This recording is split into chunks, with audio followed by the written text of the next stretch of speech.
Charlie McCarthy Basement 2, Eclectic Boogaloo.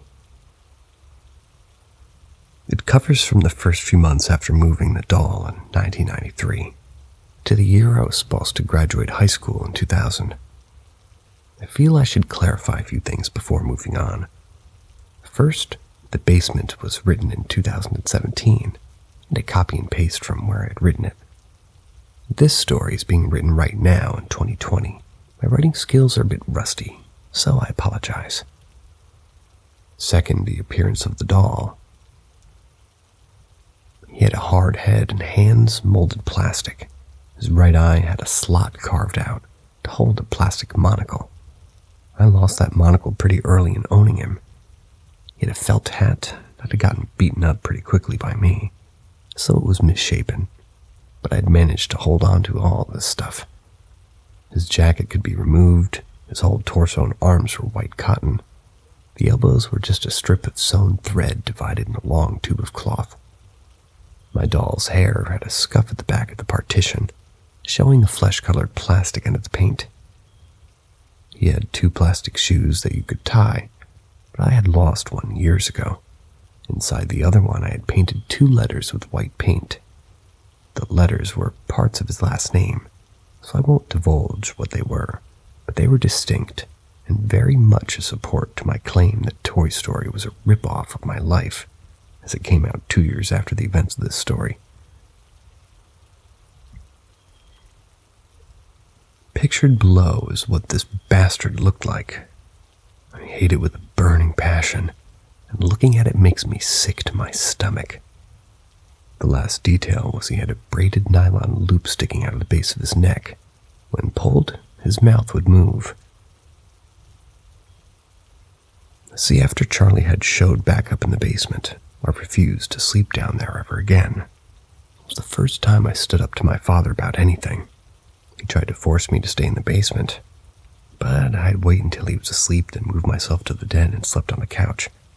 He'd get up for work every day to find me sleeping on that couch. Eventually stopped trying to make me go into the basement.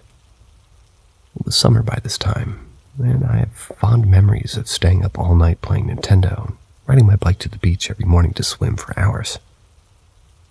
Despite what happened near the end of the season, I still hold that to be the best summer of my life, because I felt so free. That might have had a lot to do with my dad working all the time, so I didn't feel the normal foreboding fear that I was going to have something mad at me as often. Okay, so I'm going to stop being so long-winded, I promise. It's a lie. I slept in that den for the whole summer, but my dad didn't like the idea of me sleeping on the couch at all the time. So eventually he moved my bed and my toys into my sister's room.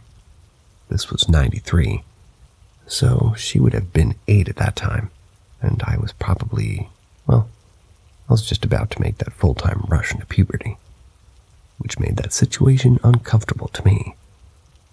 However, we made do, and I just avoided the room unless I was sleeping, but I had to maintain her bedtime, so I was in bed super early, and I didn't like that. I made do by reading under the blankets and playing my Game Boy by the light of my book light. No big deal, I adapted, but I missed the freedom of the den. When my dad moved all the toys in my bed into the room, I distinctly told him to put Charlie back into the shed. Watched him throw it into a plastic bag that had all my other dolls and puppets from my younger years. He wasn't pleased that I made him do this, saying I was being dumb and I needed to grow up and stop dragging him into my games of pretend. Well, one night before school started, I was sleeping soundly on my back. Something I never do anymore. When I felt the weight of my chest, it was heavy. I don't know how to say this in any other way, but pointy. Like there were odd angles to it, pressing into me. First I thought it was my dog, a 40-pound Springer Spaniel, but it felt wrong, too small. I know this sounds like a sleep paralysis demon, but 2 things pushed this outside sleep paralysis for me. 1, I started flailing immediately, no paralysis involved. 2, I opened my mouth to scream when something hard and plastic shot into it and pressed into the back of my throat. I flailed around, grabbing at the thing on my chest, but it was weird, like it was covered in a cloth that had a lot of give. But it also was firm and heavy for something so small. The top of it was round plastic, and I kept trying to push it. It wasn't moving. I couldn't roll to my side. Eventually, in my wild attempt to get this thing off me and out of my mouth, I was barely able to breathe and having a distinct fear of suffocation ever since this day. My hand latched onto the back that was hanging off the main mass, a single string at the base of the hard plastic on top. That's when I realized what this was. It was Charlie. I could feel it now. The weight of him on my chest was like someone had filled him with lead instead of fluff. It was his hand in my mouth, making me gag against it as it tried to push deeper in. I think realizing what this was helped me panic less. It felt like I needed to see him. I needed to make him real, I guess. So I fumbled around, grabbed my book light, and turned it on. The second there was light in the room, the doll was just that doll. He slumped off my chest, and the wet cotton arm ended in a rigid plastic hand fell out of my mouth, as if I'd been sucking on it, not choking on it. I stared hard at the doll, coughing and crying and scared as hell. I had realized earlier this summer no one in the house cared about what was happening to me, and I had nowhere to turn. I simply sat in bed with the small ring of the light illuminating that damn doll, something I used to love and now despised. I don't know how long I sat there. By the time the batteries died on my light, the sun was coming up, casting a soft light in the room. By the time I left the room, my throat was extremely sore. Never fell back asleep. I know that much for sure. It's the only reason I don't think it was all a bad dream. Well, that and the other nightmarish things that happened involving that doll. That day after my father had left for work, I took my frustrations out on that doll. I smashed his face in, I kicked him. I took him and swung around, smacking him against my porch outside. I was working some stuff out, okay? After that, I took him back into the shed and saw that the bag he was in had a small hole in it, about the size of his head. So I wasn't going to take any chances. Put him in a toy chest I had in the shed. It was a square with a Ninja Turtle painted on all the sides, and the lid was locked. I shoved him in there and locked the lid, declaring victory, which worked for a while. I didn't see him again that summer. I had a different supernatural encounter with the being the internet has begun to call the Hat Man, I guess. I didn't know he was basically a cryptid, but apparently he's a big deal and has a sub dedicated to him. I'll leave that one be for now. This story isn't about him. The last time I saw Charlie in Idaho was after school had started. I had just come home from school and my girlfriend had come home with me. She was a cool kid. Really liked her, despite not knowing what a romantic relationship really was. But this was the last time we ever hung out. We got home and dumped our backpacks on the floor next to my front door and sat down to watch Star Trek.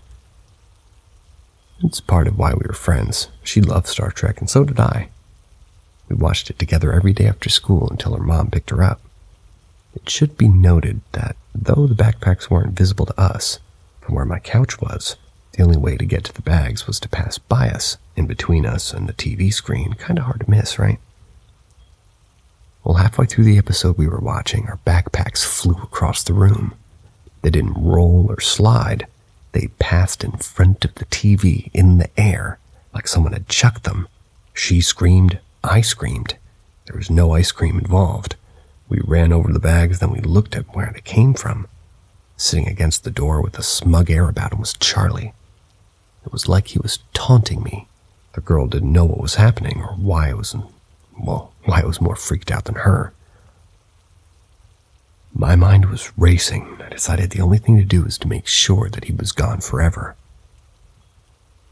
Now, an adult would think fire, but to a 6th grader, fire was not on the menu. I decided to bury him, and the girl got conscripted into helping me. She was scared and confused, but eventually she did help. Got my dad's shovel and took Charlie to the woods behind my house. I dug a deep hole, super deep, to a preteen that had to have been at least 3 feet deep. I threw Charlie in and the girl said, "As I lay me down to sleep," prayer while I buried him. I don't know what it's called. I never was a church kind of guy, but after I finished, I put a set of crossed sticks on the dirt and covered the mound with pine needles. And that was it. The girl broke up with me when she left the house that day. The next summer, I moved back in with my mom and never looked back at Charlie or that house again. I never told anyone. Neither did the girl, as far as I know. Not that it'd matter. I never saw anyone who knew me from Idaho ever again. Even when I was back, I didn't run into any old friends. So I grew up, moved to California for high school, met a girl, fell in love, as one does. Eventually, 1998, my dad moved out to Cali to be closer to the kids that he used to neglect, and brought with him all the things that we had left behind, hoping that we would equate nostalgia with love. I kept that Ninja Turtle box out and left the toys in it. Don't worry, he wasn't in the box. The rest of the stuff went into the attic that we had, a small crawl space with very little room. That was that. 2 years had passed after Dad had moved away from that property. It was January of 2000. We had all just survived Y2K. Life was good. I dropped out of school the year before, so I was working for McDonald's and taking every shift I could, really. Things were kind of growing stale between me and my girlfriend, and we're going to call her A. A was kind of mean, honestly, but she was hot, and I was fat, so I thought I'd never get anything better.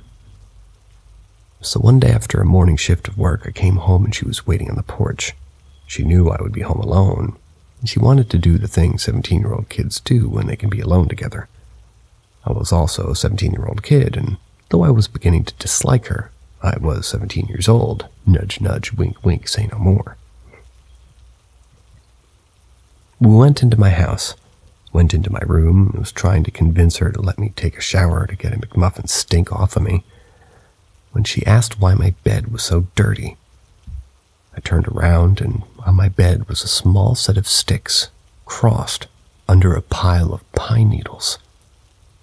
That made little sense because there were no pine needles around my house. Also, dear readers, though you've made the connection, I'm sure, I did not. I simply commented on how weird that was, brushed them onto the floor, and did what I had to kind of do, you know? It was later and after. We were sitting together talking, and she said something about not knowing I had such a cool doll. I followed her gaze.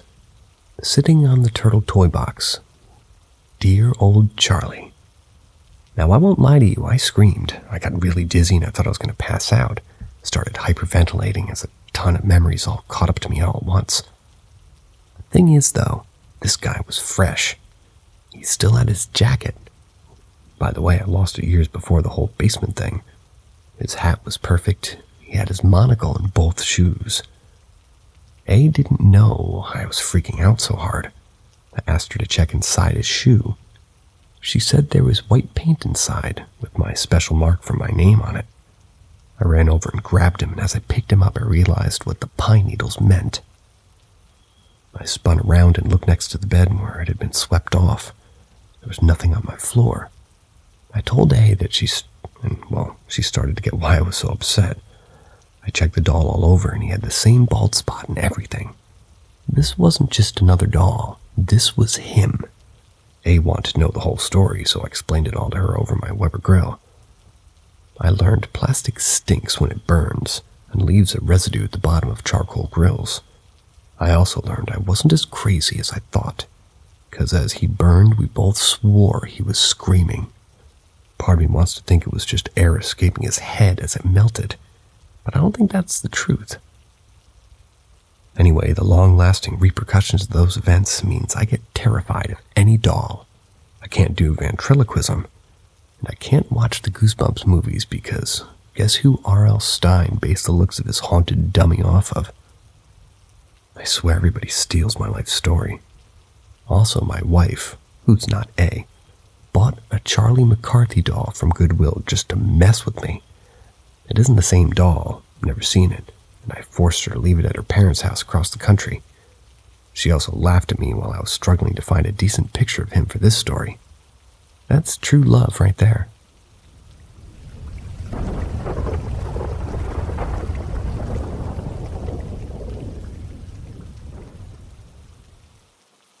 3 stories from my dad's house. My first experience happened when I was just a couple of months old. Clearly, I don't remember it, but my dad does. And I had my first memorable experience when I was 6. Things seemed to follow me, or maybe I just ended up in the right place at the right time. Whatever the case, I've had more experiences in 26 years than most people will have in their lifetime. A large chunk of those experiences happened at my dad's house. It's a tiny 5-room bungalow built in the late 30s or early 40s. Metal siding, a small attic, and an even smaller root cellar with an eerie crawl space. It sits on about a half-acre of land in a small town that, quite frankly, has a strong, foreboding vibe all on its own. Beyond the backyard is a small cornfield. Beyond that are woods with a small swamp running through it. That swamp has some stories of its own from what I remember. My dad bought the place when I was 15. I wasn't as excited about moving out of a rusted ancient trailer as I should have been. Dad had spent 2 or 3 years looking for an actual house for us. We must have looked at over 40 houses in that time, some better and prettier than the bungalow. The first question he asked me the day we started moving our stuff was, "What do you think? Is this place haunted?" And I said, "I don't know, but it feels weird." I moved in with them full-time when I was 18. Divorced parents, shared custody. That was when things started to get spooky. 1. It wasn't long after Dad bought the place that things started happening, although he didn't tell me about them until I started experiencing them. I'd often smell a smoky floral perfume moving through the house. Sometimes it just smelled like roses. It never stayed in one spot. Dad said he smelled it a lot. Sometimes it was so strong that it woke him up. 2. Footsteps. Lots of them. 3. Movement in the attic. There's only one way into the attic, a drop-down door above where my bed used to be. Some nights I'd hear them walking, stomping, and furniture being dragged up there. However, there is no proper floor up there. If you've ever watched National Lampoon's Christmas Vacation and remember the attic scene, you'll know what I'm talking about. 4. I used to want to be a singer, so I'd spent a lot of my time alone, which was most of the time, trying to build up my confidence and train my voice by singing loudly. One day I sang a song pretty damn well. When I finished, I heard hearty clapping coming from my bedroom. I just paused and said, "Thank you." Eventually, more advanced spooky things started happening. The first event I remember was in the middle of a beautiful bright day. I was folding laundry in my bedroom when I heard a large dog barking in the house. I went out to look, thinking one of my neighbor's pit bulls had gotten in. They had tried before because they think every house is theirs. Not logical now, but at the time, that was my only thought. When I got out there was no dog. Nothing was out of place except that the dryer was open. I always closed it because the open door blocked the back door too much. It was also hard to open and had to be slammed shut. The moment I saw the door was when the voices started. Male, female, young and old. They started as a collective whisper that came from every wall in the house and progressed to a mix of whispers, talking, yelling, screaming, and crying. The only place it didn't come from was my room, as I found out from running there and curling into a fetal position on my bed. I could hear them from behind my door, and soon it sounded like the voices had all congregated right there, trying to get to me, only to be stopped by a flimsy accordion door. I put my hands over my ears and cried. Eventually, I started praying and reciting Psalm 23. I wasn't even that religious at the time. After reciting the psalm, the voices stopped, and I went calm immediately before falling asleep for an hour or so. After I woke up, I went to my friend's house down the road. Her mother hates me to this day and thinks I'm a demon-possessed heathen. She didn't think too highly of the story I had, too. The second event involved the band. I've only seen it once. To get to the only bathroom, you had to go through my dad's bedroom. His bed is right beside the door, and he has pretty much, well, he has under-the-need storage drawers. One day I walked in there and saw that one of the drawers was half open. He never kept the drawers open, and as I walked past, a pale gray, long, emaciated arm shot through the drawer and tried to grab me with spindly fingers. I instinctively jumped over and went to the bathroom like I'd seen nothing. Figured it was better not to let whatever that was know I was afraid. A couple of days later, I was telling my dad about the arm. I went into his room, which is next to the dining room, and tried to sort of recreate the event. Dad has a corner curio cabinet with a mirrored black in his room. I stood near the bed and looked over at the curio cabinet and saw a woman standing behind me. She was white, not Caucasian white, just pure snow white. Her skin, hair, eyes, even her dress, all one even tone. Her hair was up in an antique bun style, and her dress looked to be a plain style dress from the late 1800s. While I tried not to let the hand even scare me, this woman drove me over the line. I screamed, started crying. This was my second or third time seeing a full-body apparition, but it was the first time I'd ever been so frightened by one. Dad came in, and obviously no one was there. Seeing her is what really started the worst of it. She would end up being a major player in all of this. Sometime between first meeting her and the most horrifying event involving her, I got a dog. Her name was Ferris, and she's my baby. She had a hard time adjusting, so I spent a lot of time at night with her by my side as I watched movies by myself. Dad worked long hours, was often in bed by 8, so I always closed the French doors between the living room and the dining room to keep the noise down. A few days after adopting Ferris, I noticed she would look over the doors and growl. I ignored it for a week or so, chalked it up to her adjusting. Then one night I looked over and really wish I hadn't. On the other side of the doors were hands pressed firmly against the lower panes of glass, and figures low to the ground, moving in a slithery, almost slimy way. Couldn't make out the detail, but somehow the images of decomposing bodies writhing in pain on the floor came to mind. Instead of freaking out, I turned up the TV volume and watched my movie, all the while glancing over at the figures behind the door. They never left the entire time. I'd see them a few times afterwards, but they eventually went away. Ferris always let me know when, they were there. They also never left handprints. Then there was Quasimodo. I don't know who or what he was, but I only ever saw him in the reflection of a full wooden glass curio cabinet that my dad had sitting on top of the TV stand in the living room. He was mostly shadowy, although I could make out certain details like the cut and color of his hair, his hunched back, and twisted arms. The first time I saw him, I looked over at the curio cabinet as I walked through the room and saw him walking closely behind me. It made me jump. I didn't feel afraid like the white woman did. He didn't stick around long.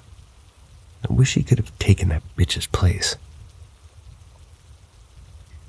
There was a time when our sump pump malfunctioned and the root cellar flooded. I was woken up by my dad yelling up from beneath the floors. "We got a fucking problem down here."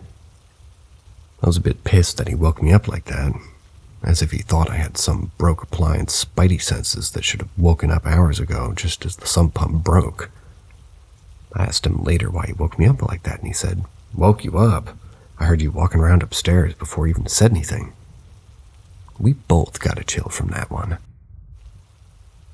Now for the long story, the day of absolute hell. I hadn't slept well that night. I woke up around 4 a.m. I know this because I could hear my dad out in the kitchen making coffee before he went to work. I'd been woken up to the feeling of someone's entire hand covering my face, using their fingertips to grip tight. I laid still for a while and hoped that it was a dream, sleep paralysis maybe. But I could move. When I looked up at the wall, I saw something so incredibly surreal. I used to have a beautiful handmade yarn shawl that I got at the thrift store. I kept it hung up on my wall because it was so beautifully made that I considered it a work of art. Popping out of the neck hole of the shawl was a human head. Pale gray, had dark, almost childlike features, but there was something so menacing about it.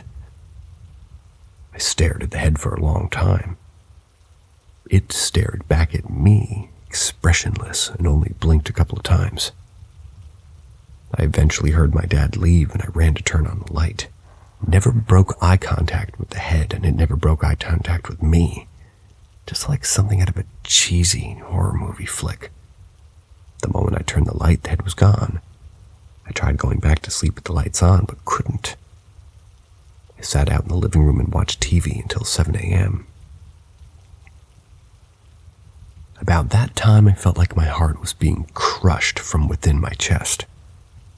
I saw a pale, transparent figure standing in front of me with its hand to my chest. I recognized it as the white woman and tried to get up. Somehow she held me down. I reached for my phone to call my mom, but for some reason the call wouldn't go through. Texts did, though. I sent my mom play-by-play of what was going on and told her how scared I was and how I thought the woman was trying to kill me. Of course she was. I used to have screenshots of the texts I sent to my mom, but they'd become lost after an old phone I kept them on died. The white woman vanished just as I felt like I was going to pass out, maybe die. I got out of my chair and ran outside. One of my neighbors was out at her car, about to go to work. She knew we believed the house was haunted, but never judged us for it, so I ran to her and told her what was going on. She tried to calm me down and told me everything would be okay. She said to call her if anything else happened and she would pick me up and just take me back to work with her. I went back inside and immediately regretted it. Walking past my dad's room gave me a terrible feeling. I peeked inside and saw the woman standing in the corner with her back toward me, her chest and shoulders heaving as she was taking long, labored but silent breaths. I didn't stick around. I grabbed my purse and keys and ran back outside just before my neighbor was about to go to work. I frantically told her what I saw. If there was any doubt in her mind, it was gone now. She saw how stressed and terrified I was. She walked over to look at the house and then turned to look at me. Behind her, I saw the woman's face staring at me through the kitchen window. I shrieked and watched as the face quickly ducked back to the right.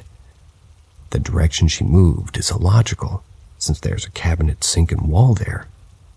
Sometimes I wonder if she left the house for a moment. My neighbor explained to her bosses and coworkers that I was with her because I had some home issues and needed to get out of there. I'm sure they all thought I was on drugs just by looking at me. I was sleep-deprived mess, mismatched clothes and slippers. At one point, I even tried sleeping on a couch in the lobby. Couldn't sleep. I tried sleeping in the conference room. Couldn't sleep. I wandered the building for a while and eventually made my way to an unused cubicle across from the neighbors. The rest of the day is a blur. Things sort of calmed down after that. There were small experiences here and there, footsteps and smells. I moved out shortly after there for various reasons. I've only been back twice. Dad says those small things happen from time to time, but nothing too big. My experiences in general have slowed down. Maybe it's because I'm not seeking anything out. Maybe it's the stress of the tangible world overshadowing anything that might be trying to show itself to me. Sometimes I miss it. Most of the time I look back at all the otherworldly bullshit I've seen and think, nah, I'm good.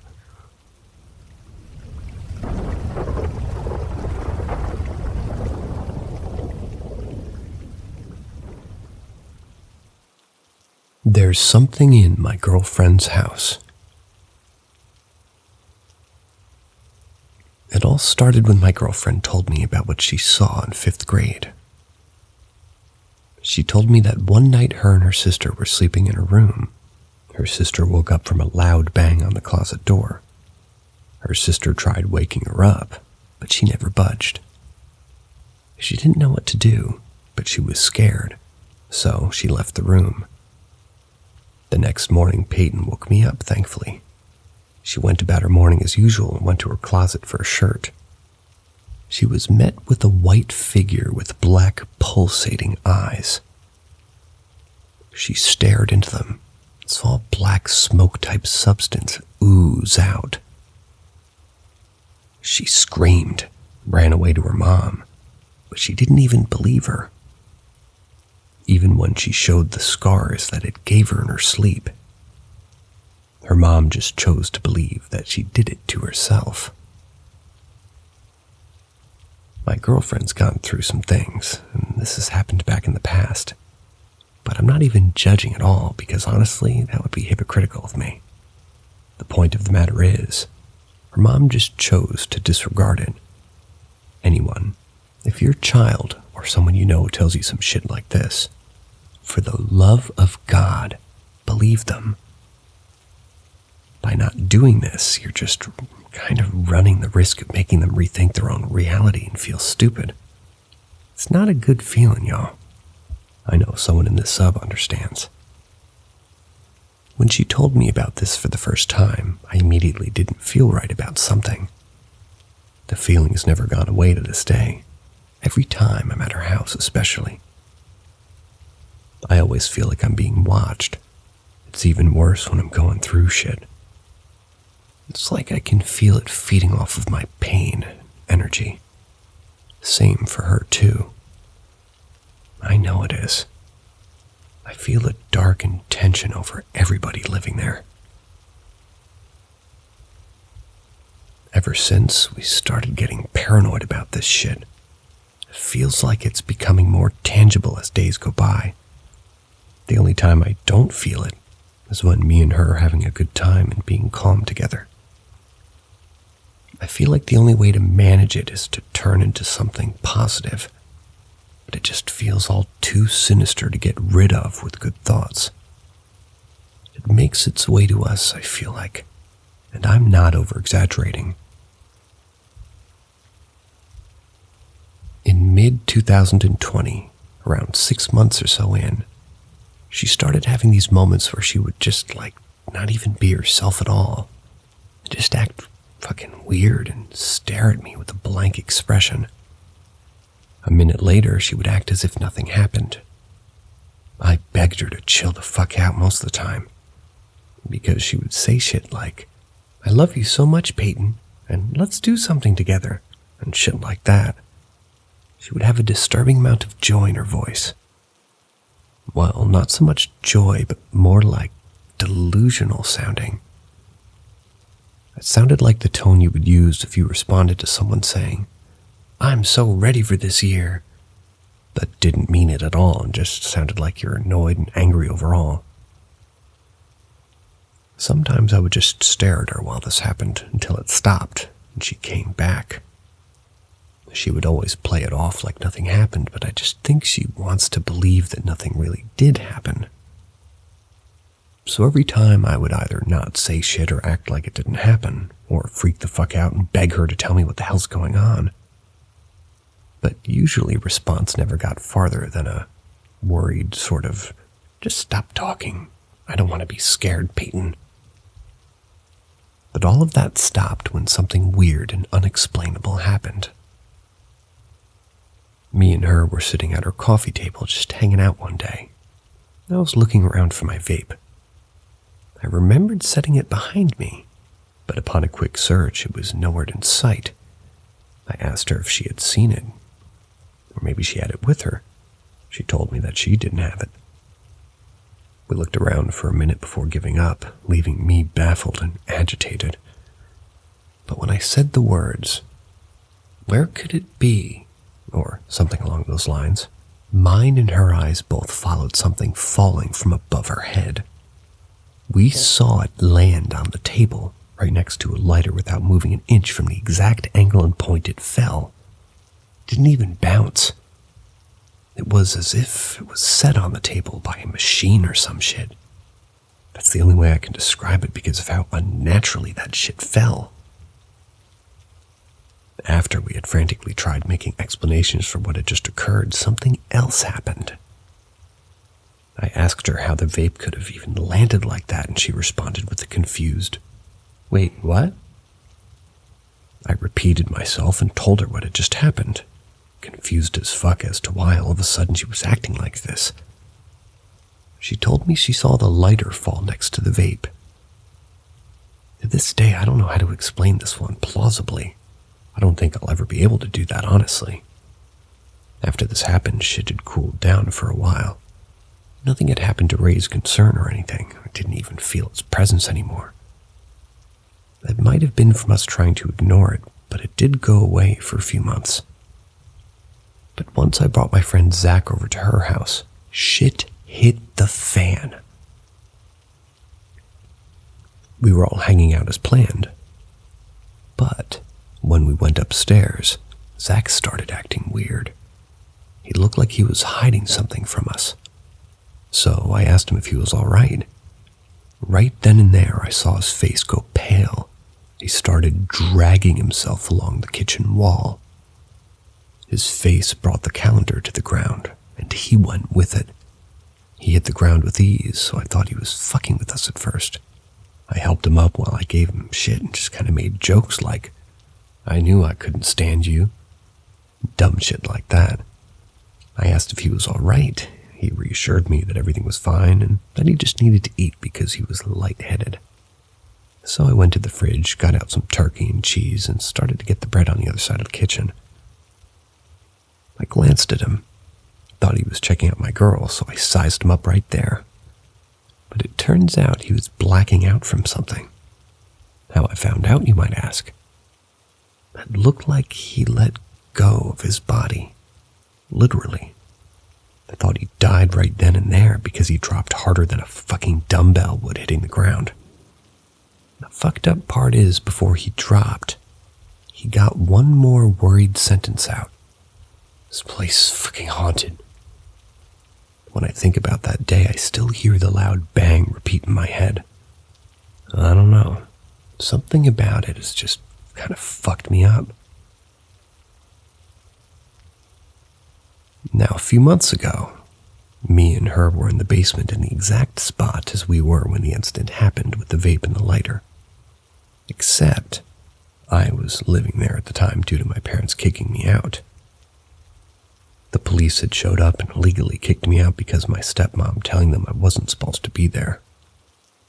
Even though shit was going on exclusively with my father and her, she kicked me out because I was related to him and proceeded to kick my sister out as well. But that's for real, besides the point right now. The fact of the matter is, I was with my girlfriend at the time and we had blown up an air mattress for me to sleep on while I stayed there. The coffee table was moved to the wall, while me and her just hung out and cuddled on the air mattress. But after a while of doing that, she wanted to have a cigarette. So she looked in the rest of the pack and she was saving. She told me one was missing. I looked around where I was laying so I could find it. But once I showed the least bit of hint that I was giving up on finding it, which was kind of just me literally sighing, it fell from above our fucking heads and landed next to my hand. Me and her both saw the same exact thing at that time. But after it happened, we went on with our days and tried laughing it off. But it was honestly just awkward as fuck after that happened. A little while after that happened, my friend Zach had come over again. When he arrived, we started making jokes about him passing out and stuff. Just fucking with him for real. And overall, the whole day went as planned. But near the end of the day, me and my girlfriend, Peyton and him, we were all on the mattress when all of a sudden, Zach heard a loud crash come from the bathroom. I didn't hear it because I had music on my phone and I was holding it relatively close to my face, so I was skeptical when Zach told me something crashed in the bathroom. But when I saw my girl kind of freaking out, I went to go check the bathroom to calm her.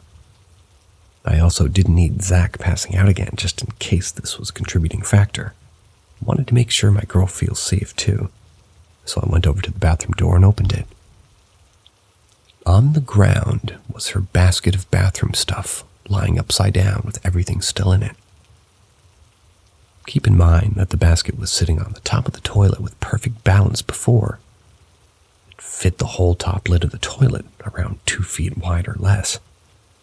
So it had to be pushed off with a lot of force to recreate that kind of thing without getting shit all over the floor. And at that moment, I realized I don't know if I should bring my friend Zach here anymore. This was the second time shit happened while he was there and things were getting tense between everyone. So we just called it a day. He went home. The most recent thing to happen actually occurred at her brother's house. This makes me think it can follow people. Because when I passed out on the bed downstairs with her at her brother's, she tried waking me up because I had to go upstairs. Her brother and his girl wouldn't let me. Well, let's just say that they wouldn't let me and her sleep together. And I know that for a fact. I wouldn't be caught dead like that ever. Because frankly, I'm not trying to get killed. But anyways, I fell asleep in the bed a few minutes before she tried shaking me awake. She said I didn't respond in the slightest. She had to shake me as violently as she could to get me up. And after she did so, I got up really fast. She told me I started staring at her. She said she remembers me talking like I was emotionally dead or something, and that I was saying the weirdest shit. She claimed I would look at her with a wide-eyed expression and be like, "I love you." And also things like, "I'm not leaving Peyton." She said she tried shaking me even more because after that I just stared off into space with a mad expression pointing her way. But once she shook a response out of me, apparently I swung my arm toward her. If you know me, I'd take a fucking bullet before I'd even think about laying a hand on my girl. But after this, she yelled at me and demanded I go upstairs. Apparently I yelled, "Fine," and walked toward the stairs menacingly. She told me I climbed the stairs like nothing, having no appearance of even being aware of anything at all. She's pretty sure my eyes were closed while I was going up the stairs, too. I don't know what happened to me, but I think it might have something to do with the way that she was acting all that time ago. But the fact of the matter is, something is in her house, and it needs to leave us the fuck alone.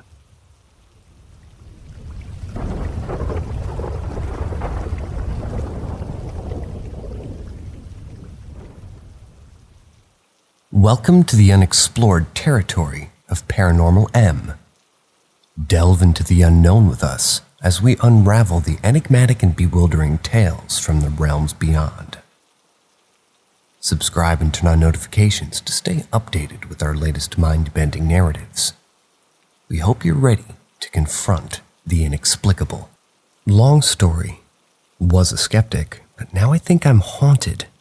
Please offer thoughts/debunk. Context. I'm turning 25 in May, and until recently viewed this stuff as bullshit and always brushed it off. I live in North Wales, just 5 miles outside of the Snowdonia mountain range in a town with a university.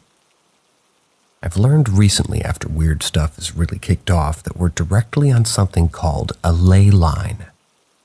My understanding is they're channels of energy across the world. I live alone in a converted chapel that's been turned into apartments. They border the main road on one side and some broadleaf woodland on the other. I don't do drugs and I'm not on medication. My flat doesn't share walls with any of the other apartments. Or have one above me even. Here's the background. When I first moved into my current place 4 years ago, other residents would claim that they've had encounters or seen things in the building, but put it down to them being B-I-A-S-E. Never heard that word. I'm sure it's a normal word. Feels stupid. They put it down to them being...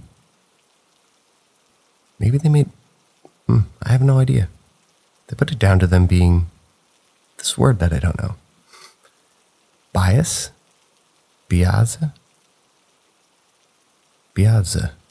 I don't know. Sorry, guys. Put it down... Bleh. They've had encounters and seen things in the building. Well, it's a chapel, and we all live in it. For the first few years, I felt randomly uneasy. Like at night, if I want to get a drink from the fridge, I get out of bed, feel like I'm being watched, and felt uncomfortable enough that I decided to go to bed instead. But again, put it down to living by myself in a creepier setting. There was one time I thought I saw a shadow, but I went out drinking that night, got back home, left my lights on, passed out on the sofa, then suddenly woke up and thought I saw that figure standing over me looking into some of my frog tanks. I just told them, "Feel free, look at my frogs. Don't be a weirdo." Then passed out again.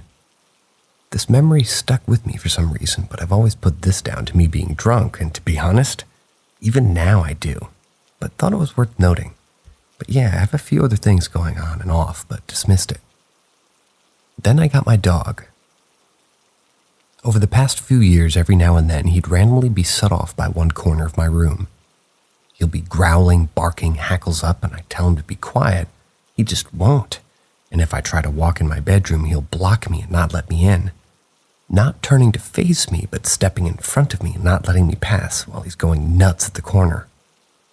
Then all of a sudden, like snap the fingers, he'll stop and go back to being fully relaxed and hop back in his bed. Then when I got my cat there, it would be random times where the dog will do this while the cat's staring at the same spot, fur all puffed up and screaming, hissing, and spitting. And again, randomly, like a snap of the finger, they'll both stop and settle down and act like nothing even happened.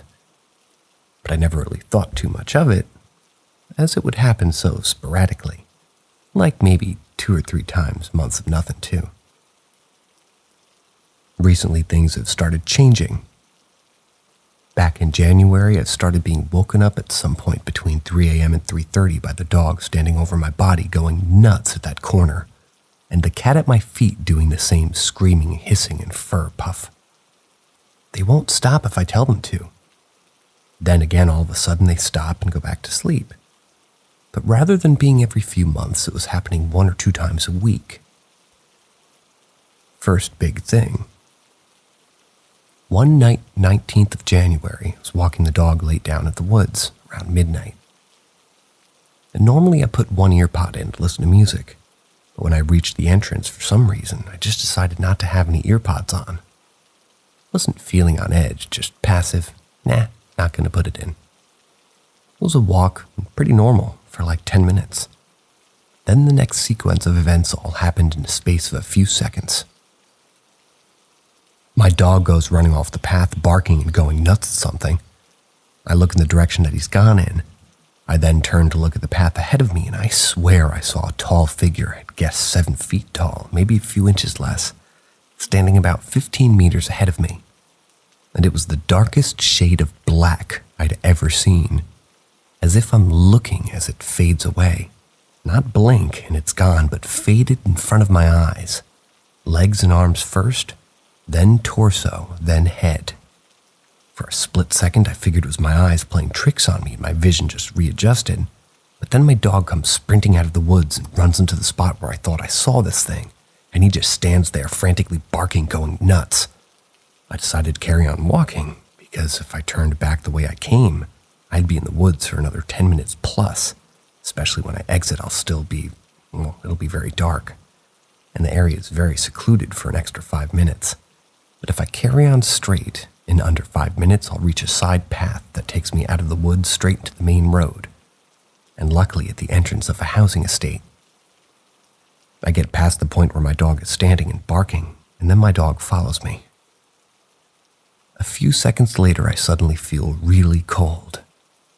But out of that, could be a placebo effect as I had gotten, in my head at this point. And then I feel like something's following behind me. I'm like 1 meter behind, and my dog turns around and starts barking again. The whole time I'm walking, he's walking right next to me, but he's walking backwards, constantly barking. I don't turn around and I pull my phone out. 0 signal or 4G. First time I've been without it ever, and I go wild camping a lot.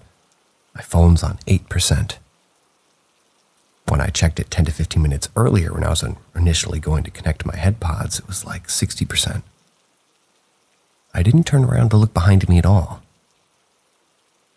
This carries on until I go under the bridge that the main road goes all over, and like a snap of the fingers, the dog stops barking. Does a wee and acts like nothing even happened. Once I'm in the housing estate, I let myself freak out and had 4G again, so I sent some voice notes to a mate and see if he was awake. I didn't want the phone in case he was asleep, and everyone who heard them says that they never heard me terrified like that.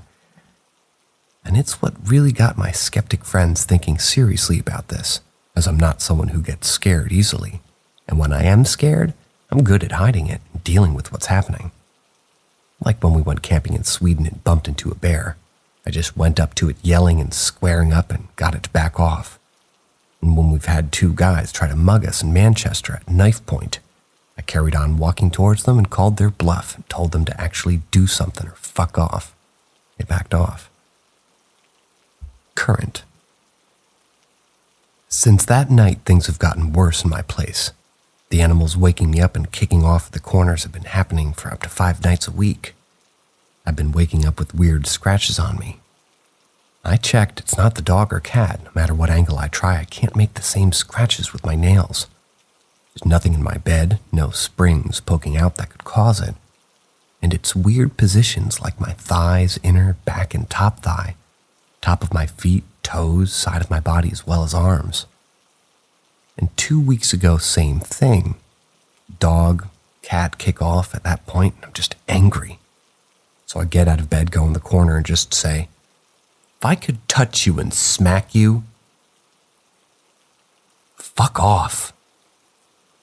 The dog and cat suddenly stop, so I go back to sleep. A few hours later, I fell out of bed. Maybe I rolled out of bed, though. It's kind of a double, so it's a little bit small, but pretty big. So what was weird was the blanket was still on the bed and my dog was over me barking at that corner, and my cat was by my head screaming and puffed up staring at the corner in my space wardrobe, which was empty. The door was wide open. But maybe if I just rolled out from that sudden noise and movement, freaked them out, and maybe the vibrations from me thudding caused the door to open. Then a couple of weeks ago in the afternoon, my dog and cat were at the groomers. I was on FaceTime with a mate and my bedroom light turned off, including the actual switch clicking and changing to the off position. I go over and turn it back on, turn around, and I hear the click and the light turned off. Turn it on again, then I sit back on the bed and it turns off. This goes back and forth for a few minutes till my mate and call suggested just leaving it off and seeing what happens.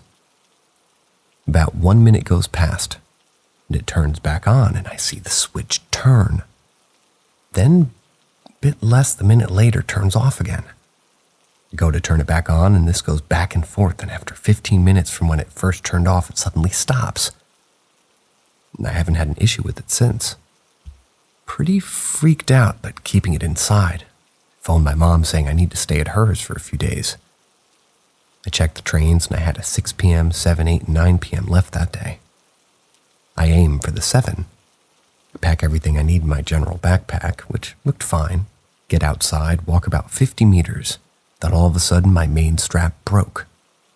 It was an old backpack, but it looked and felt fine when I was packing, but maybe the stitching on the underneath were worn and I overpacked the bag so it broke.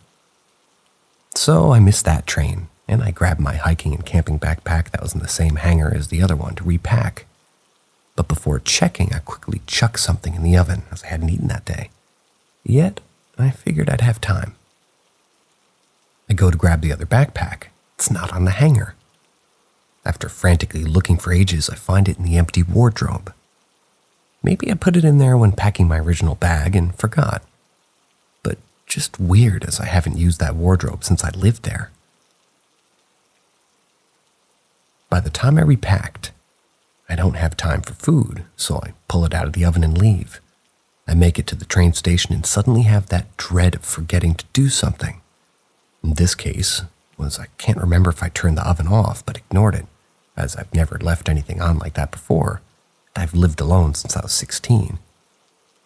I'm kind of always paranoid about fire, as I keep a bunch of frogs and snakes. So I always make sure that the dryer, the oven, the washing machine, all of it's off before leaving.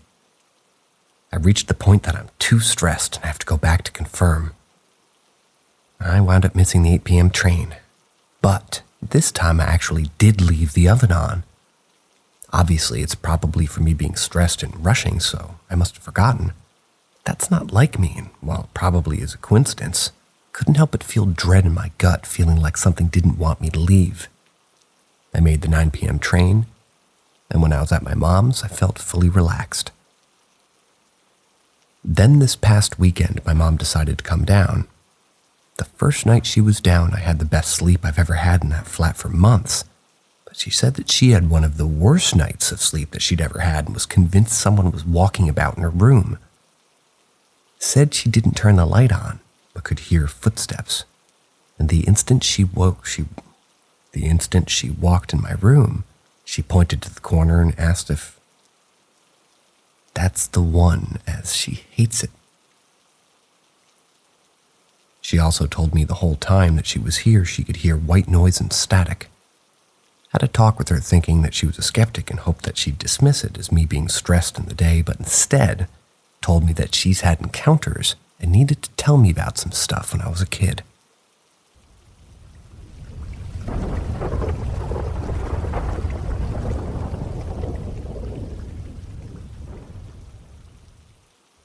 The basement. It's long-winded and the first part of an anthology I wrote, but it's a good read, and true as far as I can remember it. Some of it may have been hallucinations or a child's imagination, but outside the scope of the story, I've never been prone to visual or auditory hallucinations, even after falling 10-ish feet into solid cement. Think what you want. I stand by this as being 100% true in the first half of the series of the most terrifying encounters I've ever had. So this is the beginning of the most terrifying paranormal thing that ever happened to me. Technically, this should be titled The Doll, since it spans several years and several locations, and the central theme is a ventriloquist dummy I got as a child. But it all begins in the basement. I lived in a house up on a very northern tip of Idaho, around 92, 93. The house is still there today, still in exactly the same shape outside, but I hope for the sake of the current owners that they remodeled and repaired the basement. That basement wasn't huge. It had a large main room, basically a wide hallway. It had 2 doors leading to 2 small bedrooms that were uncarpeted on cement floor. And a little nook under the stair opposite the 2 rooms that we used for storage. In the spring, during the melt, the groundwater would leak into the basement due to a faulty sump pump. Because of that, the whole place would smell of mildew and mold. Fairly certain I spent a small chunk of my life living with some sort of mold in my bedroom, probably not healthy, and it could have accounted for the weird things that happened in that dingy basement. I would believe that if the events that span this tale hadn't taken me into my adult life and several states away. It all started with a puppet, a snail puppet named Snaily. When I was about 6, my family gave him to me, a glorified sock puppet with a long tube neck for my arm and a shell at the back. I was very good at making it talk to me, giving it expressions. I even figured out how to make him retreat into the shell when he was upset. I really enjoyed it and planned on making a life out of it, so much so that on my 7th birthday, my grandparents gave me a Muppet. He was a gray, furry fellow with a big felt mouth and a stick attached to one arm. His legs ended in Velcro-covered feet that could wrap around me and seemed like he was sitting on my hip. I fell in love. He was an extension of me, always on my hip and always cracking jokes. I loved that little fuzzball. Started looking up ventriloquism at my library. My grandfather caught wind of my interest and decided he would help me by getting me a ventriloquist dummy It was a cheap replica of Charlie McCarthy, the famous dummy that all Hollywood dummies are based on. That doll was awesome to a 7-year-old budding ventriloquist inside me.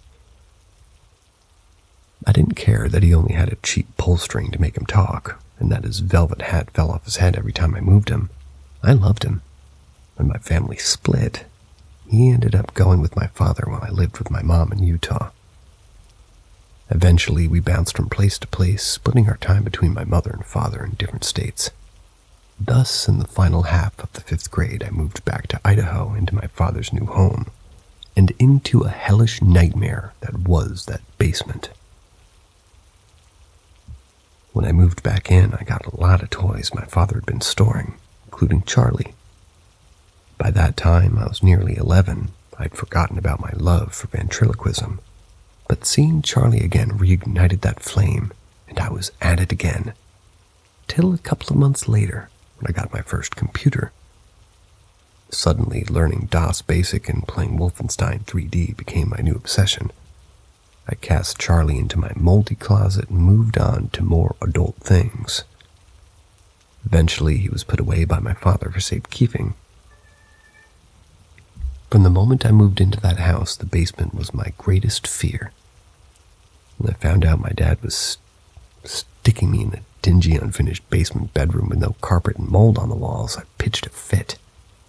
Not because it was gross, but because I was terrified of that whole space. The stairs leading up to the house were open-faced. I could see into the small storage space under the stairs and always felt like something was back there wanting to grab my legs. I used to book it up the stairs at top speed in hopes to avoid that fate. The only light in the main room was a single bulb hanging at the end of a long wire. It wasn't designed to be like that. The wire should have been in the ceiling and the bulb was hanging from the mount that should have been attached to the ceiling. My father mounted it twice during my stay in that house. Both times it was down and swinging within a week. There was a wood-burning stove in the middle of the main room. It needed to be fed every couple of hours during the winter to keep the house warm. Of course, as someone who's terrified of the basement, the job of feeding the fire fell on my scrawny little shoulders. So it was one day in the middle of winter. I was in the basement feeding the fire.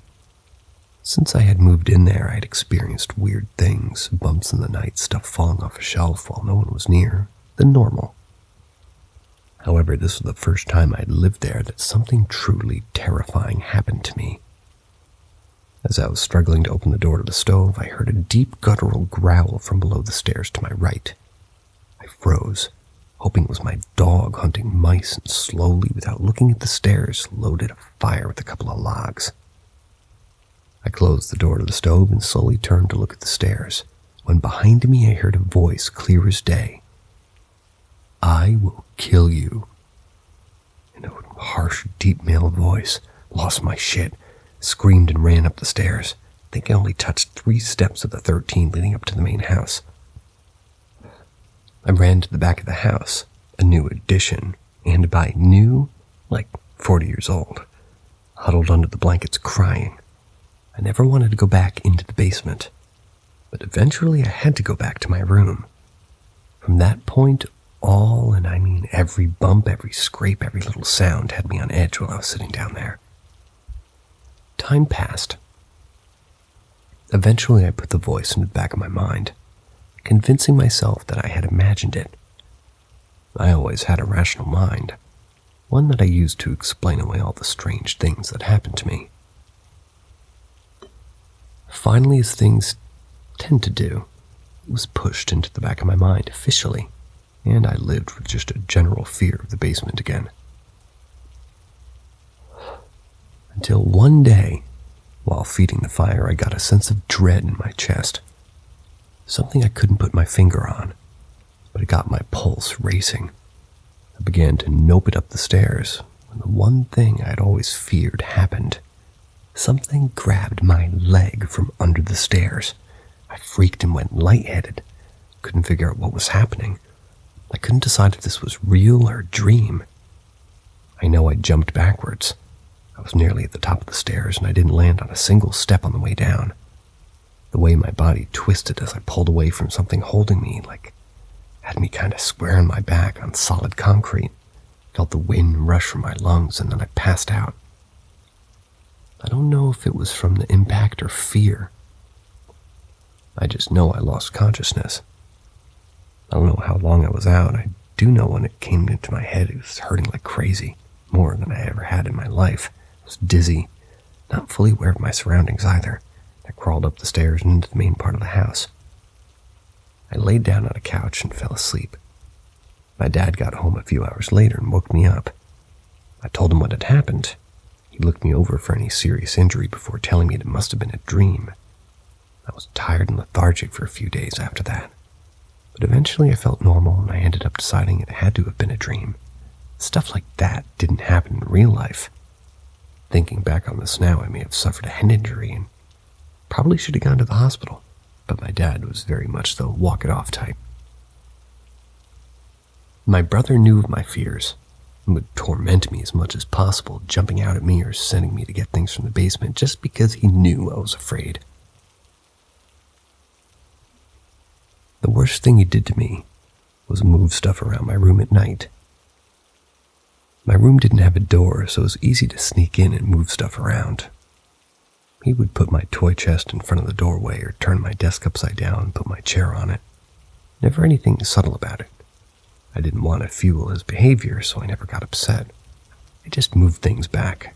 My mom always told me that he would grow tired of his pranks if he didn't think that they were working. Old school don't feed the trolls moment. Eventually it stopped, or so I thought.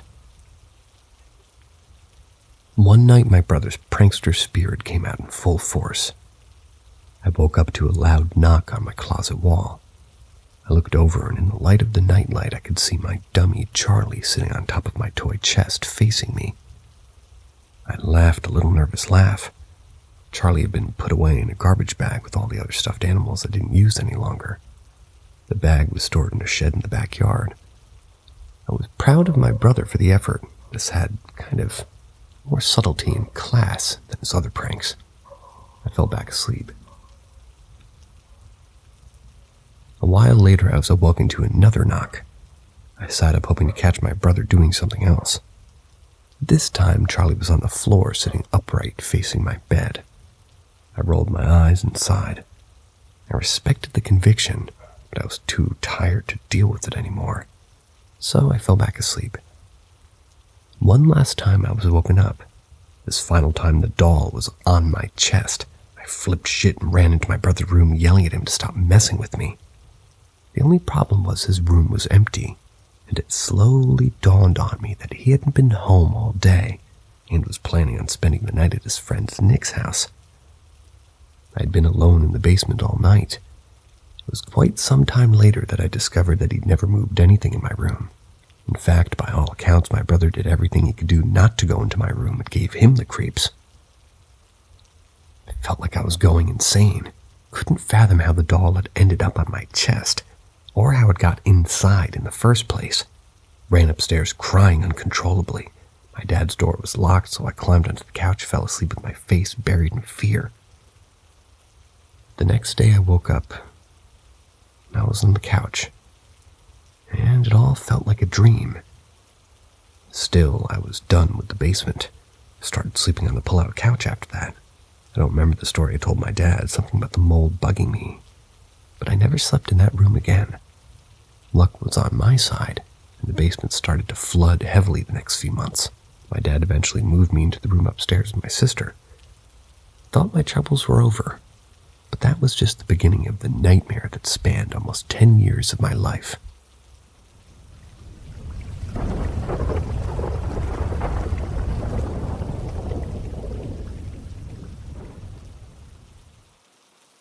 A couple of comments asking to tell my story on other posts.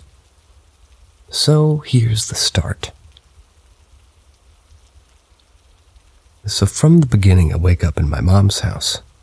It's the last day of the month. It's time to move out or be thrown out. My mom did give me 2 weeks' notice that she wanted me out on this day. However, I thought she was just in a bad mood. I was wrong. That morning, she wanted me gone. It was a Saturday morning. I'd just been paid from the job center. It wasn't a lot of money, but enough in my mom's mind to get me started. After an argument, I left with a small bag of clothes and my laptop. I took my laptop in spite, as my mom used it more than I did. I took a train from Barry Island to Cardiff, then to Newport City. Then another bus to a village called Ringland. I met with two of my mates, paid them half of my money to score me half an ounce of amphetamine. As soon as I get it, I swallow 1 gram. It stopped me worrying about being homeless, and at 11 a.m. planning my weekend and who I'd spent it with. This was my life every other weekend. No sleep, smoking fags, drinking lager from Saturday morning, taking drugs to Monday morning, catching a train back to my mom's with all the people going to work. I wonder why they're all staring at me. I must have looked so rough. Also a shit example of school kids catching the same train. I dressed well, but I was becoming very skinny. I'm very happy I couldn't see the real look in my eyes after being awake all weekend. I looked back, feel embarrassed, realized why my mom had to get me out. So I've had my drug-fueled weekend. I'm out of money, and reality kicks back in. And I remember I'm homeless.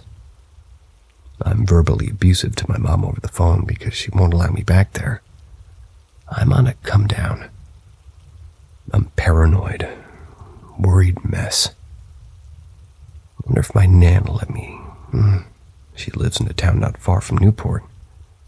I walked the 7 miles to her house, so she lets me in. She knows why I'm there.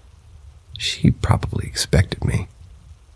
I would never swear in front of my Nan, not because she was strict, but because she's the nicest, calmest woman in the world, and to this day I don't think I ever heard her swear or say a bad word about anyone. I'm angry. I'm swearing. I'm frustrated about my mother throwing me out. I'm calling my Nan's daughter a few bad words. So lucky my Nan didn't throw me out then. She then probably saw my real attitude and understands my mother's reason. My Nan agrees to let me stay, but only until the morning. Then she'll help me find some type of accommodation. She doesn't want me on the streets. I sleep on her sofa. I needed it. It's now Tuesday morning. It's going to be a long day. Me and my Nan catch a bus into Newport.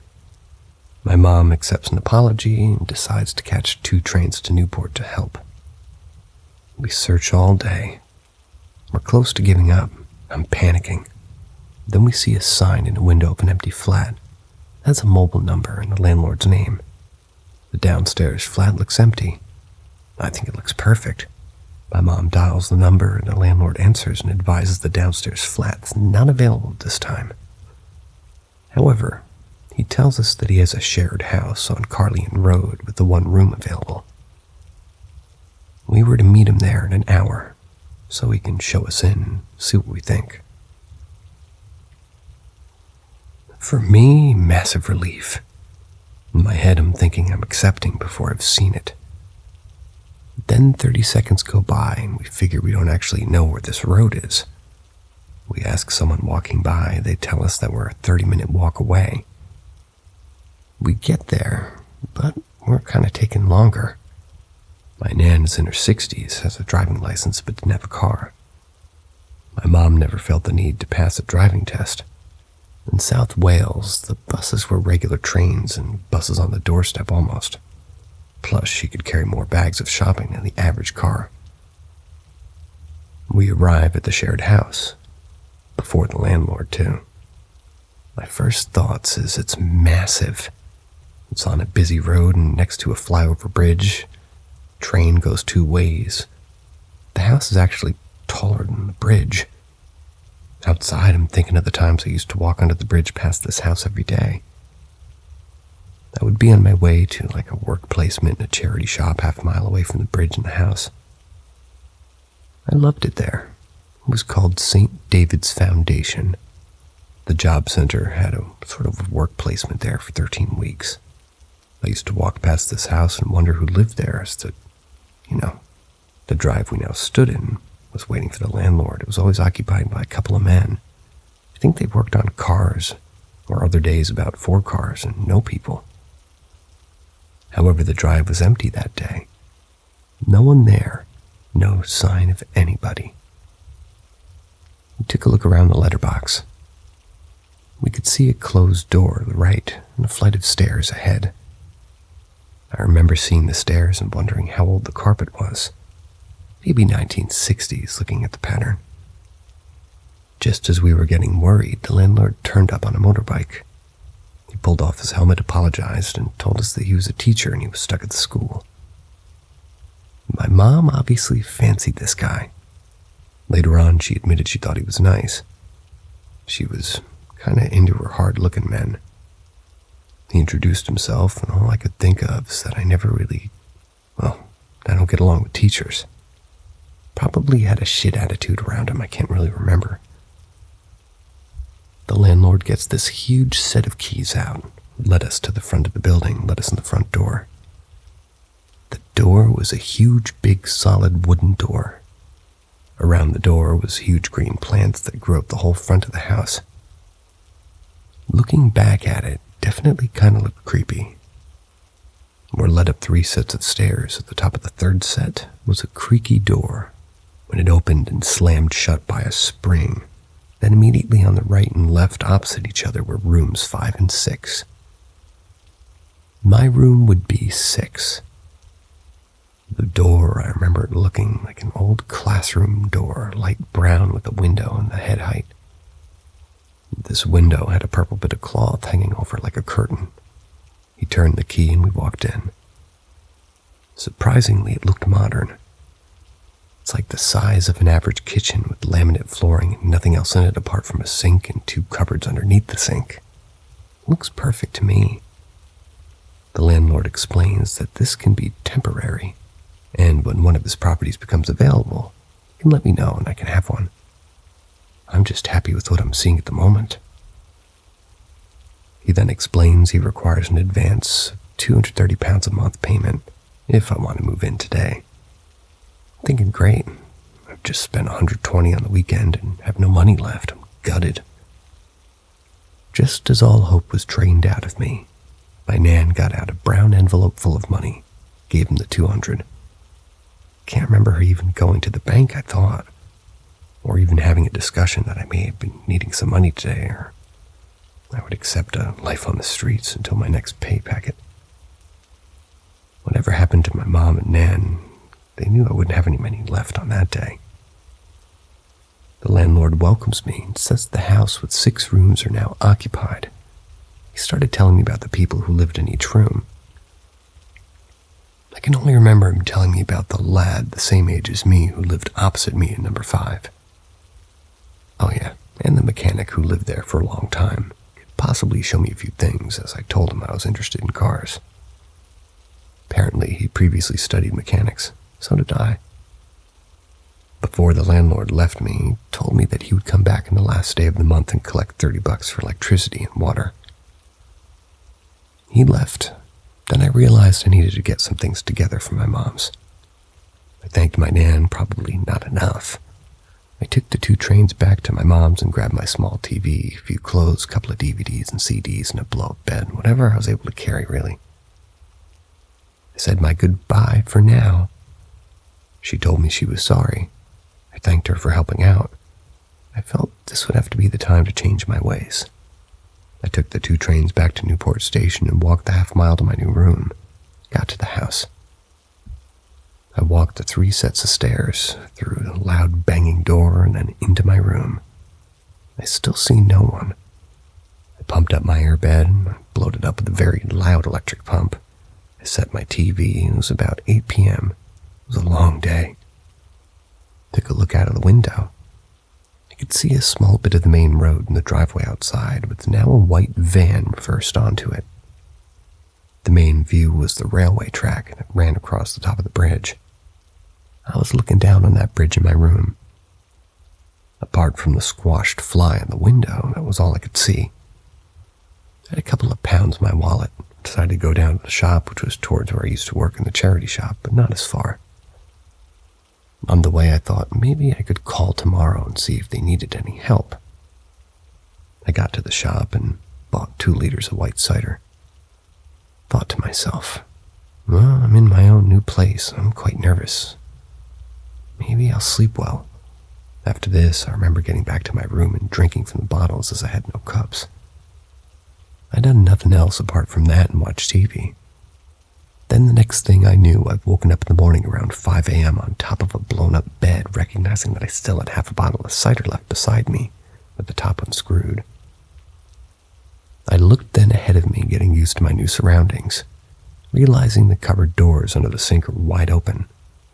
Thinking to myself, can't even remember even opening them. If I did, I'm sure I would have closed them. And then thinking about the 1 liter of white cider I drank. That was nowhere near enough to drink to make me pass out the way I did. Human nature is normal to ignore these things and put it to the back of your head and carry on. However, trying to ignore the weird dream I had that night of being strangled was slightly more difficult to forget. But I went on with my day, didn't question it again. Until 10 years on, I'm questioning this first night along with the many other events that continue to go around in circles in my everyday thoughts.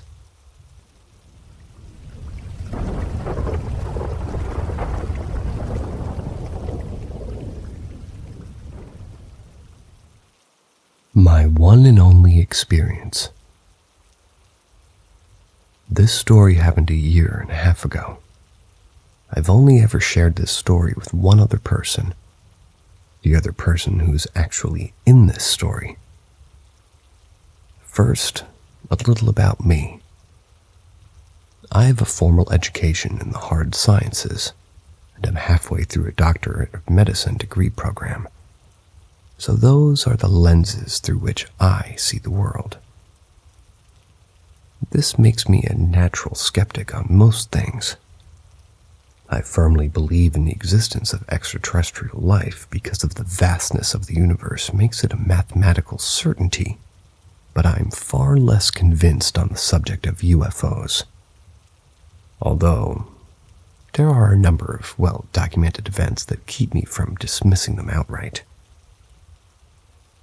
By the way, this story has nothing to do with aliens, though at least I don't think it does.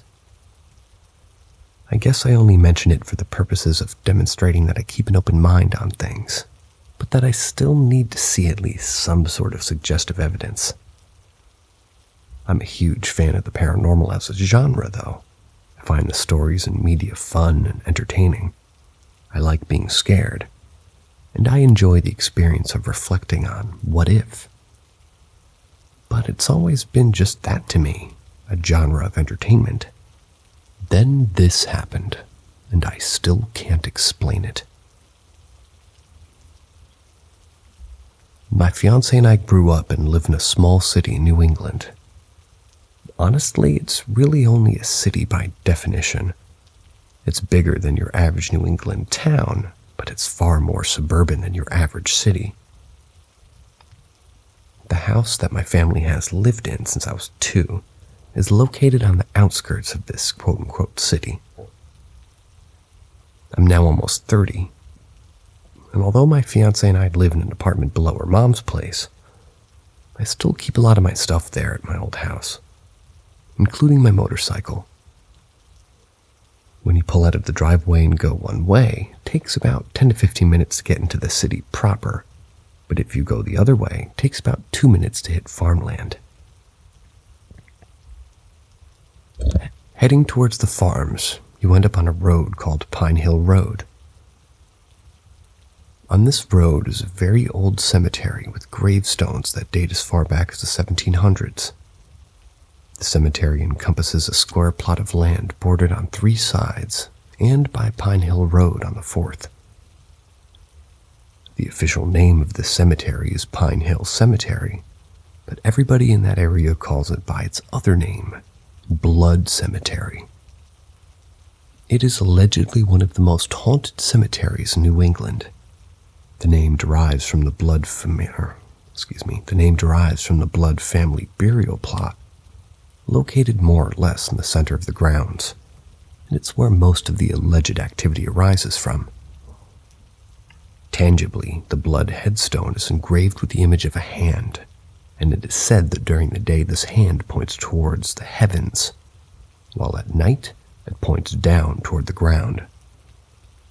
It's also said that the ghost of Abel Blood roams the grounds.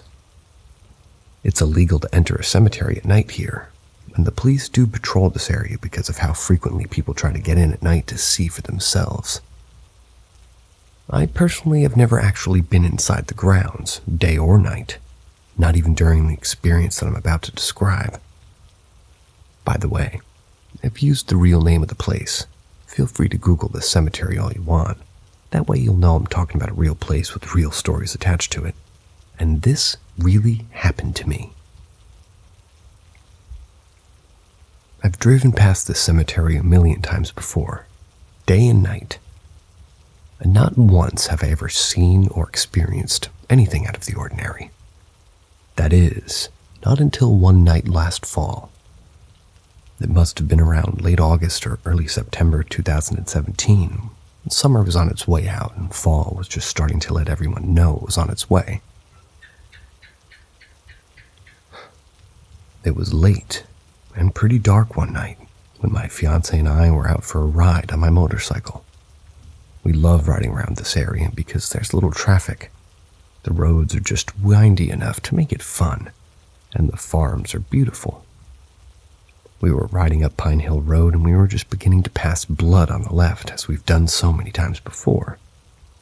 Going about 30 miles per hour, it must only take 3 to 5 seconds to pass the whole property. But this time, something very strange happened to me. Time appeared to slow down when something red reflected. It was across the visor of my helmet. I turned my head to the left and this is what I saw.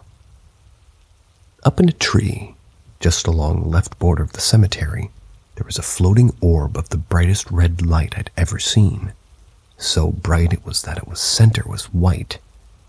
Orb isn't really the right way to describe it, though, because it wasn't just a sphere of red light, it looked like it was oozing and dripping like it was made of plasma.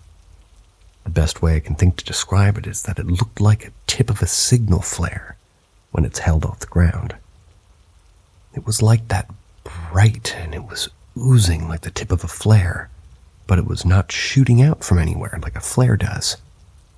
Where a flare has a sort of elongated shape from the spark shooting out at the end, this was circular, and unlike a flare, there was no visible physical object from which it was dripping and burning orb was emanating from. It just was. It was bright, and it was oozing, and it was dripping, and it was floating up in a tree. I really can't underscore enough just how bright this thing was to me. Then I noticed the rest. Moving around this red orb was a set of hands. I didn't notice them at first because of how bright the orb was and how dark the world was, but as my eyes began to focus somewhat, I realized that there was something else in the tree with the orb, and it looked like it was actually conjuring the orb. The thing was humanoid looking, but it didn't look human at all. It looked like a scrawny and lanky E.T., E.T. phone home sort of thing, with nubby joints, fingers, and features, but with scrawny limbs. Its face was long, narrow at the top and bottom, but wide in the middle. It was bumpy. It was a face unlike any human face I'd ever seen before, and I've seen a lot of deformed faces. Lobotomous faces, hippoplastic faces, coarse faces, faces without calvaria. Hell, I've even seen real cyclopses. Yep, cyclopses really do exist. It's actually quite a sad thing because cyclopia results from a condition that also prevents the brain from dividing. The baby is usually stillborn. This thing's face looked like it was from hell. Its skin looked dark brown and it appeared to be wearing some sort of baggy-looking cloak. Its legs were crossed, its hands circling around this extremely bright, oozing red orb, and it was hovering a few inches over a branch in this tree. Passing the cemetery on my motorcycle that night felt like the longest 3 to 5 seconds of my life. As we came to the other end of the cemetery, time appeared to resume itself as normal. I looked back over my shoulder and it was gone. I looked back again, still gone. Twice more I looked back. Twice more it was nowhere to be seen. I immediately pulled over and my fiance asked me what was wrong because she knows I never pull my bike over to the side of the road unless there's something up that I have to do. Especially when it's dark, and especially not on these windy roads where people tend to drive like a bat out of hell. Can't blame them. These roads are fun. "Did you see that back there?"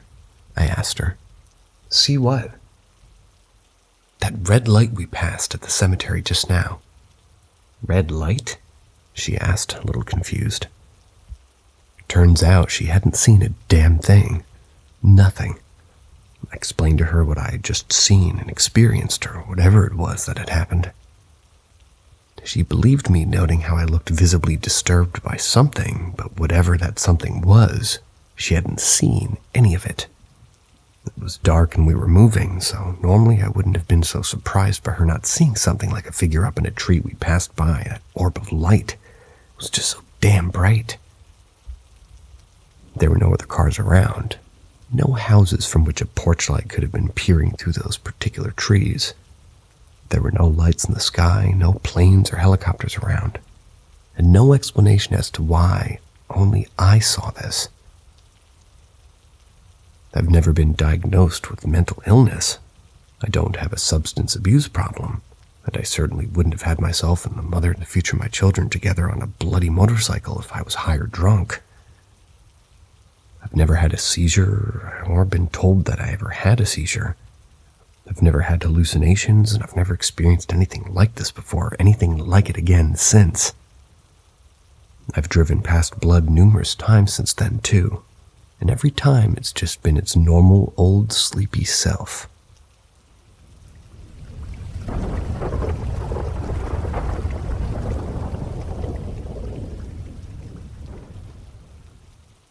So I grew up in Brazil, in a suburban area. Oh, by the way, ask credit number 4. So I grew up in Brazil, in a suburban area. In my house lived me, my parents, and my younger brother. The house was one of those wooden houses that made creaking sounds when you walked. I was 15, my brother 11 at the time.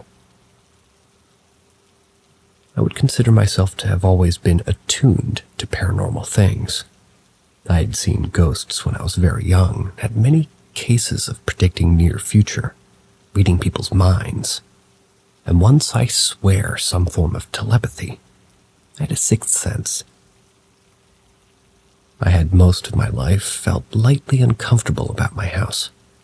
I didn't know why. A heavy aura, and in the months leading to this event, it became much stronger.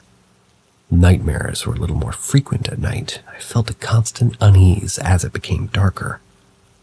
Coincidentally or not, my brother had begun to sleepwalk. It was freaky. My mother had told me, but I hadn't seen it happening till about a week before the event. My mother and I were watching a movie in the living room. My dad had gone to bed, so did my brother. Suddenly I saw by the corner of the eye that my brother had quickly gone from his bedroom to the toilet opposite his room. But he didn't turn on the lights. A few seconds after, my mom went there and walked him back to his bed. He was sleepwalking. From the couch, I could see into my brother's room and half of his bed. A few minutes after he had gone back to bed, suddenly he sits up, really stiff, turned to look in our direction. His eyes were wide open, not moving, not blinking. I poked my mom and pointed at him. Wasn't afraid. I think, but I was a little spooked. My mother started going in his direction, but he laid down again. That was it for that night. A week passed. I remember even telling my mates at school about how freaky my brother was sleepwalking. I went to bed and the feeling of unease had grown so much that I couldn't sleep myself. My room was next to my brother's. My door was open, and one dimmed light stayed on overnight in the corridor that connects all 3 bedrooms. couldn't stop looking at my door. I was really alert. Something wasn't right. It was probably near midnight, and I still couldn't sleep. I heard my brother's bed creaking. In my mind, I thought, not again. Somehow I had now this fear that my brother could hurt me while sleepwalking. But the floor was all floorboards, and even being the ninja I was at sneaking quietly out of my bedroom at night to watch TV, I knew that if somebody walked, especially in my brother's room, the floor would make noise. I knew around the whole house where I could and could not step if I wanted to be quiet. It was impossible to get out of my brother's bed without making any noise. In the middle of the night, any tiny sounds felt much louder, and I felt comfort that my brother didn't seem to be getting out of his bed.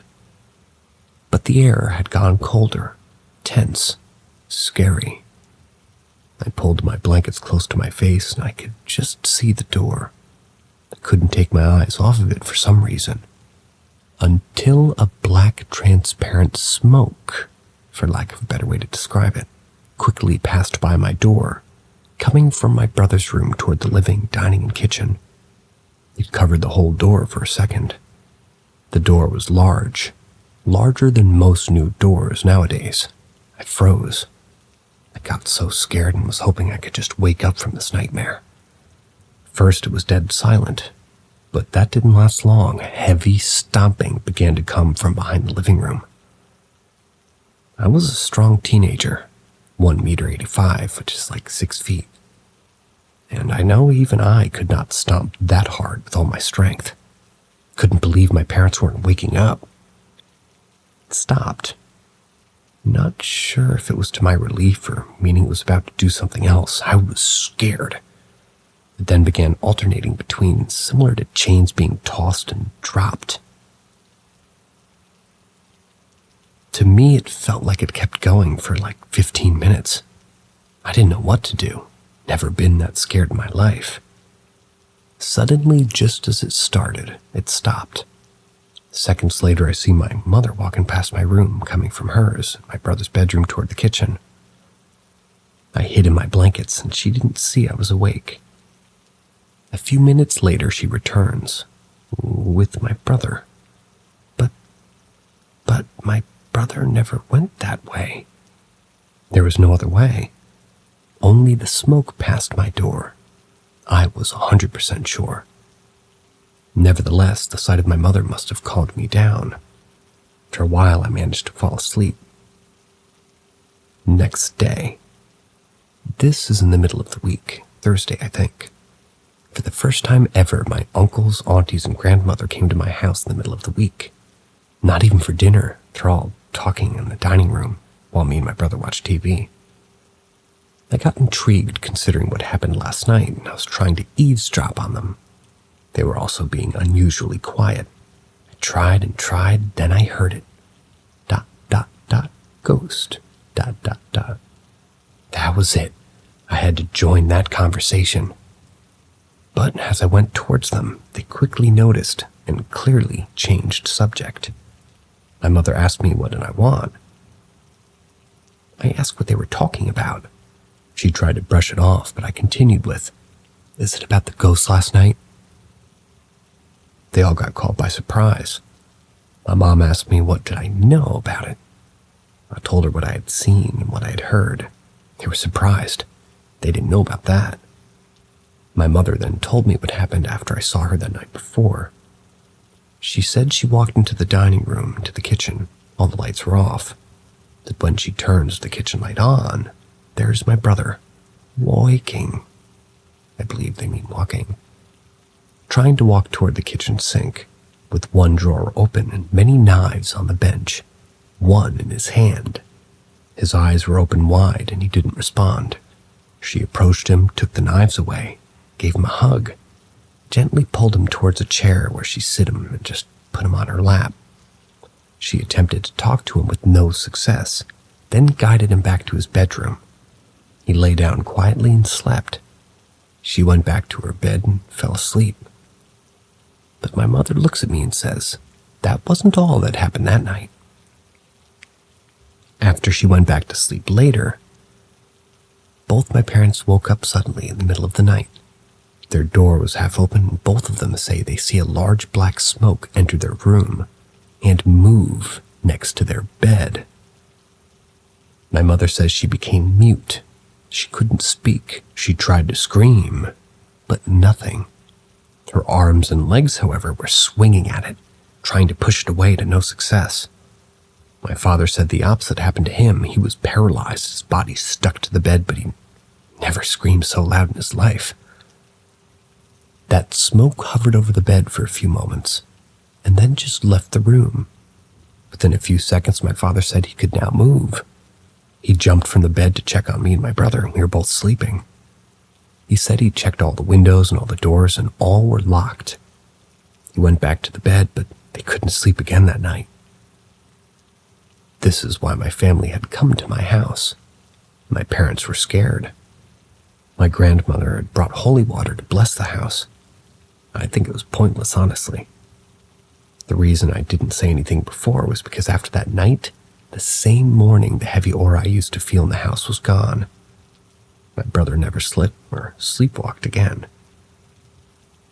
It was as if something was building up and then went off with a blast, with all of its energy used in that last event. We lived in that house for another 3 years before moving overseas. During that time, I had some minor sixth sense type of situations, but nothing like that ever happened again.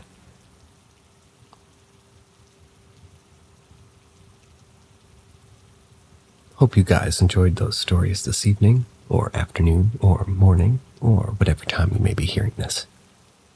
I appreciate you guys, and it was always a pleasure, and see you later. Hopefully tomorrow.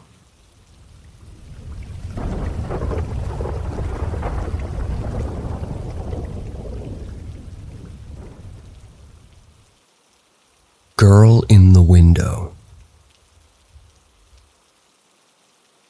I'm 23 now, but I was 17 when this story took place.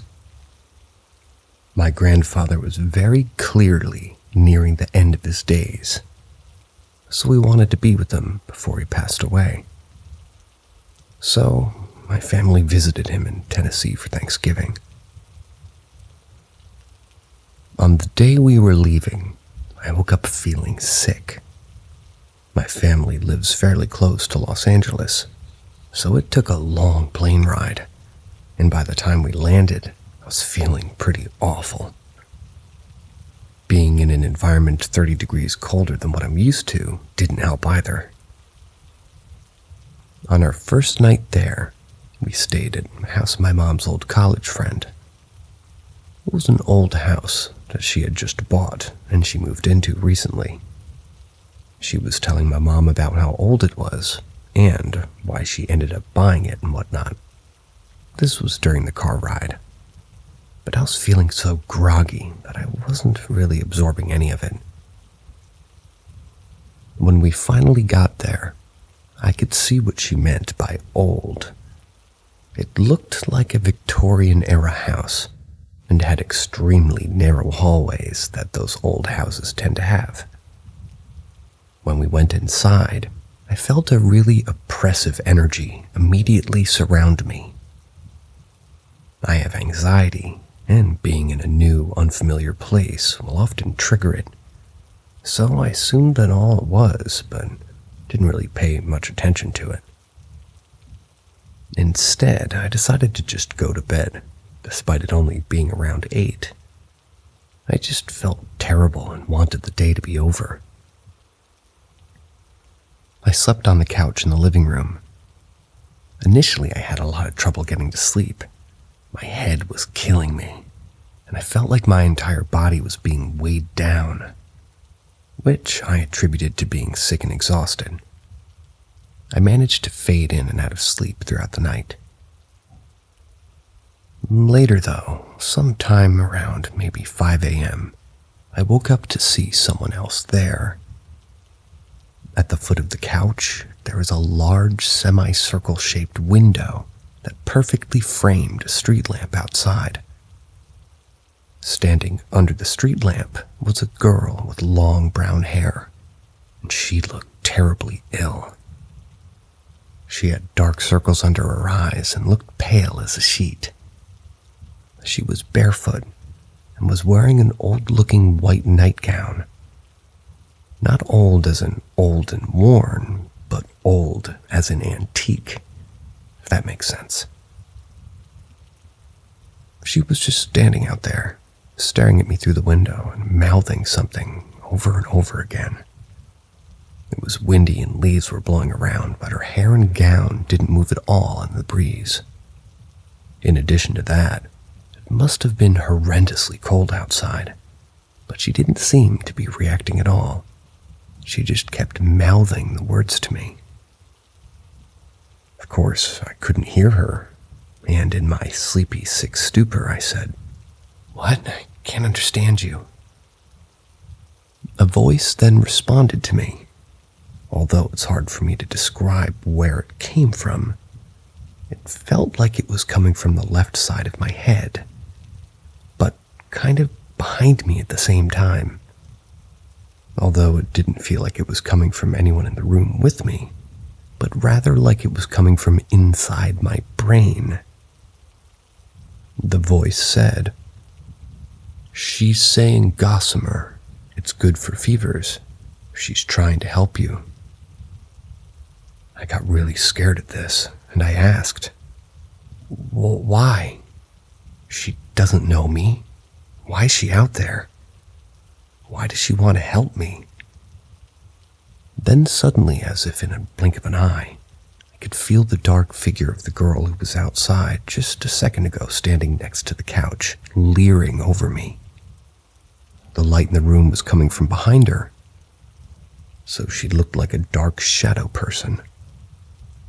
Leaning over me, she whispered, "It's okay. You're going to be all right."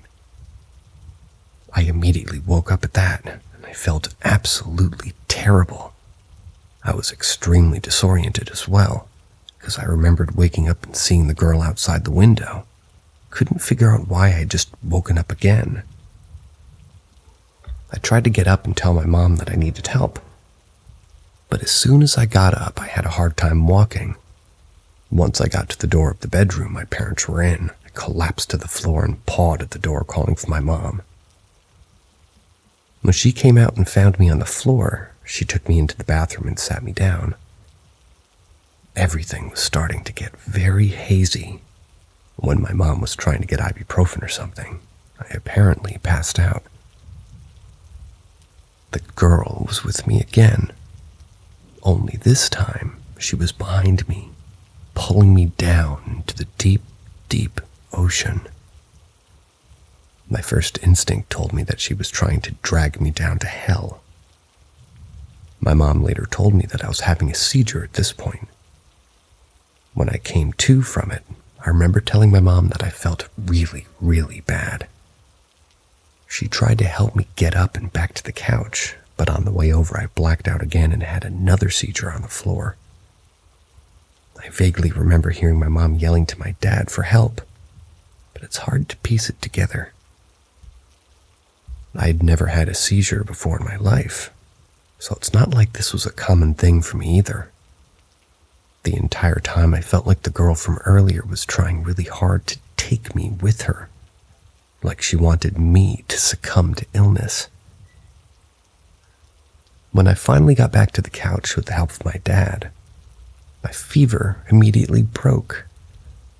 I started sweating like crazy, and suddenly I felt loose and relaxed, as if I was at ease after the whole ordeal. I no longer felt like the girl was there with me, and honestly, I was so exhausted that I wasn't even thinking about it. My mom stayed with me until I fell back asleep, and I was fine the next morning. I was still a bit sick the rest of the time, but nothing compared to that first night. Logic tells me that it was probably a fever dream, but the fact that I immediately felt something wrong when I stepped foot in that house, and that I had 2 seizures after the encounter with that girl, leads me to believe that it was something else. I'm not sure that it was a ghost, because to be honest, it felt more like she was an angel that could tell I was sick, and was trying to tell me to, well, rather take me to hell with her. I don't think she was trying to help me like the voice in my head claimed she was.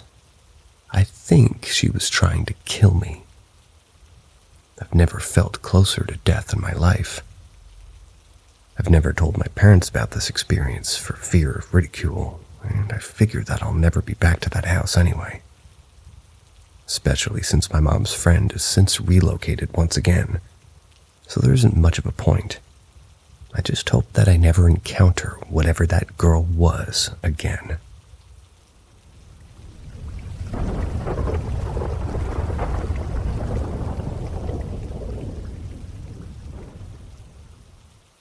I saw a shadow jumping from a haunted cliff. In summer of 2007 or 2008, don't quite well remember, I went with my best friend on the top of a cliff where this old German pillbox from 1942 was found. We went there because we wanted to visit this pillbox. We were both very keen on finding old German bullets. The pillbow was fun, but the place was well known and there were nothing historical for us to find. We visited the place enjoying the view, and I noticed an old forgotten trench nearby the pillbox. It was full of farming trash and bramble bushes. But this time I was thrilled because it seemed that nobody had come in that trench since, perhaps maybe the 50s. So my best friend and I decided to explore this trench full of thorn. We made our way inside, crawling in the bush. No. We found cool historical stuff between the farmer's trash. Things like bullets, buttons from uniforms, even a regular comb and toothbrush that belonged to a German soldier. We were very thrilled and we kept on crawling in that trench. A few hours later, I was under a huge and dense bush in the trench and there was a hole in the ground. I tried to fall inside that hole and managed to get in a small bunker. This place was awesome. World War II painting on the wall, dust, dirt, stuff everywhere. My friend came and we decided to come back in the night because we didn't have our light with us. My friend was about to be engaged with a girl that he wanted her to come and search relics with us. So we went to our town half an hour from there, picked up our friend and our tools and lights. We came back at the cliff, climbed at the first German pillbox. As soon as we were at the top of the cliff, it was nighttime. We enjoyed the evening searching for more old relics from the war. My friend told me that we needed a shovel to take away the dirt. He said that he will go to the nearby farm looking for some kind of tool to quote-unquote borrow. He went outside and a few moments later I asked our friend if she wanted to go outside the bunker. We went out and I started to light a pipe to smoke. Yeah, my friend and I smoked the pipe. French stuff. Later, she needed some privacy, so I went to the edge of the cliff to smoke, looking at the reeds in the little valley where we come from.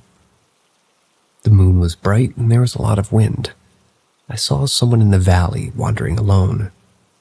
I thought it was my best friend, but that was pretty much nonsense as the local farm was on the other side. Moreover, I was worried, because even if the moon was bright, it was night, and we were near by a 60-meter cliff. He hadn't lit his headlight. I looked in his direction, smoking my pipe nervously, and I saw him slowly walking the direction of the cliff. I started to ask myself if I was hallucinating. I just stared his direction, not being really sure if what I saw was real. A few seconds later, the shadow falls from the cliff. I was fixed. And at this second, my best friend came from behind me showing an old road sign that we could use as a shovel. I understood that he was not the shadow that I saw. I thought that when I had seen the dry reeds in the wind waving toward the edge of the cliff, maybe, but we went back to the bunker, searching the dust and rust on the ground, shoveling the dirt outside of it. Around 2 a.m., we went outside to smoke and rest.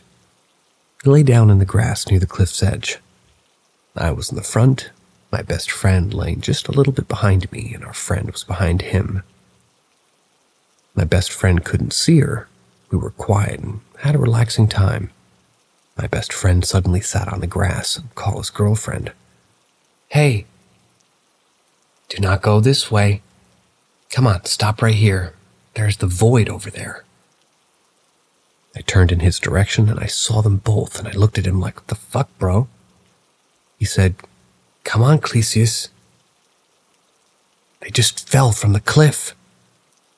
Then the girl replied from behind him, "No, I'm right here behind you." He understood that what he saw was not real. During 15 minutes, we sat in the dark. The wind was blowing. Then I said that I was tired and that I would kind of enjoy to go back home. Our friend was tired too. So we went back in the car in the valley and we were silent. When my friend started his car and started to drive, I felt him released. And he said, "Clesius, you know me, I fear nothing. But up there, no, I won't go back here. It's too creepy." I said what I saw, that it was a very strange atmosphere up there. Promised myself I would never go back there. The story could end now, but in 2016, I made a movie about that cliff. My best friend passed away in 2012, and I thought it could be a good tribute to his memory. So I went with a friend of mine up there to make some rush. It was about noon when we decided to go back to our car in the valley. Our car was parked nearby a Pebble Beach. Pebble, maybe? We were about to leave when I met some fine guy who was a local historian. I asked him if it would be okay to be interviewed for my movie, and he said okay. As I was asking him about the local history during the interview, he told us about a World War II British operation at this right place. And he mentioned a British soldier who during a raid tried to go to a landing ship on the beach. He had some German troopers behind him, and to win some time, he ran nearby the cliff. As the German were closer and closer, he thought he could reach the beach by jumping from the cliff, but it was night and snowy. He made a mistake, probably thinking that the cliff was shorter, and the British soldier jumped from the cliff. He was later found in the morning, broke dead in the rocks. I made the link with that creepy night that I had made with my best friend. It was the same place. This is a trailer of the movie The Pillbox, and the cliff are at point 15. The operation name is Biting.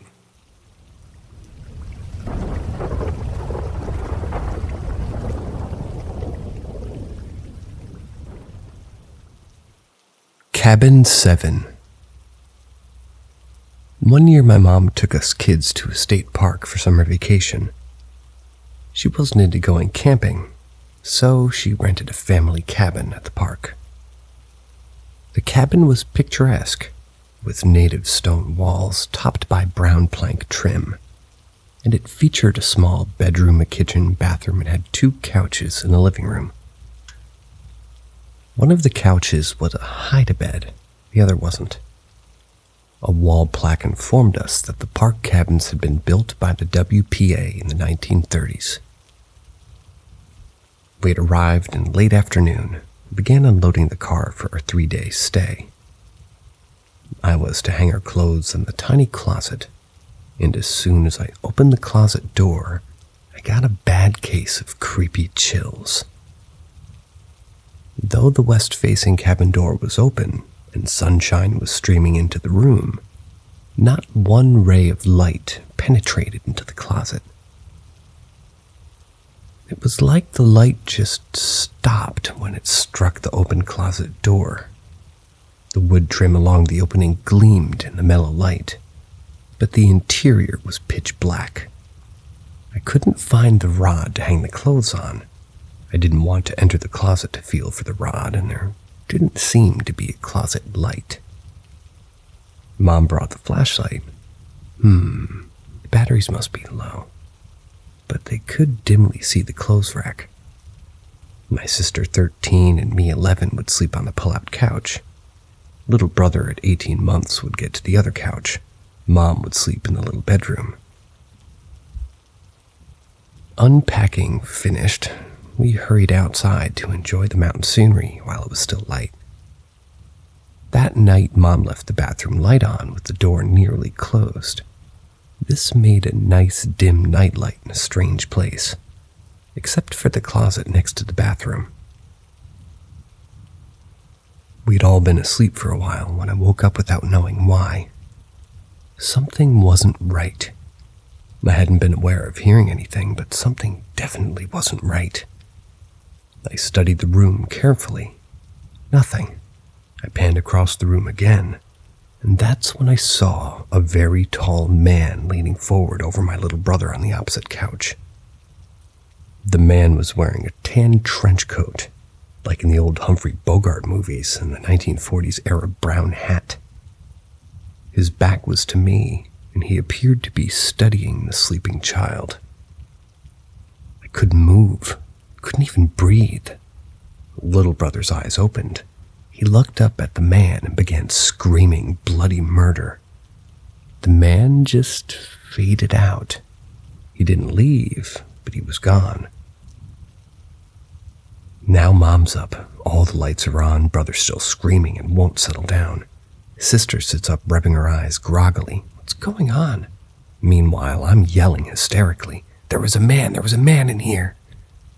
Mom checks the exit door next to Brother's couch. It's locked. She grabs a skillet from the kitchen and checks the bathroom and the closet. Goes back for the flashlight because it's dark in the closet. Nothing. Sister gets up and grabs little brother. He begins to calm down, but he's clutching her neck so hard it hurts. A thorough rehashing of events didn't lead to any conclusions. Sister insisted that I'd had a nightmare. I countered. What about brother? Did he have one too? Mom didn't have much to say, just mostly looking thoughtful. She had never allowed us to watch ghost or monster movies for fear that it would give us nightmares. Finally, she said that we should all go back to bed and talk about it in the morning. She tried to put brother back down on the couch, but he kicked and cried so much he wound up taking him to bed with her. She left the kitchen light on this time, and we finally got back to sleep. Next morning at breakfast, Mom explained a little about ghosts, and how this might be one. She said ghosts were lost and confused souls. It couldn't actually hurt us. After our day's activities, we would pray for the ghost. It should go away. It didn't.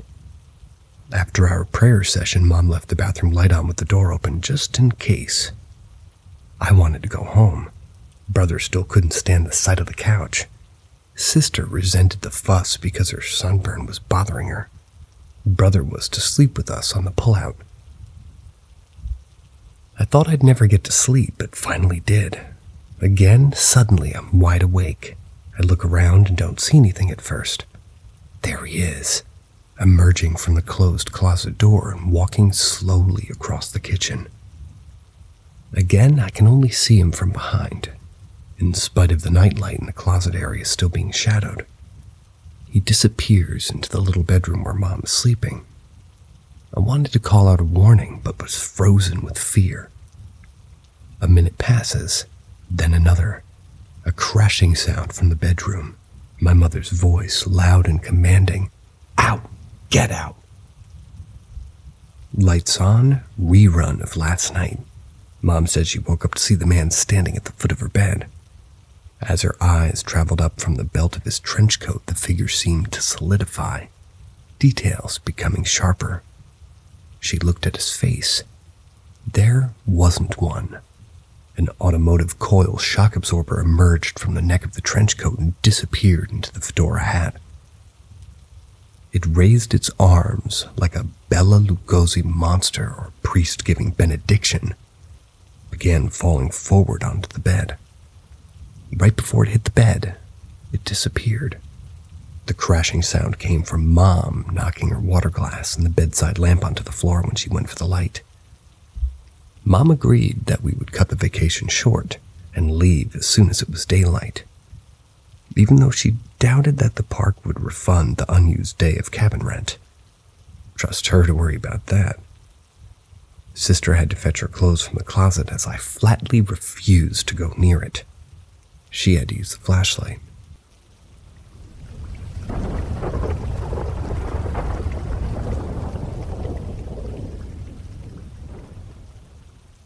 The ghost of a man who committed suicide at my family home. Along with the other spirits that appear to occupy my mom's house, there was this man. I didn't see him much when I was young, but as I got older and older, I would catch glimpses of him more often. The encounters were always very brief. He would watch me all the time, whether I was cleaning or sitting in my room with the door open. When I vacuumed, I swear that I could feel him getting closer to me. I'd get so scared I had to stop vacuuming so I could hear again. Despite this, I never really felt scared of him myself. It was just a weird experience. I don't generally enjoy encountering ghosts. I would often catch glimpses of him every time that he followed me. I felt like I was almost imagining things because I never saw him very well. However, at night it was a bit different. The whole house was. During the days, Mom's house is eerily quiet, apart from the occasional footsteps, and it has an uncomfortable feeling I can't describe. At night, the whole house would become louder and also more eerie at the same time, if that's even possible. The footsteps got worse. Some nights I heard a pair of footsteps that sounded like they were wearing heels. They would get faster and faster, approaching my bedroom door, then disappear. One night there was a thud on the door. There was also this incredibly loud banging noise sometimes, like someone was slamming something against the ground as hard as they possibly could. Some nights I heard this weird sound of muffled speech, but it sounded more like one voice at the same time. The muffled voices wasn't as regular as the footsteps. Thankfully, as it was incredibly creepy, our house was also a deeply unhappy place. Many violent things have happened. My mom was an abusive alcoholic, but also suffered greatly herself, and I too went through a whole lot of abuse, which I won't get into right now. Anyway, back to the man. At nighttime, before my boyfriend moved in with me, there was a very large black mass that would be in the center of my bedroom. I tried to tell myself it was just a darker spot of my living room, but it seemed unnatural just how dark it was. I also could swear that I heard it breathing. This thing was big, almost reaching my ceiling. I still don't know if this thing was the man, but I have a feeling it might have been him hanging. I never considered that possibility for a long time because it wasn't until I was older, about 17, that my dad told me a man committed suicide in our house before we lived there. He hung himself. When I was 15, I tried to commit suicide myself, in that exact room as well. I know this sounds weird, but I think it made the ghost grow more attached to me. I also became even more sensitive to spirits after this. Maybe because I did technically die that night, but was brought back. I would see him more often, and it became a normal thing. I even strangely felt like he protected me from the creepy-ass ghosts I spoke about in my last post.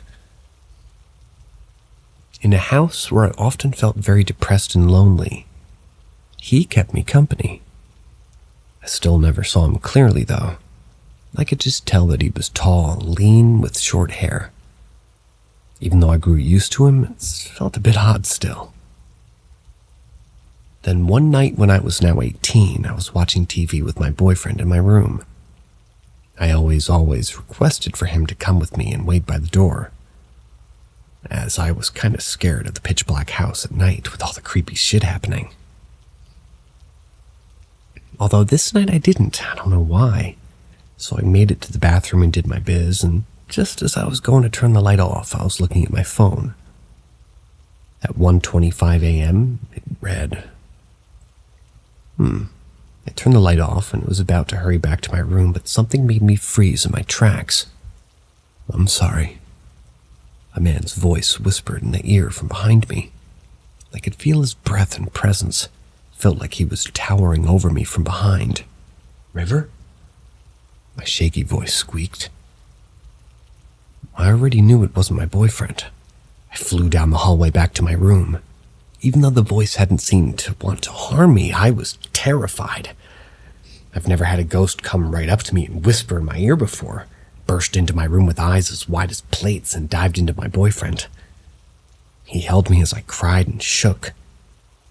Then my dreamcatcher's shadow on my ceiling looked strange and started facing the opposite way. I was a mess by this time, and we stayed up all night watching TV because I couldn't sleep. The next night I felt kind of bad about my reaction. Weird, I know. As a person who also tried to commit suicide, I felt bad for him. So I waited until 1:25 a.m. exactly and scurried out into the darkness of the hallway, and I say, "I forgive you," before running back to my room. I don't know why he said he was sorry, but I felt that it was, well, to whoever loved him when he was alive, maybe. My boyfriend and I also have a theory that those footsteps running to my door might have been his wife running to him when he had died. A year after this experience, I moved out with my boyfriend. The day we moved, my brother and his fiancée were over to help us. I walked out to the front yard when we were almost ready. My brother was standing there talking to Carrie, his fiancée. Carrie looked at me with wide eyes, stuttering and shaking her head as she pointed to my bedroom window. "There was a man in your window just watching us." I was confused at first. I asked if she meant my uncle or dad, who were also there helping. She shook her head no, and I could tell she was struggling to find the words to say in English. It's her second language. No, a strange man. I could see him properly. He was shadowy." My stomach sank. That was the last time I heard of him.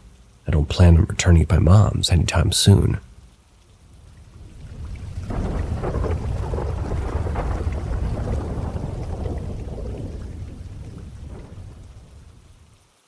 My only paranormal experience ever. I've always believed in the paranormal, alternate dimensions, and extraterrestrials. I just generally believe that the universe is extremely vast, and humans can't possibly mentally grasp everything out there. And anything is possible. However, I've never been very sensitive to anything like that. I've experienced spooky things, sure, but nothing too extreme for me to explain it away. Picture frames that have been hung for years, dropping to the floor, seemingly out of nowhere in my childhood home. Hearing unexplained footsteps. All things I could dismiss. I've also seen several UFOs on the same night. Let me know if you'd like to hear about that. But about a year ago, something happened that I've never really been able to explain. I can't get it out of my head. I'm a female living in central Arkansas, and I was staying in a rent house with my stepsister and her boyfriend. I was 21. It was 1 floor, 3 bedrooms, and 2 bathrooms. The living room and dining room are at the front of the house, connecting to the kitchen. Then there's a short hallway going down to all 3 bedroom doors at the back of the house. It was about midnight. My stepsister and her boyfriend both had work early in the morning, and they were asleep. I was still awake, but getting ready for bed. I also would like to note that I had not been drinking, smoking, or watching anything scary. I had just been chilling in my room watching TV and was definitely not in a paranoid state of mind. I remember thinking my room was too warm for me to go to sleep. It was May and Arkansas was already hot for the summer. I decided to turn my TV off and go turn the thermostat down a little bit. The thermostat is located in the little hallway just a few feet from my bedroom door. When you step into the hallway from the bedrooms, you can clearly see into the living room. We had a sliding glass door where you can see into the backyard, and a motion sensor light on the back porch. We would not only lock the sliding door, but also had a pole wedged into it from the inside, so it'll not open unless you move the pole. When I stepped into the hallway and made just a couple steps towards the thermostat, the motion light out back was on, and I could clearly see two people in the living room. They looked like they were facing each other on the couch, or just crouching in front of the couch. They were backlit from the outdoor light, so I couldn't clearly see faces, but definitely their outline. At this point, my first thought was that my stepsister and her boyfriend were fooling around in the living room. It was completely dark apart from the outdoor light, no TV on or anything. For some reason, I just thought they were in there to have sex or something. It doesn't make much sense in retrospect, but that was my original thought. I immediately felt embarrassed and loudly said, "Oh shit, guys, I'm sorry." Then the two figures who were originally facing each other darted their heads towards me. It was very quick, almost as if I startled them. Thinking I had walked in on them and scared them, I quickly turned around and returned to my room, forgetting about the thermostat. Kinda was giggling to myself, still not feeling scared, just kind of embarrassed. I thought it was funny. Turned my light off and went to lay down in bed. As I lay there, I was expecting to hear them going back into their room, or laughing or something. Some sort of reaction, but nothing came. The house was so silent now without my TV on. I laid there for about 5 minutes, then started to get worried. I decided to call my stepsister to confirm what had just happened. I assume her phone was on silent because her room was right next to mine and I didn't even hear a ring. When she didn't answer, I called her boyfriend. His phone rang and he finally answered. It was clear that I just woke him up because of how, his sleepy voice sounded. I asked him if they were in the living room and he said no, that they were both asleep, and he sounded annoyed that I was calling him at midnight, knowing that he had to be up at 4. So still not even thinking about ghosts, I told him that I just saw 2 people in the living room, and I think people had broken in. He woke my sister up, told her what was going on. They both grabbed something from the room to use as a weapon. All I had was a pocket knife, but I grabbed it and we all decided to leave our rooms at the same time and step into the hallway. He walked ahead of us, and the 3 of us made our way into the living room, turning on lights as we walked. There was nothing. The pole still wedged into the sliding door from the inside, the deadbolt and lower lock on the front door were still locked, as well as all of the windows still being shut and locked. Nothing appeared out of place. They assumed I was high or had been drinking or something, or maybe just saw jackets hanging in the coat hooks. This experience still shakes me up to think about. I stand by there being absolutely no way I could have mistaken a jacket or a shadow for people, because when I spoke, the 2 figures had both quickly turned and faced me. The upper deadbolt on the front door could only be locked from the inside. There was no keyhole for it on the outside and no way for someone to leave and lock it behind them. There is also no way somebody could leave through the sliding glass door and replace the pole on the inside that kept it closed. I've never experienced something like this before or since. I'm certain now that what I saw was otherworldly and not intruders. Nobody believes me, though. Those are all the stories for this evening. For those of you still around, thanks for listening. See ya.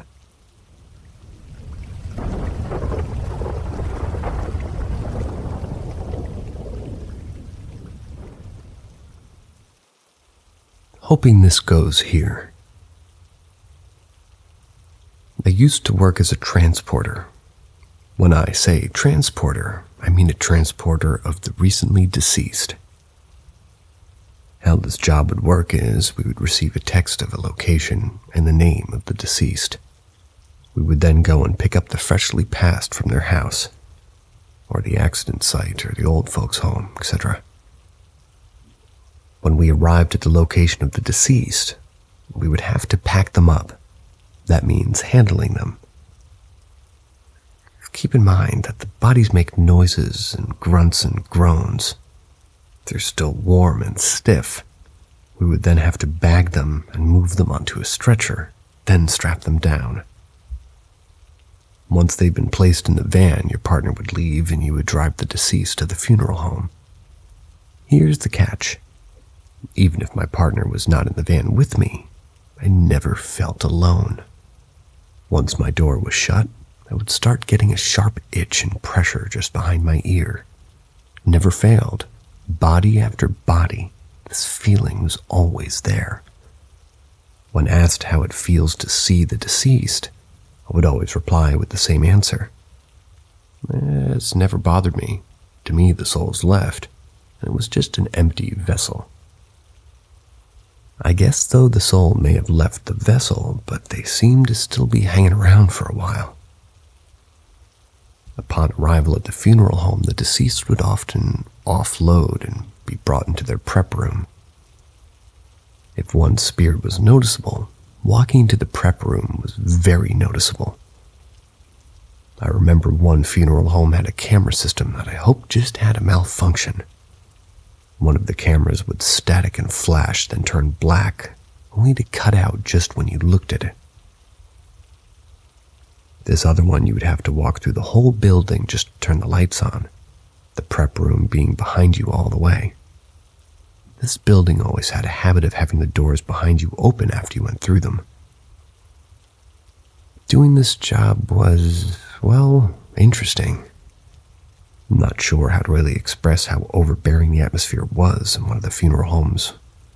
We're at about 0200. But if you want a creepy time, go hang out in the prep room during the witching hour.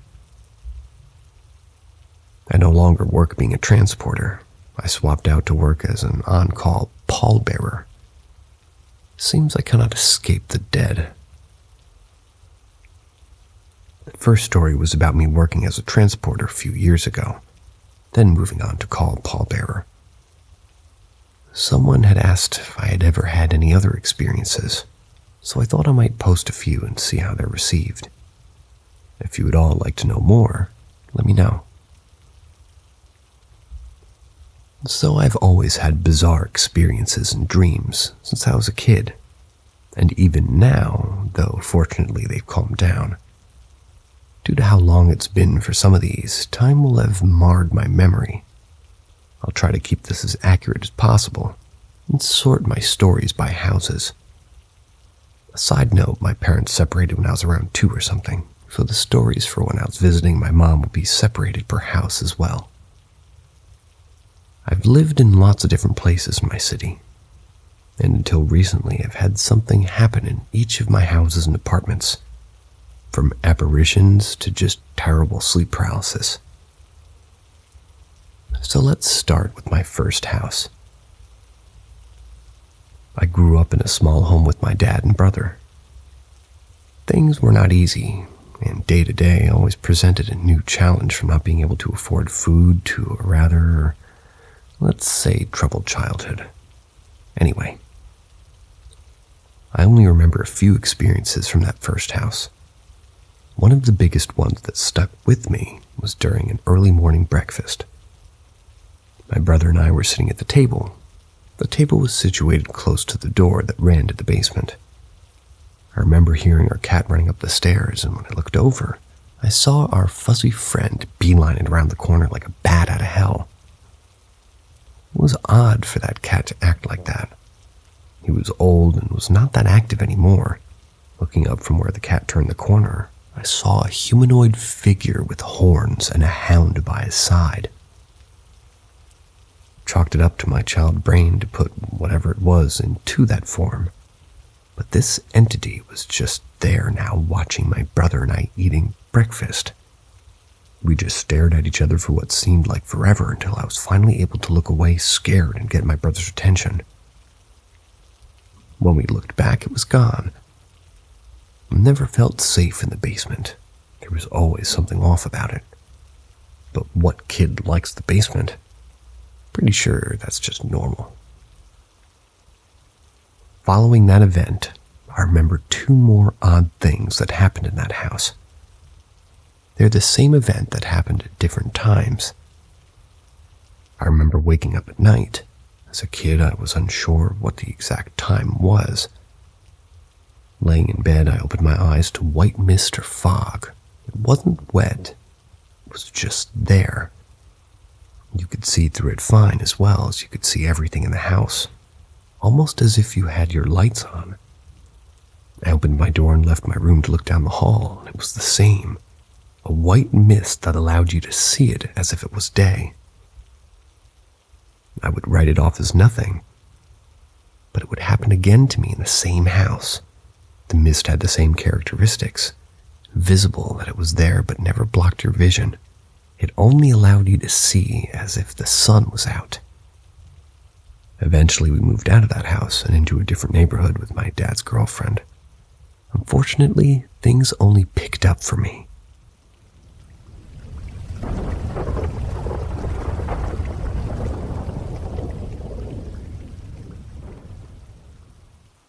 Mr. Sandman.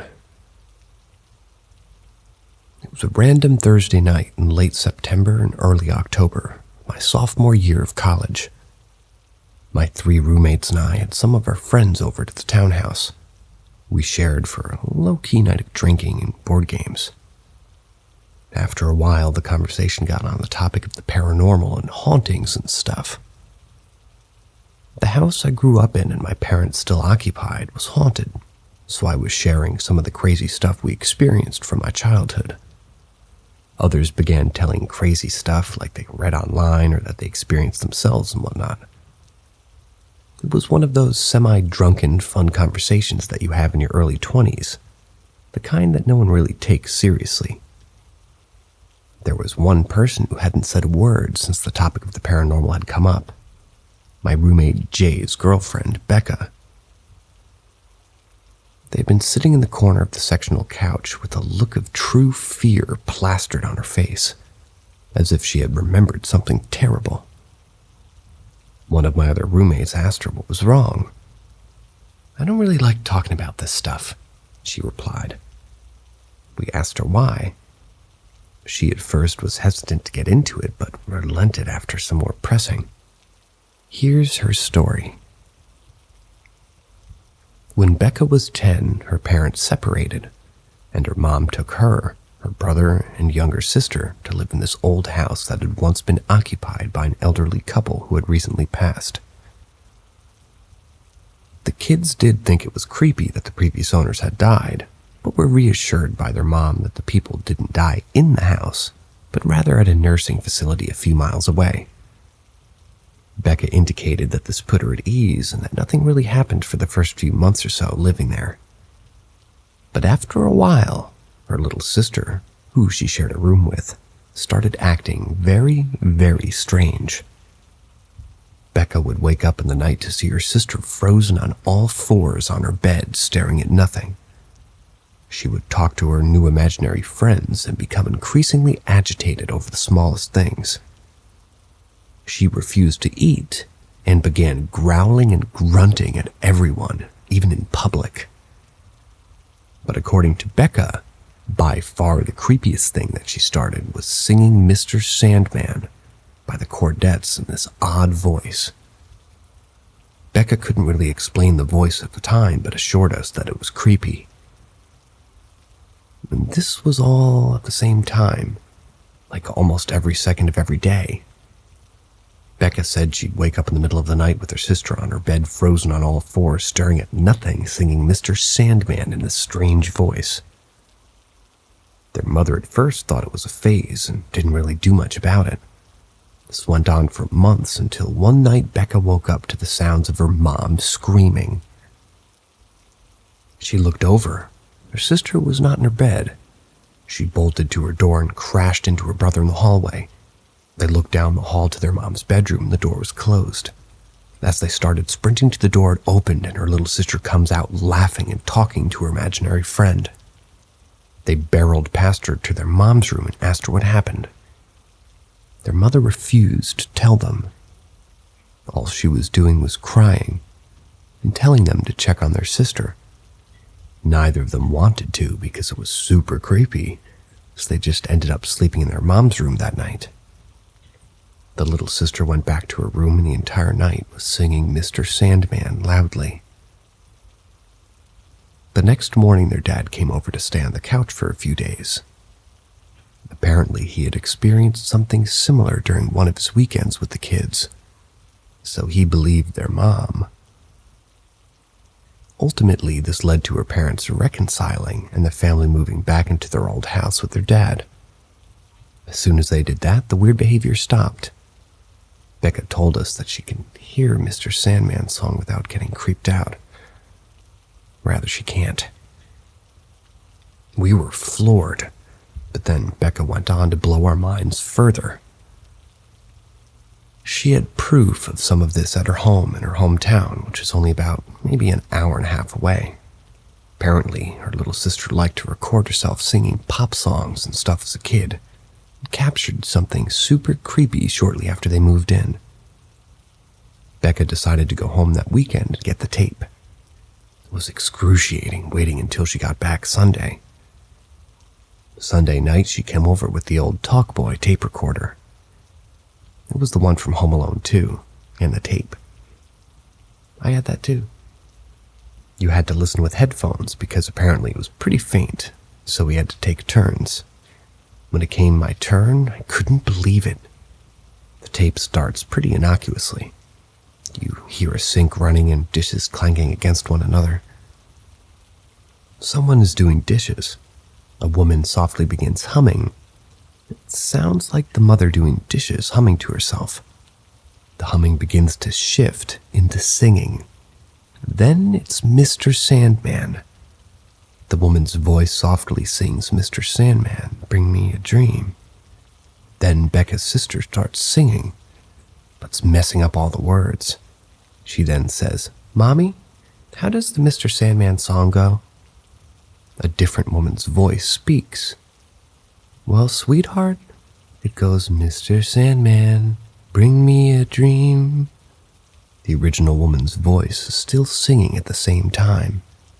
She then stops and states, "Earl, I think the little one can hear us." The tape then has all three weird growls and static noise, and then cuts out.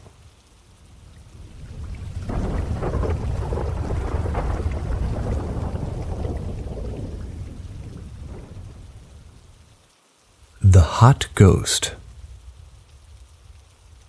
This was the only paranormal thing that ever happened in my life, and it happened shortly after I started working some 20 years ago. My parents and I were living in my brother's house. He had this big-ass master bedroom with an ensuite bath. Shortly after he got married, he bought another condo and moved out with his wife. My parents didn't want the master bedroom, so I quite happily snapped it up. I checked it out with the big screen HD TV, nice glass desk, big comfy sofa. It was like my own little bachelor suite. One day during the week, I was just happily watching TV on my couch. It was daytime, my parents were out. Suddenly a loud glass shattering sound came from the desk behind me. I instinctively jumped off my couch and turned around toward my desk to access the racket. My desk was made by IKEA. It was an L-shaped desk and was made up of 3 glass panels with a metal frame.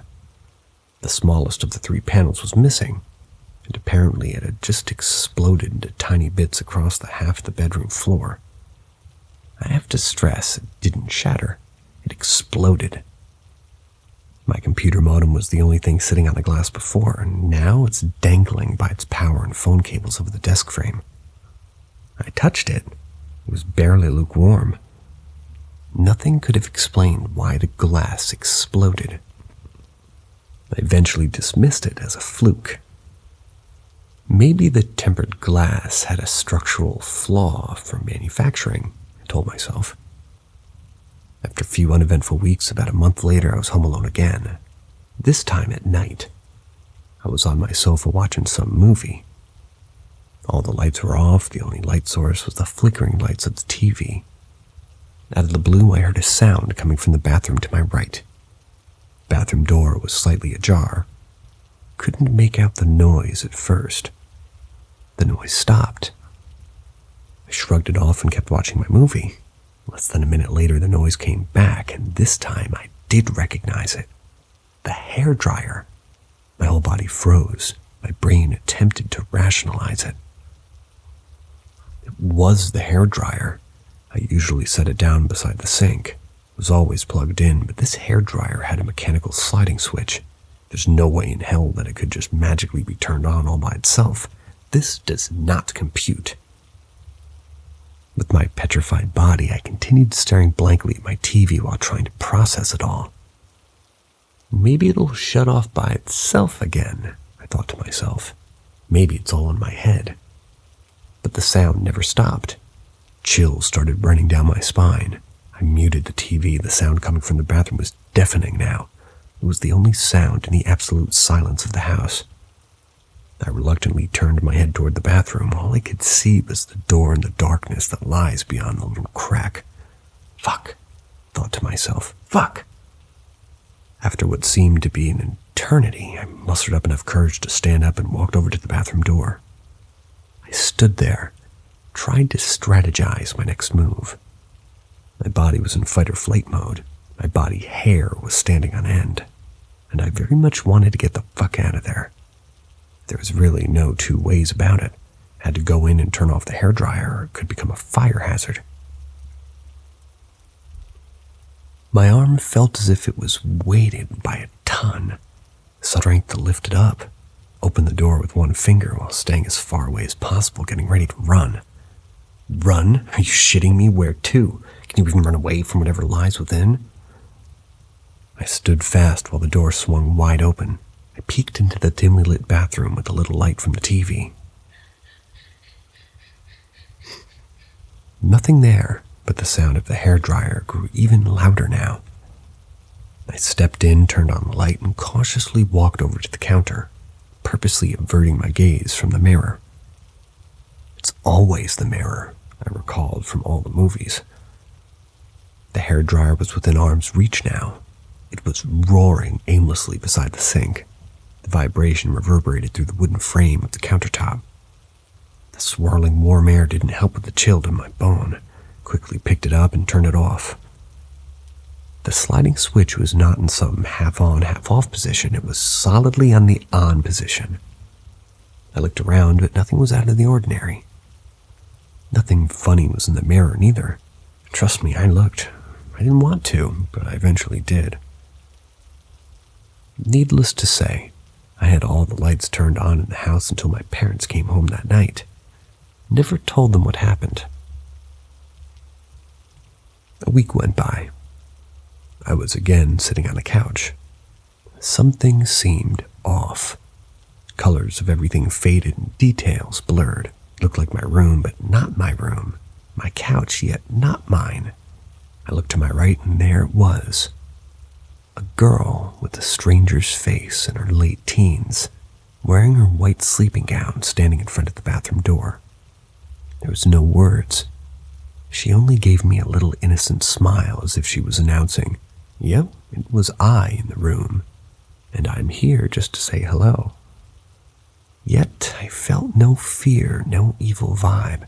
All I felt was a sense of peace and calm, perhaps even a dash of bashfulness. "Wow, actually you look quite hot for being a ghost," I said to the ghost girl, not sure what got into me. She gave me a weird stare for my inappropriate comment and didn't utter a word. That's when I woke up, and nothing strange ever happened again. I might be the first human being ever to weird out a ghost. And yes, got ghosted by a ghost.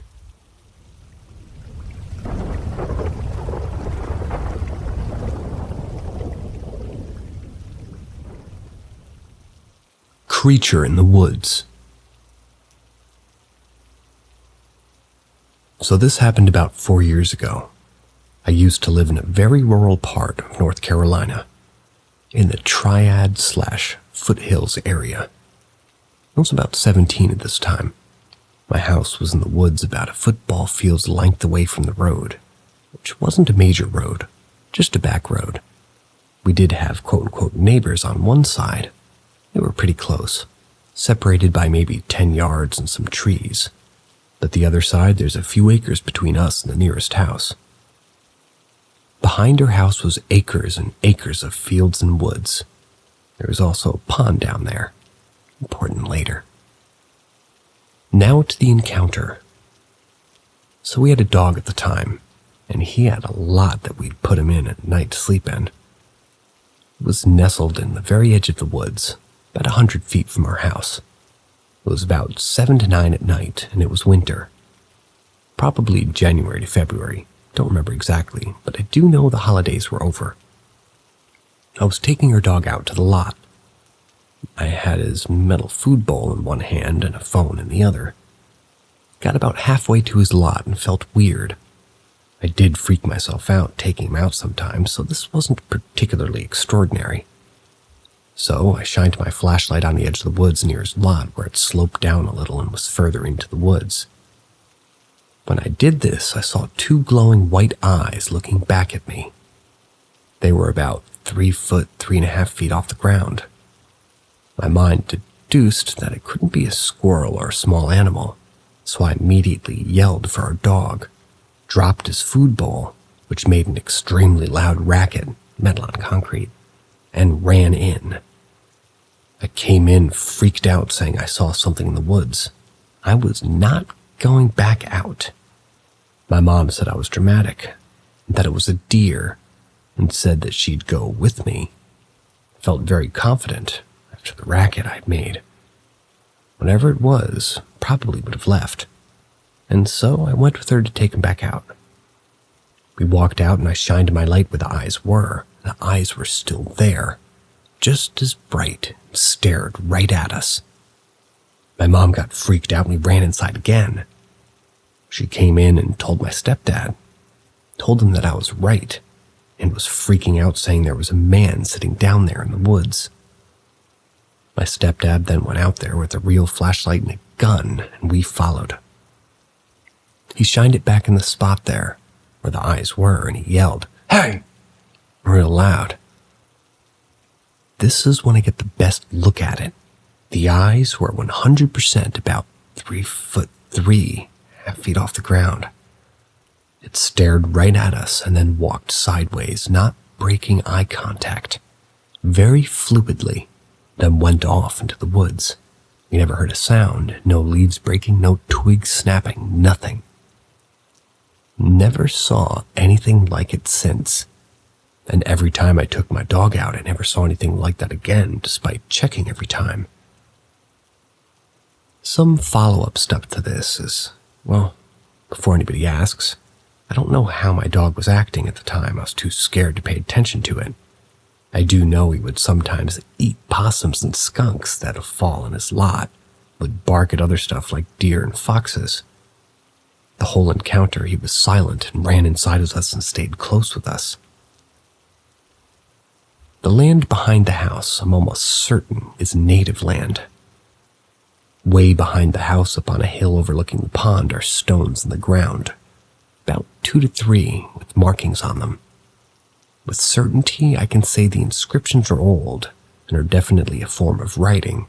They are very weathered, not fresh at all, and are precisely drawn lines with parallels and equal spacing between the markings. We've also found arrowheads in the area. We jokingly called it the Indian burial ground. But from my research, natives in North Carolina rarely practiced burial like this with headstones. So I'm not sure what it is, but I'm pretty certain it is native, not older. The pond. I always got weird vibes down by the pond fishing, always. It was a natural pond or spring. My stepdad turned it into a larger pond when he had cows and stocked it with more fish. There's a large slope you have to walk down, surrounded by baby pine trees on each side. There's a small circle area right before you go down the hill to the pond. And in this clearing, we used to find a lot of bones. I mean a lot. There'd be 3 to 4 piles of fish and snake and bones neatly in a pile, normally all missing the head part. This pond is not close to where I had this encounter. It's closer to the other side of the property, but still technically on our property. crow head. Back in this area, where I get the weird vibes, my stepdad has old fence posts separating his land and the neighbors. It's an overgrown field and pasture on one side, and straight woods on the other side. The neighbors did come back here sometimes, but normally just to ride ATVs. But anyways, one day in the summer I went back there with friends, and in the very back line of the property were crows' heads stuck on the fence post. Super freaky, and we dipped out. Now I've seen this before at my grandpa's house. That times when I saw it, it was a fence post around his garden, and he told me that you do that if crows eat your garden, and they'll stay away. However, when I saw it at our house, there was never a garden anywhere near that fence post, or close to that area at all.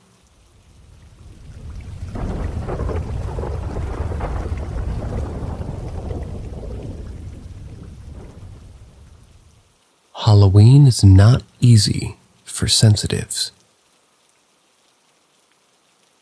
I am a sensitive. I have seen and experienced the paranormal since I was little. My experiences range from surprising to scary, and they can happen anytime. I don't control it. The one thing I can count on, though, is something almost always happens to me around Halloween. I'm sure most people know that Halloween is the time when the veil between the worlds is the thinnest. It's not just that day. Sometimes as much as 2 weeks before and after Halloween, the veil is thin enough to severely affect sensitives. I have a few sensitive friends, and I know that some can even feel the veil thinning. Responses to the veil range depending on sensitivity. I've experienced lucid dreaming, vivid dreams, and severe anxiety. I do have anxiety, which I have medication for. Last Halloween, I had a panic attack come out of nowhere. I was shaking and could hardly breathe for no reason. I barely made it back to the car. I know that it was because of the veil. I don't usually have those attacks since starting my medicine, and I went back to the same mall a few months later and experienced no anxiety. I don't remember everything that happened on Halloween, so the experiences I do remember are usually among the scariest. I will start with the ones that happened the longest time ago. That Halloween, I had a few things happen to me, as expected. I can't remember them since they didn't really stand out. This experience was more creepy than scary. It was either Halloween night or just after. I couldn't sleep, so I was playing on my phone in the dark. I decided it was time to make myself sleep, so I went to put my phone down. When I did, I saw a dark cat-sized shadow jump at my face. I jerked back, thinking my black cat had jumped from the nightstand to my bed. I never felt her land on the bed. I looked around for her just to realize that she was asleep on the other side of my bed. She would have had to climb over to lay there from that angle. It took me a while to sleep that night. This next one is my sister's experience. It happened either that same year or a little after that. She isn't as sensitive as I am, so her experiences are fewer, but they do stand out more. She was riding home with her boyfriend from the Halloween gathering that they had gone to. It was dark, of course. And then he pulled into the driveway to our house. He said the lights landed on something large, running on all fours. It was humanoid shaped. He didn't see it. She told me about it.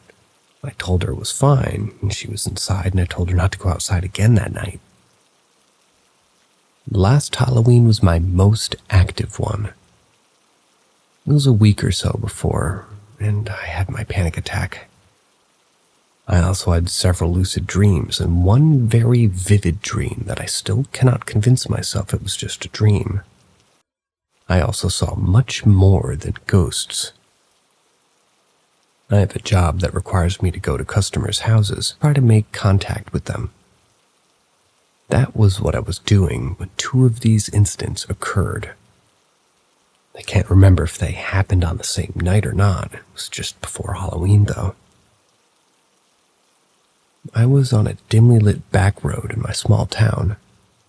In my town, most of the back roads are dark, so I was lucky to have some extra light. I rounded a curve and my light lit up something standing on the other side of a fence.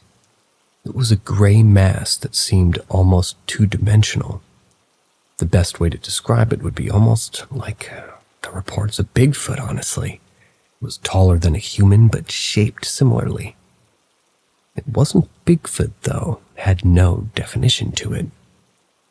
I believe it belonged to a different place. I drove faster after seeing it, and I took a different road back. The next thing I saw was very similar to the previous creature, except it flew.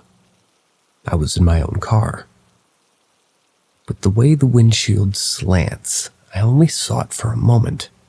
It was almost like a pterodactyl, but was gray and had no definition like the other one. I describe it that way for lack of a better way. Obviously, I don't think that we have extinct flying dinosaurs in my small town of Tennessee. These two creatures sound absurd, I know, and even I would have pretty much as hard of a time as probably you believing somebody when they describe them. But my last experience of that Halloween was the most terrifying experience I've had around Halloween in general. I was pulling into my driveway at night after getting off work. It was late, and everyone else would have gone to bed by then. It was the first time I had seen something like it, and hopefully the last. I understand why my sister was freaked out that time. A large humanoid creature on all fours was running through the yard. It was only a few seconds that I'd seen it, but it was close, and it was big, maybe twice the size of our chocolate lab. Once we passed each other, I didn't see it again. Needless to say, I made a mad dash into the house and wouldn't let the dogs out to use the bathroom.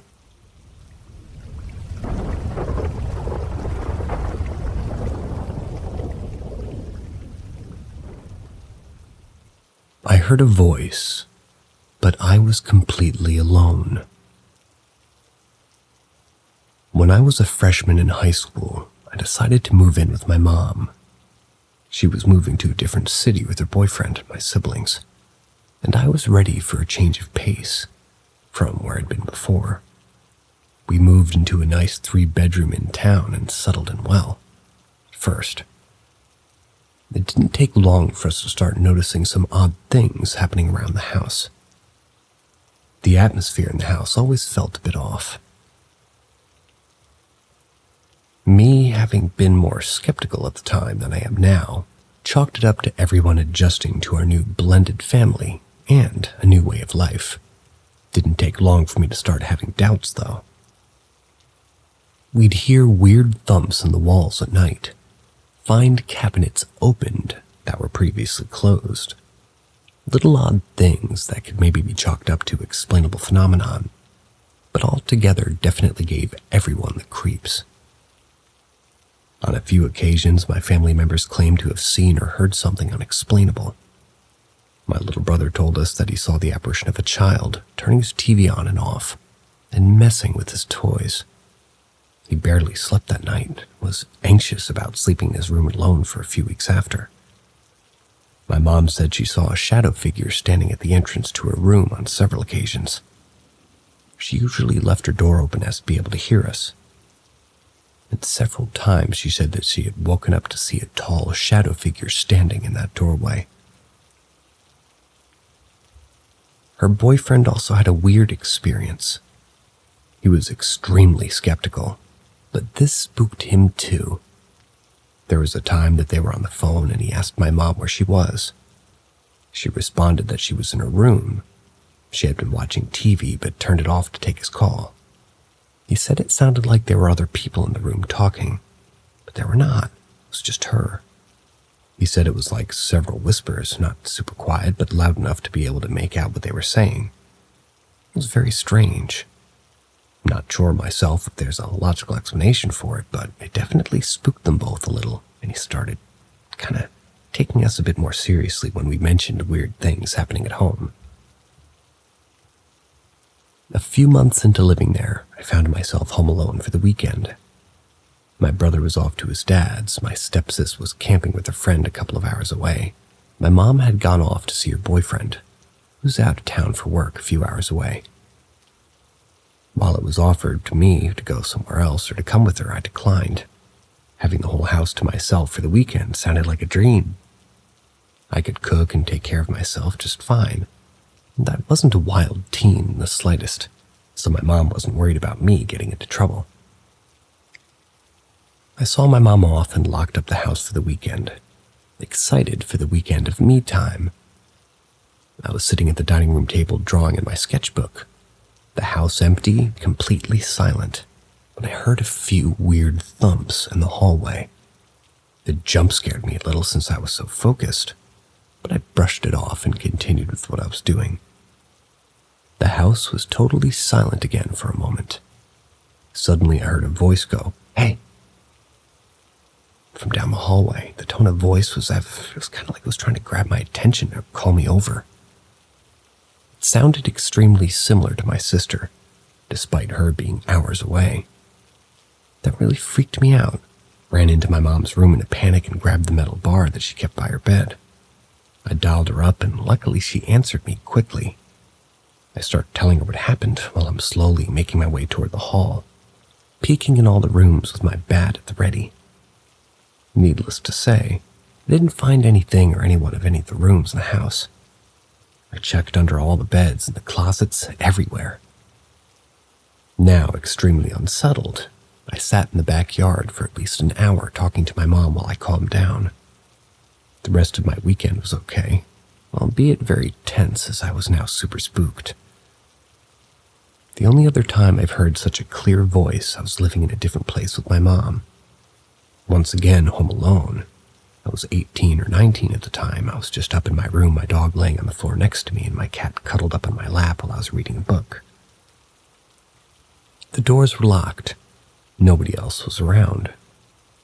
I heard what sounded like a child's voice call my dog's name from downstairs.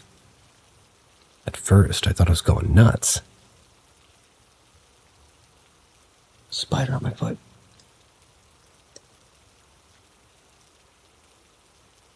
First, I thought I was going nuts. But all of my animals reacted to the voice, so I know what I heard was real. My dog, however, did not go after the voice. Instead, he got up, peeked out of my bedroom door, then turned right around and hopped in the bed with me. Whatever it was, I don't think he liked it. Once again, I checked the whole house and even looked outside. Nobody was home, nobody was outside, no TVs were on. There's no explanation for what I heard. In both instances where I heard a voice, I wasn't asleep or even laying down. It was the middle of the day. I don't have any mental disorders that would cause auditory hallucinations. Never experienced sleep paralysis. I have had times where I was asleep or half asleep and woke up because I swore I heard my name being called. I'm a very light sleeper, and I'm easily woken by sounds. But in every instance of this, nobody in my home was calling for me, and I very clearly heard my name, because I was asleep or almost asleep though. I'm not including these stories in this post, as there's possibilities that, it just could have been a dream.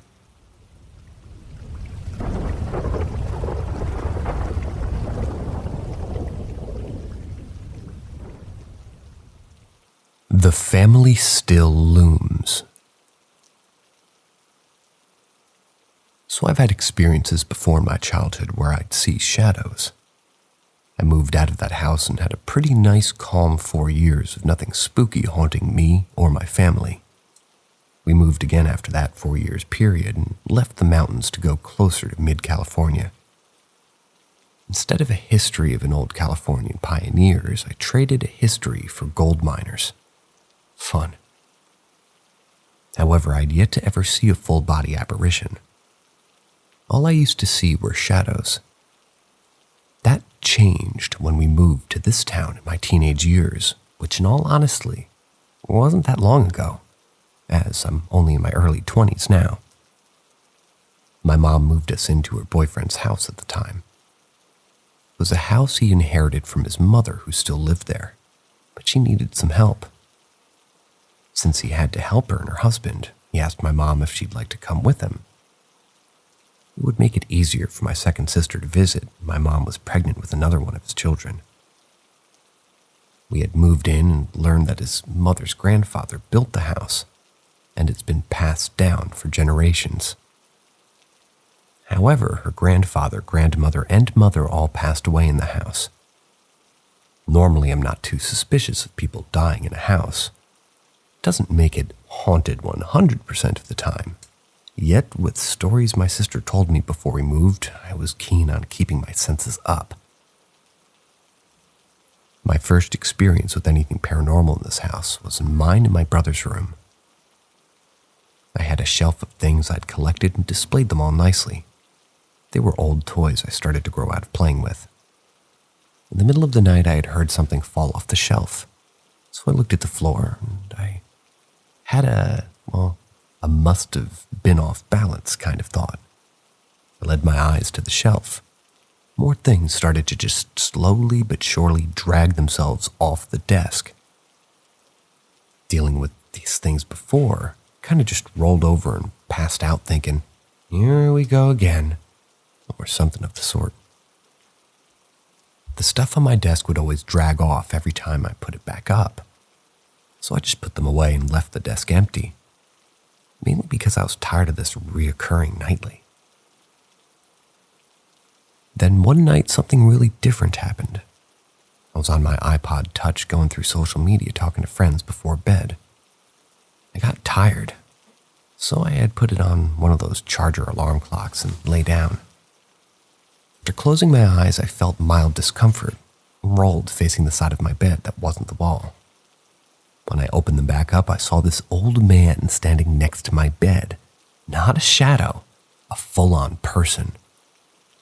Our family dog had sleep on the bed with me at the time, and she was looking at it too, sitting up and just staring. She never started to growl, which thank heavens for. I would have had a heart attack if she did. We both just stared at him as he turned around and started to walk out of my room. When he had gotten to my closed door, he just walked through it. So jarred seeing this because I'd only seen shadows previously, and this was a whole new level of strange. As the years passed, I'd have more unique and new paranormal scenarios in this house that I'd never seen before. I'd hear new voices different than my childhood ones. I'd hear boots walking in halls when no one else was home. Loud banging in, but not on the roof. This wasn't a rodent or woodpecker, as this banging would happen in the garage, which has no in-between space for insulation. It was just wood, metal roof, and tiles. I saw a new apparition, a woman in a blue dress. She had walked quickly down the hall that went near the master bedroom, then was gone. I know this because I followed her into said room, just to make sure some stranger wasn't in the house. I had finally decided to ask my mom's boyfriend's mother. Let's just call her MBM for some questions. I asked her if she could show me pictures of her family, because if you told her directly about ghosts, she would just shut down and ignore you. In there, MBM had showed me a picture of her grandfather and grandmother, which were wearing the exact same things as the apparitions I'd seen, which had pretty much spelt it out to me. Yeah, they're haunting this house. After learning this, these ghosts didn't really scare me, as really they were just kind of there. Only one place in the house was annoying when it came to paranormal activity, and that was the garage. You see, as a career, I work on recording audio and writing for projects. Not trying to be too specific on the job itself, but I had started doing this work when I was 14, and I've been doing it since. I had recorded in the garage as it was the quietest place in the house, because it didn't have little kids running around 24/7. I'd stay up pretty late working on stuff, and around 11 p.m. things would start acting up. Would hear boots walking on the concrete floor behind me, and it'd pick up on my microphone. Voices talking to each other and shuffling with some of the boxes. One night I was invited into a live stream for a company I worked for, and we just played some games. During one of my waiting periods in a match, I looked at the pencil dragging across the desk, and I proceeded to see it fly across the room. I swiftly yelled and muted my microphone. After this, the hauntings were pretty repetitive from there on, and thusly I don't have much else to share. It wasn't some hugely terrifying situation, just a very casual experience with some people I felt weren't ready to fully move. Sorry about the rain, guys.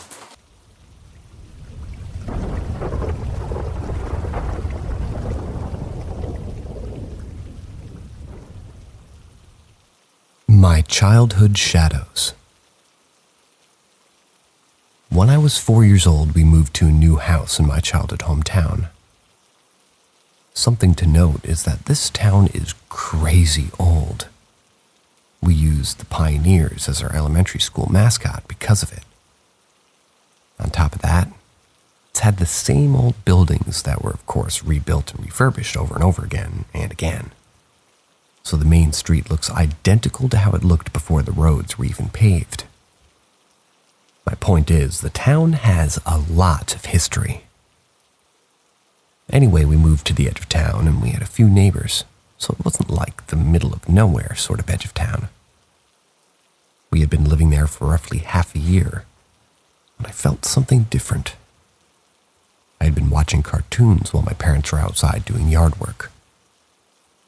It was kids next door, so it was innocent enough. But now I'm losing myself to the memory and I'm getting off track. The atmosphere got cold in the middle of me watching. I felt the feeling of someone staring at my neck, like piercing me with their eyes. I'm sure you can relate to the feeling of someone looking at you. Then you turn and face the person in public and they swiftly look away. Felt like that. Yet when I turned around, there wasn't a person. It was a shadow. It was standing in the entrance to the hallway that leads to the bathroom, my bedroom, and my parents' room. If I had to clock in a height and appearance, it'd have to be around 6 feet tall and male. I always thought it was funny because the shadow had what looked to me like a cowboy hat. I didn't really feel fear, but more of a curiosity. I thought maybe I was making a weird shadow puppet, because I didn't really comprehend how light fully tracks because of, well, I was 4 years old. So I waved to it. Nothing moved. It just stood there looking at me. However, seconds after, in response to my wave, it had waved back at me. This had piqued my interest. I got up to look at it, but it ran down the hall to my room. I chased it, of course, because it was in my room, but when I went in there, nothing, nada. Told my mom about this, and she had seemed to be interested for reasons I'd learn much later in my life. This was the first experience of many in my childhood house. Before this moment, I did hear voices every now and then. You know, the usual someone calling your name when no one was there. So after seeing something to affiliate the voices with, my little kid self became ecstatic about learning more of weird shadow people. The man in the cowboy hat was one of 3 shadows in the house I saw. There was a boy I'd see running in the same hall as a cowboy. He'd go into the living room unlike the cowboy. Then a little girl who was also in the basement. For some reason, I was afraid of this girl. I hated the basement, and I had hated it for every year I'd lived in that house.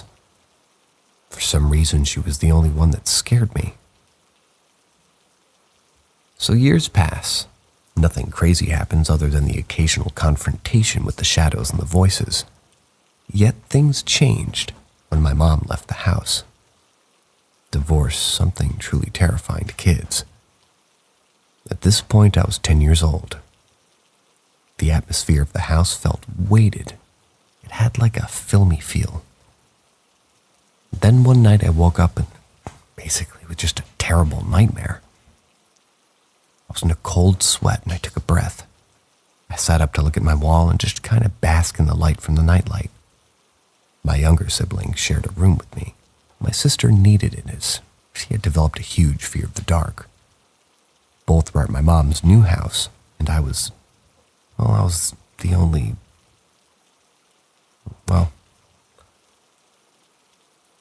I was only in my childhood home because I had soccer practice, basically. I heard a clank come from the closet. It wasn't very loud. Regardless, it did catch my attention, so I looked over. As my eyes adjusted to the dark, I saw a toy train hovering. It was so weird, and yet my mind turned to fascination until my eyes adjusted more. The boy's shadow was holding it. It wasn't hovering there alone, it was being held by a black mass. My brain shot up like lightning as I realized that this was real, and I gasped loudly. Big mistake. The shadow looked at me and it threw everything in the closet out, and all I could hear was running down the hall. I, of course, did a classic young kid maneuver and threw the covers over my head. I forced myself to fall asleep, as if I wasn't supposed to see that, or maybe that this was part of that nightmare. When I woke up, I looked at my floor, and sure enough, everything was emptied from my closet. Not ideal, especially when you had to clean it all up yourself. The house had become more creepy after this, and I'll tell a few more stories in different posts. These are just the experiences that had kind of hardcore made me believe that there are truly things that go bump in the night that we can't fully explain yet. As for why things got so crazy, well, I learned my mom was pagan. She'd apparently marked our house with some seal that was supposed to keep these things at bay. As she also knew they existed in the house, and had her own experiences apparently. When she moved out, my grandmother had found it and broke the seal, thinking it was some witchy junk that my mom left behind. I'm not too religious myself, so I'll just take her word for it for now. Although I am developing an interesting theory on why such things may work.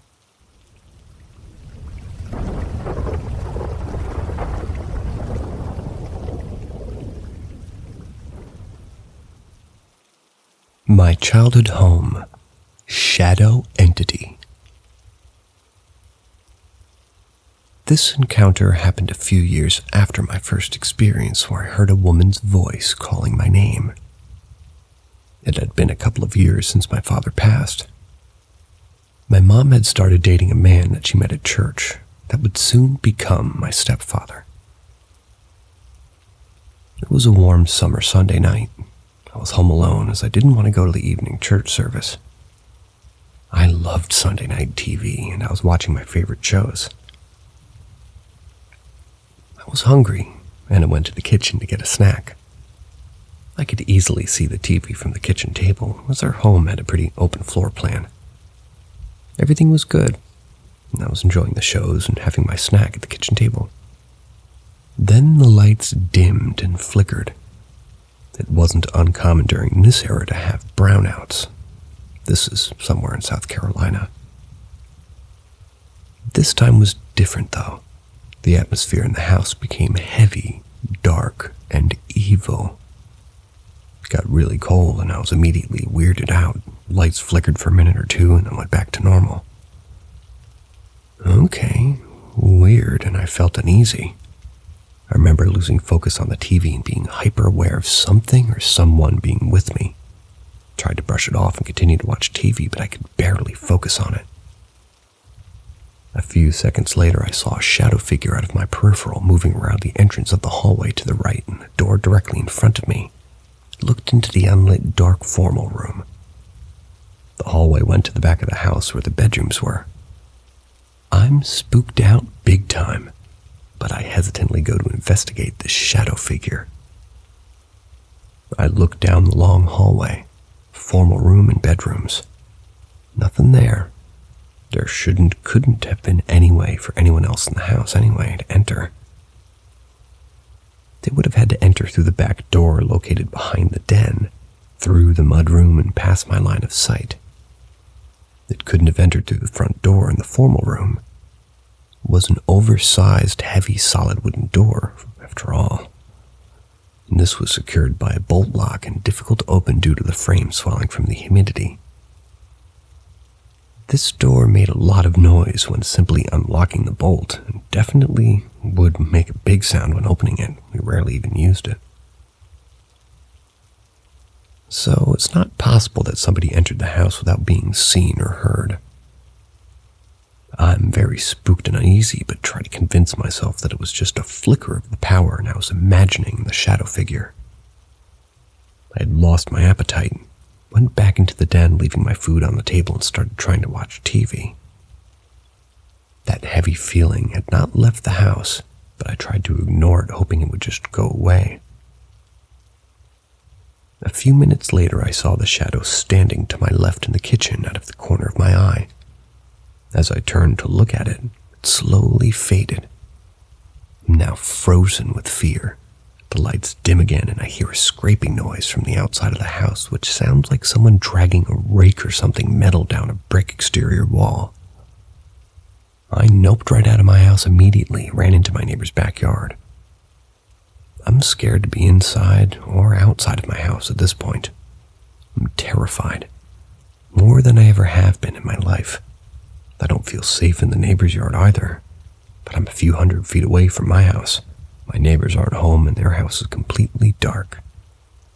From where I'm standing, I can see into the den through a large picture window. The room is lit by one lamp and I can see shadows moving about. At one point, I saw the shadow watching me through this window. This lasted for several seconds that seemed like an eternity. It wasn't shaped like a person, but more like a tall, dark void of empty nothing. Around 3 feet wide, over 6 feet tall. They went beyond the top of the window that was 3 feet tall, and 6 feet wide, and the top was 6 feet kind of off the floor. This entity didn't feel friendly, it felt angry and hostile, and it oddly felt familiar. A minute later, I see headlights coming down the driveway. It's my mom and my stepfather-to-be. A sense of relief came over me, and that heavy feeling dissipated. Almost immediately, the shadow disappeared and everything went back to normal. My mom sees me in the neighbor's yard and is immediately pissed that I'm outside. I incoherently try to offer up some kind of explanation, but I'm rambling gibberish. My mom, being short-tempered, says, "Get your butt inside, there's nothing in there." I hesitantly did as I was told. When we got inside, she was not happy about the kitchen being in a complete mess. My food was scattered all around the table and floor. I didn't do that. I usually cleaned up after myself. I had no explanation and had given up on trying to explain what happened. I knew it would sound unbelievable anyway. I have no explanations for this experience, even after decades of research into the paranormal. Perhaps it was my father's spirit, angry about the presence of another man in the house he built. Or when my friends and I found a Ouija board in a closet and asked it a couple of questions. Another story for later. This visitor or something similar would return again soon. The scraping noise would also return a few more times over the years. It's really great to tell these events after all these years, honestly.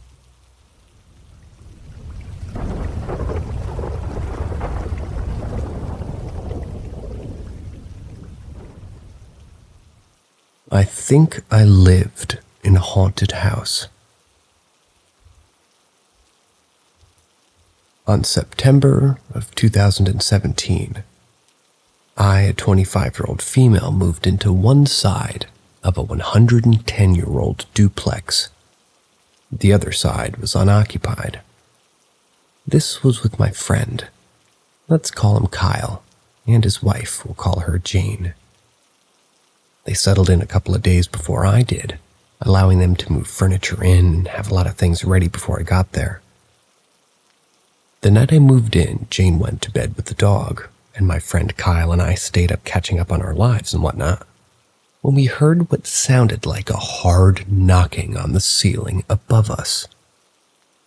This would have been where Jane was asleep. Boom, boom, boom, boom, boom. Kyle Kyle went upstairs to check on Jane, who was still fast asleep with the dog. Weird.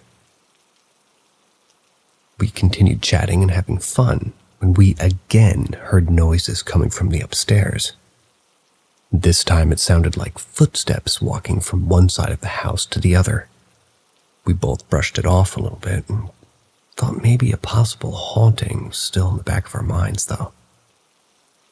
I'm not going to bore you with the lesser things I witnessed, like lights flickering, knocks on my door, a shadow breezing horizontally past my door, even though my hallway doesn't allow for that kind of movement. So let's just say a month later, my friend Rachel comes over. We were new friends. We were finding out about one another, and we played music and wanted to jam out in my new house. We were in my basement late at night, just playing music and talking. Rachel was sharing about her faith with me. She's a Christian. I grew up Pentecostal Christian, but not interested anymore.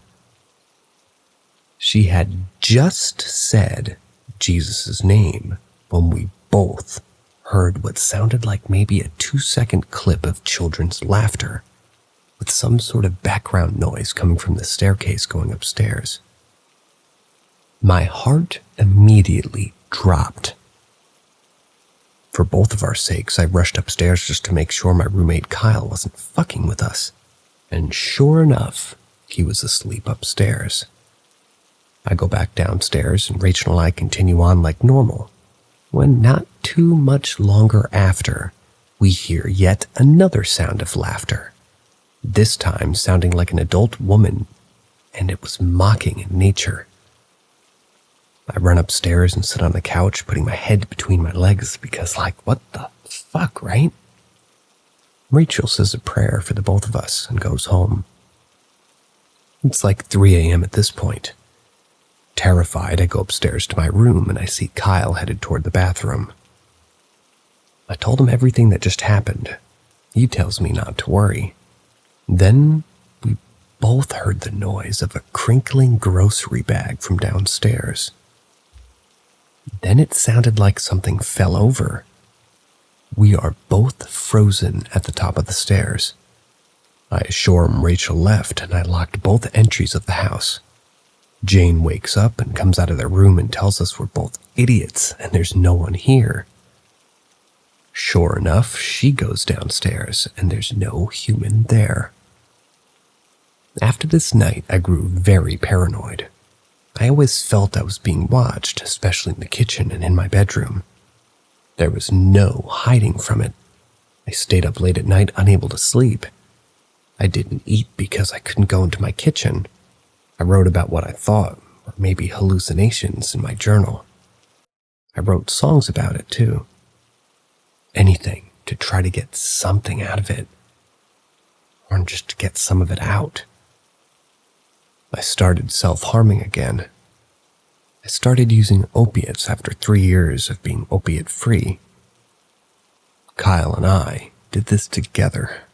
I don't think we could handle the spirits and the emotional turmoil that they were bringing. So another night I'm with Rachel again. This time she and I had just arrived at my house and we were sitting in the staircase petting the dog.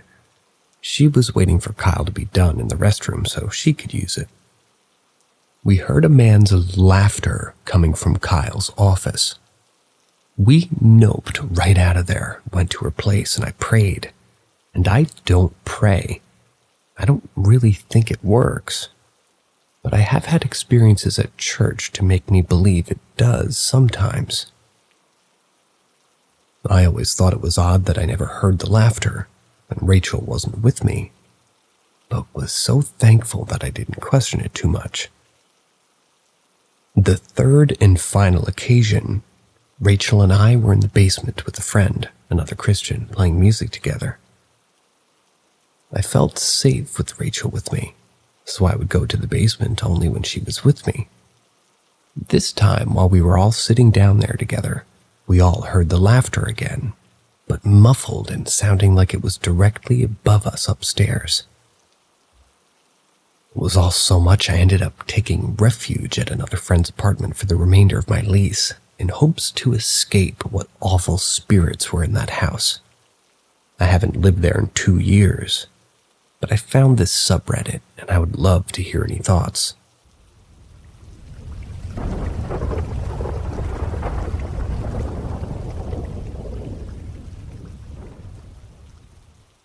My experience living in a haunted house.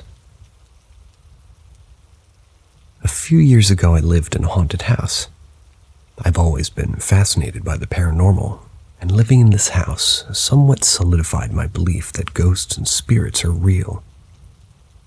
I think it's time to finally share my stories, as I find so much enjoyment in other people's stories in the sub. This one's going to be a long one, so buckle up. A few years ago, I moved into a small town on Vancouver Island called Tofino. Indigenous people had lived there for hundreds of years, but upon colonization, a residential school was built on an island across from the town, which didn't close until 1983. Lots of children died at these schools from malnourishment, physical abuse, lack of medical care, and many suffered horrific sexual abuse from the staff.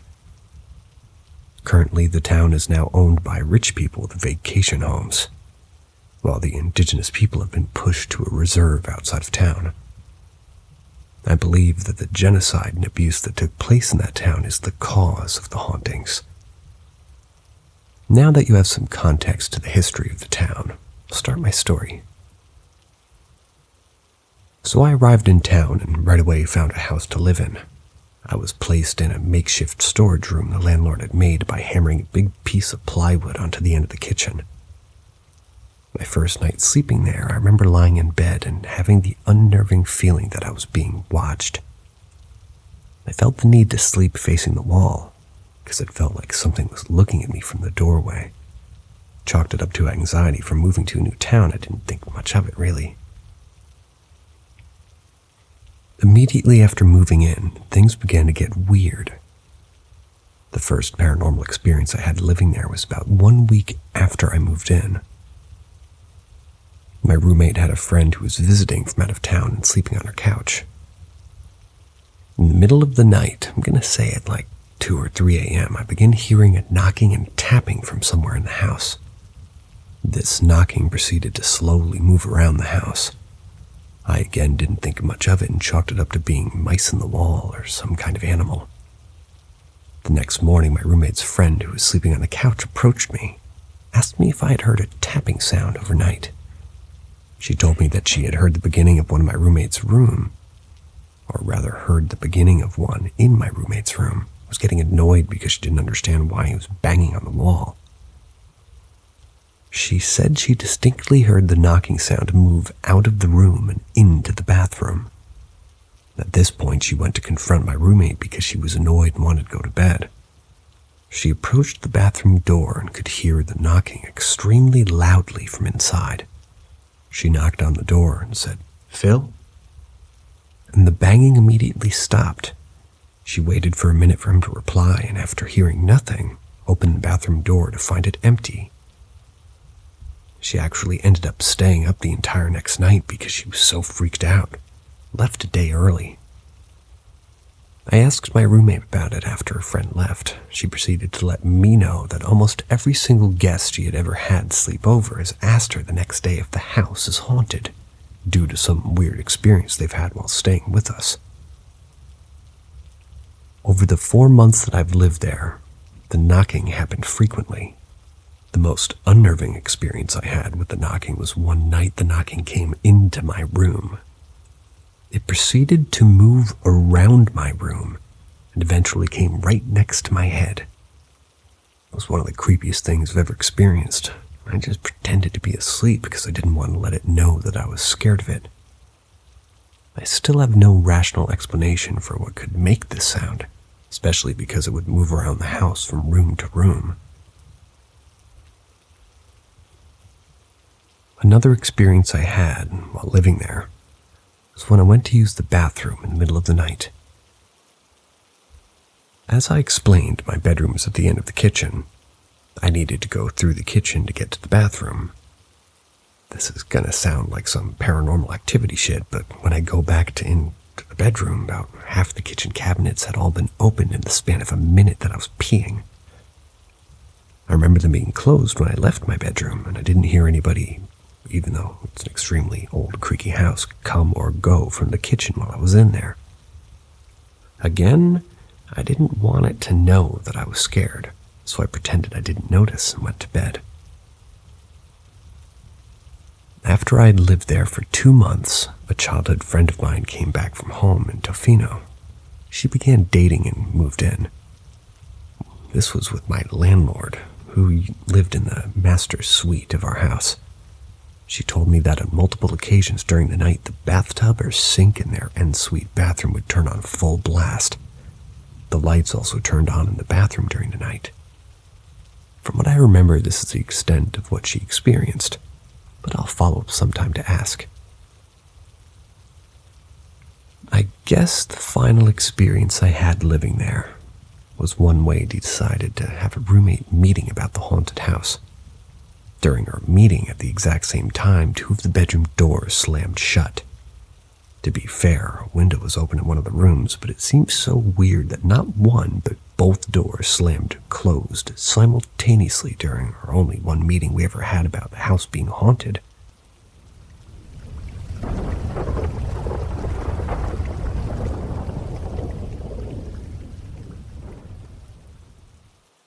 The Living Dinah Map.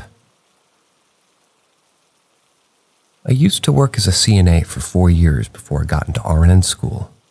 I would definitely say as a CNA I've encountered some pretty interesting and chilling things here. But nevertheless, nothing was comparable to what happened to me and my nurse one night during the first outbreak of COVID-19. I was working on a dementia unit in the 2nd floor of an assisted living facility. Nothing out of the ordinary was happening during the 2nd shift. My nurse just finished her 2nd pass after dinner. I was doing my 3rd round. You know, the usual, just trying to keep things on track, but we're both dressed in full PPE gear. It's like I stated in the beginning, this was during the first outbreak of COVID-19. And let me tell you, if you've ever worn PPE gear, it gets very hot, sweaty, and super uncomfortable. So before I switched to my next shift that I agreed to work, I decided to get my vitals ahead of time. You know, so I could just chill out for a bit during 3rd shift after smashing through the 2nd. I grabbed the Dinah map and began taking my vitals. Just for your information, this dementia unit was split up into 2 hallways. The right-hand side was the long hallway and the left-hand side was the short hall, and in the middle of the unit was the nurse station. We didn't have any windows, it just had a front counter and 2 locked doors on each side of the nurse station. It also had a front counter that had a full panoramic view of the unit floor. Anyway, to get back to the story, I was just finishing up taking my vitals. I only had 1 patient left. Her name was Mrs. Velez. Now, I've only been working this dementia unit for about 2 weeks, so I really don't know much backstory on Mrs. Velez and her backstory. Apparently, she used to be a witch doctor from Puerto Rico. She was into Santeria and witchcraft, so no matter what shift it was, everybody dreaded going into her room to take her vitals, give her food, or take her shower room, or it was always creepy to be around her, or in her room when she wasn't there. Her room was always cold, and she would always draw weird symbols all over the wall, sometimes with her own fecal matter. She was typically calm during the day, but at the switch of the 1st to 2nd shift, all the way through 3rd, she would have a mental behavior called sundowners and boy. She was typically calm during the day, but at the switch of the 1st to 2nd shift, all the way through the 3rd shift, she would have a mental behavior called sundowners. So when this would occur, she would become very irate, aggressive, and constantly screaming and talking very loud in Spanish. It was really hard to understand her at times because she didn't have any teeth at all, so her Spanish was very slurred and sometimes inaudible.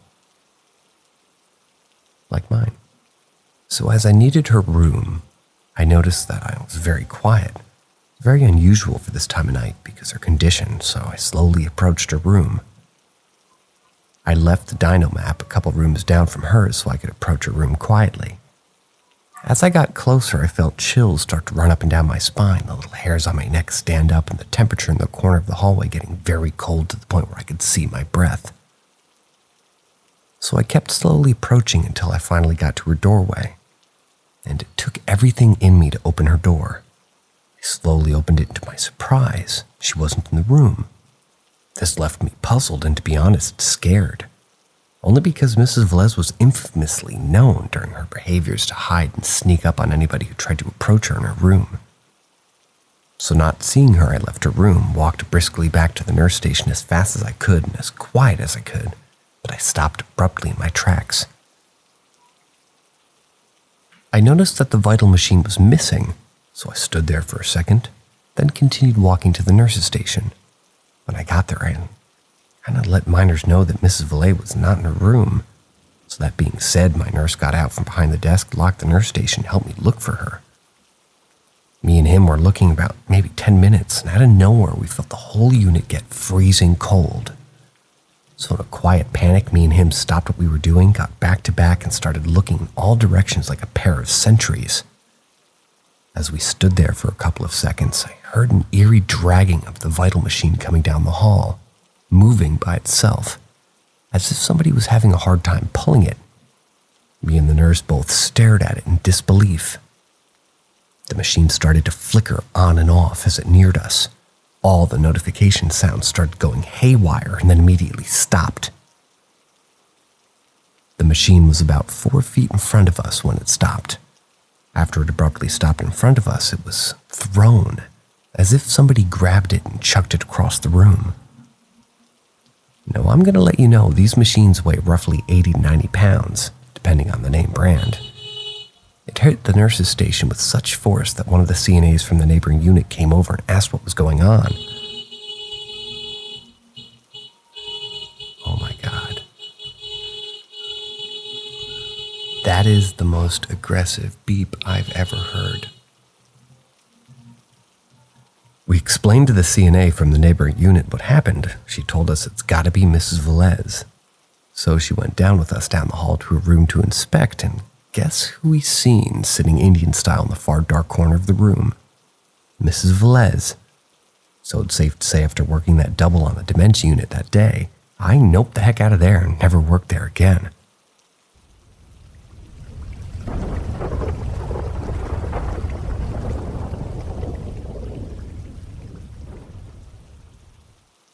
The dryer.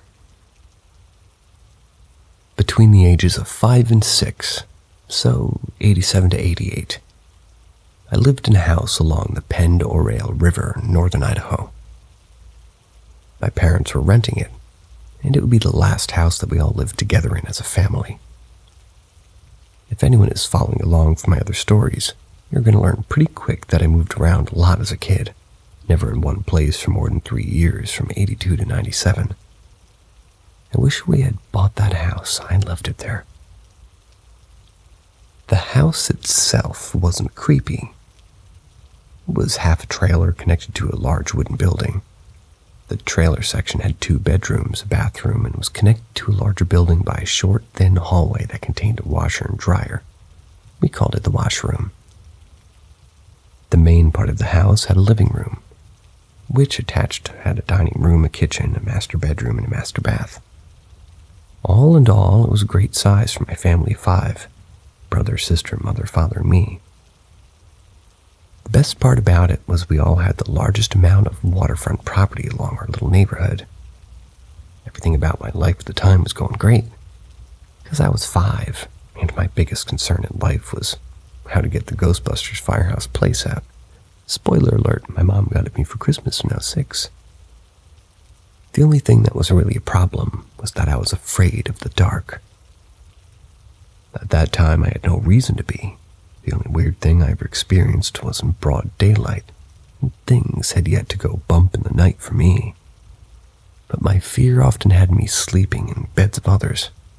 I shared a room with my brother in the trailer. My sister had her own room, also in the trailer.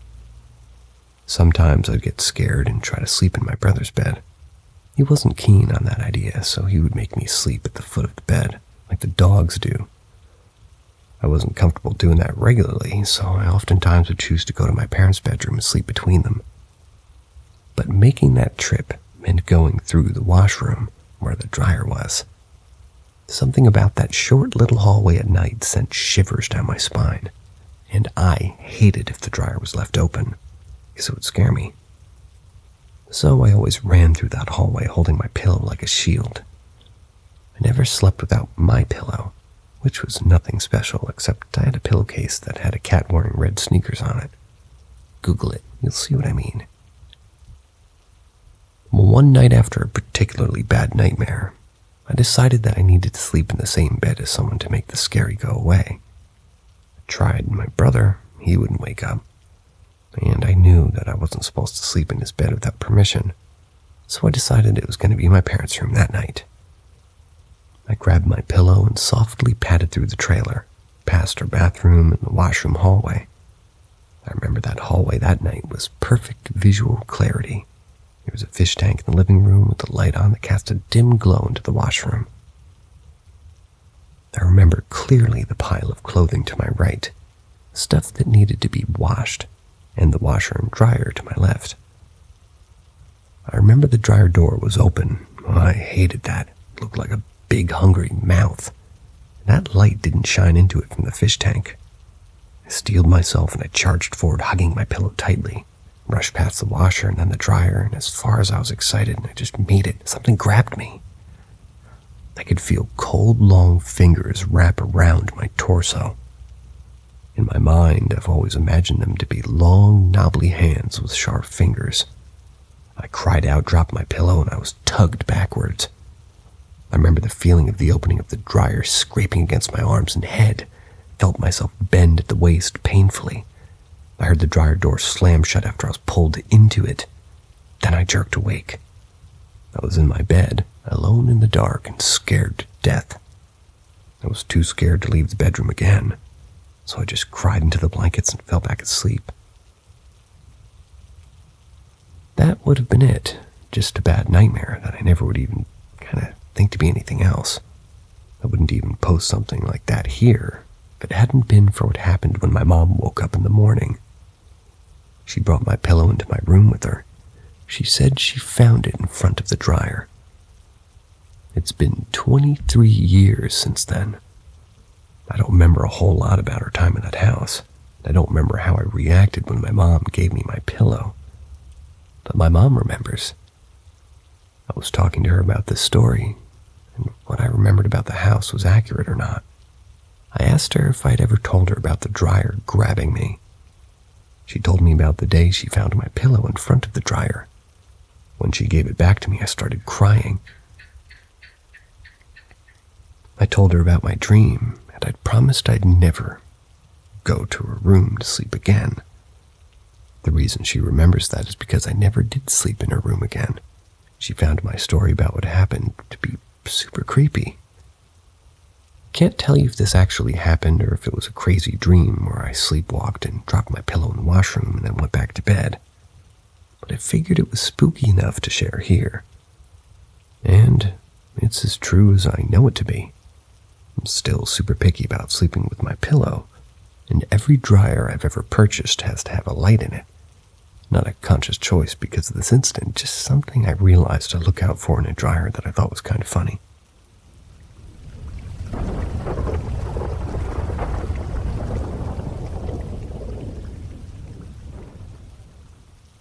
Greetings from the mysterious depths of Paranormal M. Get ready to uncover the secrets of the paranormal world with our riveting tales and spine-chilling encounters. Leave us a like, drop a comment. Helps us out.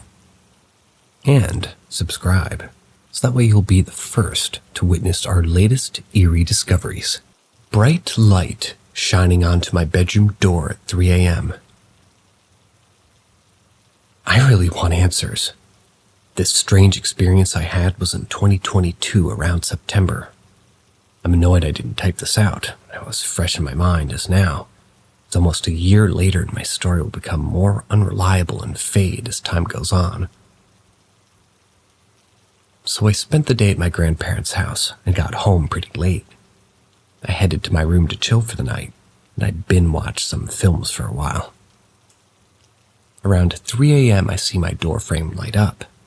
The light is so powerful my whole doorframe is shining. I'm frozen on my bed, staring at my door, freaking out. I can freak myself out pretty easily, but I tried to be logical in this situation. Something to take note of. I'm the youngest. I live in a full house. So with my parents and my older brother, my room is directly opposite the stairs. So when you've taken the last step up the stairs, you'd be in front of my room.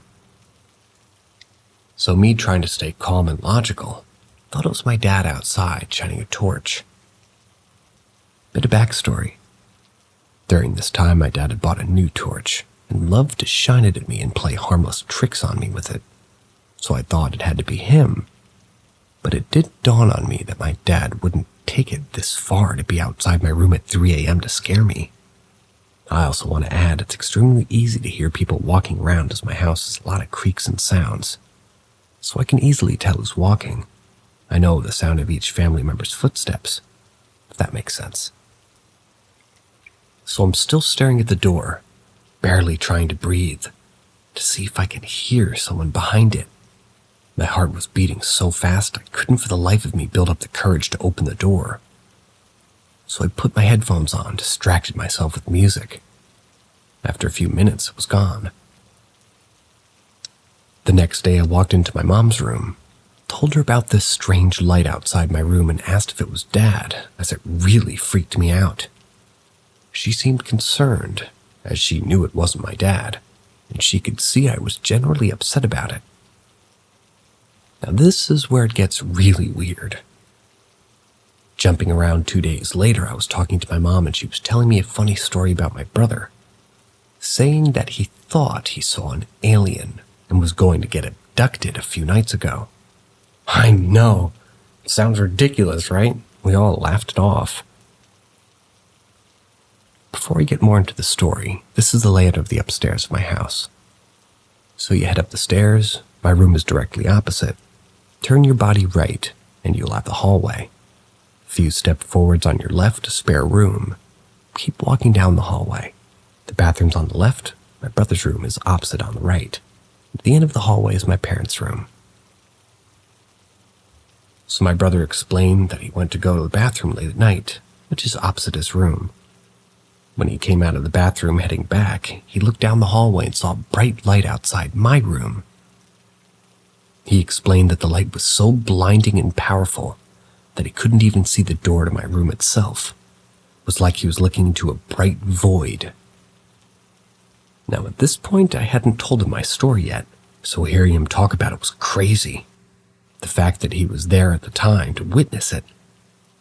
He did say that he was very tired, so he can't be counted as having a reliable, memory of this story. But I hadn't been sleeping either, so we both saw it. To end the story, not so much happened after that. He went back to bed as he wasn't processing what was happening as he was so sleepy, so he headed back to bed.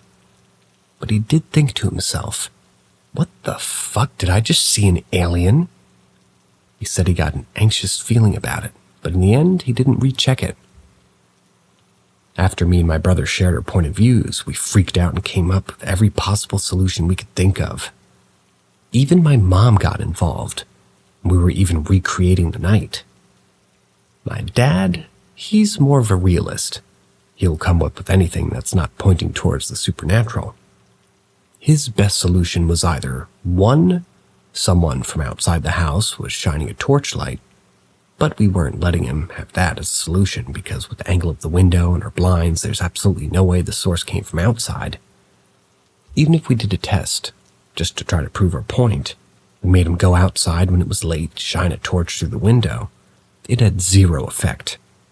But also, the strength of this light source was truly insane. Couldn't have been a normal torch.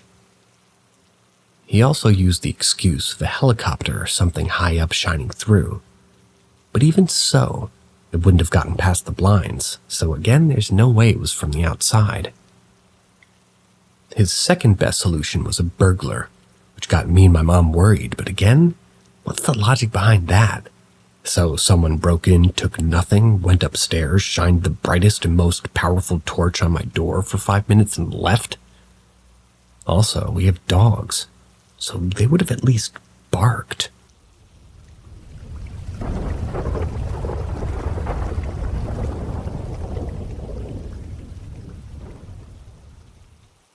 Ghost in the bed. It was a small, unsuspecting bedroom, decorated with soft purple walls, white trim, and a built-in with drawers on either side of it. The full-sized bed sat high in the center of the room, perpendicular to a small crowded closet and a single window, with just enough space to walk around. The room was nestled in the corner of a second-story brick house. The window overlooking a gentle rolling hill carved into two by a 2-lane road. Behind the house, within 50 feet of the sloped, uneven backyard, lay a dense forest that stretched on for miles. Inside this small room, I found refuge. I was a typical teenager, rebellious, moody, and given frequent conflict with my family. I preferred to be alone. Each night I would retreat into my room, shut the lights, and dial into my laptop. The laptop was merely a vessel for a hobby that I was indulging in. Inspired by a film class, I began watching all kinds of movies, both old and new. This was from the comfort and solitude of my bed. In that dark room, the world seemed to melt away as the screen danced with images of other worlds. Their stories distracted me from the chaos and the emotion that simmered inside of me. Weeks passed and a routine began to take hold. Many times after leaving the room for a bathroom break or quest for the perfect snack, I'd discover my cat, Emmy. Emmy must have snuck in behind me. She was a short-haired black cat, impossible to see in the dark behind the screen, but I could feel her jump into the bed and settle into the corner. One particular night I retired early, and it was not long into my second film before I felt the familiar weight at the edge of the bed. Smiling, I shifted myself to give her more room. I nestled back into the sheets, but I was abruptly startled by my door whipping open. My mom stared into the room, looking visibly confused. "Did you just walk into your room?" she asked me. "Nope," I responded hesitantly. "I've been in here for a couple hours." She took several paces into the room, looking around the edges of the bed, and pressed again. "Do you have a friend over?" "Nope, it's just me and Emmy in here. Why? What's wrong?" She turned on the light and sat up and looked down at my bed to see a large indent still creased from the weight of her. It was empty. I looked to both sides of the room, but she isn't there. Puzzled, I looked back at my mom to see a fearful look in her eyes. "I watched a girl walk into your room. I saw her in the hallway. Are you sure it wasn't you? No one is in here?" "I'm sure," I answered her. Fear began bubbling up deep inside of me, but I swallowed hard to try to force it back down. "Okay, never mind then," my mom says dejectedly and closes the door as swiftly as she opened it. Stunned, I sat quietly in the darkness, illuminated solely by the dim light of my computer. The energy of the room seemed to have shifted. It no longer felt comfortable or safe. I felt scared. Who could she have seen, I wondered? Was it real or a trick of the eye? And then where did Emmy go? My stomach twisted with anxiety and sure what to believe. Took a deep breath and pressed play on the laptop. This'll help keep my mind off things, thought to myself. 10, maybe 20 minutes go by. I feel the familiar weight press into the edge of the bed. Pausing the movie, I sit up and whisper, "There you are," as I begin reaching for her. My hands pat around the blanket. I don't feel her. I climb out of the bed to turn on the light when I suddenly realize that my door is closed. She couldn't have gotten in. Eyes wide, I dart the light switch on, find the indent slowly leaving the bed. Emmy isn't in the room. Chills seemed to dance across my skin, giving rise to a sea of goosebumps as the realization seeped in. In an instant, I shut the lights back out, diving back into bed and slammed my laptop shut and pulled the sheets over my head. I squeezed my eyes shut as I heard my bed creak under the weight of it. Turning my back to the edge, I willed myself to sleep. Can't hurt me if I don't give it the energy, I told myself. My blood ran cold as I felt a hand on my shoulder tugging me, beckoning me to look at it. The grin seemed to kind of glow stronger. And from the corner of my eye, a dark figure towered over the bed.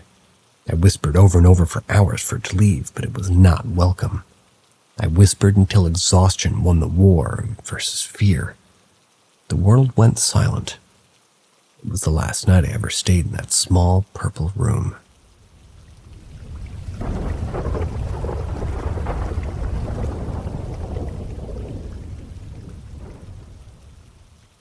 My childhood fear was revealed to be true. My mom's home and I grew up in had always been haunted. Every day and night, there's loud footsteps, and occasionally something more spooky would happen, like hearing voices. I'm not the only one who's experienced these things. My mom, dad, boyfriend, and even friends have all heard some weird stuff. But there was one thing in particular that would terrify me the most. Almost every night when I lay in bed, I would feel this gut-dropping, heart-pounding fear. I'd think that I was just being ridiculous and afraid of the dark. But I could swear that I saw a young girl in my room in the shadows, usually under my bed. She had dark hair, pale skin, and a big, wide, black set of eyes on her. I would be almost hyperventilating under my covers, peeking out at her through my tiny breathing hole. I would lay there paralyzed in fear until I either eventually made a mad dash to my mom's bedroom or inevitably fell asleep in my own bed. I couldn't work out if she was actually there or if it was just me already being afraid of our creepy house and imagining things. I thought this because nobody else saw her but me. The years went by, and these nightly episodes continued. I felt like I was being terrorized by this girl, but all she ever did was stare at me. My bed was right next to a mirrored cupboard, so I could see her laying under there, literally inches away from me. Still makes my skin crawl thinking about that, but anyway, it somehow got even worse as time went by. I swear that she always seemed to be the same age as me. When I was small, so was she. When I was 12 and a bit taller, so was she. I got more and more scared of her realizing this. When I was about 15, I basically never slept alone at my mom's anymore. I was always visiting my dad, staying with friends, or having them over. I eventually forgot about the creepy girl and decided that she mustn't be real. After all, there were other ghosts here that other people saw, but nobody ever mentioned her. I also did have a very bad fear of the dark as a kid, so that must be it, right? I even started sleeping alone in my room again after a while. That creepy feeling always remained, though. But Mom's house always felt that way. But I just refused to look in that mirror at night even pretty much ever again. Now fast forward to now that I'm in my early 20s. Life is good. I live in my own place that's not haunted. But unfortunately, it doesn't end here. My mom called me in the morning as she usually does to say hi, but she sounded a bit off. She said, "You're gonna want to hear this. Something happened to Steve," that's her boyfriend, "last night that was really creepy." To cut the long story short, Steve isn't a ghost believer and has always tried to ignore the very obvious sounds at night. I think it creeped him out too. Well, this night, Mom and him were watching TV on the couch when the footsteps were much louder than ever before. Steve tried to tell Mom that someone was upstairs in her house. She laughed, saying, "Oh no, it's just the ghosts. I've been telling you, they're real." Steve went a bit quiet then, probably trying to rationalize with himself that ghosts aren't real. Not long after Mom went to bed, but Steve stayed up to watch more TV. After a while, the noises were too much for him, so he switched the lights off to go upstairs to bed. This is when shit got real. From the shadows of the now dark living room, Steve saw a shape begin to approach him. He climbed the stairs, going faster and faster as the figure gained on him. It was the girl. He could see her clearly now. She followed a few meters behind him all the way to Mom's bedroom. He was now basically running, and he shut the door firmly behind him, trying to escape to Mom's bed like I had many times as a kid. After Steve made it to bed, the door cracked open and the girl stuck her goddamn head through the gap, looking straight at them. This was for a long while before slowly leaving and closing the door again. I asked Mom. All my hair is kind of now standing on end. How old was she? Mom said, Steve said she'd look to be in her early 20s. My stomach dropped and tears prickled my face. So she is real. There was something very sinister feeling about this ghost. I think that's why I'm so creeped out and upset that it seems that she was real. The other ghosts at Mom's are still creepy, but not evil feeling like her.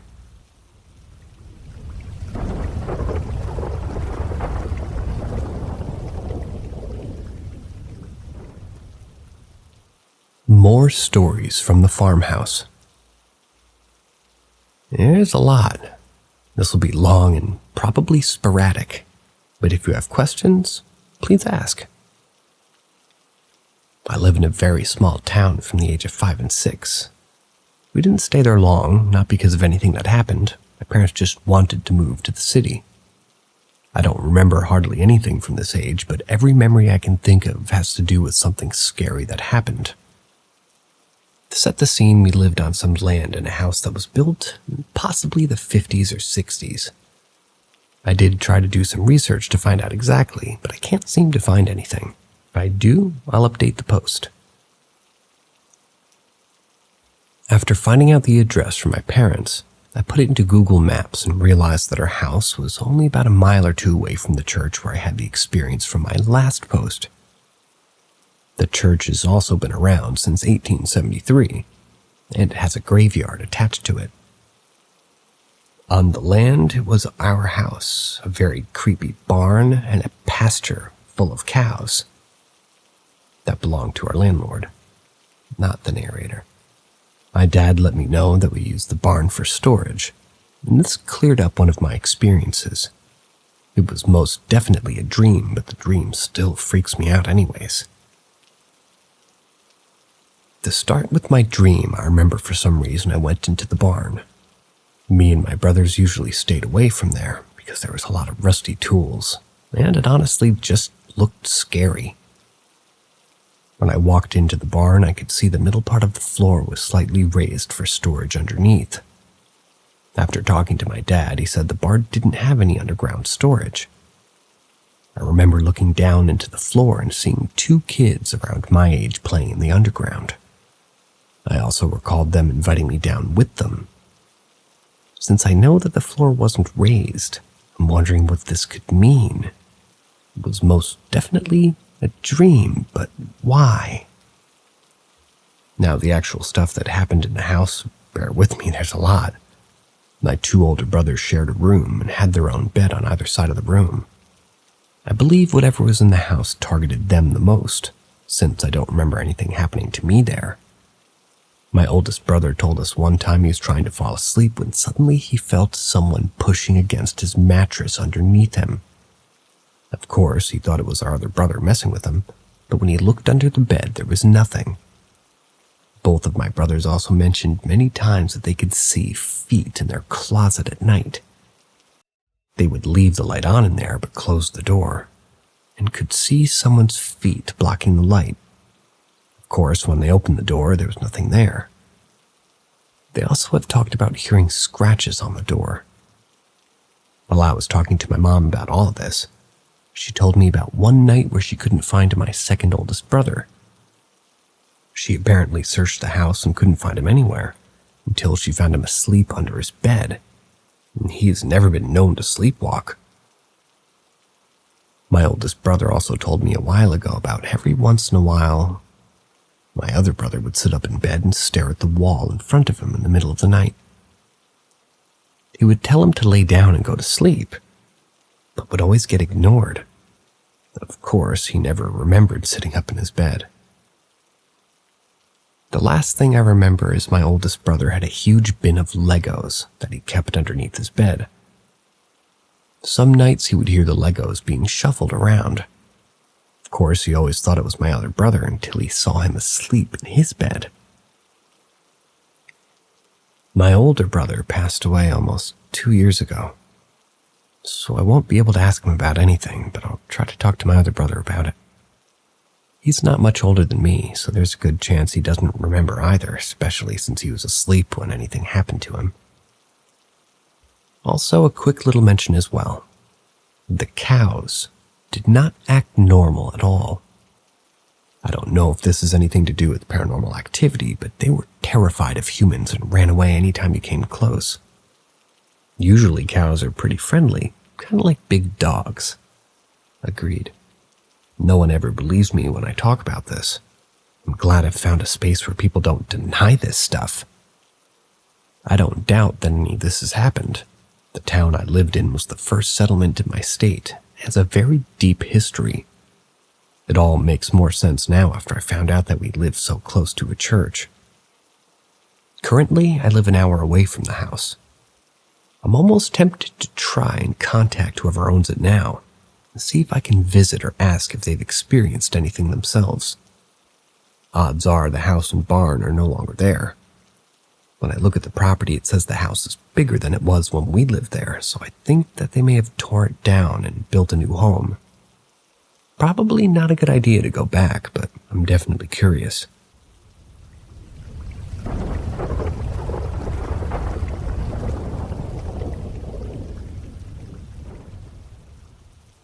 Chapstick. This actually started back in February of this year. I live in a 2-story house, 4 bedrooms, 2 bathrooms. I've lived here since early 2017. It's just me and my 2 dogs living here. I've always heard noises throughout the house. Nothing ever bothers or harms me. Usually knocking on doors, footsteps running in the attic, or a ball of some sort bouncing. Faster and faster, as if the ball was dropped and bounced till it stopped. The ball bouncing was almost routine. Every 3 days in the evenings at different times, but always every 3 days. I can never pinpoint where the bouncing comes from. Still happens, though. Well, one evening in early February, I came home. Dogs greeted me as usual, went to the living room, sat on the couch to watch TV. I heard the ball bouncing again. I ignored it as it's normal to me now. Only this time I heard the ball bounce again, exactly as before. Never heard it twice in a row like that. I brushed it off. The dogs were also used to it. They remained asleep on the couch. I got up to get a soda out of the fridge. I go back to the couch and there's a chapstick exactly where I was sitting. Didn't ever remember buying any chapstick. Anyway, I put it on the table and continue on with my night. Watched a few episodes of The Walking Dead and headed upstairs to bed. The dogs followed me. We get up to my bedroom and in the doorway I see the same exact chapstick sitting upright on the floor in the middle of the doorway. If I were to pull the door closed, the chapstick would be knocked over. I freaked out a little because I usually close my door, so that way the dogs don't tear my shit up. I picked it up, put it in my pocket. I went back downstairs to get the other chapstick off the table, and it was gone. But then I was really freaked out and went back upstairs to go to the bedroom. I couldn't sleep for a bit, tossed and turned. I looked at the chapstick, and it was a normal chapstick you'd find at any store.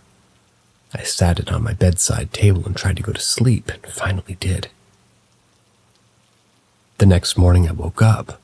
The chapstick was still on the table next to me. I put it in the drawer of my nightstand and went downstairs to make a bowl of cereal. Still freaked out a little thinking about the night before. It was about 8:30 a.m. Ate my cereal and went and sat on the couch. Of course, the chapstick is on the coffee table again. Freaking out again, I grabbed it and ran up to my bedroom, and of course it's not in my nightstand anymore. I had to work in about an hour, so I took a shower and got ready, keeping the chapstick in my view at all times. I decided to take it to work and threw it in the dumpster at work, went about my day. I didn't tell anybody what was going on, just kept on pushing. I get home at 7:30. Dogs didn't greet me this time. I walk in, they were upstairs barking. I ran up and they were standing at my bedroom door growling. They saw me and snapped out of it. I opened my bedroom door and my nightstand was knocked over. I picked it up and figured the dogs were playing while I was gone, but I always shut my bedroom door, so that couldn't have happened. I was still freaking out, so I decided to sleep in the living room. I kept my lights and TV on all night, dogs by my side. I awoke at 3:30 a.m. to hear my dogs upstairs growling again. As I'm heading upstairs, I heard a ball bouncing again somewhere downstairs. I ignored it and went to go see what my dogs were growling at. Didn't see anything. Everything looked normal. I calmed them down. Soon after, one of my dogs ran downstairs into the kitchen and started barking ferociously at the cabinet near the fridge. I opened the cabinet and lo and behold, the chapstick returned. I left it there, slammed the cabinet shut. Right then and there I yelled, "Whoever you are, I command you to go away or else." Still, even after that, I was never harmed, just freaked out. Shortly after that, I hear footsteps running. Mind you, my floors are all hardwood. I don't know where the running was, but it was downstairs this time. I heard the ball bouncing again, and I yelled, "Get out now!" It all stopped immediately. I was freaked out, but didn't hear a peep for a month or so. The ball bouncing started again, though. The chapstick disappeared without a trace. But to this day, I still hear the ball bouncing. The house has been put up for sale. But until it's sold, I'm staying here. But if anyone's interested, I tell them my story beforehand. I don't hear from the buyers again.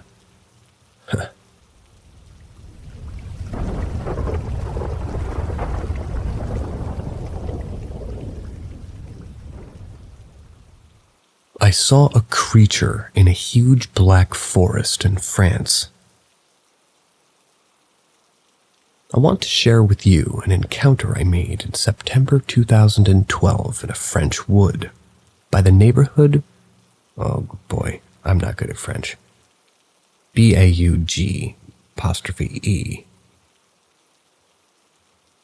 I'm going for it. In the neighborhood of,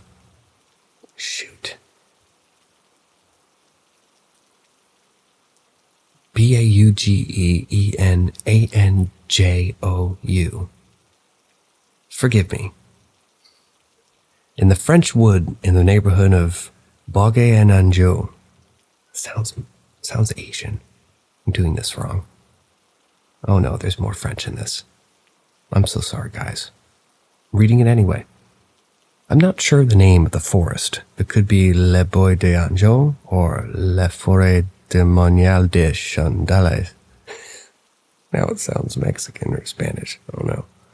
Anyway, I'm still haunted by this creepy encounter. I just can't accept being unable to know what was that scary creature. So I was 20, and I was in an old small truck with an older friend who was 55. They were the driver. I was sitting on the passenger place at the right of the truck. The truck was very old, and I remember we couldn't go faster than 30 or 40 kilometers an hour. We were driving since Le Havre in Normandy, and we took only the very small road in order to stop anywhere that we wanted to visit the old church. or the abandoned house, the German fortification, etc. We were expecting to arrive at our destination, a troglodyte house that belonged to a friend of mine, around 3 a.m. in the morning. But we were late, and it was 3 a.m. when we enter a huge dark forest in the night. We were driving slowly in the woods on a straight, small road. The old lights of the truck were some kind of blinking yellow. At a point, I saw some very black humanoid outline on the left side of the road. It was a very clear outline because it was in the light of our truck. Otherwise, I wouldn't have even seen it. The creature was on 2 legs like a biped, no tails. At first, I could see, I really couldn't see any arms as we were slowly approaching it. But then I saw it turning its head in our direction. We were silent in the truck, saying no words. My friend was just driving, and I was wondering if I was hallucinating. We slowly drive in its direction,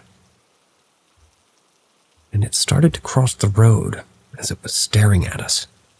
It has pretty huge, big yellow eyes, like an owl. It was around 1.5 meters in height. We almost were at its level, and I remember fearing that it opened my truck door and would grab me. I was really in fear. I saw its arms swinging along its thin, black, hairy body. It has hair on all of its body. I saw it at its outline as we were approaching it.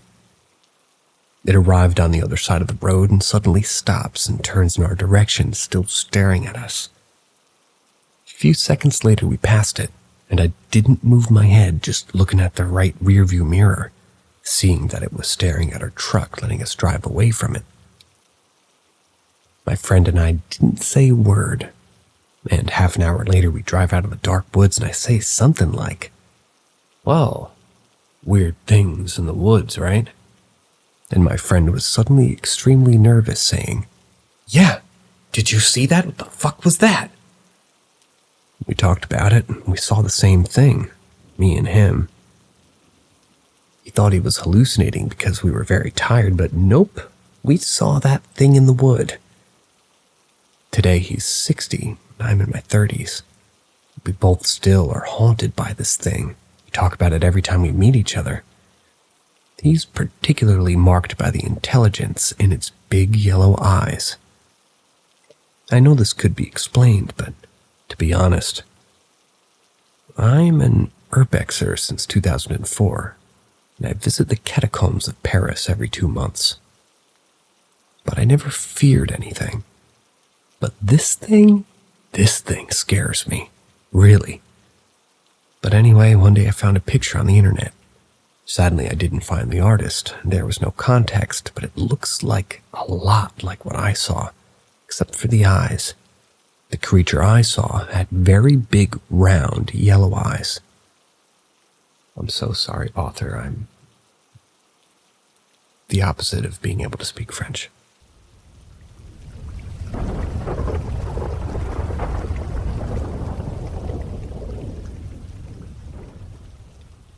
The unexpected ritual. In the heart of the 1970s Singapore, where my childhood unfolded, our house stood just a stone's throw away from the Christian cemetery. The mornings were shrouded in an eerie tranquility, and yet this proximity never discouraged my early excursions with my father. Together we sought solace in the cemetery's embrace, a haven adorned with trees and an oasis of peace. It was during those pre-dawn hours when solitude reigned supreme that the cemetery truly revealed its mysteries. The darkness within those cemetery grounds held no fear for me. Instead, it became a canvas for my childhood adventures. Amongst the tombstones, hide and seek echoed countless times, an innocent game amidst the resting souls. However, even in this familiar terrain, there existed a place I dare not approach. a hidden village nestled deep within the cemetery's bosom. Cloaked beneath a dense canopy of trees, it perpetually shrouded itself in an inexplicable mist. Legends whispered of traditional Malays dwelling in this clandestine hamlet, living without electricity or gas, relying mostly on wood for cooking and oil lamps for light. It was a stark contrast in the modern cityscape of Singapore. Fueled by curiosity, I embarked on a daring adventure, pedaling towards the mystery veiled within that hidden village.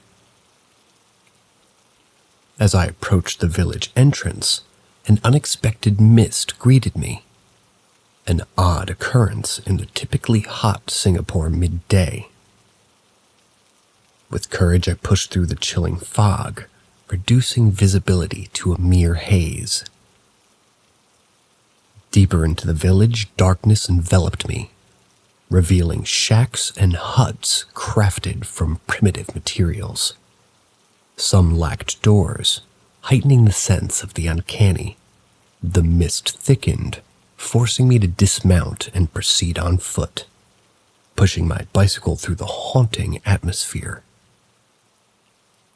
Amidst the gloom, one hut emitted a warm glow, its candlelight beckoning me.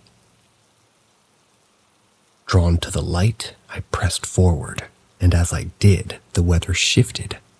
A sudden drizzle transformed into a torrential downpour. Wiping my eyes, I found myself standing before this hut, as if it had materialized out of thin air. Smoke billowed from burning candles inside, creating an illusion of fire. Stepping forward, my entire being was inexplicably pulled into the hut. The smoke dissipated, revealing a ritual in progress. Villagers adorned in tribal costumes with unnaturally elongated tongues chanted in an unfamiliar language. Glass bottles littered the scene, containing deformed baby fetuses suspended in cloudy ethanol alongside entrails. Panic set in, and as I attempted to flee, my legs felt rooted to the ground. A warm liquid trickled down my legs, and horror consumed me. The chanting crescendoed, blurring my vision. A boy my age appeared, raising his arm, yet I felt nothing. Vision fading to black, the echoes of the chant lingered in my ears. Gradually regaining consciousness, I found myself back home, safe in my bed. Overwhelmed with relief, I embraced my parents, tears streaming down my face. Despite the bizarre encounter, I never questioned my parents about my rescue. I simply wished to erase the event from memory. Years passed in silence, until one day, returning to the cemetery with my father, I saw the boy again. Strobe lights flashed, recalling the horrifying images imprinted in my mind. Panic seized me, and I called out to my father. His gaze met the boy's, a little older now, but the familiarity struck me. They exchanged waves, and I questioned my father about the boy.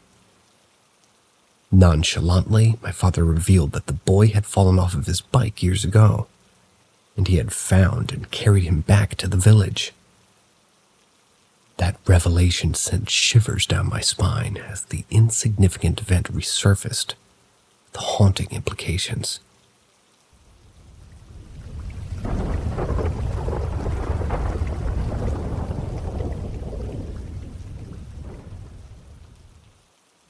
My paranormal experiences. I have many experiences I consider paranormal in the house where I live, especially when I was a kid and a teenager.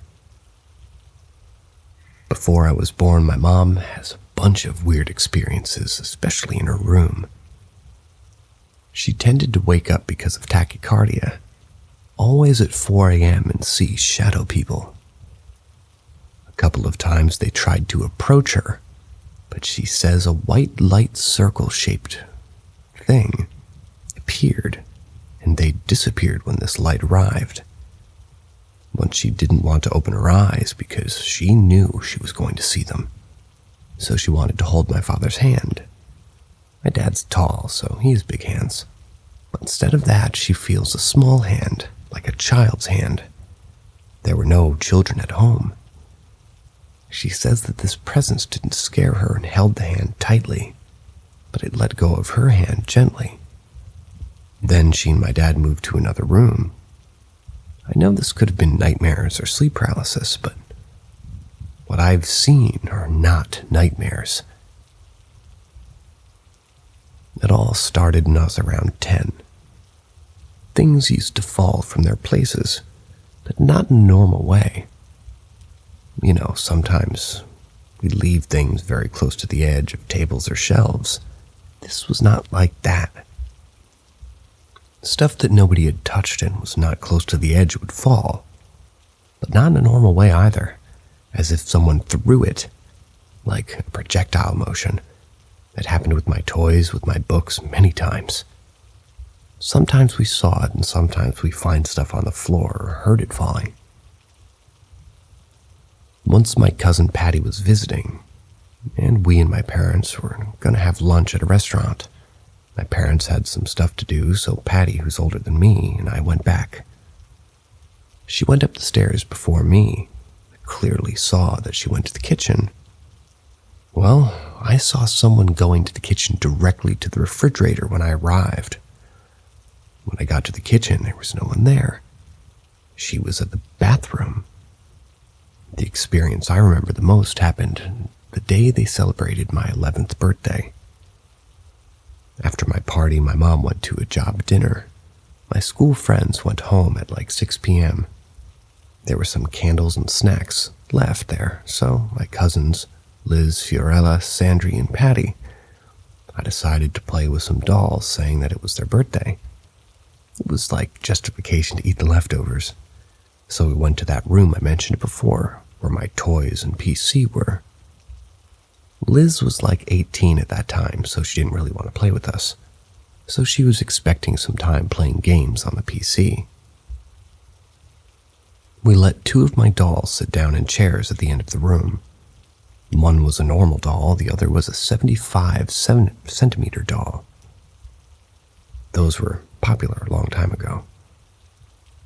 We were playing a game where you dance, and when the music stops, you gotta stop dancing in that moment, and don't move like you're a statue.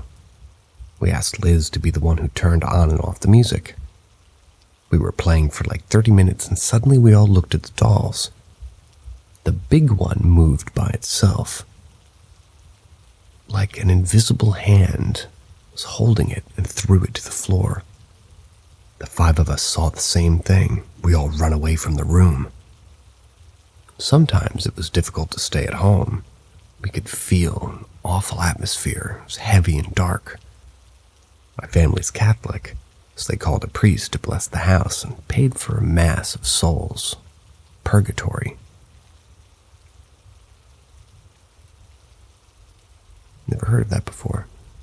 Paid for a mass for souls of purgatory. The same day of the mass, I was playing PlayStation with my cousin Liz. We saw how a video game instruction book moved without anybody touching it on a table. After that day, those kind of things stopped to happen little by little. I'm not into any religion, but I do believe in good and evil. Maybe the visit of a priest helped. We don't live there anymore. We moved long ago. Currently, my dad rents that house, and the tenant hasn't complained. So I guess maybe nothing happens now. But despite all the stuff being stopped, I would never live there again. I just wonder if someone here has had any similar experiences. The lights my mom saw, if it wasn't sleep paralysis, things falling. This is the first time after more than 20 years I've read about this on the internet. It's something I don't tend to tell any of my friends.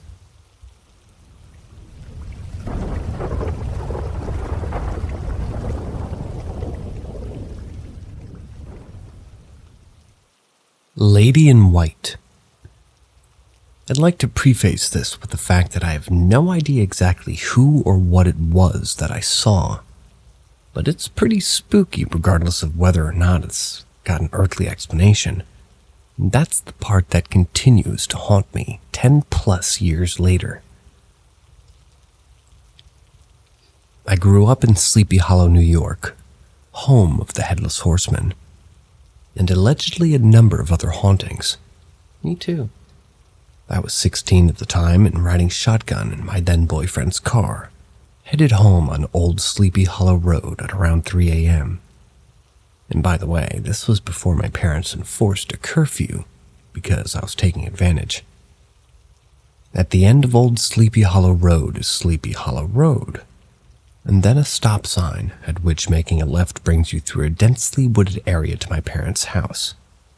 Old Sleepy Hollow Road is dark and curvy, cuts through the woods that contained and a lot of old carriage trails which connect to the cemetery, where the Headless Horseman is laid to rest and said to ride, as well as where some of the other legends of Sleepy Hollow originated. Not many cars frequent this road. Outside of tourist season, the village is quiet, and the houses back there are quite sparse. This was the case even more so about 10 years ago. There weren't and still aren't many lights on these back roads, but there is one right next to the stop sign, almost like a spotlight. When we pulled up to the stop sign, I got such a fright because a young woman wearing nothing but a long white nightgown or otherwise thin white dress was suddenly standing on the road next to the stop sign. At first, I was scared that we were going to hit her, but when we drove away, the reality of the situation really started to sink in. That's when I felt extremely unsettled. What was she doing there at 3 a.m.? Gave me a heavy pit in my stomach. This was around November in New York. It was quite frigid. She had no jacket or any shoes on. There were houses back there, but not many. She didn't look directly at us at all, despite us almost hitting her. It almost seemed like she was staring straight through or beyond us. She was unblinking and unmoving, very pale with the cliché long dark hair to match. I remember asking my boyfriend if he fucking saw what I saw. He just nodded. We never spoke about it again, till many years later when I confirmed with him that it kind of really did happen. It wasn't a figment or a dream or something. My parents live up against those woods, with my room on the bottom floor. I don't think I slept in my own room for months after that. I still think of it when I visit. I've read a lot about this figure and different accounts of it. There are stories of ladies in white across many cultures. One thing that many of the tales have in common is the betrayal of a lover. This boyfriend was the first love, and unbeknownst to me at the time, he was secretly banging my best friend behind my back. Nasty. To this day, it remains one of the worst betrayals of my life. Eventually, he became very violent towards me. Can't help but wonder if she was a warning of some sort. Of course, there are other related ghost stories in the imminent vicinity of where this occurred, like the woman who froze to death at Raven Rock where she sought refuge during a harsh winter storm, a colonial woman who died hiding from a violent suitor, a Native American girl who was killed at the hands of her jealous lover, a teenager who died after being pushed out of her boyfriend's car during an argument. Hulda of Bohemia's homestead was in those woods. Quick 15-minute walk from my parents' house. Down was her, by the way, but she is a very sad and incredible story associated with her and those who are interested, my favorite Sleepy Hollow figure. Truthfully, the list of the many supposed apparitions of the area could go on for far longer. The happy ending, I guess, is that I dumped that loser and grew up to work in a morgue. I definitely don't scare easily. While I've had a few other unusual experiences throughout my life, this one is truly a mystery to me. I think of it every time I drive past that stop sign, and I sometimes still have dreams about it, as was the case last night. So I've resolved it to get out of the writing in an attempt to unload on some internet strangers.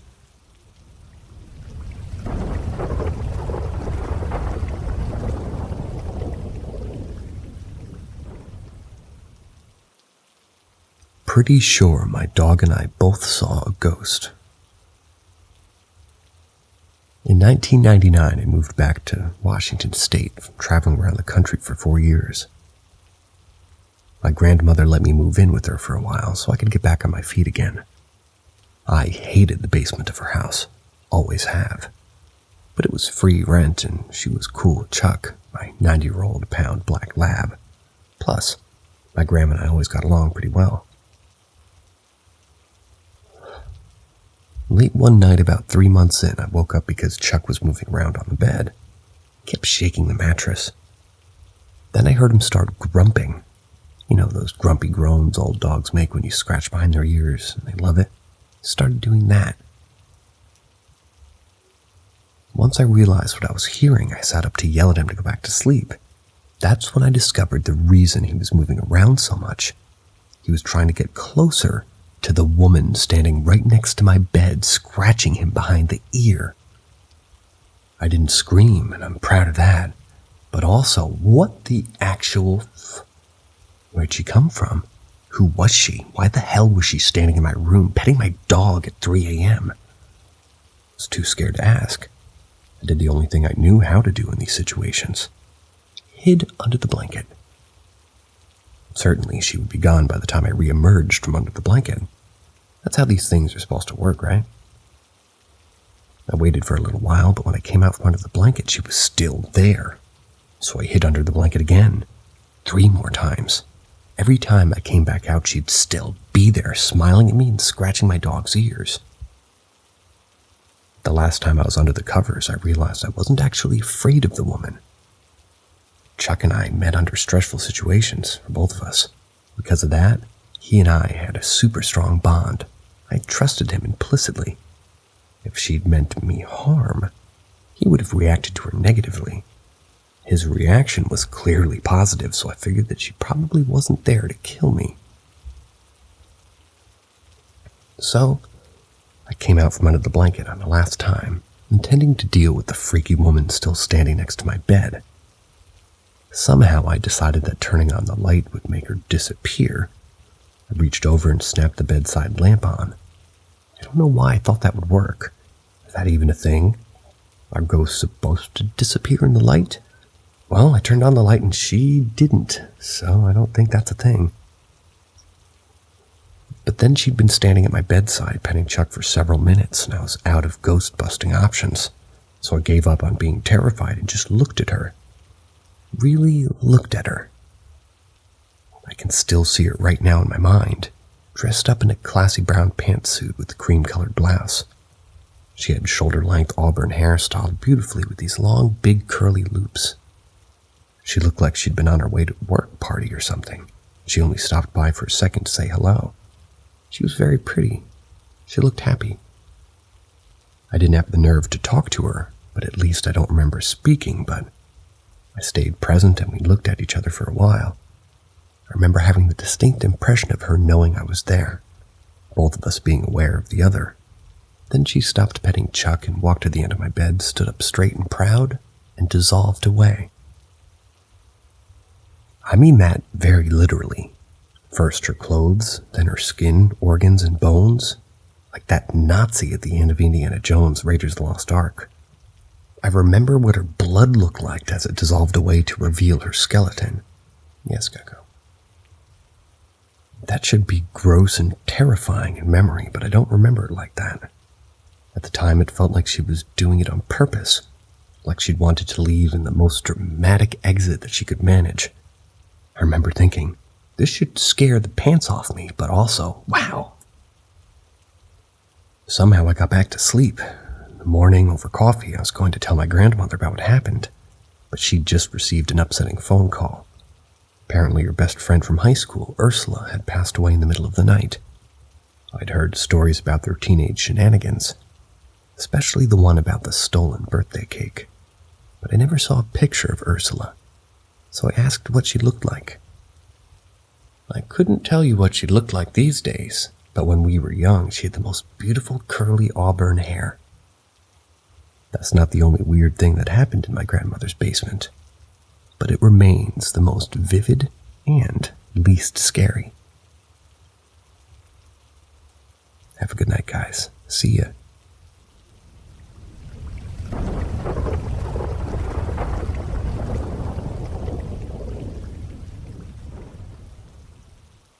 Something overheard me talking about it and let me know it was there by messing around with the control buttons on the X-ray machine.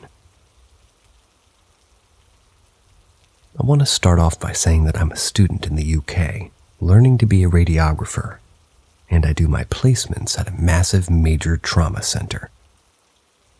As you can guess, we deal with a lot of major trauma events where people come in but don't leave alive. Funnily enough, being in that environment turns a lot of people into the philosophical types.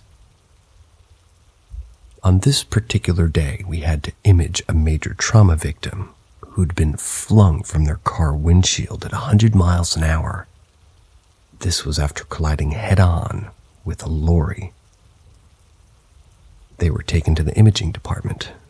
I was in there for emergency imaging. Later we found out they died in resus, whilst they were trying to get better before they were taken down to the morgue.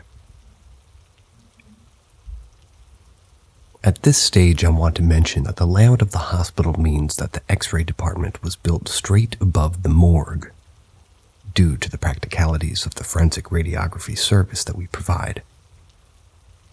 So the place where we store the dead is really close by. So later on, me and another student are cleaning the imaging room after the department's outpatients closes. I want to add that I'm of a certain belief. And us English, well, we're English. We have an affinity for this type of thing. What with all of our plaques and history, and we tend to, start conversations about death and ghosts. We start talking about the chap that came in earlier. I remember I talked to him while they lifted him onto the scanners because although he was drugged up and high on so many painkillers, you don't know what's going on. Maybe he could hear me. You never know, but you don't want to leave them in the dark. We said to each other, well, we hope that death wasn't so traumatic that the soul isn't stuck here and that it finds a way home, and that they didn't suffer long with their injuries, and that they were at peace. Right after we said that, the X-ray machine begins moving on its own. This is one of those newfangled machines that arranges itself for whatever images you want to take. You press a single button to get it into place. The machine was on standby, and you have to click on the patient and what projection you want. The machine won't move until you've selected a patient and their projection. Because obviously, what's the point in getting into position if you don't know what patient you have? We heard no footsteps, which you would because it's a laminated floor and we kind of wear hard patent canvas shoes. And you would have heard the door open because giant lead-lined rectangle on hinges, None of us were near the machine buttons, which were behind a screen. I should mention that I know it wasn't a technical fault because the machine had been serviced a couple of days prior, and they would have picked up the fault and put it out of service because radiation safety issues. It moved itself into the position for a chest X-ray, which was one of the positions we took for this patient, both for the CT and the mobile that we did in the resus bed for tubes and things. Maybe that's connected, maybe it isn't. But after we saw a shadow out of the corner of our eyes, both our heads went to the same corner of the room and we saw this flicker of black go through the closed double door. We stood there, speechless for a couple of minutes, trying to get our heads around what happened.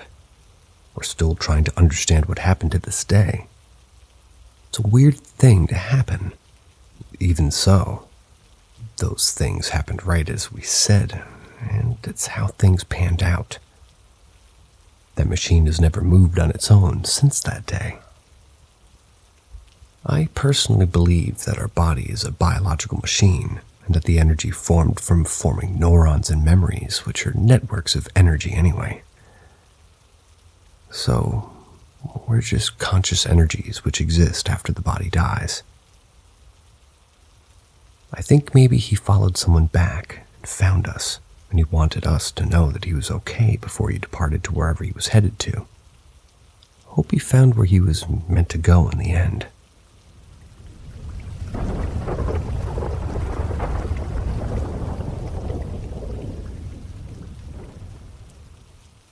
My story, a skeptic turned semi-believer. Backstory. My friend, for the sake of this story, I'm going to call him Fred, and his mother. I lived in their house for many years prior to me meeting him. I met him in 6th grade, and we're 35 now. He's still my best friend to this day.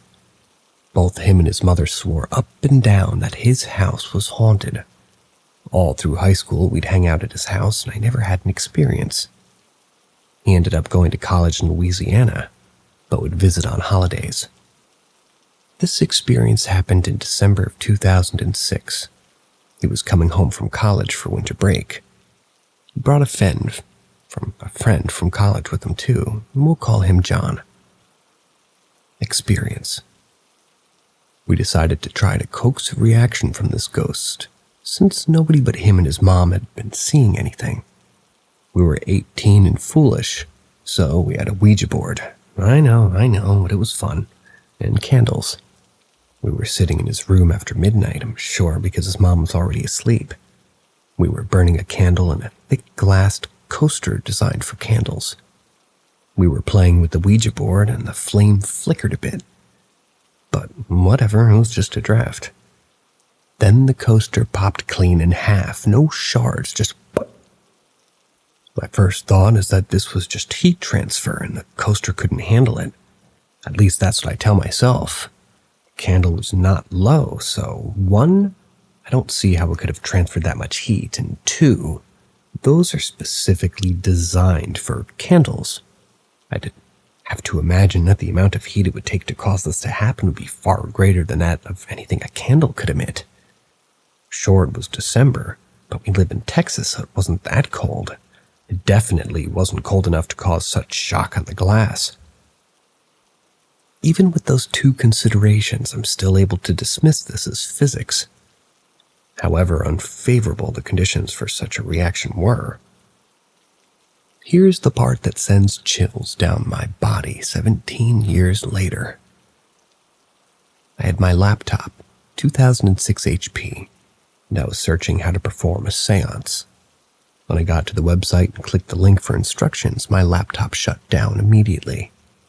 The page didn't even load. I rebooted my laptop and noticed that the Wi-Fi button had been turned off.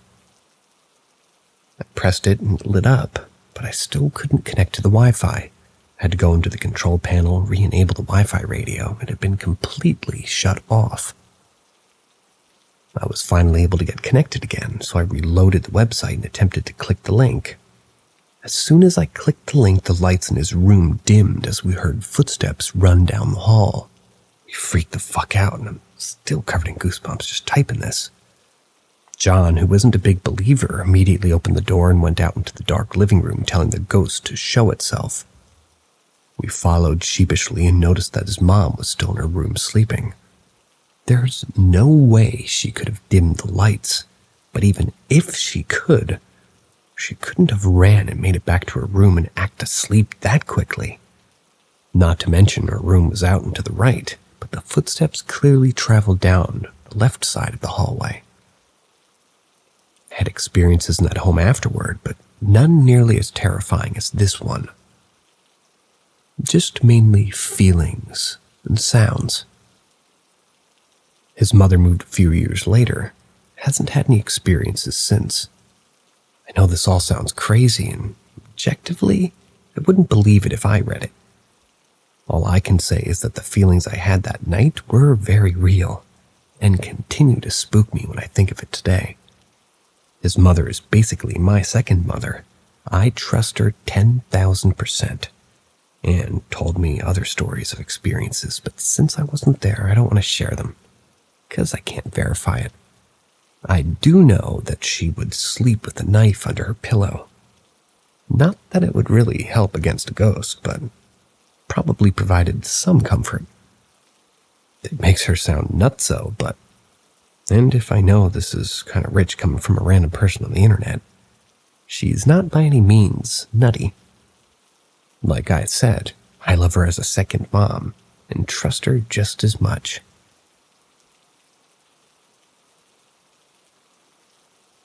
That's the end of tonight's stories. Always a pleasure.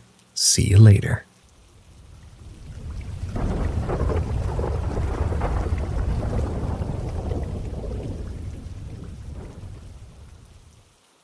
My first experience. The first experience I remember happened during summer break after the first grade, also in my childhood home. The very first occurred in my childhood home that my father built in the mid-60s before I was born. I'm not sure exactly what year. I sold it in 2016 after my mom passed. Couldn't find the exact year it was built when I went to pull the deed. It was a 3-bedroom ranch in a great neighborhood. There were lots of kids my age and an awesome place to grow up. Small town in South Carolina near Myrtle Beach. My father passed that spring, and my mother had a full-time job. She didn't like leaving me by myself. I have a brother that's 9 years older, and the couple next door were retired. They kept an eye out for me. This was like the mid-70s, and there was virtually no crime in this town, so it was relatively safe. On this day, my brother and mother were at work, but the neighbors were home. I was in my backyard playing football with my friends when nature called. I went inside our home to drop the kids off at the pool. While doing so, I clearly heard a woman's voice say my name followed by my first and last name, like Richard.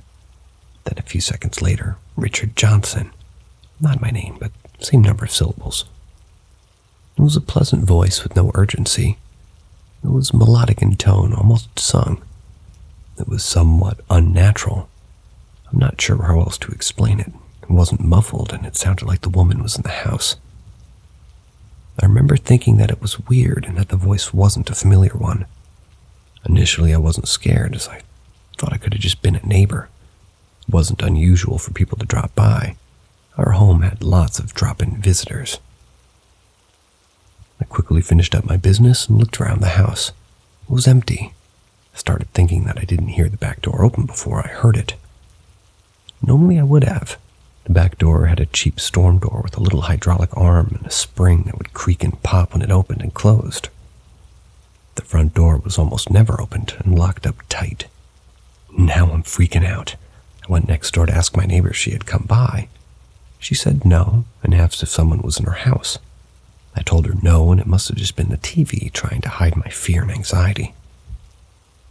By the way, I was positive the TV wasn't on. Also, no radios or anything else.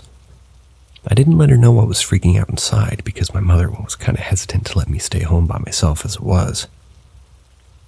If I'd alarmed a neighbor, I'd be sent to a daycare or a relative's house. I knew this and did not want that. Mom had already threatened this if I get into trouble, and I wanted to spend the summer with my friends. There are possible explanations for this, such as an auditory hallucination. Some other person stopping by, maybe. I never had any auditory hallucinations before or since. Another neighbor or family member would have come in and left so quickly. I was out of the restroom in less than a minute after hearing this. There simply wasn't enough time for anybody to get back to their vehicle and leave. Our driveway was long with a circle around the front yard. My friends in the backyard didn't see anybody else go into my house. I never said anything else about this to anyone, and I just put it in the back of my mind. I just let it go, went back to playing football. This is the first I remember, very mild compared to the others to come. I've had maybe a dozen throughout my life, and I'm middle-aged. I've never actually counted them. My experiences have been years apart. As I've gotten older, I believe that I'm somewhat sensitive to the other side, or however you want to define it. I don't claim to understand it. I believe in the spirit world and the possibility of interdimensional beings. Though I grew up in a Christian home, I'm not a religious person. I don't believe in organized religion. However, I do believe there's something else beyond this reality, whether it's the spirit world or something else that we can't or don't comprehend fully. I've studied many religions, including the dark ones as well as Wicca and Voodoo. I've done this out of curiosity mainly. I don't believe in them for the most part.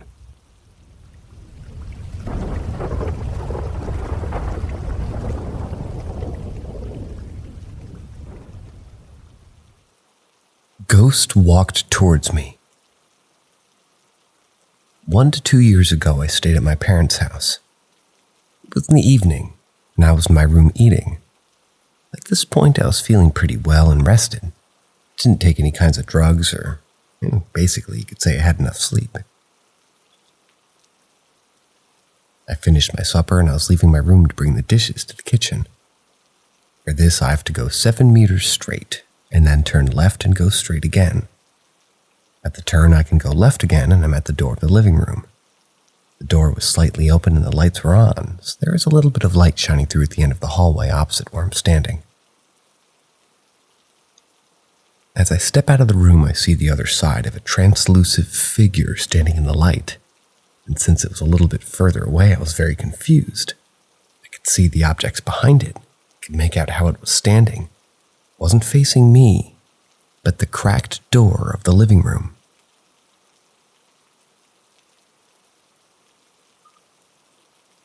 My father sits at an angle, so that he could actually see through that cracked door right where the shadow was standing. My mother was at a desk there as well, where she could have seen that, and the posture of that shadow was pretty clearly looking at the door, but it looked just like a human. My parents were talking inside and never realized. I stood there completely confused. Then the shadow turned its head toward me, looked at me for a moment, and then it turned completely toward me and started walking. No red eyes or anything, but its movement was very clear in 3D. Well, it started walking towards me. When I think back, it was clearly a shadow figure, but in my confusion, I thought it was my brother. He was also at home and his room is next to mine. That was the only thing that made sense to me. And since the hallway is pitch black, I was waiting at my door so I don't bump into him with my dish. My door was open and my computer screen was on, so there was a little bit of light in front of me as well. It was very clearly walking toward me, and at this point it all made sense. It was my brother, but actually not. They had the same height, but that thing had no visible face, just a translucent shadow, but with all the human features. Mind you, when it locked eyes with me, it didn't look away once. I can remember my thought process pretty well. I look at the ground, and after 2 to 3 seconds, I'm thinking to myself, what's taking so long? Why is he walking so slowly? That thing wasn't even in the halfway. I look at it again and see how slowly nonchalant that it walked. Kinda walked a little bit funny, not in a supernatural way, but it used its shoulders and arms, walking like he's the shit, but still moving just like a human. I look at it annoyed, and my next thought was, why is he staring me down like that? Even though I couldn't see a face or eyes, its head was locked onto me the whole time. Like a second later, it crossed the halfway, and I kept looking at it. I was thinking, man, that hallway is really dark. I would see the whole body of the shadow completely in the pitch black. Really stood out to me even in the darkness. It's now around 2 to 3 meters away from me. And then it stepped into the screen light coming from my computer screen in my room. That's when I realized that's not my brother. Didn't move an inch, I was in shock. It stopped in front of me like 1 meter, now standing very visible in the light of my computer, its head still locked straight at me. Stopped for a moment. Then it looked like it took a small step with 1 foot, so it was standing a little bit vertically toward me. There I could see that it was completely 3D. Then it just vanished in front of my eyes, almost like when a camera loses focus. So did it look like with my eyes and the ghost was gone? think it turned into a mist in a matter of milliseconds, but I'm really not sure. I'm in my 20s and something like that never happened to me before. From the position and the angle at the beginning, it looked and acted like it was trying to catch the attention of my father, who could see through the cracked door. And when it noticed me, it kind of looked a moment and surprised and was confused too, before it started walking toward me. Surely took its sweet time when it walked. That ghost was perfectly visible for around 7 to 10 seconds.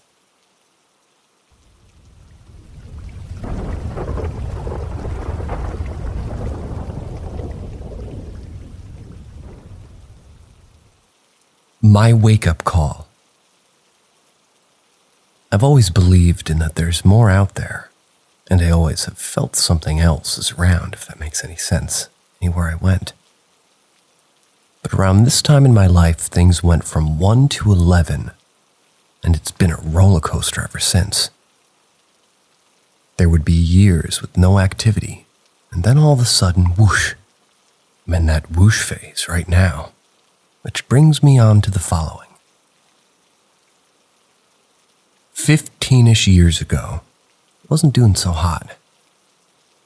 Skip a hell of a lot of detail, and we come down to this night, where I'm staying in a friend's house, crashing on the couch, playing Metroid Fusion on my Game Boy Advance in the dark, with a little LED light that plugged into the top port. It's about 1 or 2 a.m. at this point, and the only light in the living room is from that tiny little light. My legs are crossed, facing the front door as well as the stairs. So I keep playing my game as a regular night, hoping to get tired and get some sleep. But things get weird, very weird. Mid-game, I see something move out of the corner of my eye, reaching the landing of the stairs. I put the Game Boy down and look directly at it. There is, and I shit you not, a full white figure of a person standing there. Head, torso, arms, even legs. But at this point, the legs kind of bend together, making one single thingy. The head is the weirdest part, because it was a solid white figure, though its only distinct features were the 2 dark spots for eyes, which seemed to look like they were looking right at me. I stare at this in awe and fear for a moment. Thought to myself that I was seeing shit and I was tired, so I rubbed my eyes. As soon as I'm done rubbing, I open them to find this thing is now moving with now 2 separate legs and already 2 steps down. It moves very slowly, kind of like a slow-motion video, which was weird, so I rub my eyes again. I'm seeing shit. I watch it go down to the bottom of the stairs, at which point it stops. Keep in mind, its eyes never seem to really blink or anything, and I feel it peering into me. I'm scared as you wouldn't believe at this point. Then it walks around the coffee table, stands next to me and pauses, eyes on my face the entire time. It's not at this point just looking in my direction, it's looking me dead in the eye. I'm about to have a fucking nuclear heart attack. I probably said, "What? What? What the fuck?" 3 times out loud at this point. Then it raises its right hand all the while staring at me and slams it into my left knee. Went into the couch backwards. Double jointed, so the only part that hurt was the initial hit. I spring up straight through this thing, terrified beyond fucking belief. I didn't know what to do, so I ran. I ran into the goddamn bathroom maybe 15 feet from the incident where I slammed the door, flipped the light on, and splashed water on my face. I can't tell you how many times. That didn't just happen, I thought. But that's impossible. Ghosts? Real? Maybe. But to physically interact with me made me absolutely make no sense of it. Sitting in this bathroom alone, thinking all to myself, going over every single detail of what happened. Couldn't come up with any logical reason for it. Maybe a light hit my eye. Nope. Maybe I injured myself earlier, and that's why my knee hurt. Nope. Any other excuses? Nope. I can't tell you how long I sat in that bathroom in pure panic mode, but the absolute last thing I wanted to do was open that door.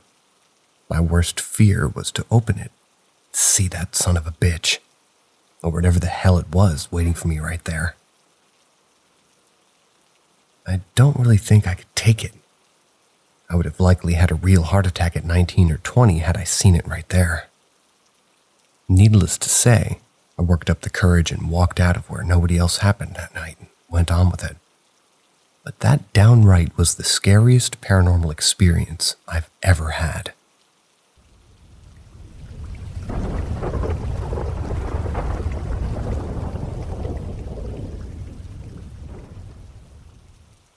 Entity next door.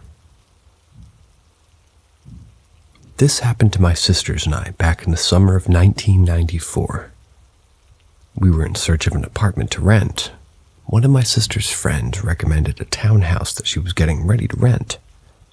This lady, who I'll call Sylvia, told my sister we should come look at the place. When we got there, we made small talk. She proceeded to walk us up to the townhouse. To give you a visual of the place, this was your typical townhouse. Rentals with the identical townhouses next door to each other and with a courtyard full of plants and flowers. This place also had a communal pool, if that's a thing. Anyway, the place was nice enough, clean and quiet. We walked up to the place and Sylvia tells us, "Okay, well, the place will need a fresh paint job, new carpet, but it'll be ready by next week." I left my sisters talking there with this lady and I decided to take a look through the window. The place was disgusting. Gave me the creeps. There were holes in the walls, the carpets had a huge black hole in the middle of it. It looked like somebody had started a fire there. It made me think somebody had done some witchcraft. My first thought was, why did this lady ask us to come and look at it when it hadn't even been cleaned yet? It irritated me. My sisters were friendly with this woman, who was a friend of one of my sisters, so maybe that's why. Anyway, not that important. A week goes by when we go look at the place and it's perfectly clean. We start moving in that week. This place had the living room and kitchen on the bottom floor and 2 bedrooms were upstairs. The first thing you see when you walk in the place is the living room and the stairs. My 2 sisters and I were to share the bigger room, and my sister and her husband would take the smaller one. We planned on buying another bed in the next week or so we decided to take turns sleeping on the floor. With days going by and acclimating to the townhouse, there was something about it that unsettled me. I could never pinpoint it, but I was scared of the place and didn't know why. At night, we'd hear people walking up and down the stairs, and we'd tell ourselves, "Oh, it's just the nosy neighbors." Then the baby crying every night was the other ordeal we had to work around. Our bedroom, the one me and my sister shared, also shared a wall with the next-door neighbors. We could hear at night when the parents would come in and try to comfort their child. The baby would stop its fussing and we'd eventually all fall asleep. The crying baby was mostly what bothered me the most. It bothered me because it was a nightly ordeal. It was so bad that I considered speaking to the neighbors about it or calling CPS on them. It really had me fed up. I was concerned for the child. Finally, one night we were getting ready for bed. My sister and I were sharing the bed, and my other sister was on the floor. We could hear the baby crying, and it made me sad to think this poor child was suffering, and I couldn't do anything. Then I asked my sister next to me to say a prayer out loud. I asked to please include the baby next door. My sister started to pray.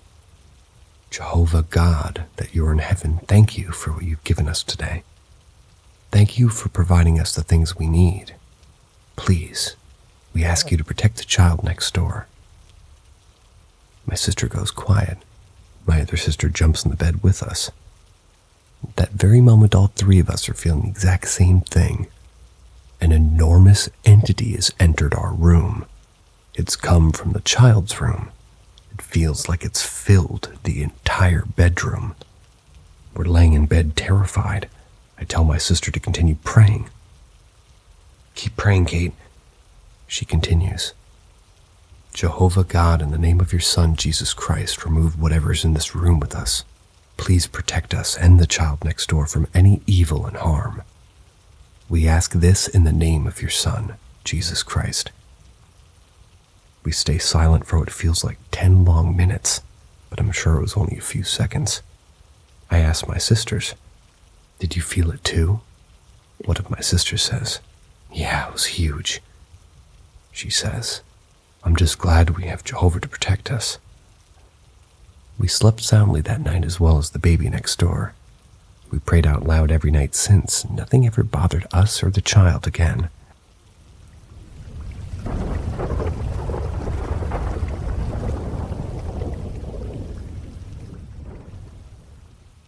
Many moons ago, I used to be in the U.S. Navy, stationed in Gaeta, Italy, assigned to the 6th Fleet flagship. Being a single sailor, I lived off the ship with a few other roommates in a large 2-bedroom apartment. I had a room to myself, 2 guys shared a room, both straight, and one guy, a total freeloader named Justin, slept on the couch. We had one other roommate, a poltergeist that we would call Calvin. Calvin roamed all of the apartments in the building, and everybody had seen or experienced something odd. It wasn't uncommon to hear dishes rattling in the kitchen, a door slamming, footsteps, etc. But a few things happened that were out of the ordinary. One weekend morning, I was sleeping after getting off of duty.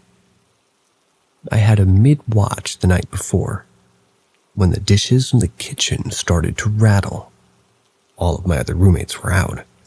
I ignored it and tried to go back to sleep because I didn't want to go back to the ship. If I was on the ship, then someone would have come up with something that they wanted me to do. It was just normal activity in that apartment. But just as I was falling back to sleep, someone walked across my bed. I say someone because I could feel the mattress sink down with every step. Half asleep, I told Calvin that I was tired, asked him if he'd come give me a break. Dead silence for the rest of the day. There were Brits who worked in Gaeta, some of the local bars where the sailors hung out. One of them would come over to our place and clean it for us while we were gone. One day she was cleaning the windows and needed to get some clean water. When she came back to the window, a spot that she had recently cleaned, the glass was steamed over, like somebody had been breathing on it. Written on the glass in that spot was the word Calvin. She left and wouldn't come back to the apartment unless somebody else was there. Edit. I remember coming back from that deployment to find a water bucket and some rags near the window and thought it was odd. It was several days later when I talked to my friend and found out why they were there. She didn't waste any time getting out of that apartment. While Justin, the couch potato, would frequently wake everyone up by screaming profanities because Calvin was messing with him. One night after having the blankets pulled off of him and getting thrown onto the floor, Justin stood up and yelled something like, "You want a piece of me, motherfucker? Bring it!" He had a peace symbol tattooed on his chest, and the next morning there was an X scratched across it. It was several months before Justin came back to the apartment, and he wouldn't stay by himself. That was the only quote-unquote violent thing that Calvin ever did. For the most part, it was just harmless pranks. Bill, one of my roommates, me and him were sitting in the living room. I forget what we were talking about. He was sitting on a couch that was parallel to the hallway, but because he was looking at me, the main door to the apartment at the end of the hall was in his peripheral vision.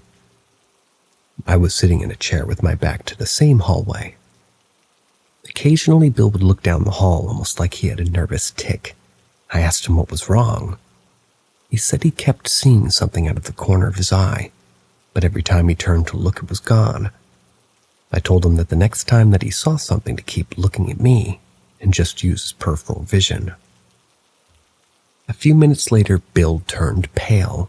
I could see him break out in a sweat even though I was several feet from him. He said that there was a woman with long hair at the end of the hall, in a long flowing gown or some sort of old dress, and that there was a light behind her so we couldn't make out her face. Fast forward to last year when I was talking to my wife, who's from Gaeta, about Calvin. She got an odd look on her face, called her mom to verify something that she remembered from her childhood. When she got off the phone, she told me about this medicine woman, I guess you could call her, that her mom used to take her to see when she was a child. This woman had the ability to cure someone just by touching you where you were hurt. Oddly enough, she lived in the bottom floor of the apartment building where Calvin called home.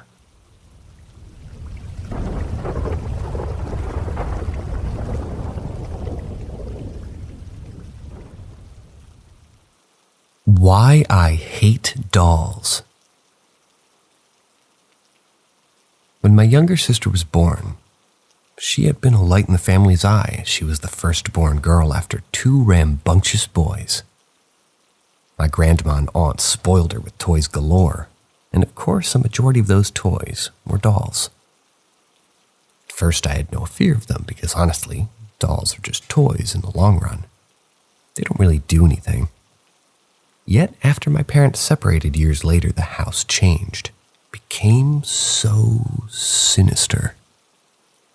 Every time I had gone into mine and my siblings' room, it felt like I was constantly being watched.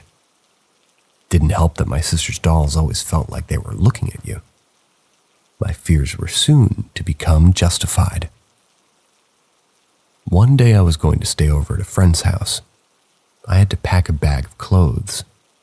Pretty good ultimatum my parents gave me whenever I went to another house. Pack a bag or don't go. Nobody was home at the house, so I had to go in alone. Walking in, it was pretty cold, but nothing out of the ordinary, as we lived in the mountains. I went to the hall between all the rooms and there was a new weight, something completely different than the average cold I was just dealing with.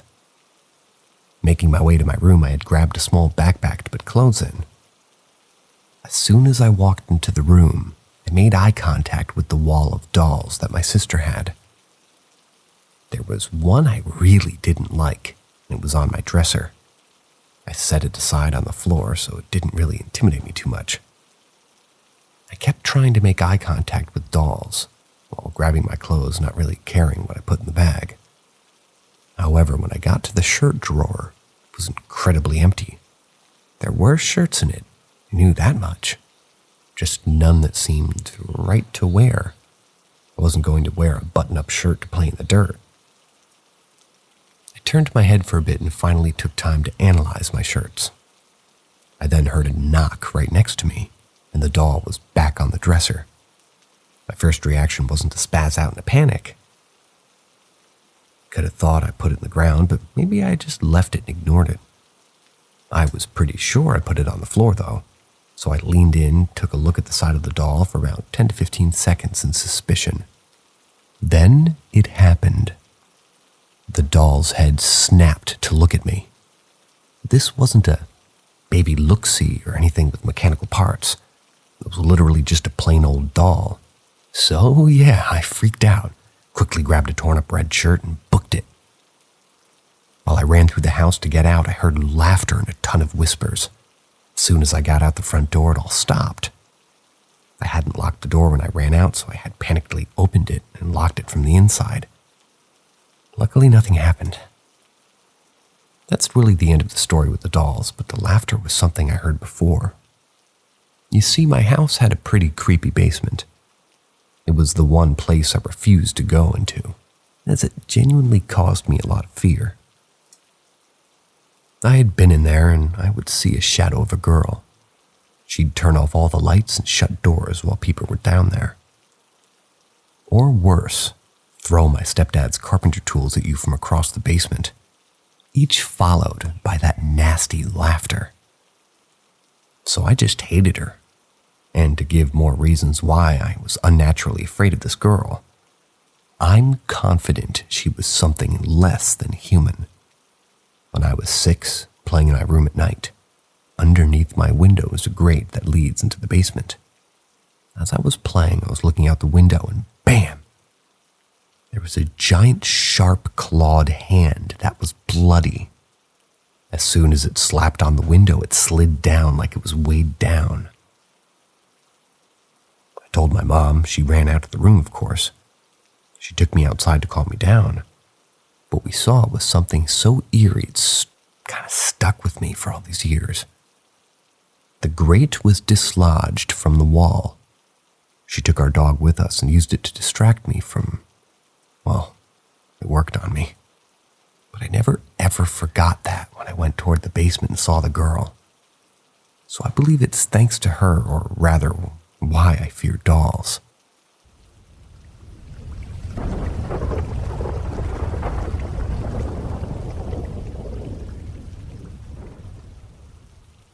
Never-ending highway.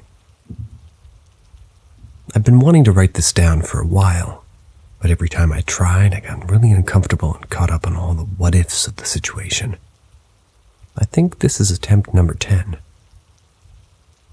I was baptized May 20th, 2018 by my cousin who's a Methodist preacher. At the time, she was a preacher at a church outside Wildwood, New Jersey. Even though my mom and I don't live in New Jersey, we decided to join the church anyways, since it was only a couple hours of drive. With me, my mom, and my dad, the ride up there was fine. Took the same route we always take. I can't tell you highway names or numbers or even town names because I've always been bad at remembering stuff like that. The ride back is what really messed us up. We got onto a stretch of highway that we'd been on numerous times before. My mom knows the way to and from Wildwood by heart, but always has Google Maps up on her phone as backup, just in case. As we went along, things got weird. It wasn't something I could put my finger on right off the bat, but there was this really intense feeling of unease in the environment around us. Eventually, I realized how quiet it was. My dad talked from time to time, but when he was silent, the whole world was silent. Even the car's engine was eerily silent. After a while, I realized that the highway and the trees around us stopped looking normal. The highway itself was just a straight road for miles and miles ahead of us.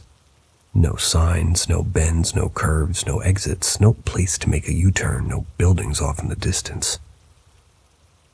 The sky and the trees looked gray.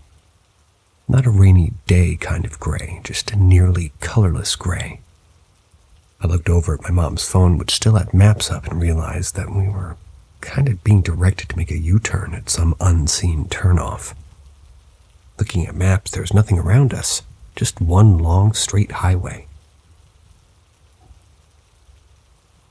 The last thing I realized was the lack of other cars. For the past 15 minutes or so, there hadn't been a single car on this desolate, pin-straight highway. Just as I noticed that, Mom and Dad both realized that something was wrong. Mom said she must have missed the exit. Dad said he hadn't seen a single exit for the longest time. I mentioned how annoying Robot Chick from Maps hadn't spoken a word in forever. That's what really set the tone for my mom, since that robot voice was something of a running joke with us. We sat in a very uncomfortable silence for a few more minutes until finally we saw a car, then another and another. Signs started reappearing and we found a place to turn around and eventually found our exit. Even the color came back to the world around us. I've tried talking about this with my parents a few times since it happened. My mom never adds anything to the conversation. Sometimes it seems like she's highly disturbed. My dad and I talked about it once, which made him uncomfortable. Now he just changes the conversation to something else when I do try. I've come to the conclusion that, well, us realizing that something was wrong is what snapped us back into our reality. If we hadn't, how long would we have been on that highway? Would it have gone on forever, with us blissfully oblivious to the surreal world that we somehow slipped into? My biggest fear is that there was something at the end of that highway, and if we had made it to the end, there would have been no coming back. Rereading what I just wrote, I realized that there's no real way to capture the eeriness and dread that we felt in writing. I guess the best thing to compare this to is the sudden silence that people associate with the missing 411 talk about. If anybody has any similar experience or has heard of one, please let me know. Still very disturbed by what happened. It's been over a year since we went back to New Jersey, and I know we're due for another trip very soon with the family reunion on the way. I'm afraid of it happening again.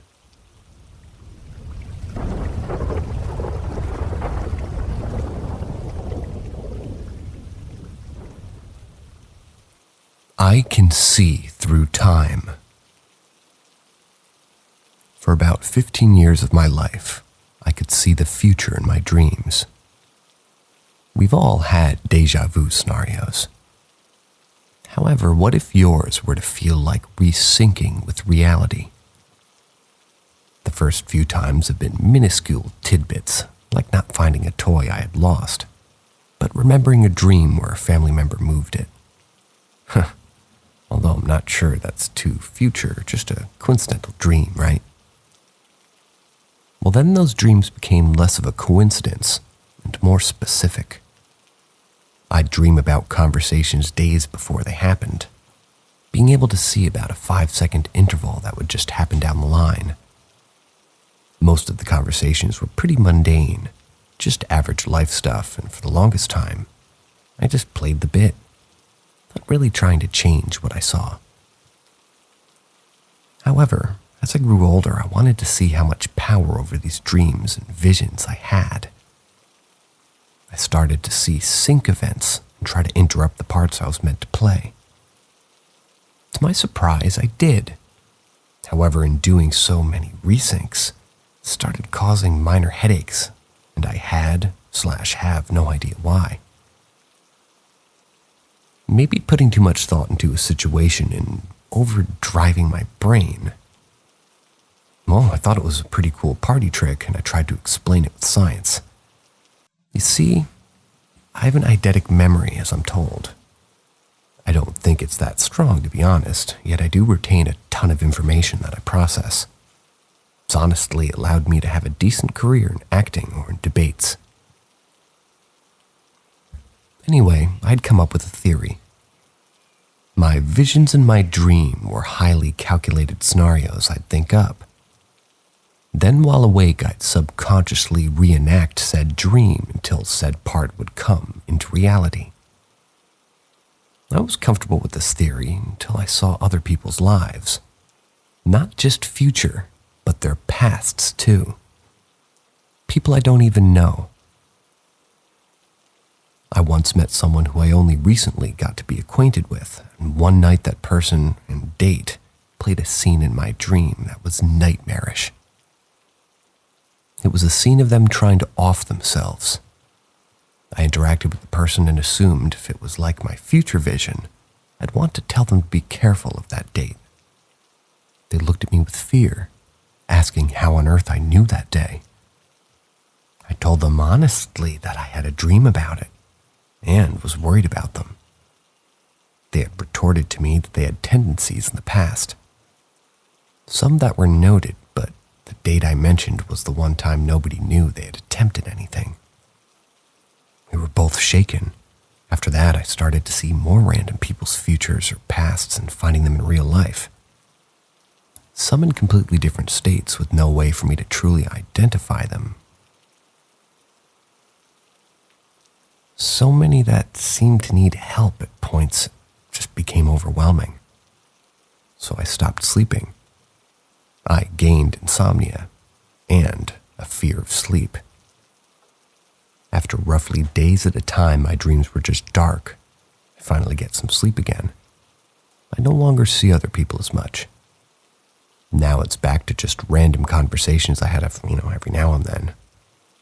And I'll resync up to the days later. Yet I can't help but feel I tap into something mysterious in those dreams. And I've had many more unexplainable tales. However, those I'm truly confident are dreams, and thus I'll be putting those entries in a different subreddit. Now that we're at the end of this little rant, I do want to say, I have had paranormal experiences and would love to share more. Like seeing shadows throw out entire closets full of stuff, or recording stuff on a mic and picking up boots in the audio, or having stuff thrown off a desk. But for now, I thought this fun little tale of how my dreams can see the future would be a great first entry on my Tales from the Paranormal.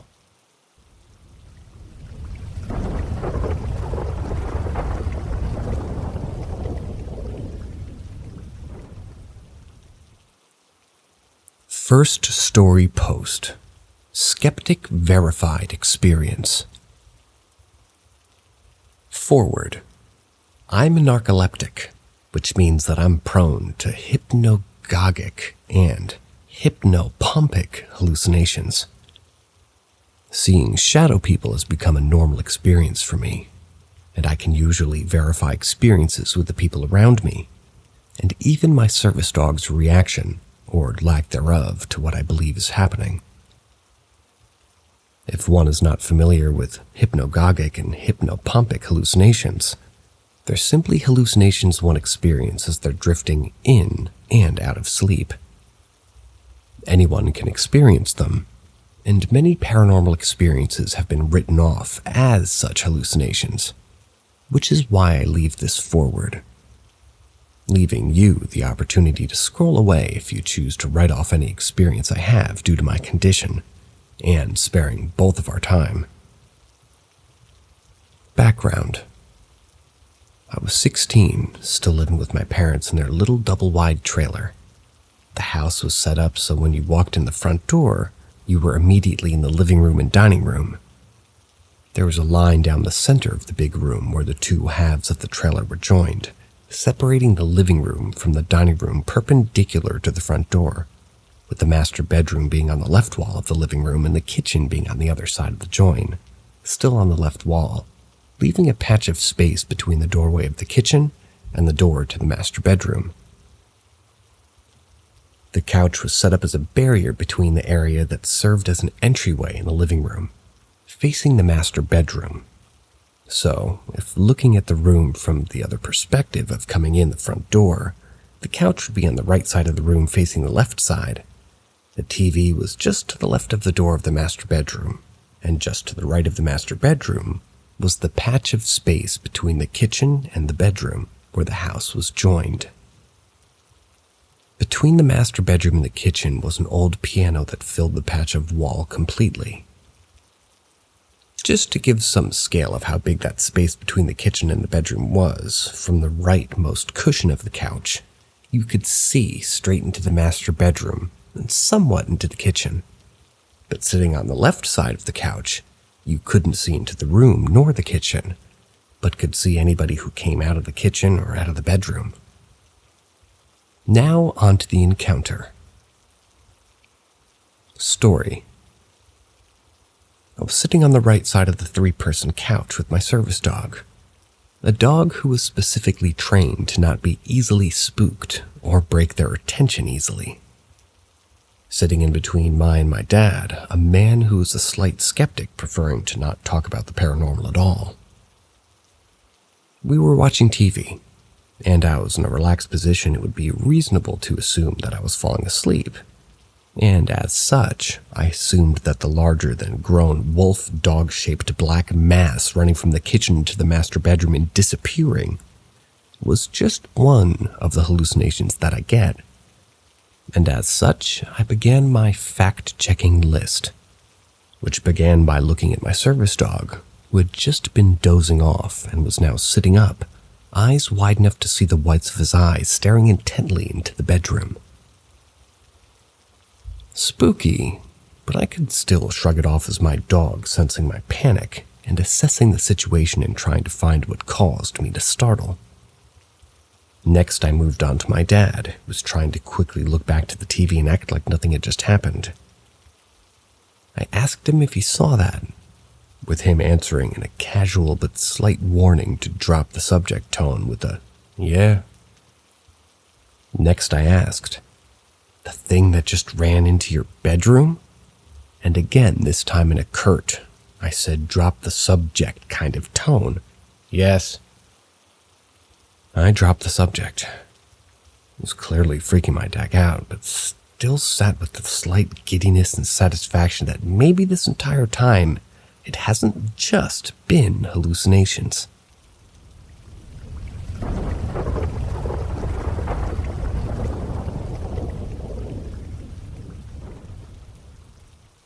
The Lonely Ghost.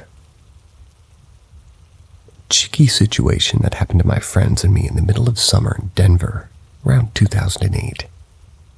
We were bored and sitting around telling stories about the random things that we've done in life. And my time working as a locator for a paranormal hunting group came up. Basically, I was the one who would look for potential haunts and would usually contact the owner of whatever property that they were going to hunt. I would arrange the whole thing permission-wise. The group had a lawyer and insurance that handled the waivers and such. I just got them all in touch with each other to make sure everything was above board and legal. And especially that the owner wasn't held liable if any one of my idiot hunters went screaming into a hole on the property in the middle of the night. Well, that interested a friend, who at the time was a skeptic of the paranormal. One of my roommates mentioned our basement was haunted. A reoccurring theme in my life, I know. The skeptic said we should do an investigation, which translated into being 6 of us in the basement sitting in a semicircle with some equipment asking questions. Most of the people don't matter, save Rob, my best friend, and Goldie, our skeptic friend. Goldie didn't believe in the paranormal and was adamant that all those people are con artists. I guess that included me too, but no worries, I don't take things personally. The basement was an unfinished large room with a metal pole in the middle. We were sort of sitting in front of that pole, and I pulled out a couple of things. I had these things left over from the paranormal hunting group. I keep saying hunting and not investigating because these guys were idiots that didn't really try to debunk or gather evidence so much as they ran around the property acting like assholes. I won't remember their names now or the group name, because I'm not a petty person. The equipment that was most important to this situation was the thermometer and the recorder. When we started, I gave Goldie the thermometer, and Rob was the recorder guy. Rob had done investigations with me a couple of times in the past, just the 2 of us, and he knew to call out shuffling or whispered conversation to mark it on the audio. He was also my sound guy in general. Anytime I got audio evidence, he was the one that would find it for me, so the call-outs were to help him sort of sounds of playbacks. So we sat, and Goldie commented how warm the basement was. It was a hot day.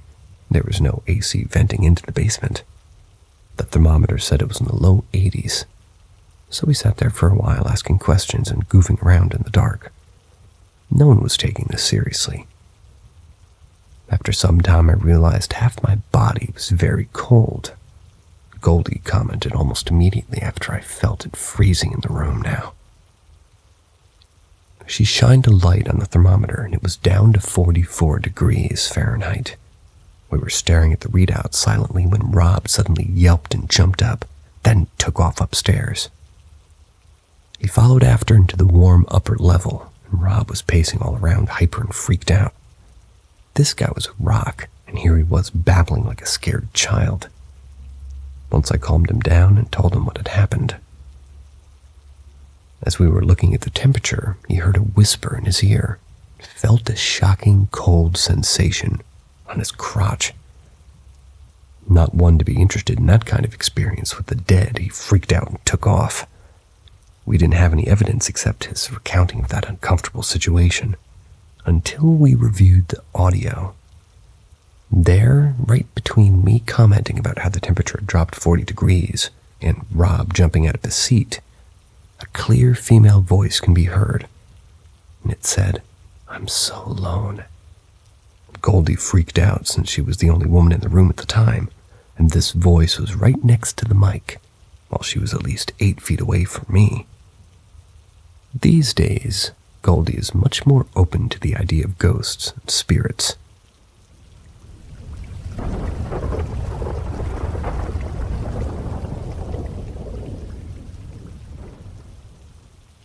Dreams sent from the beyond. I have a semi-interesting story. For as long as I can remember, I've always had extremely vivid dreams, to the point of not being able to tell my real life from my sleeping one. As I got older, some of these dreams started to become premonitions. Some have come true days, weeks, or even years later. For example, 2 years prior to moving into another province, I had a dream about myself sitting in a small shack, legs up on a desk, looking at a fence with a giant truck coming in. I was wearing a construction onesie, an all-blue jumper, high-vis straps, steel-toed boots, and a hard hat. I was 20 at the time of this dream, and in my club and super girly mode. No way in hell would you ever catch me in that outfit. Lo and behold, 2 years later, I moved to Alberta, started working at a refinery. I'm sitting at the desk, feet up on a truck. Or sitting at the desk, feet up, comma, a truck pulls in, and now my dream hits me like a slap in the face. Now, to start the real story, I have to preface it with this point in time. I really only dreamt of my childhood home, obviously my safe space, as I lived in 5 homes after this and never dreamt of any of them. This dream happened in Alberta in a house I had only lived in at the time for roughly 6 months. I lived with my boyfriend at the time and his younger brother. We also had 2 cats and a dog. We lived in a 3-floor townhouse. Bedrooms upstairs, stairway was in the kitchen.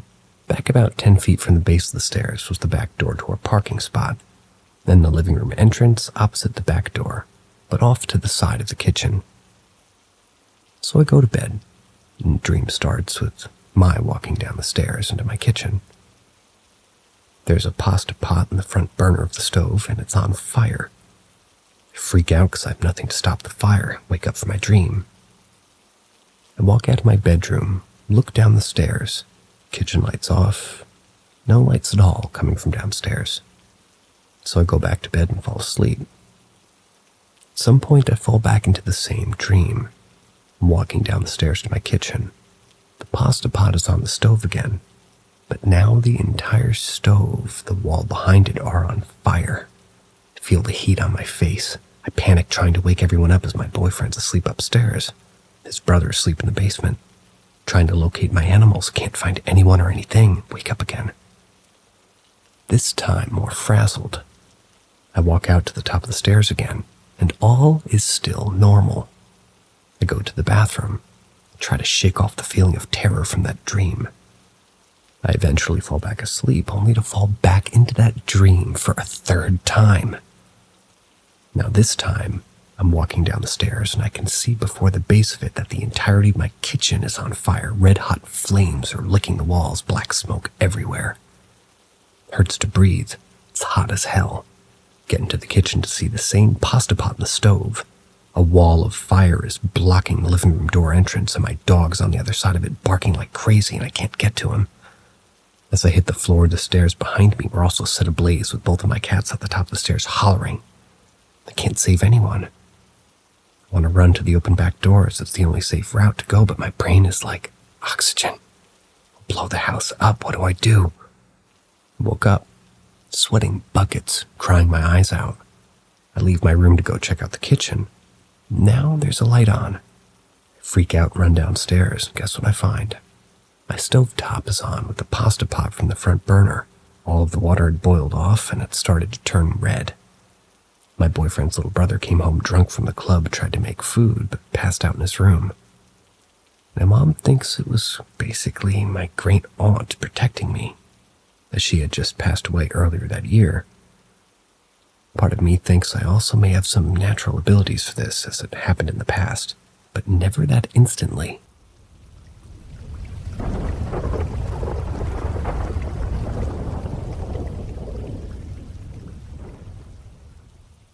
A woman with green eyes.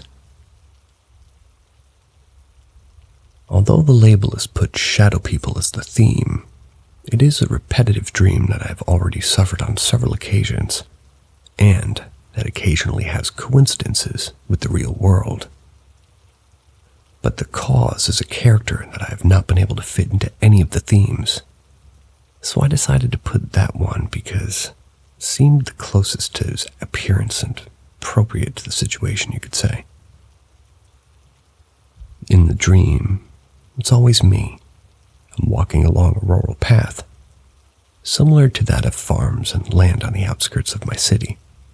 Everything is normal, except that it's night and there's fog. There's also no one on the street. Apparently, at the end of the path, there's always a group of people whose voices, distant, are always familiar to me. In fact, I think they're my friends. Sometimes people I know from high school or whom I interact with daily. The strange thing is that as much as I hurry, I never manage to reach them. That's when the fog becomes denser and I lose sight of them. That's when it starts, when I get lost for not seeing more than 10 meters in front of me, and I have to shout to call them. Nobody answers me. The air turns cold, and I run to the barn that I know is empty, only with an old tractor and electrical pole there. I climb to the top of the tractor to try to see them and also to be heard better, and she appears. First, it's like something I seem to see on the ground. Then I distrust and proceed to climb on the roof of the barn. Once there, I can see it appears to be crawling on the floor, a very thin woman, almost skeletal, with long and tangled hair, completely naked. When I climb a little more until I pass the other side of the roof where the light pole is, suddenly she appears without more than the top of that same roof and looks at my face, twisting her body like screaming. That's when I see her up close, and her body is rotten, almost gray, with huge eyes of a glowing green that's not natural. He lunges at me with a sort of howl. Drooling, I duck out of the way in time. I don't get hit by the pole. Get electrocuted. So I climb down, wood, and run. I wake up. This would be nothing more than a recurring nightmare. But now comes what is the kind of beginning to worry me.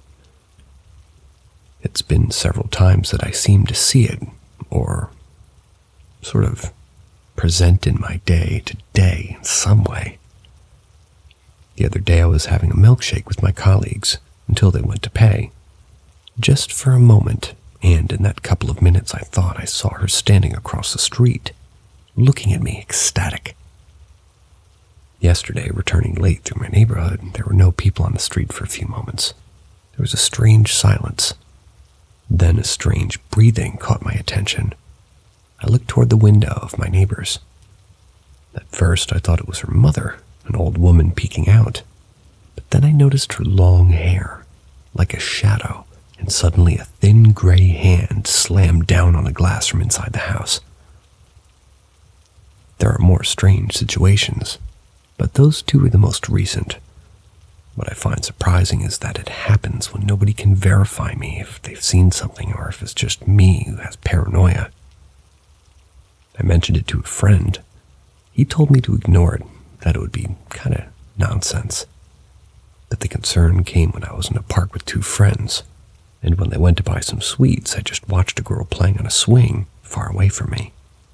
That woman appeared behind the swing in the blink of an eye. The girl fell face down and fainted from how strong the blow was. Her mother and I ran to see how she was doing, and she ended up taking her to the hospital. From that moment on, kind of scared.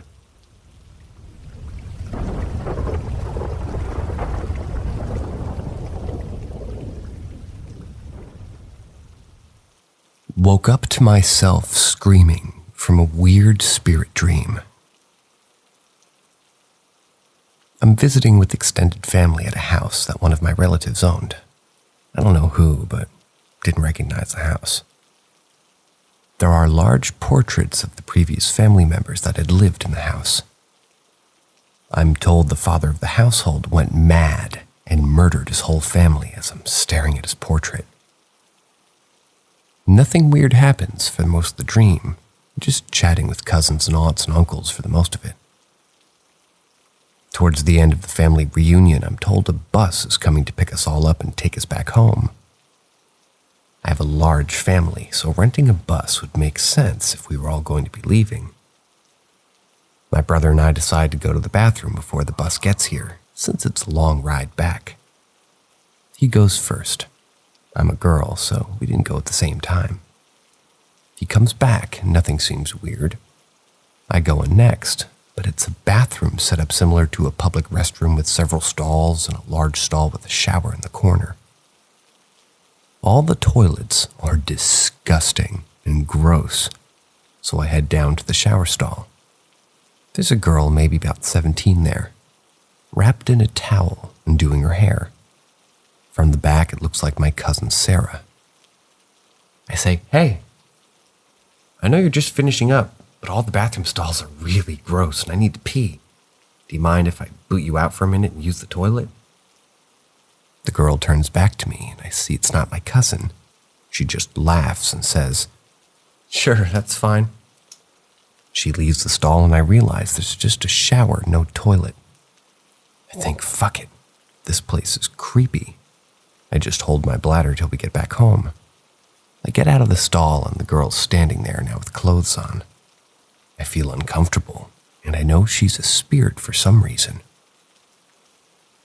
I say, "Oh, I'm sorry for kicking you out. Guess there's just a shower in there, not a toilet." She just looks at me with a silent blank stare. I start to walk out and she moves and walks next to me and she says, "Why did you approach me?" I said, "You just look so much like my cousin. You both have long blonde hair and I mistook you for her." She smiles and stops as I leave the bathroom. I go up to my brother and ask if he saw a woman in there. He said yes, but he just left as soon as he saw her. He was creeped out. I look and see her portrait on the wall. She's one of the daughters that was murdered. We're all about to leave when the driver says spirits here are known to attach to people and to try to desperately leave the house. To prevent them from leaving with us, we must stand in front of their portraits and say their names. If one did try to attach to us, we'll know because the person will scream when this is done. The father's name is called and nothing. Then I tell the driver I saw that girl in the portrait. He has me step in front of it and tells me to look in the eyes of the portrait. And I say, "Wendy." The moment he does, I hyperventilate. When I look at the portrait, I'm blinded by white light and I start screaming. I woke up to myself screaming, my cat beside me just looking at me calmly. I calm down and my cat's cuddled up close to me. I've dreamt of dead people before, but never have woken myself up by screaming. It was just so creepy and weird.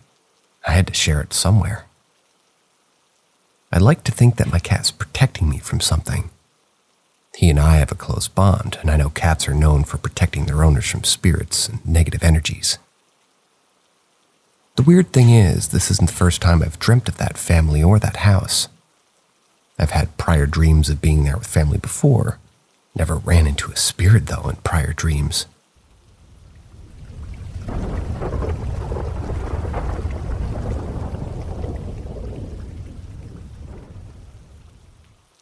Is a demonic entity stalking my son?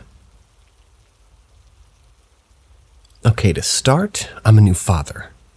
My son was born at the end of June, and we got to bring him home to our apartment in July. We've lived in our current apartment for around 6 months and haven't experienced any paranormal activity until we brought our newborn son home from the hospital. Not long after we brought our son home, the first thing that happened was me and my wife were talking in our bedroom when out of the corner of my eye, I see a white ball of light. It leaves our closet and shoots straight into the floor. And we're on the second story, by the way. At first, I didn't say anything. I finished my sentence and then I looked over toward the closet. My wife noticed I was looking that way.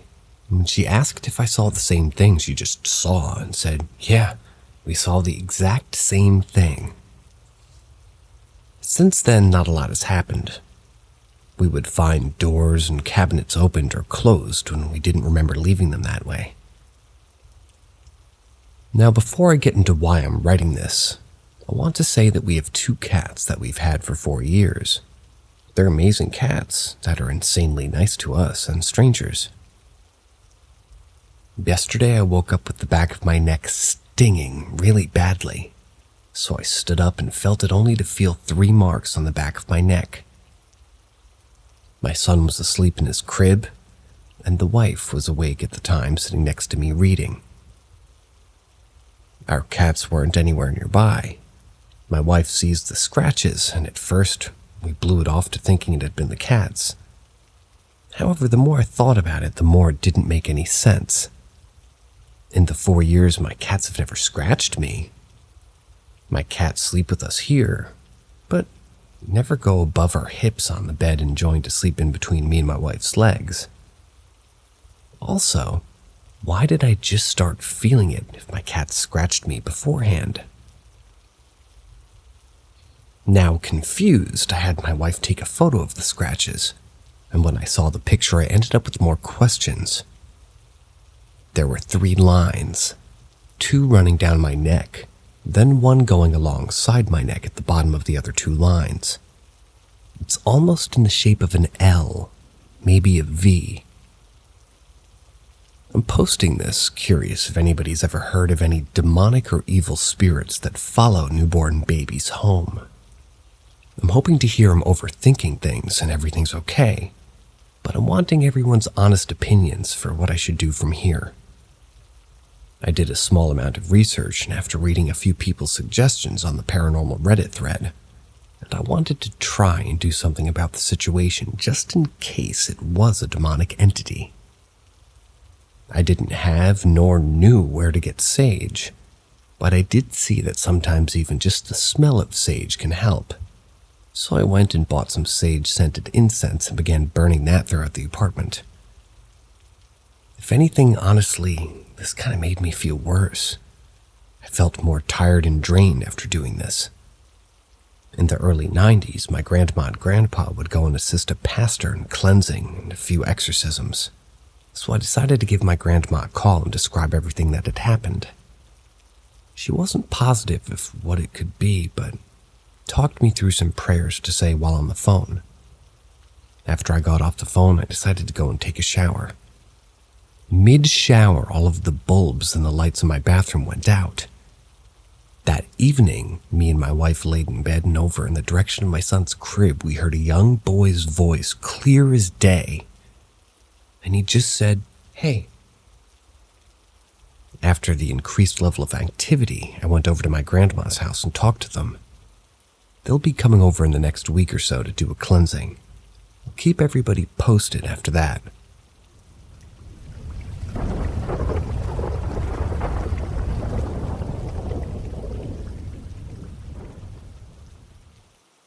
Story. During the 1970s, my mother worked as a night nurse. She and her colleague had finished doing rounds, but they were at the nurse's station. At the other end of the hospital, with a terminal illness, lay her friend's husband. My mother was doing paperwork when suddenly she felt a disturbing chill. This unsettled her to the bone. This was followed by a frigid, shuffling presence moving past down her hall. She turned to her friend and said, "Something dead just walked past me." Perhaps a minute later, the phone rang. It was for her friend.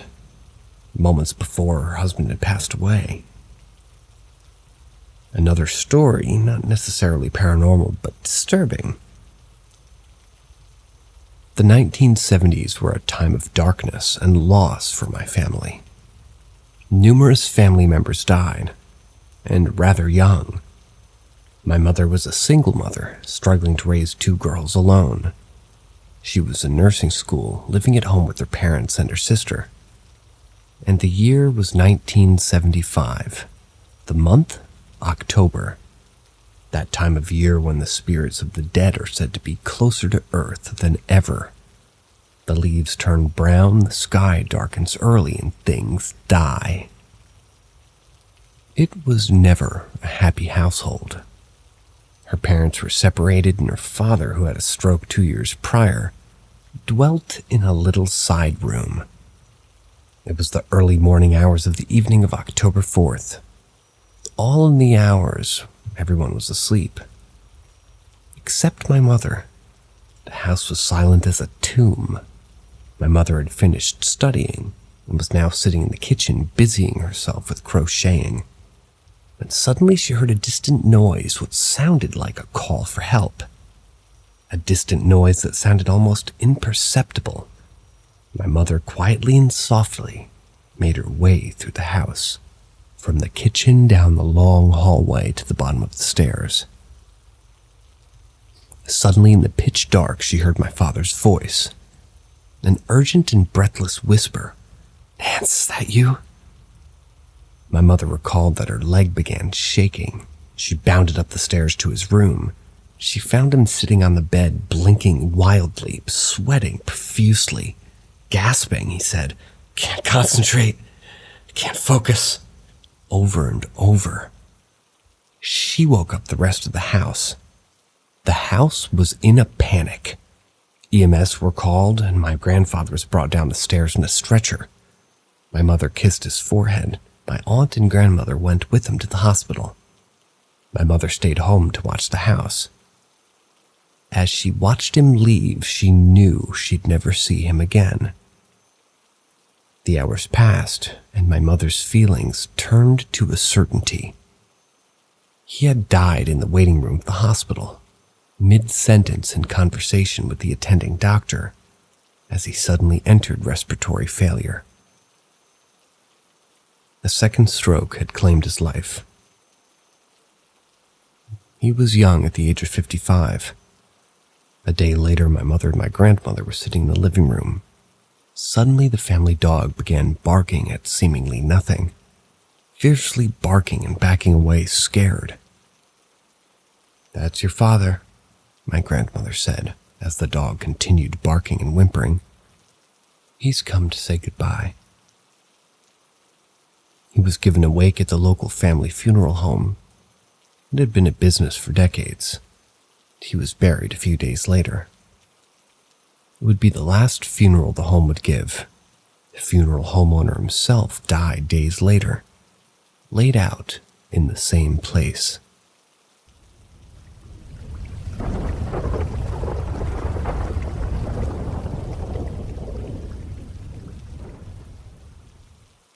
I kicked my sleep paralysis demon. To set the scene, it was my wife, V, our 2-year-old Bunny, and myself in a one-bedroom apartment. Bunny's bed was close to the wall by the door, and our bed was on the other side of the room, but to where I could see Bunny, and I also see the bathroom door, which was located just outside the room. It first started out with minor bad feelings. The usual walk into the apartment and feeling something off, bad vibes all around. One night while we were sleeping, I had awoken to a strange feeling that Bunny was up to something that she shouldn't have been up to. The room is completely dark, so I sit up to have a look around, and almost immediately this small shadow catches my eye. It's Bunny. She's standing at the entrance of the bathroom looking back at me, then proceeded to sidestep into the bathroom out of my view. I start to shake V awake and say to her, "Why is Bunny out of their bed? How'd she climb out?" And V, "What are you talking about? Bunny is in the crib asleep." My eyes finally adjusted to the dark, and I see my Bunny sleeping peacefully in their crib. My heart starts picking up pace at this point, and I'm trying to figure out who did I just see walk into her bathroom. So I get out of bed and rush to the bathroom, ready to catch whoever it is. Flip on the light. The bathroom is empty. It's just me staring at my reflection in the mirror. I turn off the light and head back to bed, confused at what just happened, not sure of what I saw. Fast forward a few nights, and I'm still thinking about what happened. There I am in bed next to V with Bunny sound asleep. Again, I wake up to this strange feeling like we're being watched. I open my eyes, my body's still. I feel as though I'm paralyzed, trapped in my own body. Only my eyes move and I search across the room and I look at the door to our bedroom, and what I saw made my heart drop. There was this man at our bedroom door. Something about him was off, completely like he was standing on the other world in a man's body. He was more shadow than detail, and his posture was hunched like he was trying to be quiet, like he was stalking his prey. The shadow man begins creeping towards me, lurching closer to our bed. My mind is racing and I'm thinking, tonight's the night an invader has finally entered our home, and I was the only one awake. I start planning my attack. What I'm going to do is defend my family, but my body's still immobilized. The intruder then does the unthinkable. He places one foot on my bed, then the other, and slowly starts creeping higher and higher up on the bed. He's standing over me, and in a quick moment of fear, I was able to break out and kick both my legs up toward the shadow man, hoping to catch him by surprise. As I kicked up, I felt the weight of my blanket fly off my body. I wasn't going to wait to hear the sound of a thud as he fell back. I was in fight or flight. My only focus was jumping on this thing and as fast as possible and keeping my family safe. My violent kick wakes up V in a panic. I get up ready to pounce when I see that there's no one there. V, the hell's going on? Me. There's a man in our room. I kicked the shit out of him. He was right there. The room is empty and dark. No man, no intruder, no sound. The silence is broke by my wife telling me to check the rest of the apartment, and after I looked around, there's no one there. I go back to bed and I try to sleep, but my adrenaline's still pumping, so sleep wasn't really on the table. A few months after this event, we decide to move and upgrade to a bigger place. And since moving there, hasn't really been any bad vibes as the apartment, but no shadow man, no little girl, just the three of us, thankfully.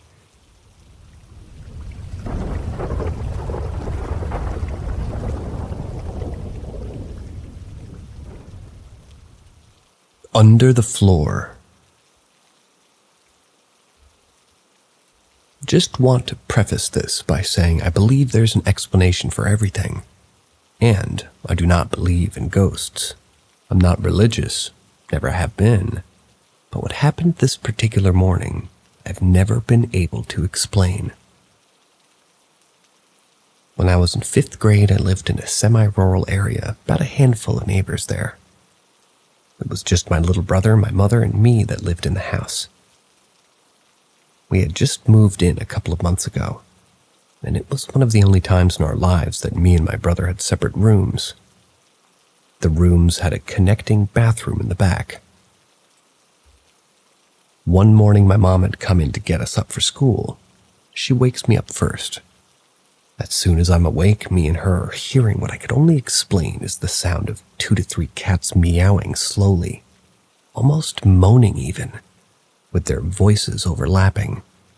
I ask her what the sounds are and where they're coming from, but she's just as confused as I am. She goes over to my brother's room to wake him, and I decide to investigate like every stupid kid in a horror movie. I notice that the closer I get to the bathroom, the louder it gets. When I step into the bathroom, I place my ear to the ground, thinking it's coming from under the floor, because that's where it's the loudest. In the bathroom on the floor. It was loud too, muffled but loud. Thing of it was that the house we lived in was built on a concrete slab. So me and my brother and mom are all spooked at this point. We go over to the other side of the house to my mom's room, where we can't hear it. My mom calls her boyfriend because we're scared out of our minds and she doesn't know what else to do. He was a little help though, because he was at work. A couple hours passed and it was maybe 9 or 10 a.m. and my mom said that he needed to leave because we were late for school. Problem is, we left our book bags in our rooms. So me and my brother go back through the house, slowly creeping down the main hall towards the living room, which led to our rooms.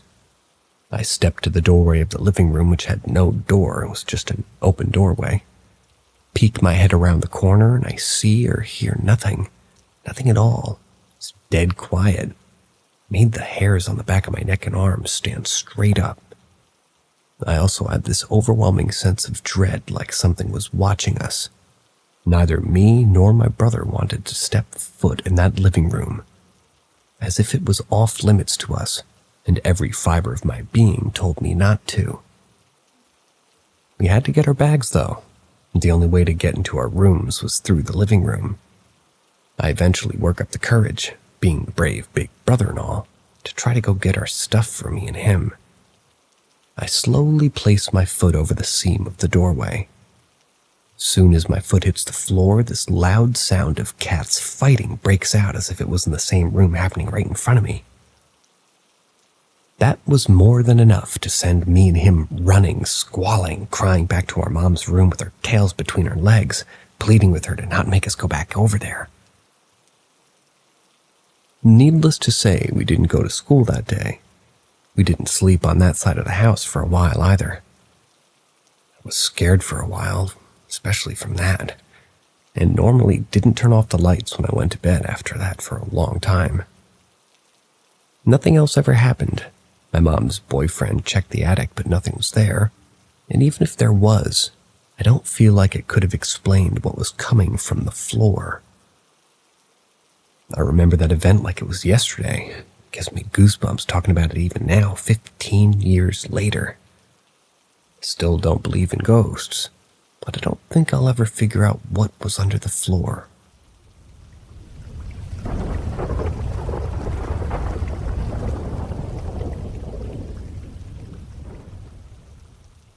Did my dead mom take me for a drive?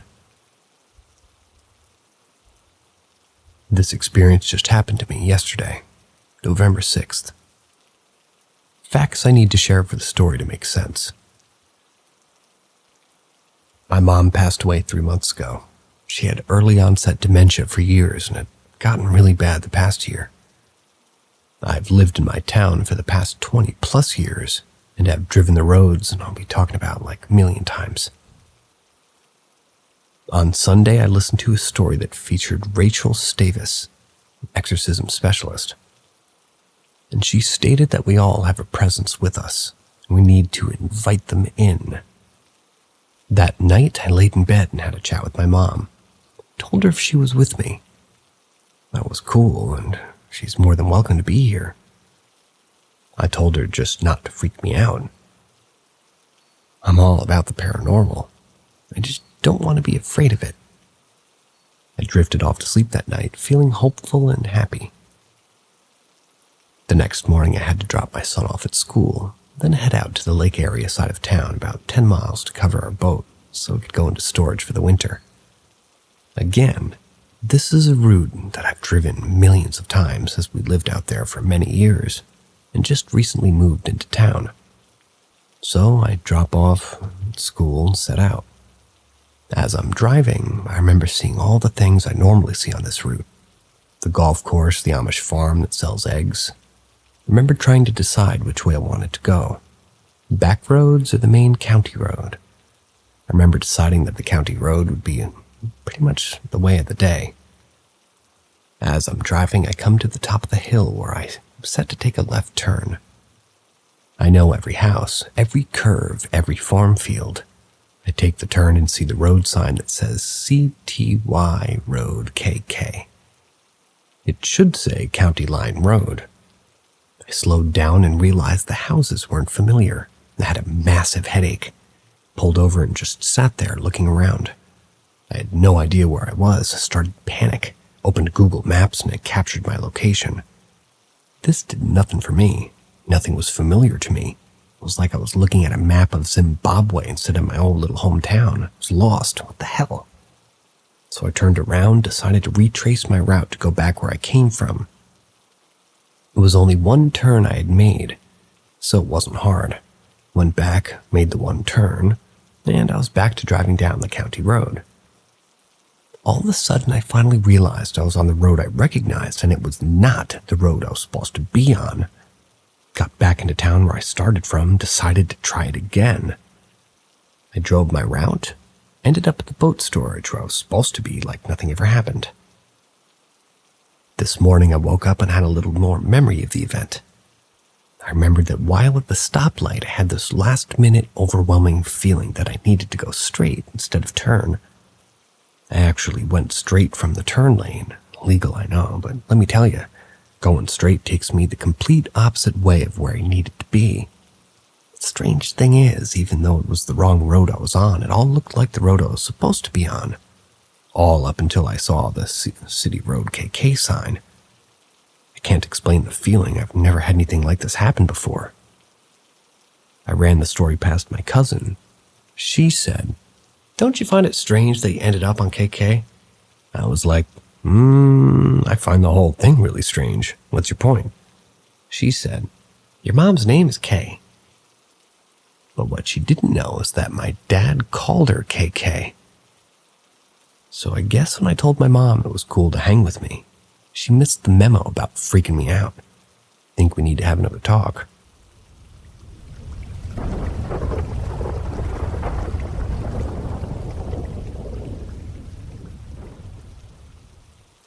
The Call Center Clairvoyant. So a few years ago, I worked at a call center. Specifically, I took overflow calls, which basically means when a company is too busy to take their own calls, we pretend to be them and take it for them. But here's the thing. We've dealt with thousands of companies. We'd literally pretend to be a new company every single call. And we also had a lot of staff. So that's going to be important to know.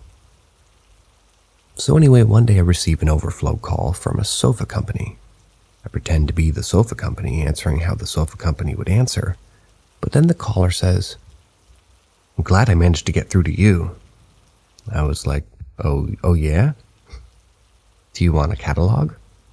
Because we weren't really the sofa company. I always just tried to do the bare minimum, like send someone a catalog by going to the company's website, ordering it, which anybody could do instead of just fobbing them off with a callback from the real company.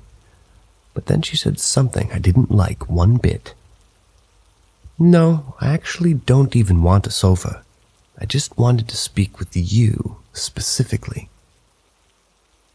I was like getting weird chills at this point, because just to put things into perspective, the chances of her getting through to a person she wanted to get through in this overflow company were astronomical. She could have dialed 1,000 times and never reached me. Anyway, I was like, "Okay, so what is it you're after?"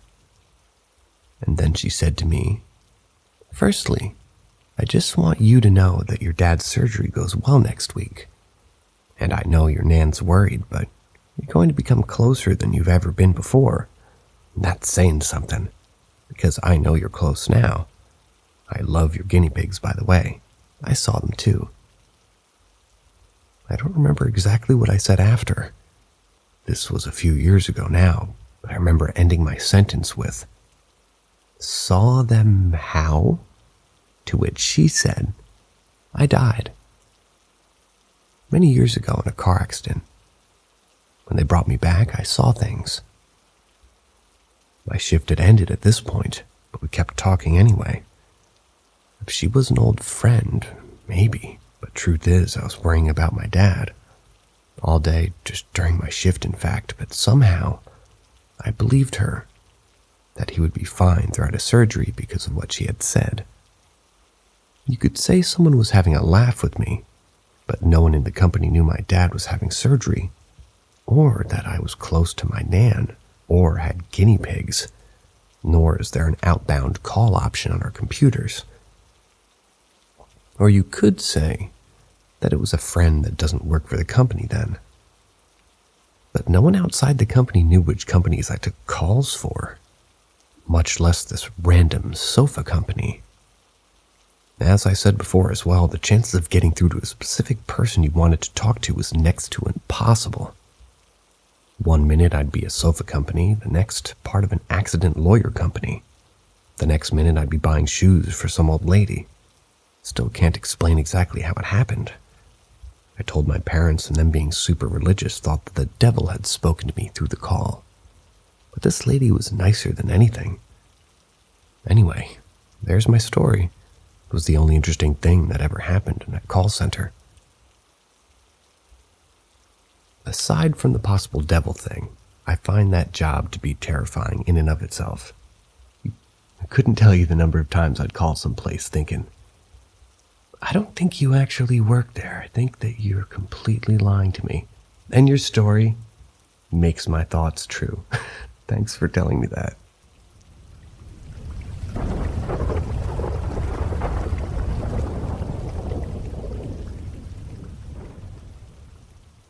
Sister's Ghost Encounter. So my sister and her cousin were about 11 and 10 years old. They were walking from our cousin's house to ours, so they had to pass the fire hall and an alley. When they got to the alley, they paused, and this 8-year-old girl was there, long dark hair and either a bloody white nightgown or a dress. Well, this girl pointed at them and screamed. No sound came out, so naturally my sister and cousin looked behind them. They turned back and the girl was gone. Minutes later, they made it to our house, and as some kids do, they were playing in the bathroom sink. They looked out the small window and saw the same little girl, but this time she wasn't bloody, but did the same thing. I asked my cousin in 2019 if he remembered this, and he said that he did. Even in 2019, I've tried to look into the deaths of the small town of Elk Creek, but didn't come up with anything. 2 years later, my friend Adrian, we went up to the school for the first time, and I got a child come through named Molly. We asked how she died, and we got dog. Now, my guess, even before this, was she had to have been mauled, either by a domestic dog or a coyote. At this time, I was wearing my bag that I had with wolf plush attached to it. This Molly could have been referring to that, but my intuition says otherwise. I relayed this new info to my youngest sister after this encounter. We both think maybe this Molly is that little girl. During this first session up at the school with Adrian, we had gotten quite a bit other than Molly. Most of our investigation was done in the back of school where the playground was. Elk Creek is 155 years old, and even now I'm the only one here that does anything like this. My old house used to be the doctor's, the upstairs being where the doctors saw their patients. We had gotten a spirit come through, so I asked how they died, and they replied, candy. And I thought about it, then asked if they were poisoned, and it repeated, poison. Which I then asked if the doctor poisoned you. The necrophonic went silent. No voices, no static. So I took that as a yes. They didn't want to say it. The other significant spirit we got was of somebody named Ed. He came through first saying Keith. Both my dad and grandpa are named that. I asked which one. It said Dad. My dad did indeed have a relative named Ed. Why he would be there, I don't know, but seeing as we lived in EC for over 20 years, Ed could have just been following Dad. We would get Ed come through every time and we would go up there, and even get a yeah when I would ask if Ed was still there. The last time we went up to the school, we never got Ed's name. Now, I'm not an expert, but I have a feeling that he was able to cross over. A few years prior, there was a medium that came here twice doing a seance. Could have not closed the gate properly, and spirits and other things could have come through. Adrian and I are sure that there's something negative up there. Adrian had gotten something to sort of, guess it told her to harm me. And then a growl after she got the name Mary, pulled out her Opal Mary figure. Those are the necrophonic sessions that really stuck with me.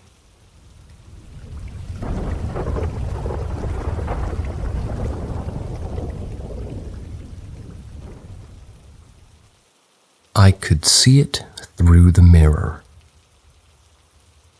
The year was 2011, and it was my 21st birthday. I don't remember much from earlier in the day.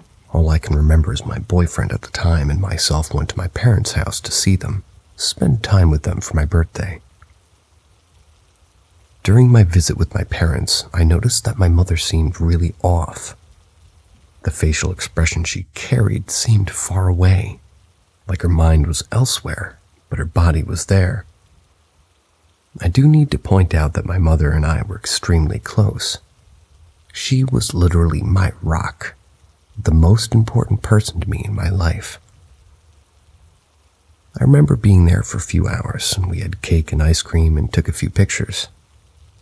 I didn't know it then, but eventually I'd come to the realization that that would be the last picture I would ever get to take with her. I remember getting ready to leave and kissing her and hugging her goodbye.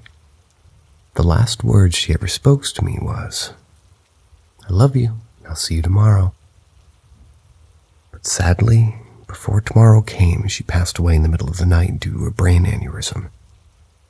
I would later discover a year or so later that she was aware that she was terminally ill and fought her battle in mostly silence and alone, only choosing to tell her mother, who was also passed in recent years since. Fast forward about 3 months after she passed. Up until this point, I've had a few bizarre and otherworldly experiences, but this one takes the cake. My partner and my roommates all worked at the same place, so they worked the same hours, and I was the oddball out. I worked second shift for a local restaurant and wasn't expected to be at work until 4 p.m. on this particular day. I'm asleep in my bed when I'm woken up by my alarm clock. The time's around 2 p.m. I wake up and roll over to hit the snooze button and turn back over to fall back asleep.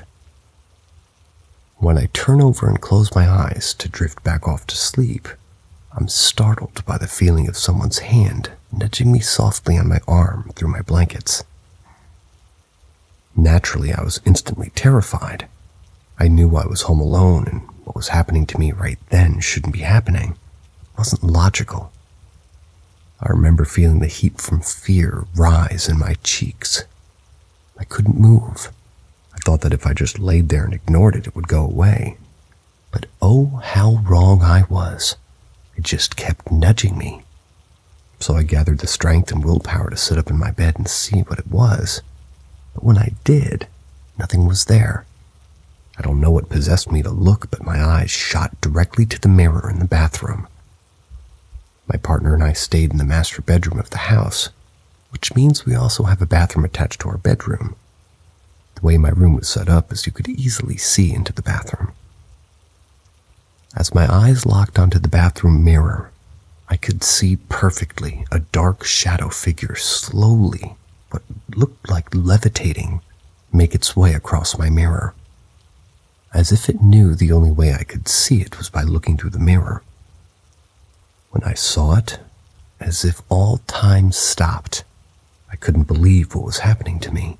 I couldn't believe what I was seeing, and most of all, I couldn't believe I was deliberately being made contact with something that I didn't understand at all.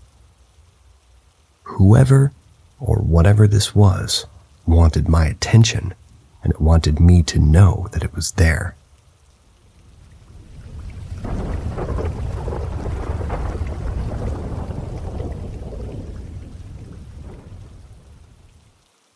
Ghosts in the hallway. This is an experience from when I was younger. Growing up, I always suspected our house was haunted, not only because I experienced strange encounters, but other people who've been to my house have as well, without any prior knowledge of weird experiences there. This particular time I'll never forget because how it made me feel. Still don't quite understand what I saw. Maybe some of you can help. I was 13 years old at the time. My bedroom was upstairs. It was the last bedroom in the hallway to the left. I was sitting on my bed drawing a picture of this girl I kept dreaming about. Her name was Emily. She told me that she had died in a car accident. Figured I was having these dreams because I watched scary movies all the time, so my brain just kind of created its own being. Anyway, the dreams with Emily were pretty consistent. She wasn't demonic or anything like that. I do remember being afraid of her, though, because of how often I dreamt of her. She looked a little older than me. Whenever I dreamt of her, she always was in a forest. Her hair was shoulder-length brown and just parted in the middle. She had light skin, always wore a greenish-gray dress. Whenever I saw her in my dreams, her hair was always super tangled and looked as if she fell down a steep hill or something. So, me being 13 and thinking these dreams maybe meant something, I wanted to start tracking them. That's when I decided to start drawing them out. This was my first day of drawing Emily. I was listening to music on my CD player because I had my door wide open. At the time, I had to keep my door open because it was rude, strict parents. As I finished drawing Emily standing in the middle of the forest, I remember just staring at my drawing. My mom suddenly came in and startled me, then asked what I was drawing, to which I replied, "Nothing, just a dream." She turned around and left. I was touching up Emily's face when all of a sudden I felt almost like a cold wave slithering through my body. It felt like someone had literally froze me in time, and all the surrounding noises just got muffled out, almost like you see during a slow-motion scene in a movie. My immediate reaction was to look up at my door because I thought my mom had done something. When I looked up, I saw a bright white and yellow figure. It had the silhouette of a human, maybe 5'4", 5'6". There weren't any features except for black holes for eyes and a mouth. Almost like a literal emoji, but more realistic sizes. I could only see half of the bright silhouette because it looked like it was grabbing onto the corner wall of the hallway outside my door, as if it were peeking over at me into my room. It did a quick wave, then the black hole for the mouth made the shape of a smile once I realized I was looking straight at it. Then it just peered back into the wall like it had walked away and never saw it again. The whole encounter was probably no more than 15 seconds, but it felt like it went on for 15 minutes. As soon as I saw it, my whole body froze and I just went icy cold. I couldn't even blink. Once it went away, I grabbed my little rosary I had from when I was baptized, which was odd because I wasn't even religious at this time, and yelled for my mom. I was shaking uncontrollably because I was terrified, but I never saw that figure again, nor did I dream of Emily again. To this day, I'm not sure if there was a connection between the two. I always thought if I saw a ghost, I would see the actual person themselves like you do in the movies. Maybe my brain was just playing tricks on me. I'm not sure. I just know I'll never forget that moment.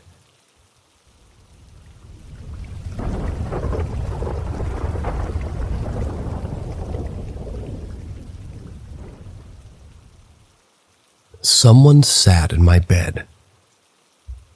Before I get into this story, I would like to affirm that everything said is 100% and a real experience I had. In the following months, I've been trying to debunk this in any way, but I have yet to be successful. For some context about the place and time, this story takes place in Charleston, South Carolina, specifically the Isle of Palms, during a family vacation in September 2023. We stayed in a rental home that I won't name for privacy and potential legal reasons, just a few steps away from the ocean. I shared a room with my mother, which had 2 twin-sized beds. To start off, even before we get to the title of this story, the moment we arrived at this vacation home, the door slammed shut, almost smashing my grandmother's hand. This could be explained by the door being heavy, I guess. But that doesn't explain why every night we stayed at this location the doors would open and close themselves. No matter if the doors were locked, had stuff in the way. The main culprit of the door opening and closing was my bedroom door. I was sick at this time, and I had a very poor sleep schedule, so I'd usually stay up at odd hours. My mother was staying in the same room as me. She would lock the door every night so I didn't make any noise to wake her up. Without fail, however, that door would slam open. I would close it again, and an hour or so later it would slam open again. This even happened right in front of me a few times. Please note that the opening and closing was not limited to that one door. Every door in the whole place would do this. Just mine was more prevalent than the others. For example, my grandparents' room opened just to creak and stop the second I looked at it. Anyway, now that all this is out of the way, let me discuss the thing that sat in the bed with me. Around our 5th day of our stay, I was very tired after returning from a large dinner. I decided it would be best to try to take a short nap while the rest of my family went out to the beach for a while. This would turn out to be a huge mistake. Everyone left one by one. I could hear the large door open and close as each person left. The house was quiet for around 30 minutes. I had not yet fallen asleep, but I had covered my head in a blanket, something that usually helps me fall asleep. After a short time under this blanket, I felt a depression in the bed, a very distinct sensation of someone sitting with their hands on each side of their body. Keep in mind, this is a very small, twin-sized bed. If this were one of my family members, I'd be able to feel them brush against my body. However, the only thing I felt was the indentations on the bed. From what I could tell, it felt like a small woman sitting down. Not a lot of weight, but just enough to definitely be able to feel them sitting next to me. They said nothing, did nothing, didn't even move. This shocked me, obviously. After a few minutes, whatever it was making the indentation on the bed seemed to stand up and leave.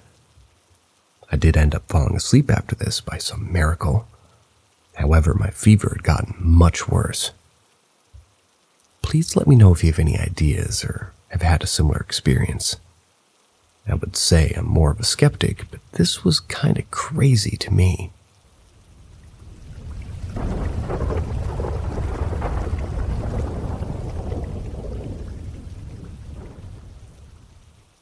Ask Reddit.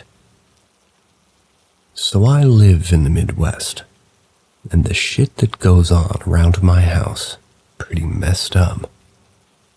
Never really said it out loud, but no one ever went in the woods behind the house. It was like an unspoken rule. Even inside the house with the windows facing the woods, my parents only closed those curtains for that specific window. To the right of my house is a very large field we used to plant corn or soybeans for our farm. And behind our house, miles of woods. Our neighbors live about a 15-minute drive away, so we're separated by a lot of miles. I remember growing up as a kid, and me and my sister and brother would play this game called Ghost in the Graveyard. It's basically hide and seek, but it was in our long driveway and front yard, and you played at night. I remember one July when I was 9. Me and my cousins were playing Ghost in the Graveyard. One older cousin was kind of a jackass, wanted to play in the woods because it was quote-unquote scarier. And us being kids and me being the youngest, well, we played in the woods. The whole thing felt so off. I hid behind this massive tree right next to the field. We had flashlights, but you had to turn them off in order to hide. So, I was sitting in the pitch dark. The only thing I could really see was the field next to me. 1 second you could hear crickets, owls, and frogs, and then it went super silent.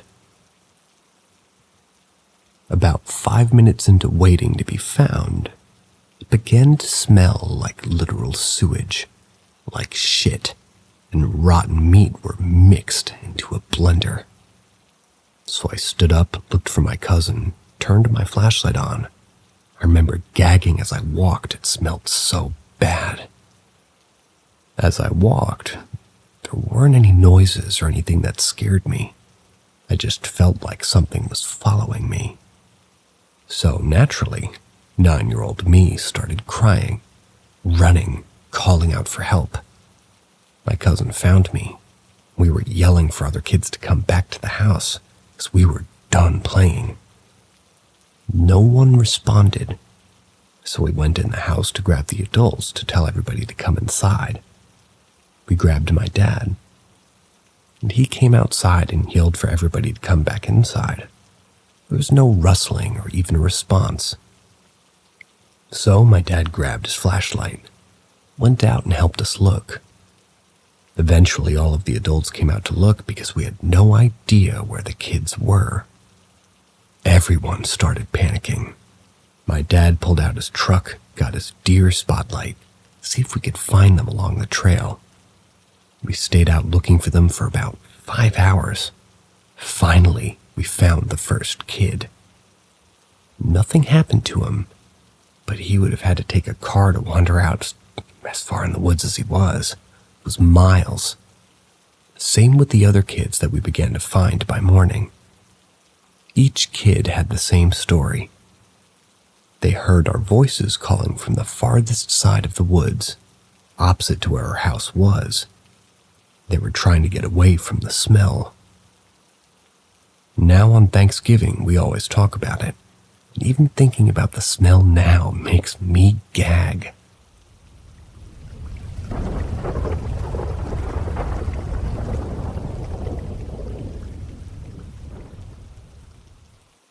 Three knocks and a lady repeatedly screaming.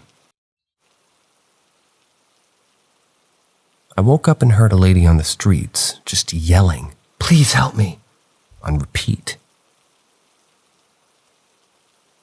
I'm around on the 12th floor, so the sound was coming from down the streets. Initially, I didn't think much of it, but from the moment I woke up, I already felt something wasn't right. And within 5 seconds of me getting up, I heard 3 knocks on my wall. That sent chills down my spine. At that point, I got scared and knew something is definitely not right with this. My thought process was, I do want to help the lady, but I feel this is more of an invitation call. If I were to go to my balcony and look, I feel like I might accidentally fall for a spiritual trap. But then what if she did need help? Am I a bad scaredy cat and just ignoring a person in need? So I just waited and listened. She didn't say anything else, just repeat and repeat, "Please help me." Another thought I have is maybe she really needs help and there are several condos with security guards in the lobby looking out. She'd be able to speak to any one of them to call police. I know she's not in any danger because if she was in danger of getting attacked, she would be entering any one of the condos to hide and get security to help her quick. The most interesting thing would be, which reinforced my thought of it being paranormal, besides the 3 knocks, was that when I stopped focusing on the screaming, I can hear the screams as a cat's meowing. At that point, I just prayed for protection. I went on Google for the Lord's Prayer and YouTube for other prayers, asking God and Jesus to protect my space and my soul. That made me feel better, but the screams were still going. After 10 or 15 minutes, her screams faded away. So I just went back to sleep. I know a lot of people will think that they wouldn't be able to go back to sleep after that, but for me, I can, because this is not the first time I've dealt with the paranormal. I used to need a nightlight or someone there to watch me sleep when I was a kid. But after seeing ghosts for the first time, then I was actually able to sleep without nightlight, which is kind of in reverse. I could go back to sleep because my faith is strong. Mind you, I was still scared though, but I experienced this type of evil shit before, and God and the Bible prayer did help me with that as well, so I felt it'll be fine this time as well. One last interesting thing for that night was my dream after. There was no ghosts or demons in the dream. It was just that I was in my condo, but with a lot of clutter. In the dream, I quickly realized that I wasn't a dream and I wanted to wake up, but I couldn't. I had to put a lot of focus and energy to wake back up. It was around 4:30 a.m. at that point. From my Chinese background, I know when someone calls your name at night to not answer it. Also, from other Western paranormal shows and stories, I understand that the 3 knocks are a request to enter your spiritual space. I don't know what I did to even cause this to happen. I wasn't watching horror or doing some witchy shit or Ouija boards. I wasn't even thinking about the paranormal. The only thing I can think of for this to happen is my mom's in China right now, and she loves to go to spiritualists and temples and get readings and talismans. Hope she's not the one causing this, but I will ask her what she did when I get back, what she was doing exactly on November the 15th through the 16th.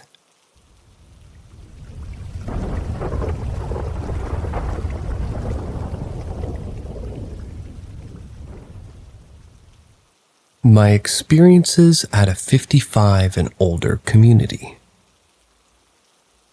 I'm a night patrol officer at a 55 and older gated community. It's not unusual for emergency personnel to be at a condo at any hour of the day or night. Many of the residents are over 70 plus years old, and it's unfortunately common that a resident passes away. I've seen many things in my 5+ years of this, and I really can't explain them as being normal. Number 1. Shadow Man. While on patrol one night, I turn onto a side street and I see what looked like someone running from the window of a townhouse. They take like 5 or 8 steps, and then just disappeared. My headlights as I was turning followed the figure so I was able to see it well. I stop and, still looking in the area that the figure was at, I grab my spotlight and light up the area. I see nothing. No footprints, no noise, nothing at all. The figure would have to run through a puddle of water from sprinklers to get away. From there was no splashed water or wet footprints. The figure I saw was a shadow. It looked to me like its feet and hands ended in points. It ran maybe 5 or 8 steps, turning its head, and looked at me, and then just disappeared into thin air. There was no noise, no wind, nothing flapping by the building. 2. Touched. A couple of years ago, I had an accident at work. I was out for a month. When I came back to work, I was still in pain and used a cane to walk with. It hurt to walk, and I would just take my time when I had to lock or unlock buildings. What would normally take me about 10 minutes to do now took me 20 or so. I remember I was hurting bad one night. I got to the multi-function room. They just had dinner that day, so some of the tables and chairs were still put out. My foot was hurting bad, and I decided to sit for a little bit and prop it up. I sat for a little while in the semi-dark. I was thinking to myself that when I got home I was going to soak my foot, try to relax a bit, when all of a sudden I felt a comforting hand on my shoulder. I didn't get scared at all when it happened. It was like someone gently squeezing your shoulder as if saying, "Hey, it's gonna be okay." When it happened, I said out loud, "Okay, I'll get back to work." I got up and finished the lockup. What happened later that night was the pain in my foot subsided a lot. Even the swelling went down. I was able to unlock my building and not have to use my cane. 3. Phantom dog walkers. Quite often, I'll see people walking their dogs. This isn't unusual at all. The community has many designated dog walk areas for the residents to use. Now, the dog walk area is next to a fence, and they have to cross the road to get back to the condos. But what I see a lot is someone walking a dog and they're just past the edge of my headlight illumination. I can see them. I know that they're there, but I can't see much detail.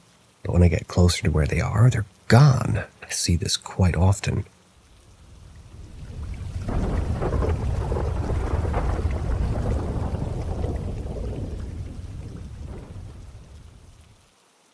turtle on fire.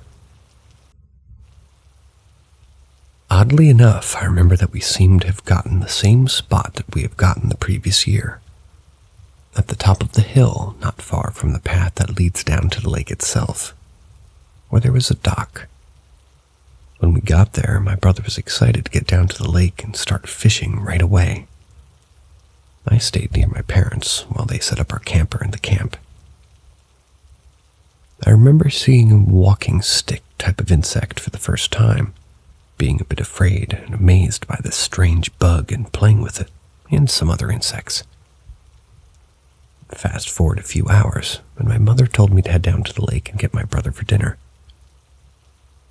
I was walking down the path, almost to the lake, when suddenly I heard my brother yell, "Son of a..." Then I heard a splash. I ran down the path and found my brother in the lake up to his knees, bending over trying to grab something in the water. Later I found out that after hours of fishing, he finally caught a fish. And just as he was pulling it up, it fell off the hook and back into the water. He was determined not to lose the fish, so he jumped into the lake to catch it with his bare hands. He claims that he was able to grab the fish, but it shot out of his hands like a wet bar of soap shoots out of your hands when you grab it. A while later after dinner, we were all sitting around the camp and fire roasting hot dogs and marshmallows, having fun. We were talking when something came walking out of the fire. It walked and looked exactly like a turtle, only it seemed to be made of burning coals. It looked like a glowing red-hot burning log, but in the shape of a turtle, and it was walking. Being the small child and animal lover that I was, I jumped over to help this poor creature. One of my parents grabbed me and held me back, and knowing I would burn myself trying to save it. My whole family saw it. We were all surprised and confused about what it was and how it could still be alive. My older brother, he was maybe 10 to 13 years old, got up, walked over to the quote-unquote turtle that was still walking at this point. He took a stick and struck it hard right in the middle of its shell. It immediately shattered into pieces. I, of course, was devastated that my brother just killed it. My parents held me and kept me from going over to it. In the morning, I went out to go look at the shattered remains of the body of the animal. All I found was a bunch of cold coals, like burned chunks of wood from a fire. I did not find a shell, bones, or a burnt animal at all. Just black coals, like somebody had taken hot coals out of the fire and placed them where my brother had killed the turtle thing. I've talked to my family about this since then. Surprisingly, only my brother seems to have a vague memory of it happening. I don't know how my parents don't remember this strange occurrence. This was not a spiritual manifestation or hallucination or an illusion. This is an actual event that happened. Has anyone ever heard or seen of such a thing before? So far, I haven't met or talked to a single person outside my family that witnessed it, that's ever heard or experienced anything remotely like this. Even if it was a living turtle, how could it be completely burned up and still survive long enough to walk out of a fire a distance of at least 3 feet before my brother shattered it?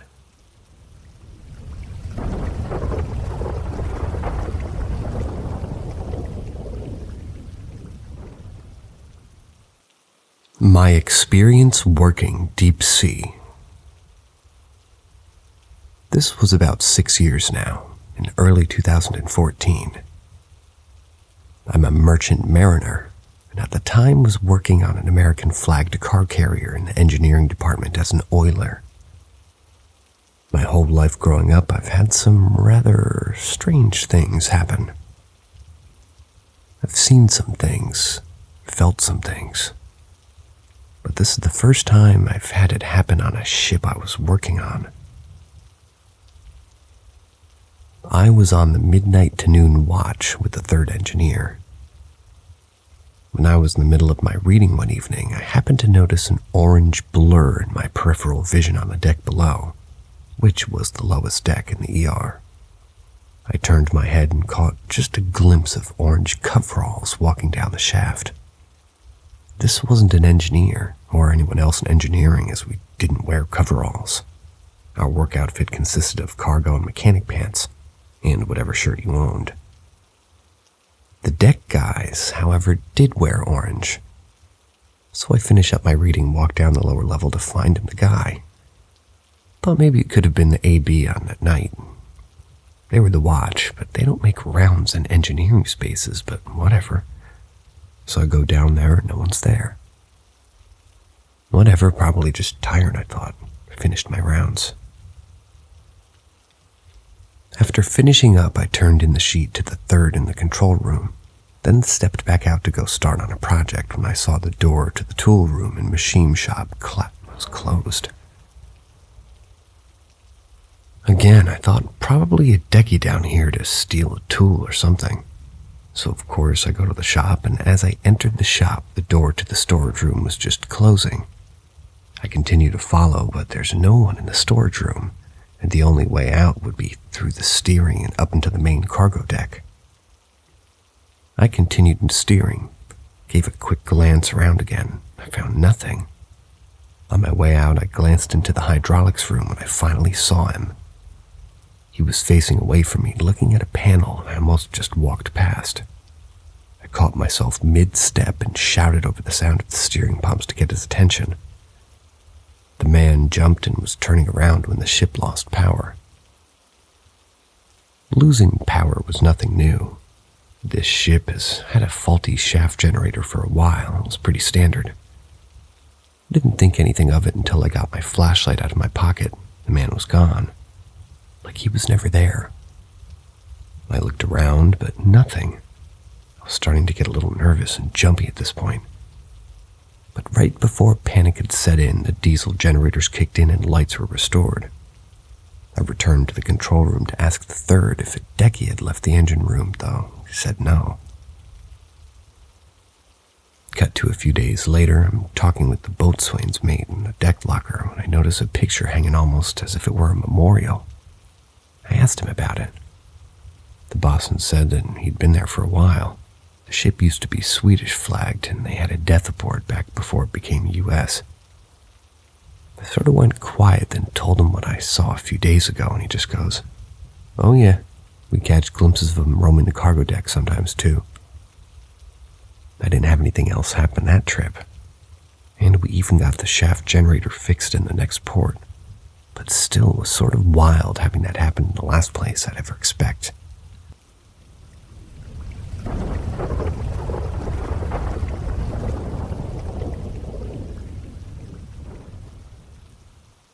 The strangest experience of a morning.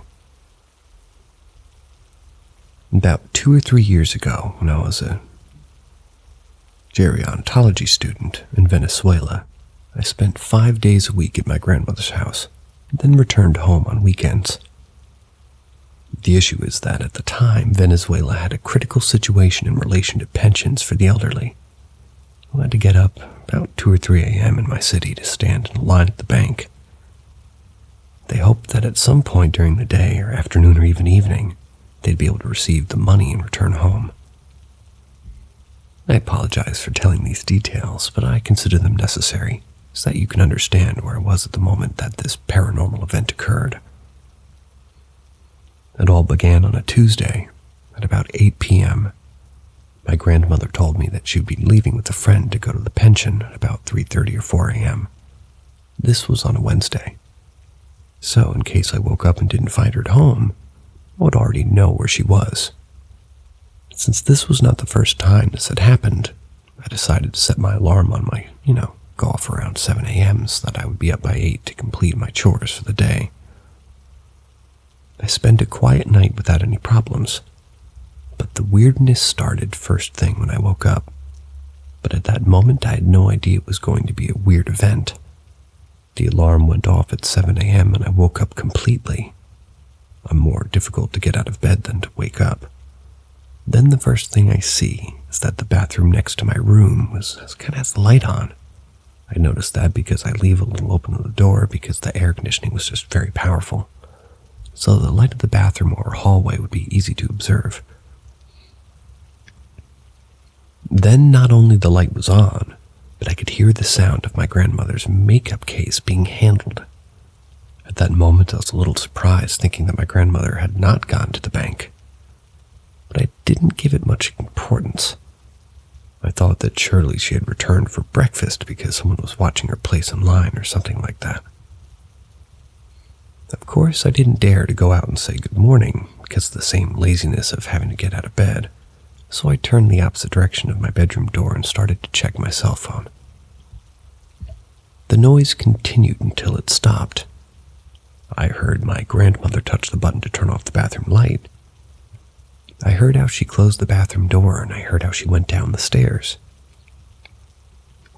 Everything went on as normal. I got out of bed at about 8:30 a.m., had my breakfast, and had a quiet morning. My grandmother came home around 12:30 noon, and everything was normal, until I asked her why she had left so late and not in the early morning as she had said. My grandmother looked at me with a confused face and told me that she had been out of the house since 4 a.m.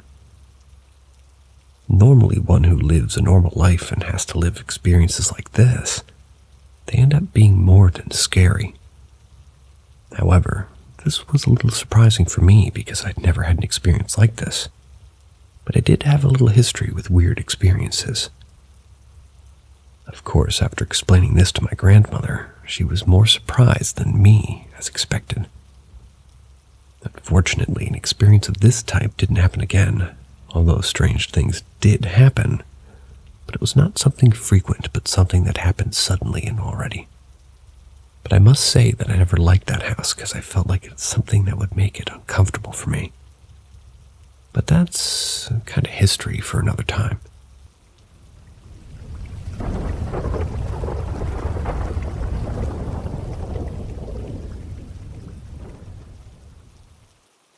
Something in my home started to imitate my family. I'm 22 years old and female.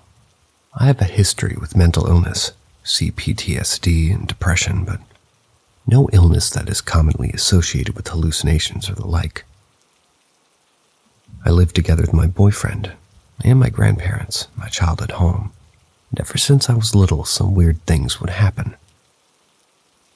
Most commonly, we would see someone or something inside the house, even though all of us were in the garden. But I rarely, if ever, encountered anything face to face. When I was 16, my mother passed away, and I inherited a jewelry box. I believe something pretty bad was attached to it, and I had a very horrible experience back then. But I put the jewelry box away since and haven't seen that thing again ever since. To retell that story here would be way too long, so I just quickly mentioned it. I only mention all of this so everybody has a good idea of my personal background.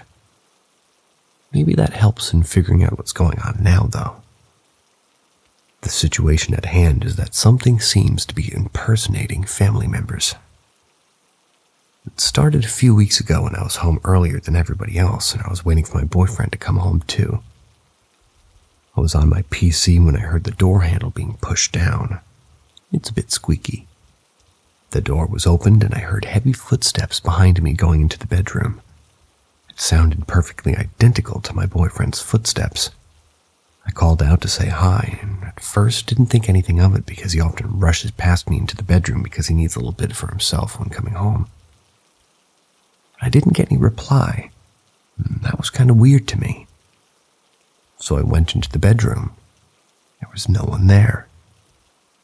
I suddenly got this really bad gut feeling and quickly left the bedroom and locked the door. I also closed the other door that had been opened. Later on, I told my boyfriend about it. He thought it was creepy too.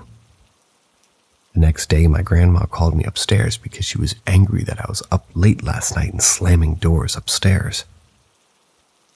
I asked her when I supposedly did that, and during the time frame that she said that she saw me slamming doors, I was with my boyfriend. But Grandma was adamant that she saw me clear as day.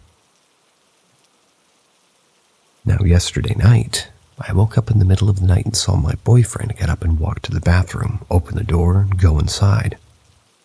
But he didn't turn on the lights. That's weird because he doesn't really like the dark. Then I heard him shuffling in bed right next to me. I panicked and turned on the lights, which woke him, and he was pissed. He asked why the bathroom door was open and why it woke him up. I told him what happened. He went into the bathroom to check out if there was an intruder, but there was no one there. I'm really scared and don't know what to do. We still live under my grandparents' roof, and they won't allow for us to call a priest or anything of the sorts. I'm by no means a paranormal expert, but I get really, really bad feelings from those imposter things. And I like to be, and I like to be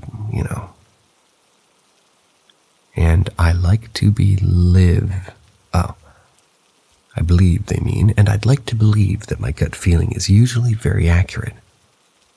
Does anybody have any ideas what to do, or what this is?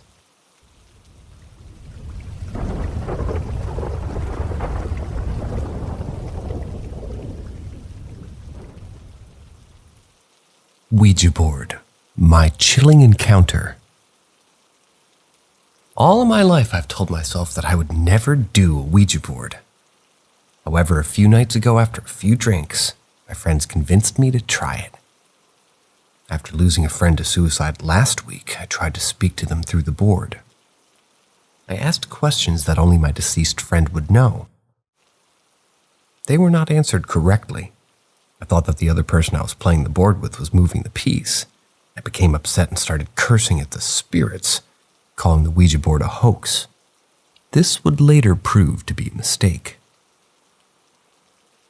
After a while of watching my friends play, I decided to be a smartass and ask if the spirits could put me to sleep because I was quite tired.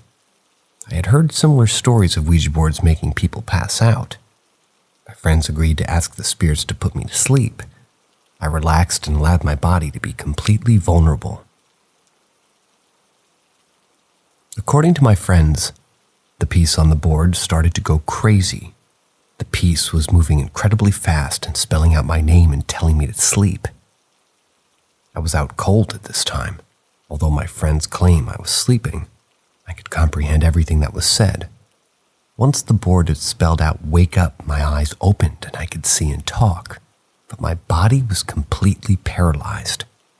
I tried my best to remain calm, but I was completely stuck. I was able to talk to my friends and tell them what was going on, but they didn't believe me. Their minds did in fact change after another guy came up and hit me in the man parts. I didn't flinch, and that was the point that everybody believed what was really going on. I wanted out of the state I was in. So incredibly bad, I was terrified. My friends went back to the board and tried to have the spirits put me back to normal. In the process, I was snapped in and out of being able to talk and not. At one point, I started crying. I have no idea why I was crying, but it just happened. I didn't have any control over my own emotions. After the crying became uncontrollable, creepy laughter along with very strange, stiff movements of my limbs followed. At this point, it was clear to me that I no longer had control over my own body or actions. I tried my best to fight whatever force had control over me, but I just couldn't. It all came to an end when a voice inside of my head kept repeating, "Follow the light." Then shortly after, someone in the room turned on the light switch. I simply snapped out of it. I woke up with pure joy, thankful to be out of the state that I was in. I jumped into my friend's arms with the joy of having control over my body again. In the aftermath of that fateful night, the encounter with the Ouija board became an indelible chapter in my life. The skepticism I once held transformed into a profound awareness of the mysterious forces that can transcend our understanding. The struggle for control over my own body, the unsettling commands, and the eventual release after. Following this enigmatic directive left an imprint on my consciousness. This experience compelled me to acknowledge the existence of unseen dimensions, urging me to approach the spiritual world with newfound respect and caution. As I reflect on that fall night, I carry with me not just a story, but a profound lesson about the complexities of the supernatural and a delicate balance between curiosity and the potential dangers that lie beyond the veil.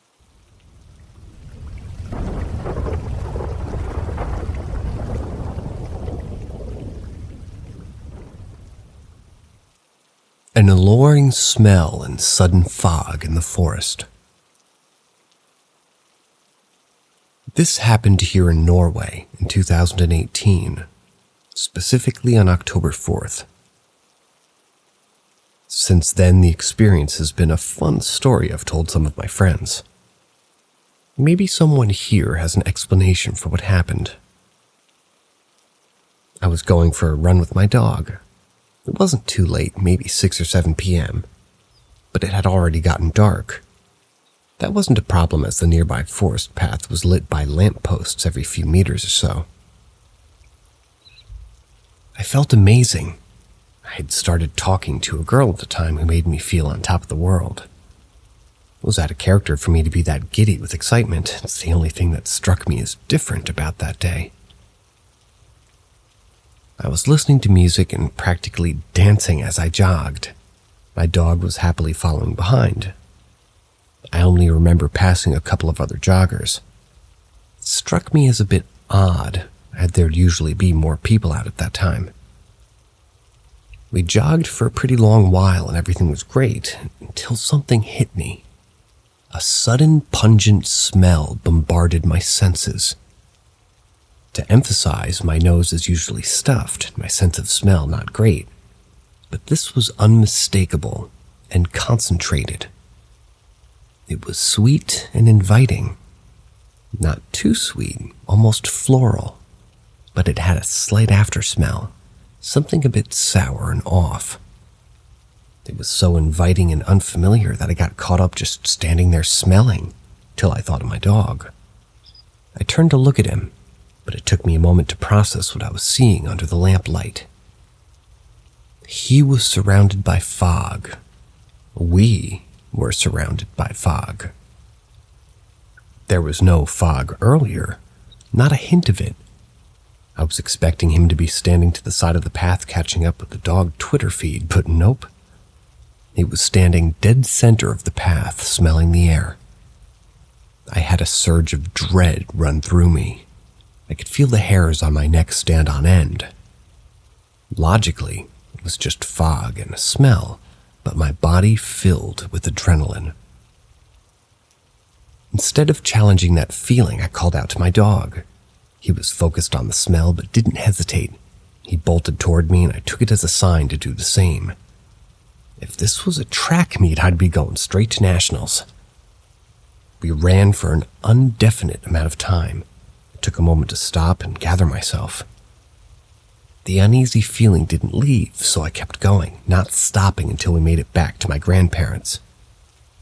I get to our driveway and my dog goes to a pot of water that he has outside and starts to drink from it.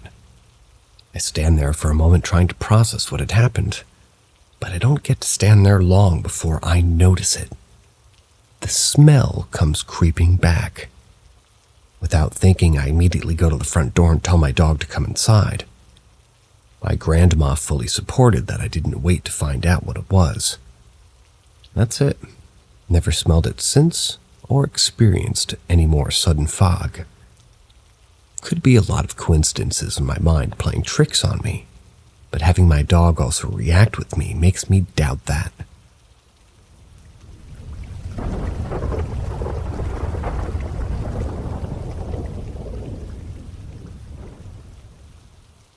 The Black Fuzz.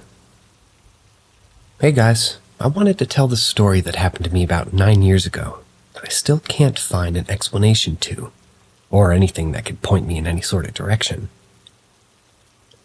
To me, this makes no sense to this day, but I post this in hopes that maybe one of you knows what this is, or maybe one of you had a similar experience. For context, I'm a 17-year-old female, and this happened to me in the state of Iowa. This particular town had a lot of history for paranormal experiences and homes that many couldn't spend a single night in because of the things that they would see and hear. I have always seen and heard things that non-believers would assume that I was making up or imagining. But luckily, my dad sees and hears them too, and he's always believed me. In this house, many things were wrong. Everyone knew this. Things would be thrown off the furniture, and you could hear someone falling down the stairs at night. The dining room chairs would be pushed around the kitchen, and so on. But what happened to me was not like the other activity going on in the house, which is why I still have no explanation. Okay, now, into the story. This happened to me every night in the large bedroom me and my little sister shared, who was 5 years old at that time. We slept in a king-sized bed together. She would always fall asleep first. I always laid there trying to fall asleep, and I'd stay as still as I could to relax and eventually drift off. But every time I stayed still for an extended period of time, this little fuzz creature bug, I don't know, it would visit me. It looked like a teardrop, and it was black and fuzzy, and it moved very, very fast. It came up from under the covers and ran along my body, but the funny thing is I couldn't feel it, just see it. Every time I moved, it would panic, dash back under the covers. I got upset because I didn't know what it was or where it came from. It never hurt me, and it never made noise. I remember the last time I saw it. Over time, it began to come back. I would move and it would leave, but if I stayed still again, it would come back again. I figured if I stayed still and waited for it to run along my hand, I could catch it. So, when I stayed still and opened my eye, and when I saw it running along my arm, I pinned it with my thumb and pointer finger and studied it. It was very soft and almost felt like it was really kind of holding nothing. It was so light, but it was squirming like crazy. It was going insane trying to get away. I had no idea what to do, so I let go and it went back under the covers and never came back. After we moved states, I told this to my dad, and he sat there very perplexed and asked me to draw the creature, I guess you could call it. A black, teardrop-shaped, hairy but very wispy and 2 inches long. And to this day, neither of us have any idea what it is. So he asked me to investigate, so if any of you have any idea what this could be, let me know. I don't know, guys. For some reason, that scares me more than the ghosts. Maybe it's just because I have... well, pretty sure everybody would be terrified of a flying around black fuzzy thing in bed. Or it's just me.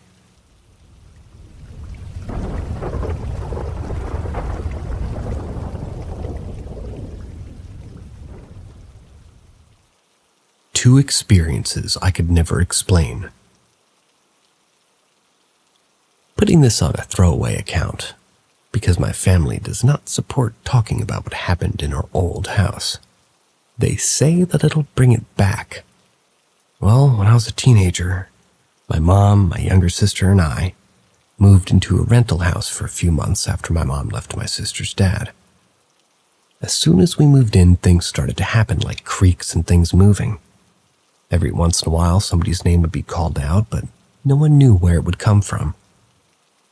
We would all brush it aside, saying that it was just nerves from the big transition that we had, and we just didn't talk about it. But two things happened to me that I would never be able to forget. About a month after moving into the house, I had a cheer competition that everybody was getting ready for. I was in the shower when I heard the door open and close. I assumed my sister forgot something as she was in the shower before me, so I told her to hurry up and get out. I then saw a shadow of her, and her hand came in, tried to pull the shower curtain back. I yanked it away and yelled at her to get out, but I never heard the door. So I got mad, pulled the curtain away to scream at her, but no one was in there. Got my towel, went to go find her. She was in her bedroom with my mom getting her hair done.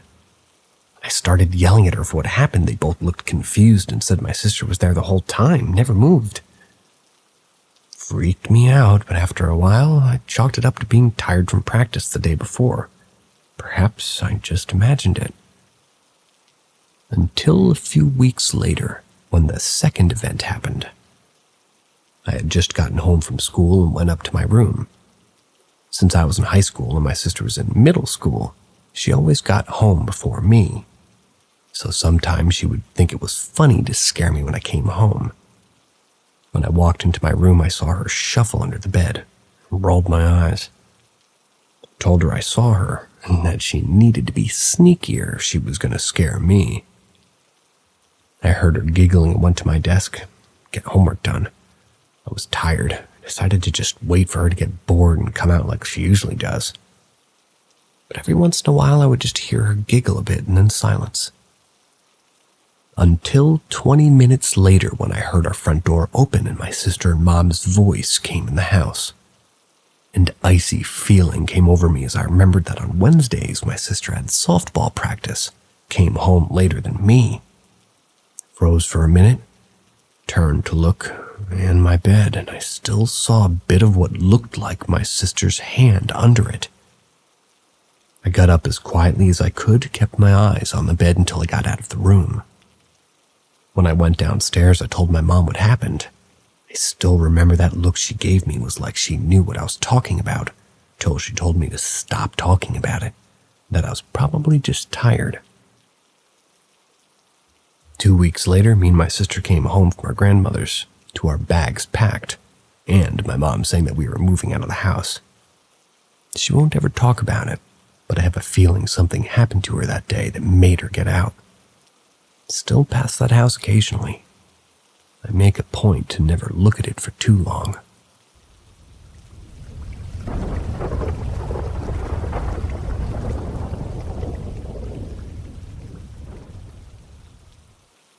My experience from 1994. Ghostly figure hovering above bed. I always think there's a reasonable explanation for things, but I experienced something when I was around 12 years old, so this would have been around 1994, and I'd like to share. I was staying in my grandparents' new home in Swansea, Wales, and my closest friend had joined me for the week. I used to spend my summers here. They had moved to a lovely little cottage, which was out in the hills, after previously living in a village. My bedroom had 2 single beds opposite each other with a bedside table in between. One evening after the 3rd or 4th night, it must have been about 3 or 4 a.m., I woke up facing my friend Mark. He was opposite the room. I instantly froze. I couldn't move a single thing, my eyes fixated on what was above him. Even writing this, I'm tingling and hairs on my arms are stood up as this happens every time I tell this story. I immediately said, Mark, there's something above you. His instant reaction was, go back to sleep right now. All I could see was a figure stood above his bed, an outline of a person wearing heavy clothing as the body outline was rugged. He was looking down. My bedroom was pitch black. We had no houses nearby us, no streetlights. When the bedroom light went off, it was pure darkness. We had no mobile phones or any gaming consoles that would get off any light.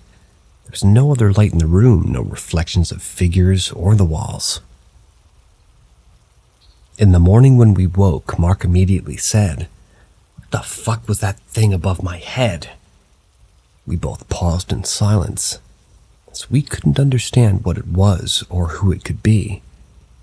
He knew what I saw, but after opening his eyes once, he immediately shut them in panic.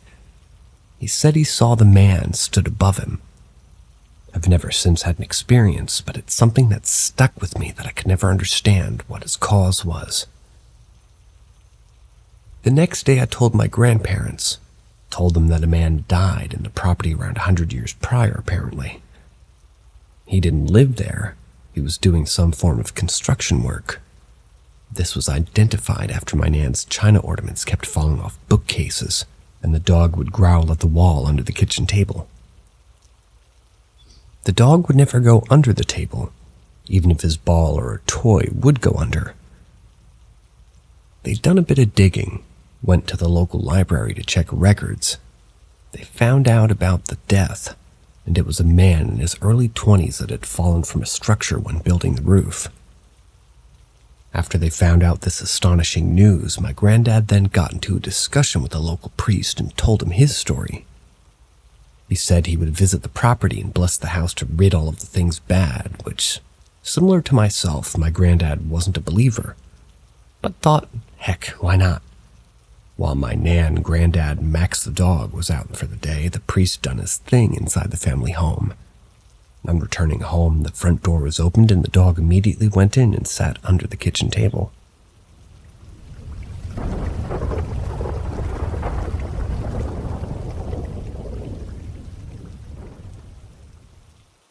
Something curious is happening at 66 and 2nd in Manhattan. Okay, so bear with me on this one. For those of you Redditors unfamiliar with the layout of Manhattan, the roads on the island are laid out in a grid.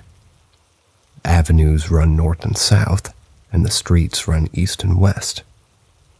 Most are unidirectional, meaning that traffic on, say, 66th runs east to west while 65th runs west to east, and they tend to alternate so that it's easier to navigate the grid. First Avenue runs north and Second Avenue runs south, and the intersection forms a box with crosswalks as the sides. Okay, so that grid established, when I drive home from work, I come into the island from Brooklyn to the east, and then head north on FDR Drive. I get off at 61st Street and head north up 1st Ave, up 66th. I turn west onto 66th, and then I turn left again to head south on 2nd Avenue. Keep that in mind. Now my car has parking sensors like many cars, but they're split in half. So there's a parking sensor for the front right, a sensor for the front left, and same goes for the rear bumper. Now the sensor responds with orange bars based on proximity. The closer you get to an object, the more orange bars light up until you're within an inch or two. Then the sensor lights up red. Now when pedestrians walk in between cars during traffic, they tend to get very close to the bumper because the cars themselves are already very close. And pedestrians produce a unique signature with the parking sensors. They immediately jump to red, no orange bar lights up, and then the sensor shuts off just as quickly as the person passes by. So with all of that in mind, this is what gets happening at 66 and 2nd. When I get home, traffic tends to be busy, and sometimes the light will completely cycle before I've had the chance to even make my left turn and I end up with my bumper in the crosswalk, but not close enough to a car to make the sensor go off. Sometimes, though, the sensor jumps to red and then off as if a pedestrian's just passed by.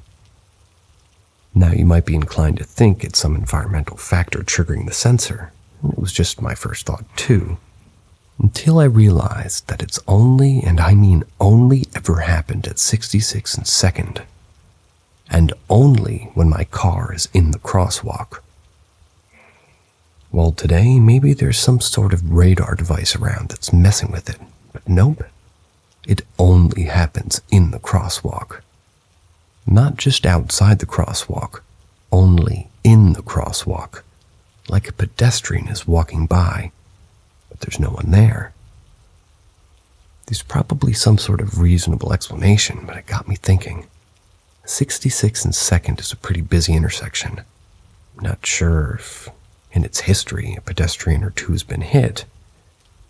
Is it totally unreasonable to think that a crosswalk might be haunted? Food for thought.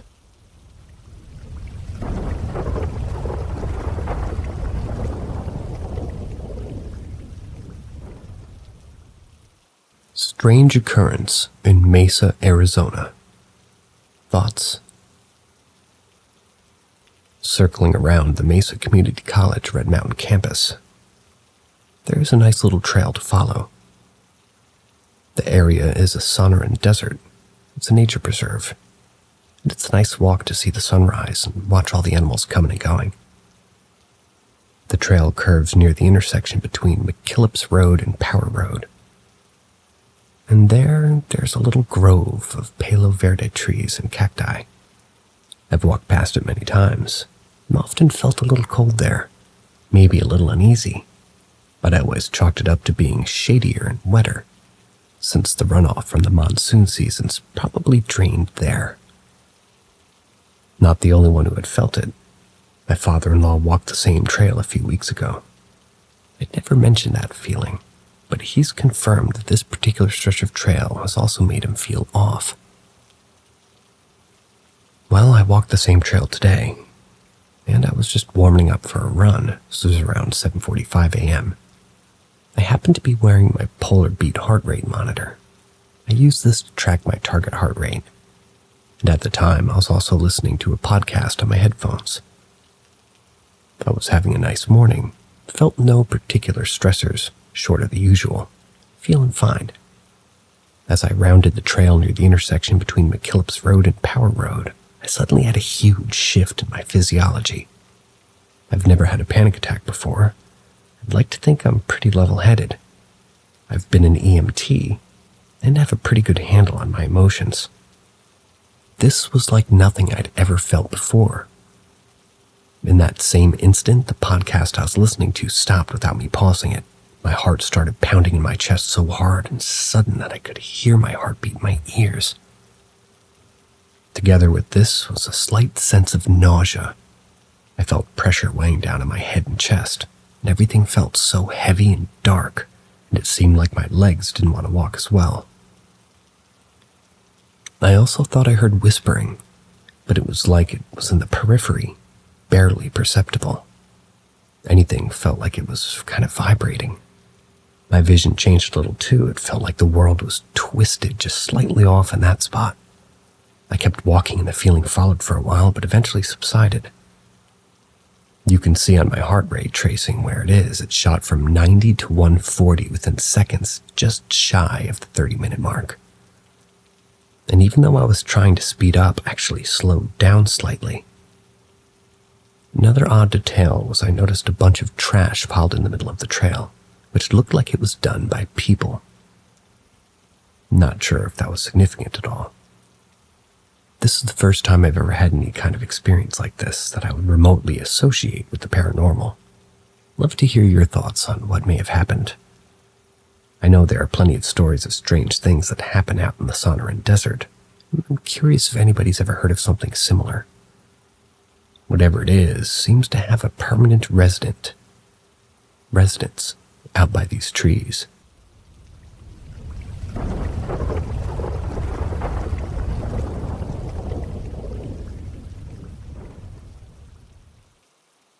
The music box.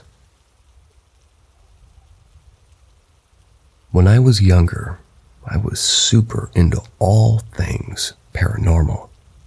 I used to love watching horror films. I tried Ouija boards, going to haunted houses, and of course, telling ghost stories. It wasn't until I was 13 that strange things actually started happening to me personally. And that fascination shifted into a slight fear of the unexplained. Back in the day, my parents used to work in the city, so most mornings it would just be my sister and I left to go get ready for school alone.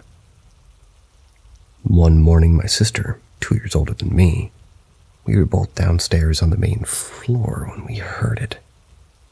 The faint yet familiar sound of my sister's music box playing in her bedroom. Instantly fearful, my sister and I somehow still managed to build up the nerve to investigate. Back to back, we began walking up the stairs. As soon as we made it to her doorway, the music came to a halt. The tiny bear atop her music box was now motionless, facing us with a seemingly innocent smile. My sister and I hadn't heard that small tune in years. Unsettled, we stood there in the doorway for a moment, or just until the phone rang, startled us out of our confusion. My sister answered, and we were both relieved to hear the sound of my mom's voice on the other line. She began to explain what had just happened to my mom. She slowly raised her hand to point at the wall in front of her. "Did you just see that? Something or someone just went through the wall," she said, her voice shaking. She genuinely looked terrified. Now, just to clarify, I've always been fascinated by the supernatural, but I doubted that my sister was able to actually see a ghost. As fascinated as I was by the idea, I didn't think it would happen just like that. 8 a.m. in the daylight. I didn't think it did happen. So, as I was convinced my sister was just playing a prank on me, I begged her to stop so we could just leave for school. Insisting that she did see something, and unwavering from that fact, she had convinced me to follow her into the adjacent room to hers, to see if there was actually something there or not. In the next room was a spare bedroom with a closet on the side opposite my sister's room. I huffed and walked toward the closet, yanking the door open as I started to lose my patience for the whole thing. As I opened the doors, however, they began to slowly inch closed immediately after my release of the handles. Confused, I closed the closet, and surely enough, it would slowly reopen. Whatever I did, the closet would react in reverse. I'd open it, it'd close, and vice versa. My skin crawled, and my sister and I ran out of the house.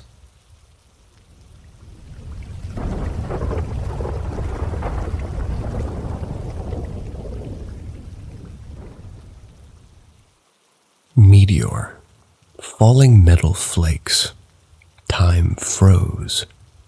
25 years later, strange on elevator. Remembers it. 1970 to 72. Not far from Baltimore, and before the Hurricane Agnes. I was preteen at the time. All the kids and adults would gather in front of the house where the roads came together. Most nights the adults would gather and talk. Kids played in the street or rode bikes. Summer evening around 9 p.m. they used to go seeing planes over by the Friendship Airport, BWI.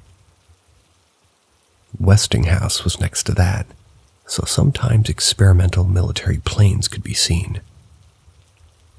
That evening we noticed a very strange aircraft over that way.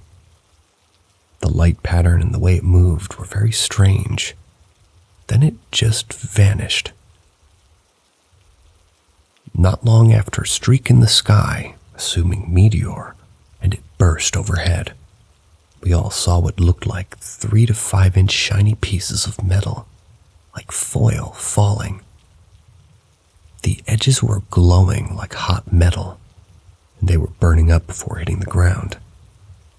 Just then, instead of looking up, I just looked around me. It took me a second to realize. Everyone was frozen. The flakes were still falling, but people were frozen. I then noticed that one other boy was seeing me. He was a few years younger, not one of my friends, so I didn't know him. That quick, everything went back to normal, and everyone acted like nothing had just happened. I ran to my parents asking what had just happened. They looked at me very confused, told me to go play. Over the years, as I was the only one who seemed to remember that incident, I decided it must have been a dream, and I tried to forget it. Fast forward 25 plus years. I'm working at an airport. A guy my age and 2 women get on the elevator with me. He's talking to them and mentions my old neighborhood. So I asked him if he grew up there, and he says, yeah. Next thing he says, as we're getting off the elevator, do you remember the night of that shooting star, the falling metal, and everything froze? A shock went through me. I said, yeah, I remember that. He says, really? You're the first person who ever said they did. After that, it bothered me quite a bit. What happened, and why did that guy comment, or just why did it happen all these years later? It bothered me so much I even tried to see a hypnotist to go back to that night. Couldn't get into the trance or whatever, so a waste of time and money. Anyways, maybe somebody out there experienced this as well. If so, you're not alone.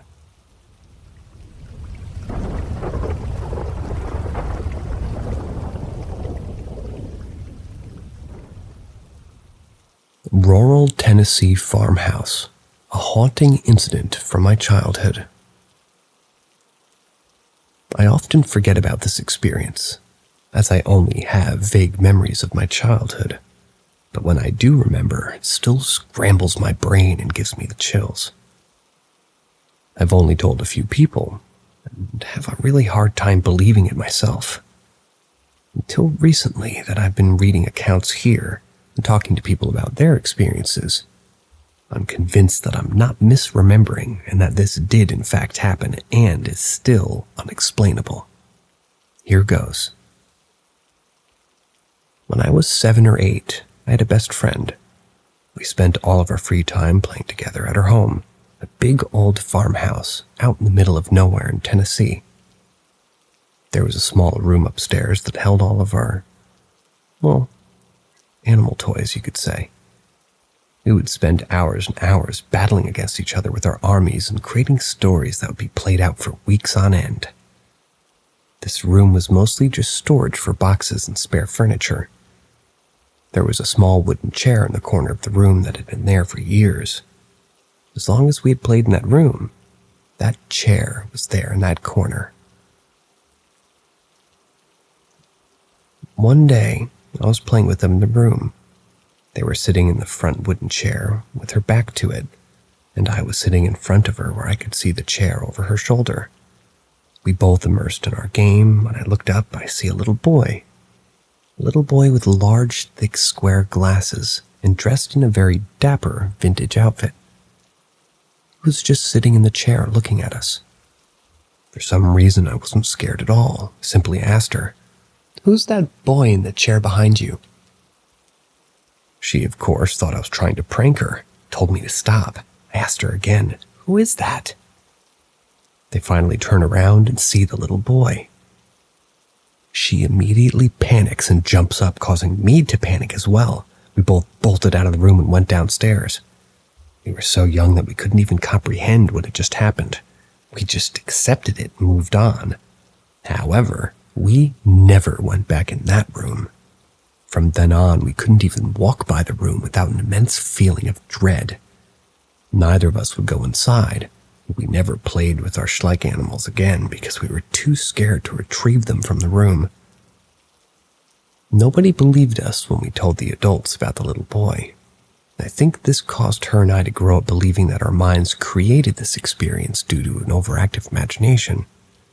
We had to convince ourselves that it was just a trick of the mind in order to sleep at night. I've never experienced anything else that was this corporeal.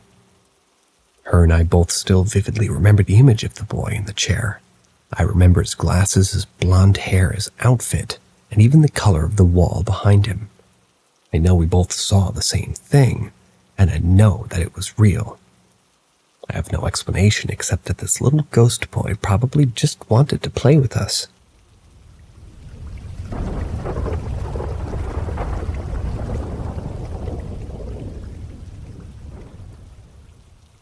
Premonition, dreams, messages, experiences, thoughts.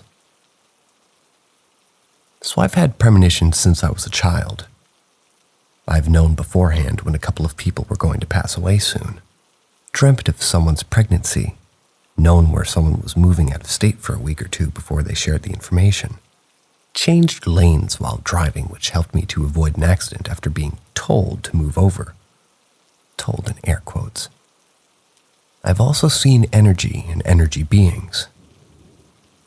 Sometimes these things come in dreams, and sometimes I hear very short, direct messages with info, such as, "She's moving here," or "Something is going to happen, but it will be okay," or "You need to get in the middle lane."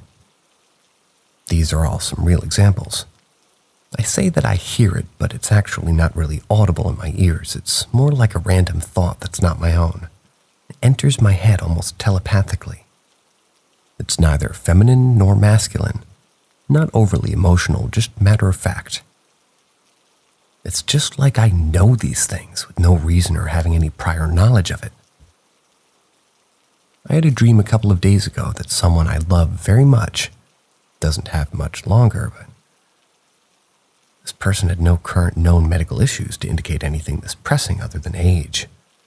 And it was the same thought as before, delivered directly as it's always been.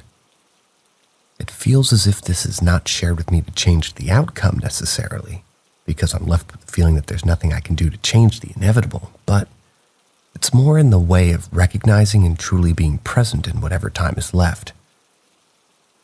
I've shared this information with the person before who did later pass away. I mostly decided that, well, I would likely not ever share that with anybody who I received that info about again. It didn't change anything, and I think the person in that moment would think I was nuts. In my experiences, these messages have always been accurate, whether I received them in dreams or while awake. About an hour after I woke from the dream, I heard a distinct, "Hey."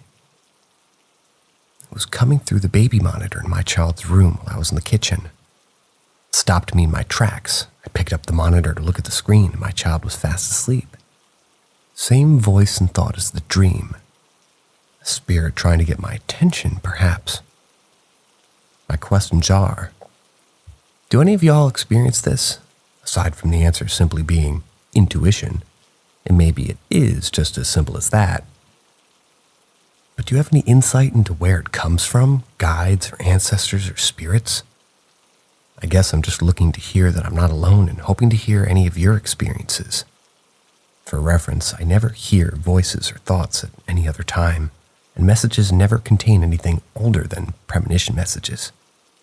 I don't have any underlying medical issues. LOL.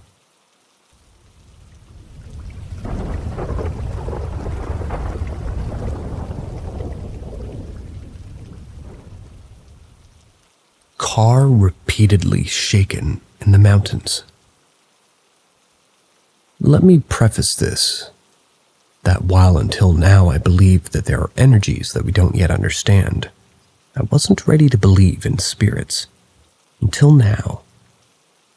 Last weekend I decided to drive up to this nice area in northern Catalonia that I visited previously. I did some hiking to avoid paying for a campground. I decided to drive up the mountain about 15 minutes up from the nearest town to a calm pasture on top of the mountain, which I visited before. It was only 9 p.m.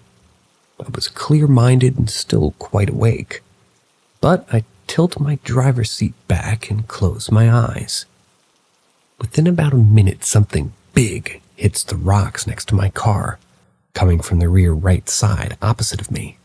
I think, okay, I just imagined that. Closed my eyes again. About a minute later, the same exact thing. Boom! The car rocks from the side and I'm freaked. I don't know, there's a lot of big cows up there, so I thought it must be a cow. Could be a person, but the force was large, and despite that, it's quite a remote place in the pre-Pyrenees where nobody goes at night. So I get out to investigate, flashlight in hand. I walk all around the car, shining the light into the distance. Nothing. This was in a pasture where I could see for about 100 to 150 meters in every direction. See the video link below. So no way something could have hit the car and then run and hid. I get back to the car to think what to do. But then about 5 seconds, another hit and the car rocks. That's 3 times now. Having known there was no one or anything around, I knew the only option was that it was a spirit. I get out, and after looking around the car again, I speak out loud, saying, "Look, I just want to sleep here for the night. Then I'll be gone. Please, just let me sleep here."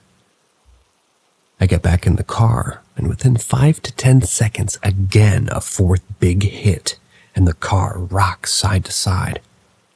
I knew that it was time to leave. So I back the car up, turn around, start taking off back down the mountain. I immediately felt the thing was in the car with me, making sure that I left. I even turned my head around to look in the back, absolutely sure I would see something. I rolled down the windows and yelled, Please, just go. Let me be. I'm leaving, all right? After about 3 minutes of driving, I felt like it had left. I get down the mountains to the town, park the car, and call a close friend. We spoke for an hour and a half until she could calm me down. She had chills going down her spine as she knows me well and knows that what I explained was real. My life changed that night.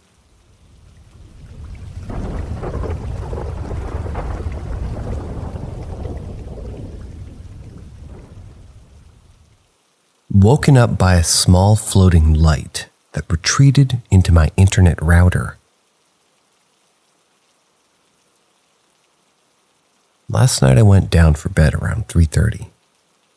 I'm up that late on regular, and I usually stay down for a few solid hours, waking up for the bathroom and fall right back asleep until midday. I have a later work schedule, you could say. Half an hour later, I'm jolted awake by a flash of white light, right in my eyes. Immediately, the light shot up, flew across my ceiling, landed straight across the room on the router that sits directly ahead of me on my desk. If I had to guess, it was about 6 inches in diameter. Not exactly an orb, just floating light. Shapeless. In my remembering, 12 hours later, it was almost like the light was being cast by an object that I couldn't see. It was cast onto my ceiling and subsequently the wall that the router rests against. There was no form to the source that I could see. It was as if the light was then absorbed into the router, and the whole event was over within 2 seconds. The router lights are green for reference, no sound, quiet in the room except for the fan that I run at night. My first thought, of course, went to the supernatural, mostly because I'm very interested in the subject. I've been pretty much my whole life. I consider myself a rational guy, though, so I started thinking of possibilities for what had just happened. The only one that makes any sense would be car lights coming in from outside. I have a window that looks out in my cul-de-sac, and the neighbor across the street will sometimes leave early in the morning, usually between 5 and 6, though. That, of course, doesn't rule out the possibility of a car at that time. There's just one problem with that. Every time I've seen a car's lights come in through my window, for the last 4.5 years I've lived in this house, it's been on the side wall, not my ceiling. Every single time. I'm on the ground floor, and for a light to hit the angle it needed to hit on that trajectory the light took, it would have to have come from a source within 10 feet of my window, shooting from a spot on the grass right outside. The more I think about it, the more unlikely the car thing seems, especially to hit my desk in the way that it did. It's never happened before. Plus, the angle of the furniture in my room blocks a direct flash of light into my eyes from outside. I have a TV in my dresser in the way. This to me leaves the matter unexplained. My guess is that it was an entity of some sort, a sprite, an ET, alternate dimension, conscious something. Some sort of being that manifested as light in this reality. The quickness in which it all happened, I was awake and open-eyed with a flash of a second. Felt like the light had maybe messed up, gotten too close. It didn't mean to wake me up, and had to make a quick retreat.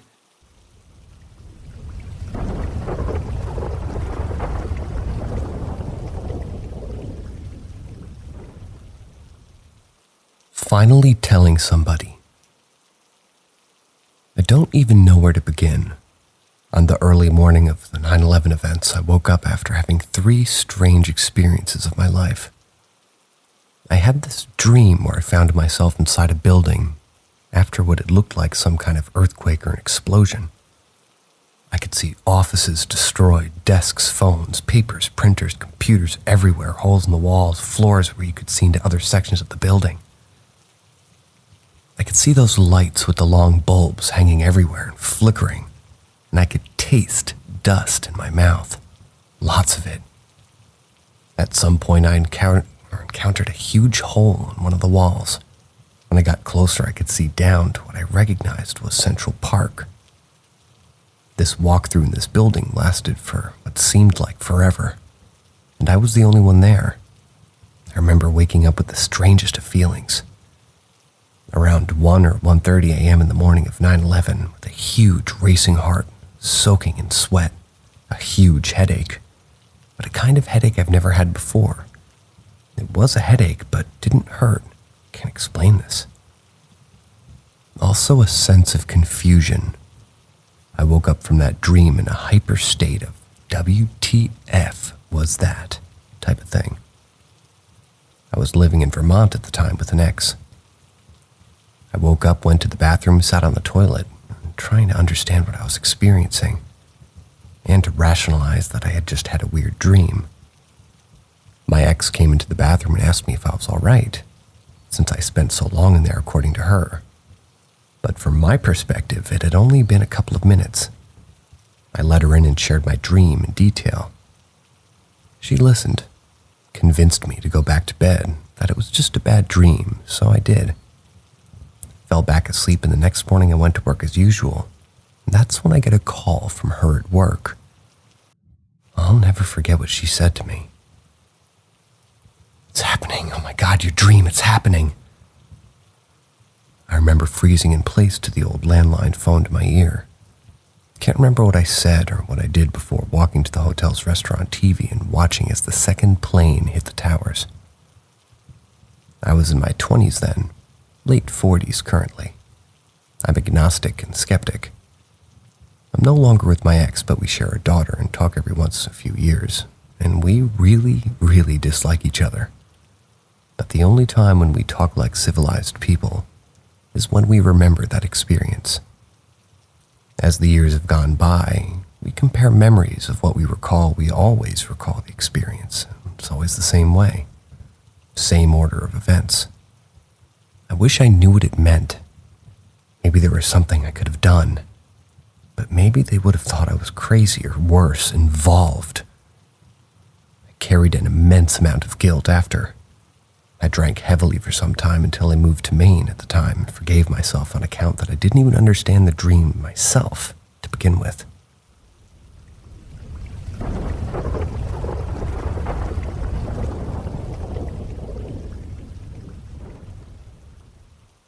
Nursing home stories. I'll start off by saying I'm a CNA, and I used to work at a shitty nursing home. I always worked at like 3 p.m. to 11 p.m.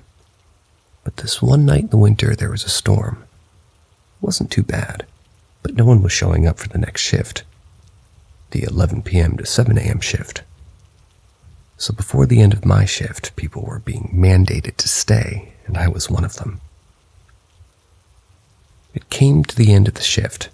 I did my normal rounds and was about to start some cleaning duties when my supervisor came up to me, had told me that I was switching places with another CNA, which I kinda was okay, but whatever.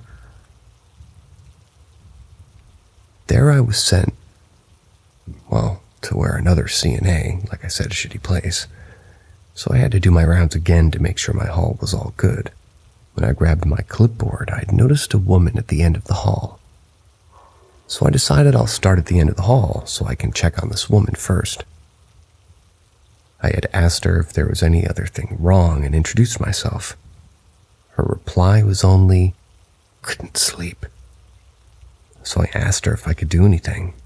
She never responded, so I just started my rounds. As I came out of the first room, I realized there wasn't any more, so I decided to speed up on checking people to try to find this woman. About halfway down the hall, I was heading out of the room. To my surprise, she was standing there in the doorway. I jumped back and slightly yelled from getting scared. Luckily, I didn't disturb anyone. I began asking her where she was and where she wanted to go, thinking maybe after her little walk she'd be tired. She only answered with short answers. Yes, no, sure. I asked her where her room was. 134, which wasn't on my side, and she was quite a bit from the room. So I took her there. the room was weirdly cold and empty. I asked if she was cold and tucked her in, and that was that. Later on, me and another CNA were called in for the beginning of the shift's meeting. This is when the phone rang. It was room 134 asking for me.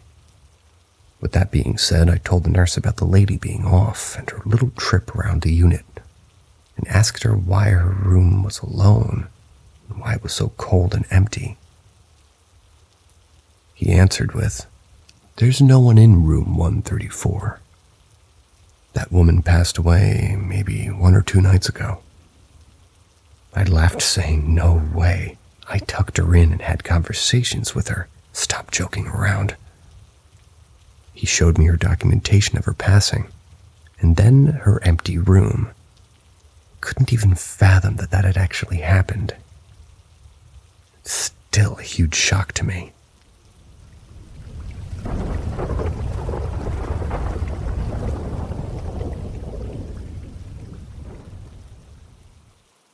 I saw something in my church as a kid. When I was around the age of 6, my mom started to clean our church every week to help out. During this time, we were renting a farmhouse where me and my 2 older brothers experienced quite a few paranormal events. But my parents never gave it the light of day due to them being very Christian and conservative. One day, my mom was cleaning the church. My brothers and I tagged along since my dad was working. While my mom cleaned, we decided to play hide and seek since the church was empty. Eventually, I was the seeker looking for my brother, and I remember walking down a long hallway. Since the church was closed, and my mom was just cleaning the room where the sermons were held, all the other lights were off, except for the emergency lights. When I was walking in the very dim hall, for some reason I felt the need to look up, and from that moment I can't get the image of what I saw out of my head. There was an all-black figure around the size of a 6 or 7-year-old. The figure was crawling on the ceiling, so I was looking at its back. Only it had noticed me, so it had twisted its head all the way around to see me.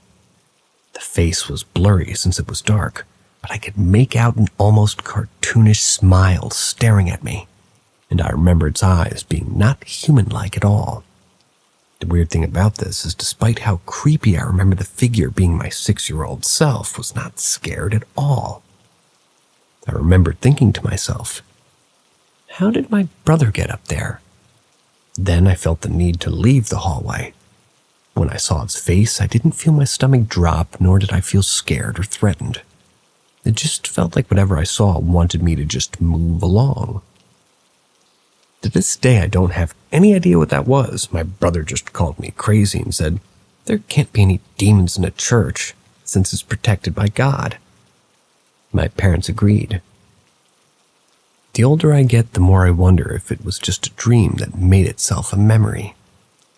It just feels so real when I think about it, and I'm able to describe it in such great detail. I don't really remember any other times that we played hide and seek, but this one definitely stuck out. I know children are more likely to have paranormal experiences, and my brothers also had things happen to them, but it was at the house. Why did I see something at our church? After doing some research, I found out that the church has been around since 1873. And like I remember, there's a cemetery on the land as well as the same name as the church. I'm happy to talk to some other people and other things that happened at that house, but I don't remember that much. Only the things my brothers have told me. The house was very old in the middle of nowhere. It was an old farmhouse that someone purchased and renovated. The barn was a no-no zone and gave all of us the creeps. The cows on the land acted very strange, and the house was just weird vibes overall.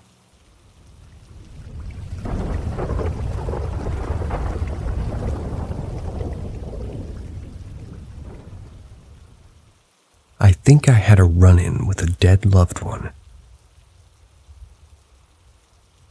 So this was one of the strangest, most intense experiences of my life.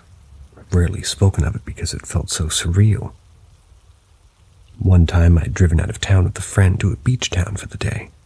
We decided to go get a drink before going out to hang out at the beach. I think we both got iced tea and sat outside the little cafe. This little old, seemingly homeless lady walked by, and honestly I would have never noticed if she hadn't stopped. She grabbed my arm, and when I looked at her, she had these eyes. Can't even describe them. I've never seen eyes like that in my life. I don't think I ever will. They saw. I felt like exposed. She told me there's a storm coming. Life is about to get very, very hard for you. You're going to want to give up, and you might, but you shouldn't. You will be given the strength. It'll all end up being okay, just hold on. Something to that effect, because I'm certain that's what she said, but memories aren't so reliable.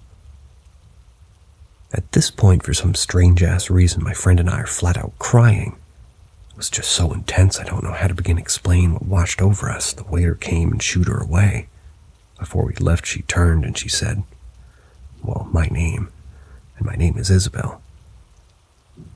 My heart damn near stopped. She walked away. The waiter apologized to us, which was kind of odd as he looked confused. He said he hadn't seen her in the area before.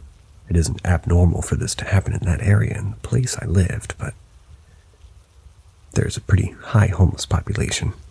The thing is, the same ones typically stick around the same areas, so it was kind of off that he had never seen her.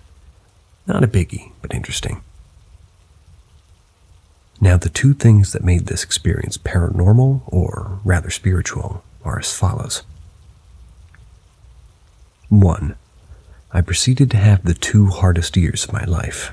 I did give up. I flat out gave up, but somehow, in some way, I survived and got my shit back together, and even moved to a new country to start an amazing life.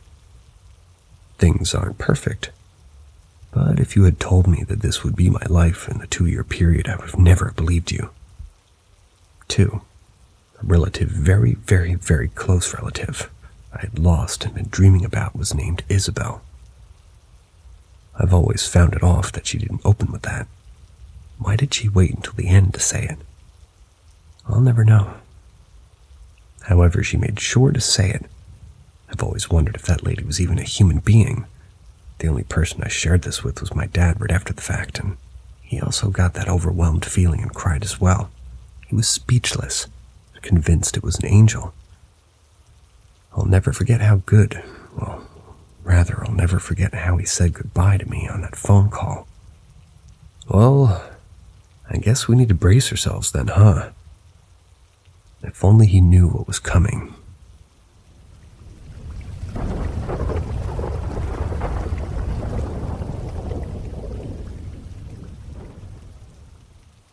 Creepy, unexplained childhood experience. So this story starts off when I was about 6 or 7 years old. Bit of backstory. When I was younger, every time I would get sick, I would experience Alice in Wonderland syndrome. Google it if you don't know what it is. A very strange phenomena. And I would spend all day curled in a ball in my room crying because I couldn't make sense of my surroundings. Well, one of these times I'd come down with a stomach bug and started experiencing really intense visual distortions. My mother sat with me for a few hours trying to calm me down, until I eventually fell asleep from pure exhaustion.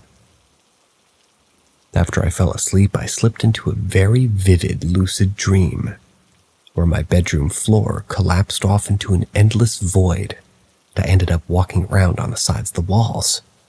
Very strange, I know. Well, this scared me to the core, and in my dream, I remember running into my parents' room to look for help. When I walked into the room, it was completely normal, like it was real life. Except, in the corner of the room next to my parents' bed, there was a dark figure standing there, watching over my parents sleeping. It was at this point I started screaming, and woke up actually stood there in my parents' room. But the figure was gone. My parents tried to calm me down and figure out what was wrong, but I was so distressed I couldn't explain to them what I saw. They ended up putting me back to bed and went to back normal after that, pretty much. After a while, I just assumed I was sleepwalking, and what I saw was just a dream. So I forgot about it, never brought it up to my mom. That was until a couple of years ago. The topic of Alice in Wonderland syndrome came up when I was speaking to Mom. I started to remember that dream and brought it up to her. I'd think it would just get a small laugh and nothing serious, but after I said it, my mom's face just dropped and a serious expression washed over her. She then explained to me that when we moved into the house, she experienced some very paranormal things happening. So she phoned the local priest who came down to try to cleanse the house. I don't really know about this stuff, so bear with me. Well, after being there a while, the priest let us know that the house was previously owned by devil worshippers who tried summoning spirits in my parents' bedroom. Apparently, he could feel the presence of a dark spirit that was standing in the corner of my parents' bedroom. The same corner I saw the entity in my dream. I still get goosebumps to this day thinking about that. Thought it was just a nightmare, but an actual priest described the exact thing I saw in the dream. Very creep. Reminds me of the Insidious films. Maybe I actually entered the farther.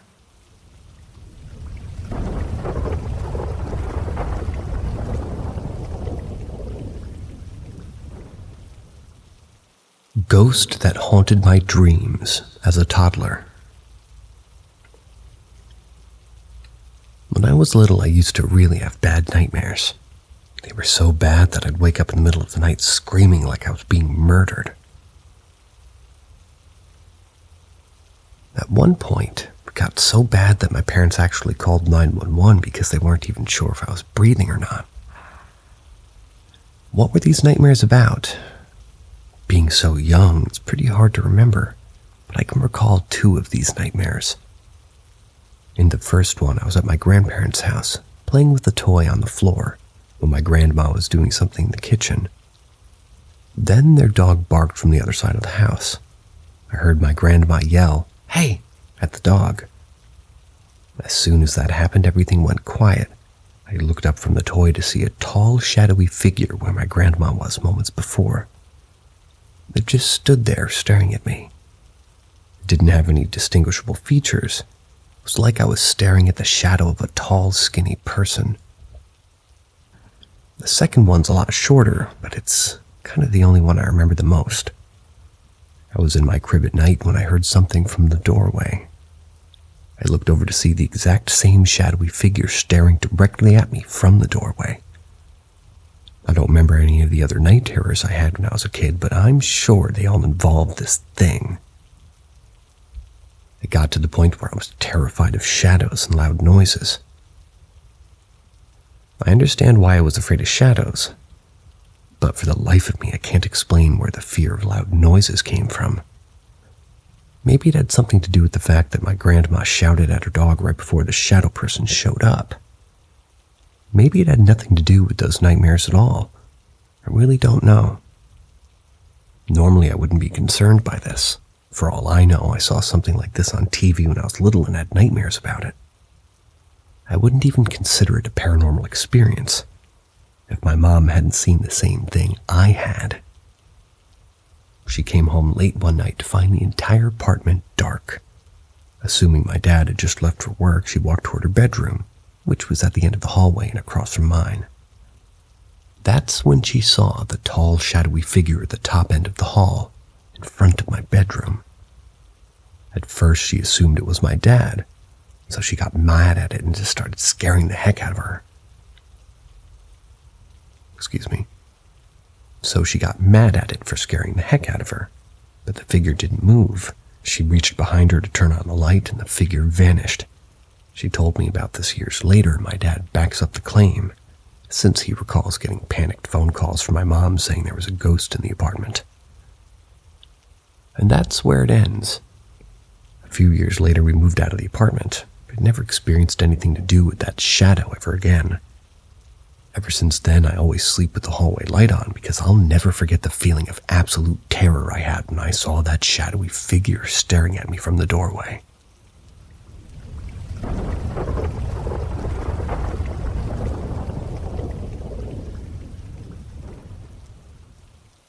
Can anyone explain this? However, I moved in with my dad in August of 2022, shortly followed by my little brother.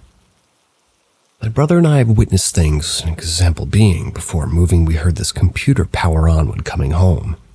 He goes up the stairs to check it out, and in front of me and our mother the door slams in his face, followed by his computer going dead.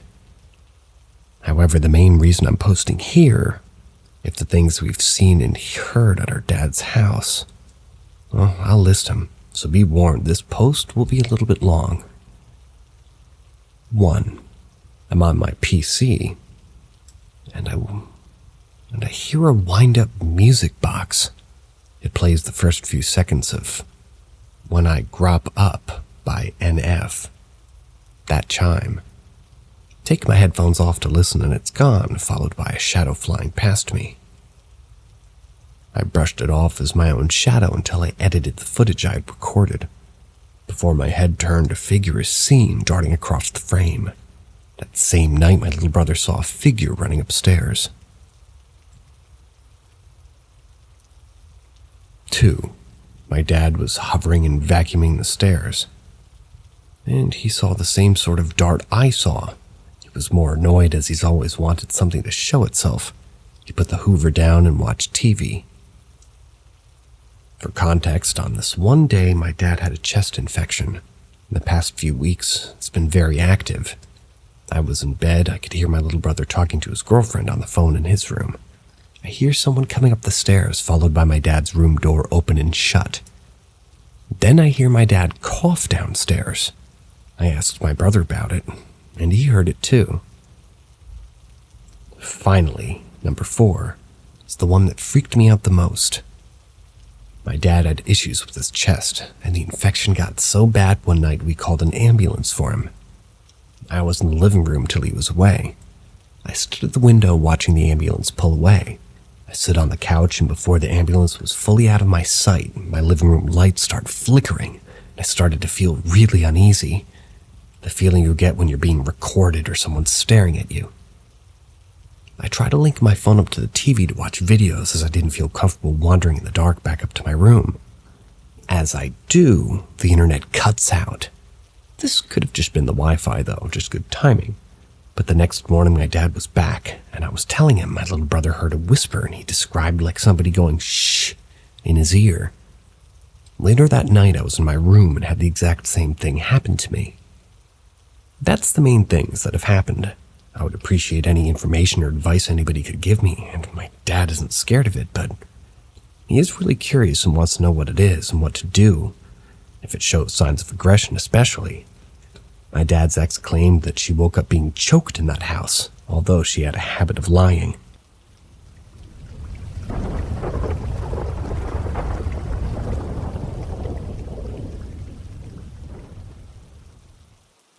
Potential vampire / Hatman sighting. Need opinions and thoughts. When I was younger, me and some of my friends would go out and hang out outside. And there's a little playground in my neighborhood where kids and teens in our age group would typically go hang out at. One day in winter, me and a few of my friends went to this playground. We were hanging out next to the playground on a slight hill, which was right in front of this walking trail that leads to other parts of the neighborhood from the playground. It was a very cold day. There was snow on the ground, which we were playing with. We were the only group of people near the playground at that time until suddenly, we all noticed this man walking on the trail right in front of us. It was weird, because from where we were sitting, you could see both ends of the trail extend for over 300 yards. But this man almost seemed to appear completely out of nowhere. Me and the group I was with immediately noticed that and thought it was weird that we didn't notice him walking before. He was a few feet away from us as we all were facing that direction before. We all stopped talking as this man slowly walked past us. He didn't even look at us or acknowledge us as he walked by, but there was something very off about him. I was picking this up and I was looking at him from a few feet away. He was a very slender man. His skin was as pale as the snow on the ground, and almost had a mannequin-like facial structure. He was wearing a black fedora-type hat with a red ribbon through it and a matching black suit and tie with red lining on the inside. He was also wearing sunglasses, which I thought was particularly weird because the sun was being blocked by the overcast, and it was a gloomy-looking day. After he walked past us and his back was turned to us, we all turned to each other and kind of whispered what a weird-looking guy that was. And how it was weird that he wasn't freezing wearing just that outfit when it was below 30 degrees outside. But then as we were making fun of him, we turned back to get another glimpse of him on the trail, but he was gone. We only looked away for maybe 30 seconds. There's no possible way anybody could travel the path that fast, as he was only like 10 feet away from us as we turned to each other. Needless to say, this sort of creeped me and my friends out, because we all saw the same guy and we all saw him seemingly vanish, so we left. This happened many years ago, but it's still something that bothers me in my head, because I just can't explain it. We weren't on drugs or drinking or anything, so it didn't make sense. We all saw him, so I'm not just a crazy person. I was curious about it randomly today and decided to Google it, and I was very surprised to find accounts of people retelling a similar event and claiming that it was the Hat Man. But I don't know, I think this might be different from the other people's events, as the person I saw didn't meet all of the same descriptions as what other people say online. But does anybody have any thoughts or ideas on an explanation for this?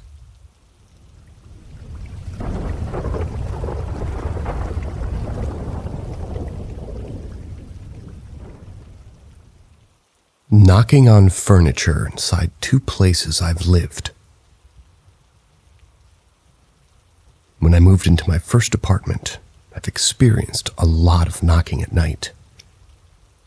Since I was up late a lot, think like 11 p.m. to 5 a.m., playing games online and talking, I've had on a near nightly basis knocking coming from a corner of my living room.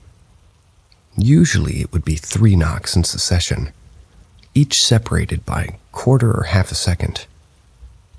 I thought for the longest time that it was my downstairs neighbor hitting at the ceiling because I was talking at night. This kept going for like 2 or 3 years straight. Only when I moved out I realized when moving my IKEA TV stand that by applying pressure on the top wood piece, it would give off the exact knocking sound, making me realize it came from that thing all along. It was too rhythmically timed, as if it could have been the wood expanding from heat, cold, or moisture. This was the first time I truly believed in some kind of spiritual activity. I used to find it interesting, but never paid actual, attention to believe in it. I've also had those knockings happening on a new fridge, which I also bought when I moved into that place. But that, I rationalized by how I thought a fridge worked. Though at times, it was really hard knocks, nearly a banging and popping, but usually not timed. After I moved, I slept in the same room as the kitchen, and at night, again, there were noises coming from the kitchen. Also some kind of knocking. But it usually appeared when I left bed to go to the bathroom. One would think my movement might have caused some kind of effect on the wood in the kitchen, even though it was concrete. Now the weird part is that even my intent, which I tested numerous times by slowly lifting myself up in bed, would instantaneously result in a knocking. I'm truly convinced that those were real, paranormal events anyway. Maybe I should mention that it happened on 2 continents, Europe and North America, at which I lived for several years each. Now, I'm back in Europe for 3 years. Haven't had any experience ever again like that.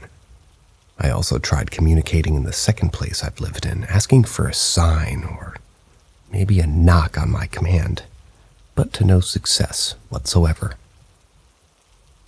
My question, which is why I created this post, does or did anyone else experience the same? Do you think this has followed me, or is this considered a generic form of haunting?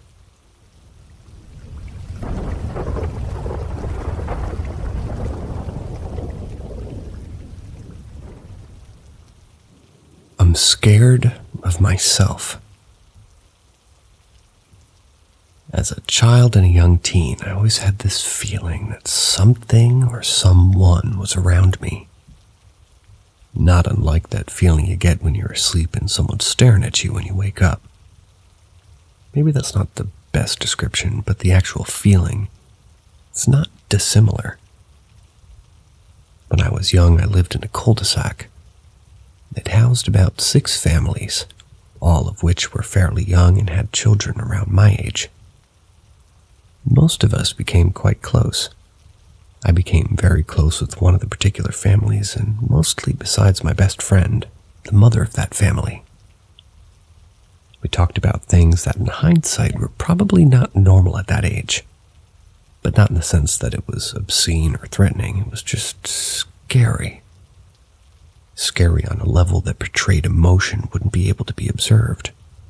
It was emotional and, yes, at first obviously verbal, yet something I can't quite describe with words.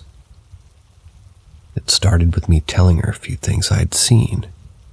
Nothing disturbing per se, but something I had learned to keep to myself in my early years. I'm still hesitating to word this, but I'll do my best. From a young age, I always had this strange sense that there were people around me. I felt quote-unquote things and remembered things that I couldn't possibly, by most standards, remember. I've creeped out my parents many times by doing so.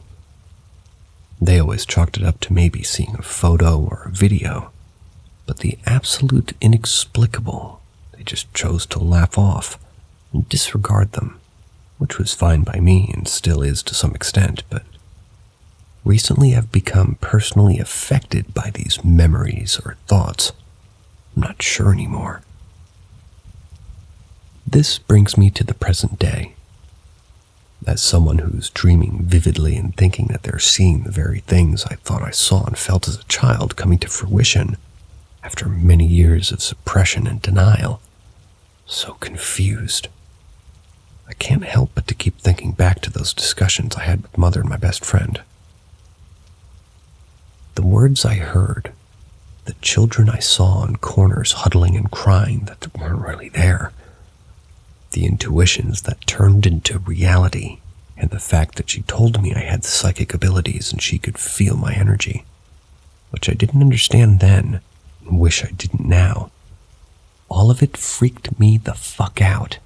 It does freak me out. I'm not sure why after many years of dedicated and deliberate suppression, this is all flooding back into my mind with the force of a tsunami now, but all that I can say is I wish I could stop it. It feels like I'm going insane. Am I?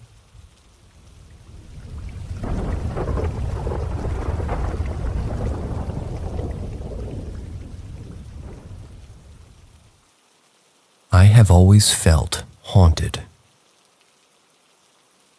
It's hard to explain, but I was a lonely child. When I was 6, my parents and I moved to a house in a rural state. As soon as we got there, I started experiencing odd things. I remember that during the first few weeks that we lived there, I had dreams of ghosts in our front yard. I had dreams around the same time of there being little bogs in our backyard and voices telling me to come toward it and being pulled underwater. I later had graphic dreams of death of loved ones. We moved in January of 1997. That same month, my father was hospitalized with pneumonia. The following month, my mother took an overdose, ended up being comatose and on a ventilator, nearly died. In April or May, my dog was killed, hit by a car on the road. We got a bird who happened to be born on the day that my dog died, and a year later that bird was let loose by accident by a family friend, never to be seen again. I had night terrors. I noticed that a lot of our worst traits as a family or people were heightened while living there. Meanwhile, for example, if someone was mean, there were meaner ones there. Whatever their worst trait was heightened. People who knew around us died. Like I knew a girl local to us who died at 6 of leukemia.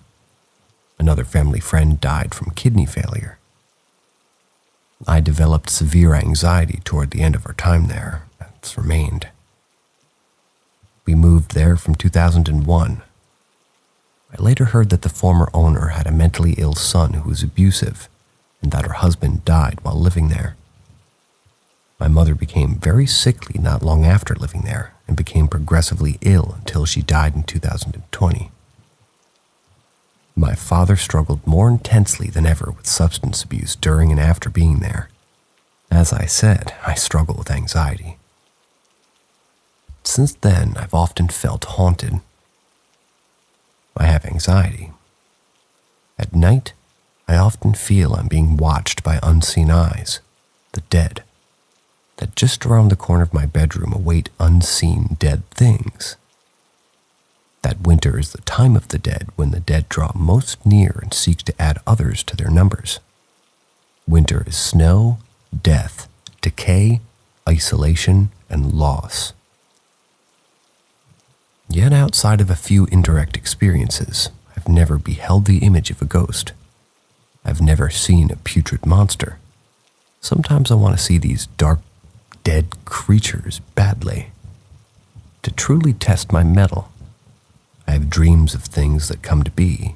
I have dreams of the past, but I've never truly seen a ghost, sadly.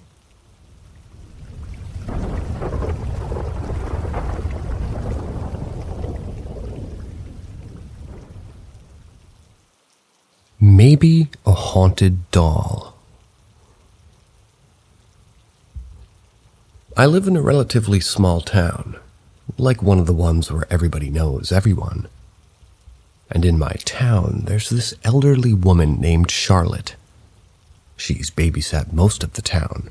Most of us just refer to her as Aunt Lottie. So Aunt Lottie likes to talk to people, and most of us have no problem indulging her. She's very sweet and likes to show off her grandkids, despite the fact that most of us know them already. A year ago, she caught me on my way home from work. She gifted me a doll. She said she'd been trying to clean out her attic and found it in a box with some other childhood toys, and she remembered that I had mentioned collecting them and wanted me to have it. I didn't fix it up. I was still new to restoration and scared of ruining it. So I actually quite liked the story of the small breaks that gave it. But she did become the centerpiece on my fireplace. Pretty much the day after I brought her home, I started hearing things. Just the occasional children's giggle followed by either the sound of running feet on wood or a child's voice humming. And on one occasion, followed by the sound of someone playing the flute very badly. I didn't really think anything of it, like maybe I have hallucinations already, so I just chalked it up to another one and took my pills as usual. And so that's how I live until last week. My sister's visiting from out of town, and I offered to lend her my spare bedroom since no one else was using it. So I pick up some overtime near the end, and I get a call from my sister who's very obviously panicking. Can't make out anything that she's saying over the phone, so I get the okay from my partner to leave early and just check on her. Well, I get there, and I find that she's locked herself in the room. When I help her calm down and get her to tell me what happened, it very quickly becomes clear that those noises I've been hearing aren't actually hallucinations. I've had my house checked since, and it's not carbon monoxide. It's kind of what I was first worried about. I also don't think it's dangerous. Unless it's something that needs you to be aware of it first, since I've heard them for nearly 2 years now, and while doing some odd things have happened to, me, none have been against my life. I would mostly just wake up to find my glasses broken only for them to be fixed again when I got home from work. Maybe a rug or a mug suddenly being flipped upside down, stuff like that. I'm not a firm believer or disbeliever in anything, and I don't really have any experience with anything paranormal, so I really just want to know if anybody's has some insight into what I should do and whether I should be concerned.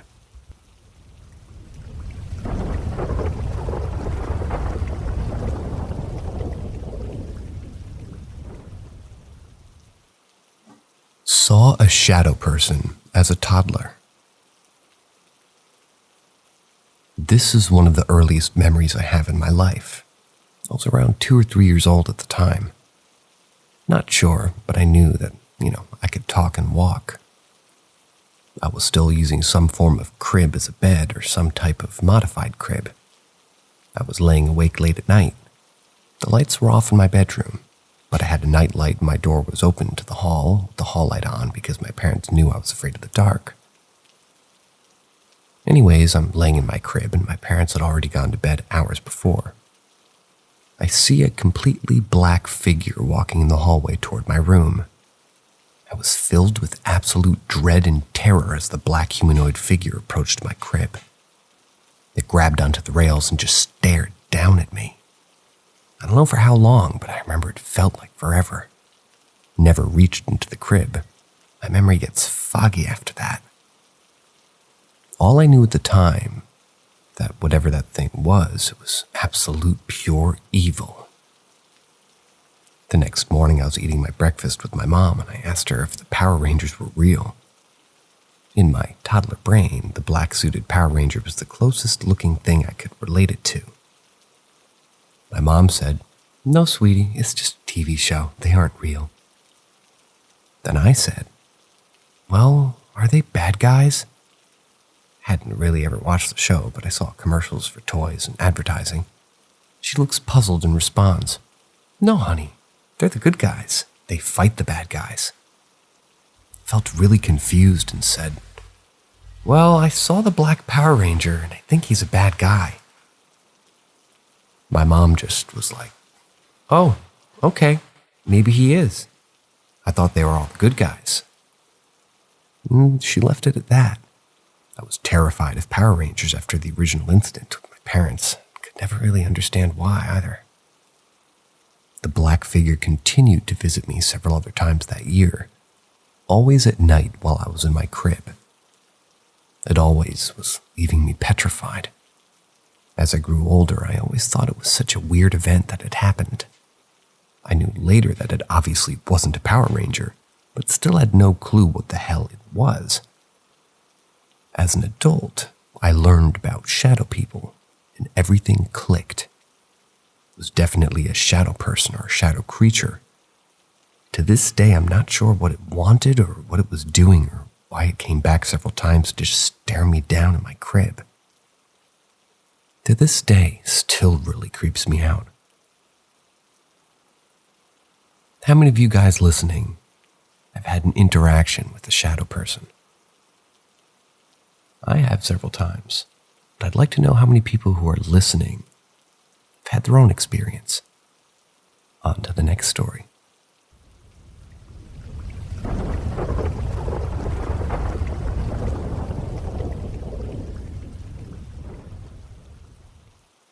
Demonic activity. I wasn't too sure in which Reddit to ask about this. So if this isn't the most appropriate one, please drop a comment directing me. Thanks. At Paranormal M, you're in the right place for demons. Alright, so let me give you some background information. My fiancé and I are currently long distance and spend many hours on the phone, including sleep time. I'm there with her on the phone when she's sleeping, and vice versa. October 30th was when it all started. My fiancé began hearing her name whispered to her during her sleep. which caused her to wake up alarmed. Now, I would have probably dismissed it as something that happened on a dream or a nightmare if I hadn't heard something's but two, but before she woke up, I heard a voice speaking in the middle of the night to her at the end of the call. A voice that I did not recognize. It didn't belong to any of her family members or friends. Soon after, she mentions the whispered call. Initially, we dismissed it, but it's been consistent. Started with whispers, then hisses. Then she mentioned feeling cold touches, and for the last 3 days, she literally jumps awake with scratches on her arms. Fresh scratches, all done around 3 a.m. The first time it scratched her, she had 6 scratches on her arm, then another 3, and today another 3, all around the same area of the arm. And they all happened during her sleep. It's impossible for her to have done them because I've been keeping an eye on that. She's literally sleeping when they take place. They jump her awake. It's worth mentioning that I also have a dream where I saw her, well, deceased, with this tall black figure looming over her. From previous experience as a Wiccan, I know that what I saw was a demon, and strongly believe that it may be the one taunting her during her sleep. Now, the complicated part. I recently learned that just before she was born, her mother had a miscarriage, a boy.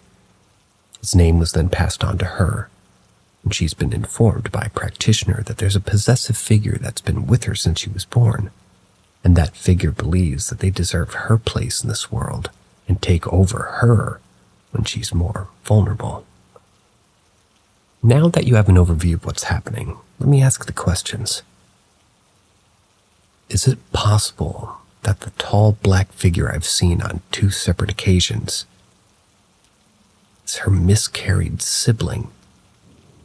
What can she or I do to stop this sort of activity? It was pretty manageable until the scratches started happening, and she's quite distressed over them and doesn't sleep anymore. Can their return be prevented once they're gone?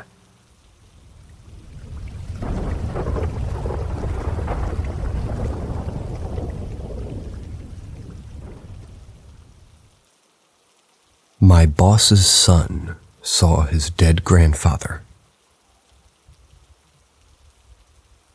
I worked at a junkyard when I was in my teens. My boss, Chris, and his family had owned and lived at the junkyard. That was since the 40s.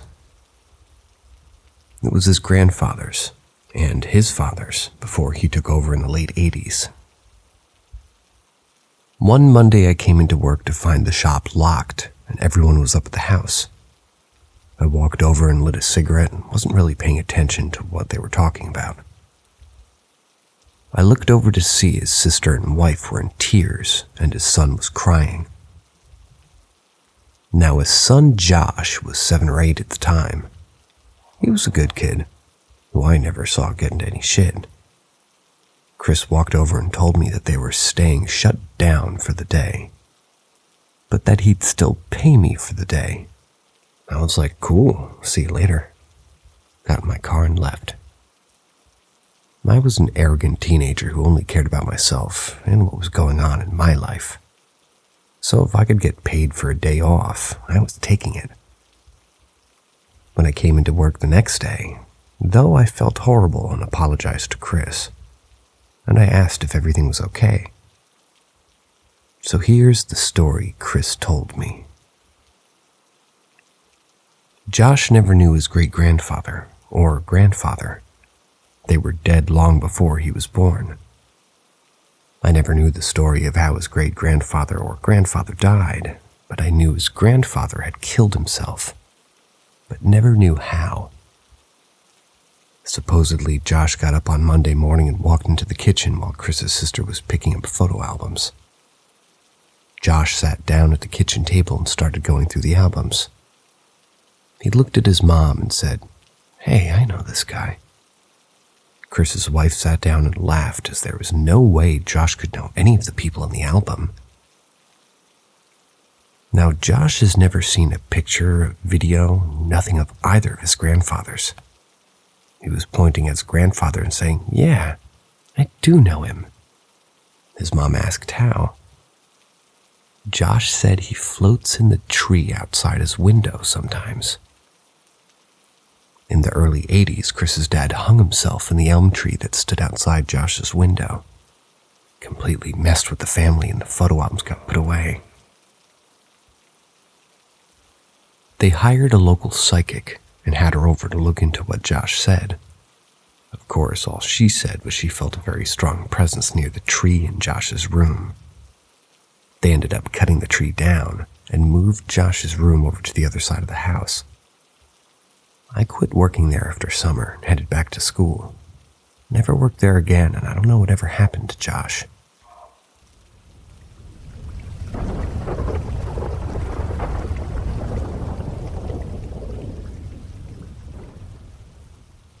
Haunting at the barn. Yesterday night, my boyfriend and our friends were playing hide and seek on one of their properties, a big western horse property in western Oregon.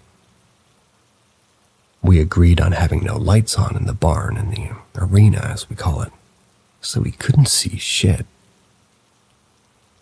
Anyways, me and my boyfriend were searching. I was in the barn and he was waiting outside where he could see the entrances. While I was in there, I heard footsteps and whispering, clear as day. So of course, I thought they were in there and coming my way. Hid to get them. They walked past me. When nobody came for several minutes, I got out of the barn, paired up with my boyfriend again, and continued searching. We went back to the barn after a while, and we were hiding up in an alley. We heard the barn door to the training barn wing open. Footsteps coming toward us. My boyfriend said he heard one of our friends, let's call her Faith, whisper to another friend, let's call her Andy, whispering their name. Not much later, I heard Andy clearly whisper Faith and footsteps coming from the alley up to the round pen, so I told my boyfriend to block the other alley leading up to it while I snuck there to finally get him. Nope. We had a few other whispering encounters in the barn during our little game, and when we called them on the phone outside the barn to finally give up, they came to meet us, saying they weren't in the barn till the last 5 minutes of the game. We told them about our encounters and hope. The rancher's daughter told us that their clients have heard similar things. This morning, her mom asked how it went, so we told her. We got to know a lot more about this barn while talking to her about it. Before they bought the property, there was only a couple and their few horses. The other stalls and stuff weren't used at all, and that guy died while working on something in the arena. People trained their horses would report something in the corner of the arena that would spook even the most broke horse. I didn't know poor horses were fearless. The ranger's wife got sick of his happening since it would even spook her daughter's horse. One day she got really pissed, so she took a whip, went to that corner, whipped the air and walls, and told whatever was in there to get the fuck out. When she put the whip over her shoulder, something tugged on it twice, and you bet she noped out of there. They had reporting sightings of orbs, whispering footsteps, cold spots, shadow figures peeking around corners and standing just in the corner of your eye, and energies in the cow pens. Until next time, see ya.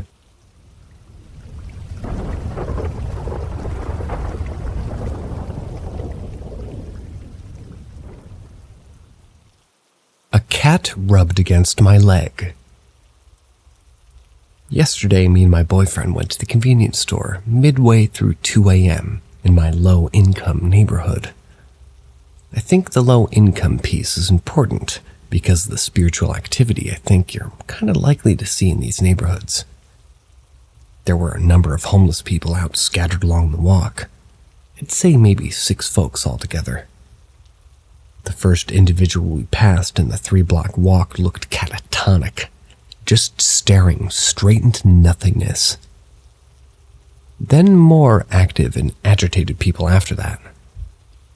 We got to the store and we were screamed at by the clerk that they were closed. All unusual. We turned around to walk a further distance to the next open store. I was pretty hypervigilant the entire time, but by this point I felt my stomach dropping and just a sense of being closed in on by darkness. We got maybe halfway there, began to share with my boyfriend again and again that something didn't feel right. He asked me if I wanted to continue, and shared something felt off to him as well. We turned around, though I was open to continuing the walk, but by this time a small man on a moped began speeding at a very high speed up and down the street, in a fashion that appeared as if he was circling us. We get back to the apartment. I feel entirely drained by the time I reach the door. I shouldn't have. Once we settled in, I have to sit. He asks me to sit me down at the table. We're talking about the strangeness of the experience when I feel a cat brush against me. I call the cat by name, saying hello, thinking that it was my cat. However, felt her weight brush against my leg.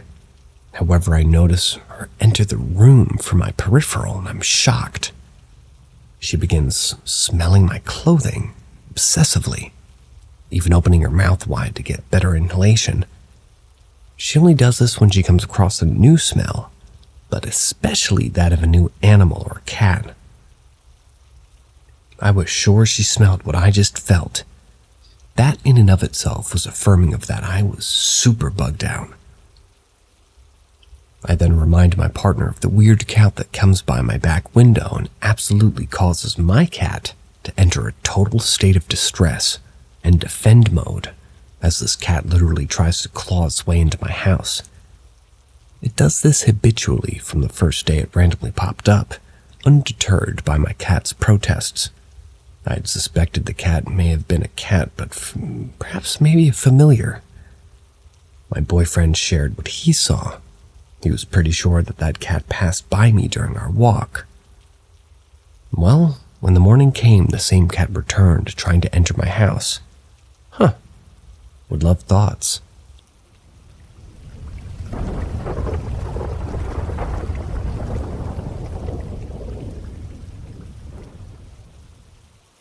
Haunted Farm. My grandparents and great-grandfather used to own and live on a farm, a bit run down by the time I was born, but I remember it well still. My great-grandfather died in an annex to the farm where he had his own living space. The farm itself was getting old, a few 100 years old from the original cottage it was built around. So my grandparents decided to sell it to a pretty wealthy guy, let's call him Dan. They apparently renovated it and made it look real nice again and modern. We stayed good friends, and he took ownership, so we go there often enough. Now, I've had dreams of ghosts at the farm, but never experienced it myself. But I shall tell you what others there have experienced.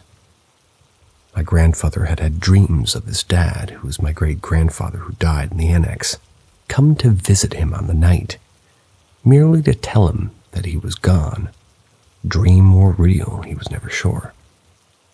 Also, the usual familiar smells in certain rooms, nothing crazy. My grandmother had less aggressive happenings than others, such as footsteps that fade off only for a door to slowly swing open, the smell of tobacco smoke from the laborer that once worked for them, and the piano would play a key every now and then. The 2 dogs they had would go crazy in the room with the piano, but they always barked at me and my brother, so I thought they were just bastards anyway. My grandmother was always interested in my dreams about the farm, as if I was a paranormal investigator or something. But anyway, various creaks and knocks are always heard, but it's an old place. One could easily shrug it off as wind or a dog moping around. One night, Dan was sitting in the lounge watching TV with his young son when he swears something touched his hair quite blatantly. Dan shrugged it off as he's skeptical about such things. Later that week, lying in bed, the call of nature wakes Dan up. Also, he notices surprisingly cool in the room for the first time of the year. But then he can't get up. Something is physically forcing him down in his bed. Dan's a giant man as well, by the way. He can't even struggle. It's as if a weight is on every inch of his body. It seems nearly 5 minutes of oppression before he shouts, "Fuck off me!" Does the weight subside and he can move again? Either way, he never ended up going to the bathroom till morning after that. My family never had a bad experience at the farm with regards to the supernatural. I personally found some rooms creepy and the long corridors unnaturally spooky, but at the same time I never felt threatened. I sometimes wonder whether it's family members' ghosts, which is why it's more amiable towards us than visitors to the farm.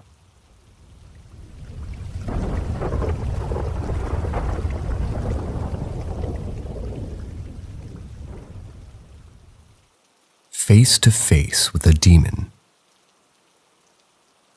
So I'm a believer in the supernatural, and have been all my life. I've always had experiences to feeling like I'm being watched, having perplexing dreams of entities that felt too real, or feeling an energy that either was or wasn't happy. Now, this experience I'm going to talk about is by far the most intense and outstanding experience I've ever had, and I'd never had even dreamed of experiencing it. So I'll get into it. Back in spring of 2020 was an average night, as I was doing what I usually did, watching YouTube, scrolling through my phone as I wind down from the day and get ready for bed. Nothing out of the ordinary and no foreign or unsettling energies were present. Time goes by. Time for bed, get cozy, start getting sleepy. A couple minutes go by, give or take, and I'm starting to notice it getting cold, and I'm just like, a little chilly. It's that kind of cold. I'm talking freezing down to 0 degrees type cold, which never happens where I live, especially in the countryside during spring. Absolutely freezing. I was shaking and I could see my own breath and I could tell something was way off. I sit up and I'm instantly hit with an intense presence of a being in the corner of my room to the right of my bedroom door. Now, my room isn't very big. I'd estimate like a 6 by 12. So if you were in here with me, it'd take less than one step to get to the other side. This thing, quote unquote, that I could feel is standing there just staring at me unmoving. As it took me in, I took it in. I could see this thing clear as day in my head, a perfect image as if they showed itself to me through my third eye, if you believe in any of that. And gods, it wasn't pretty. First, its skin was black as the void itself. No other colors were present. Its face was nothing but 2 hollowed-out holes and a black contorted skull. No other features but empty sockets. Its body and limbs were thin, malnourished to the fullest extent, being like twigs, along with its arms and legs being abnormally long. And this thing was standing at what I estimate to be about 8 feet. Despite this thing being a demon, it held no hostilities toward me. It just stood there looking until, after maybe 20 to 30 minutes pass and it finally leaves. Temperature warms up. No more presence, and I'm alone once more. It didn't shake me up as much as it did astonish me, being so close to such an otherworldly being, let alone its center of attention. I know this is a fairly out there and extremely boggling experience, but if anybody else has had a similar experience, do let me know. It would be nice to know if I'm not the only one who's had something like this happen.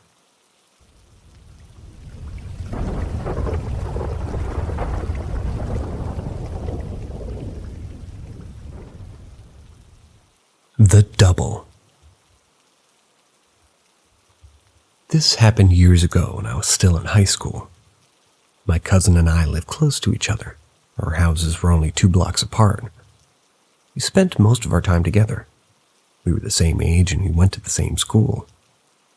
A lot of the times I would stay the night at their place, or she would at ours. To give you a better perspective, my bed was located exactly in front of the door to my room. When you walk in, the first thing you would see would be my bed. And whenever she stayed over, either we would share the bed or I would sleep on the bed and she would sleep on the floor. This one particular night, we decided to watch a movie.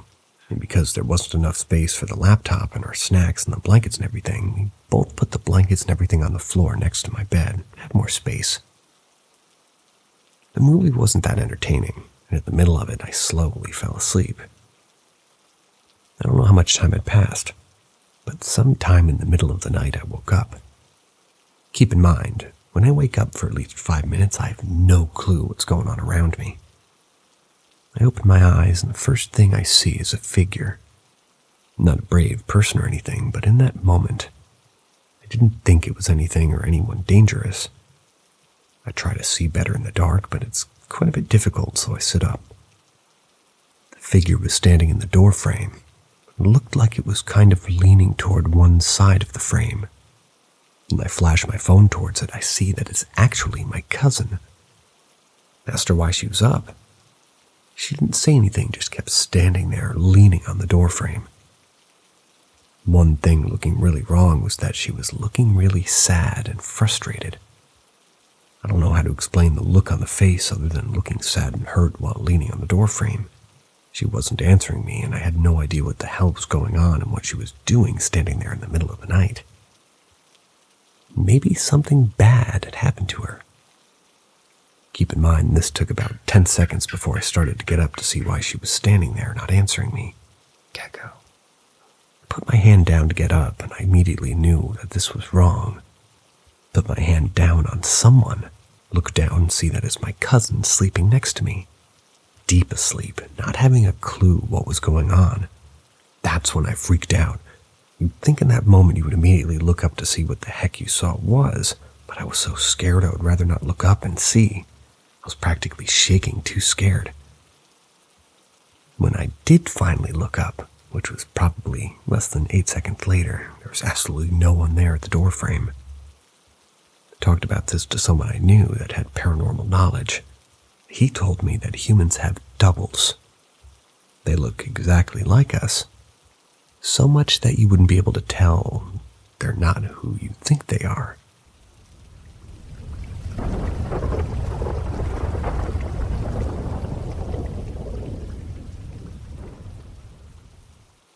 My weird experience.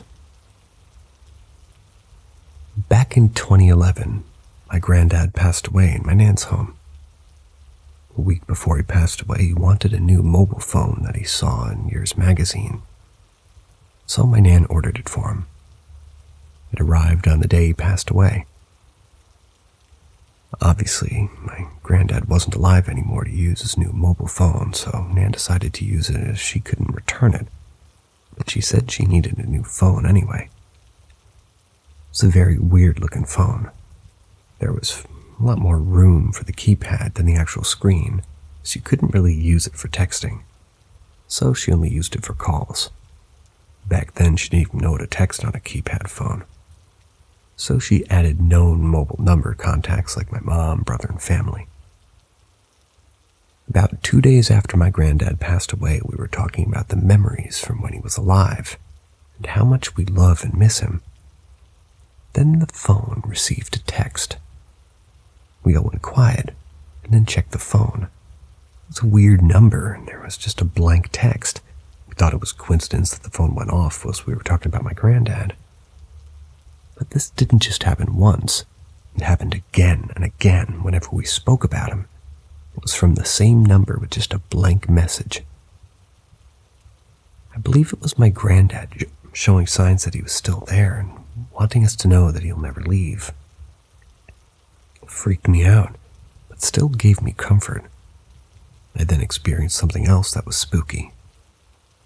My nan has a china cabinet she still owns from 20 plus years ago, and it has a built-in mirror inside it. I was brushing my hair in the mirror, and behind me, I saw my granddad sitting in the chair that he passed away in, just smiling at me. I was pretty young, so obviously froze and got really freaked out to the point that I ran to my mom and Nan crying. They didn't believe me at first, but now they know that I wouldn't make something up I haven't mentioned for years since it happened. I still mention it to this day. We kept receiving texts for 3 years after my granddad passed, and bearing all this in mind, it only happened whenever we spoke about him, until my nan decided to get a new phone and SIM card. She switched the phone off and kept it in its drawer ever since. The text tone always gave me some feeling of comfort, but still makes me shiver a bit. Many years later, I found out that it was a very famous EDM song called Children by Robert Miles. Whenever I hear the song, it always brings back memories and gives me some sort of comfort, yet a spooky feeling. I found the phone today. It's currently charging, but I think he's moved on. We haven't received a sign ever since.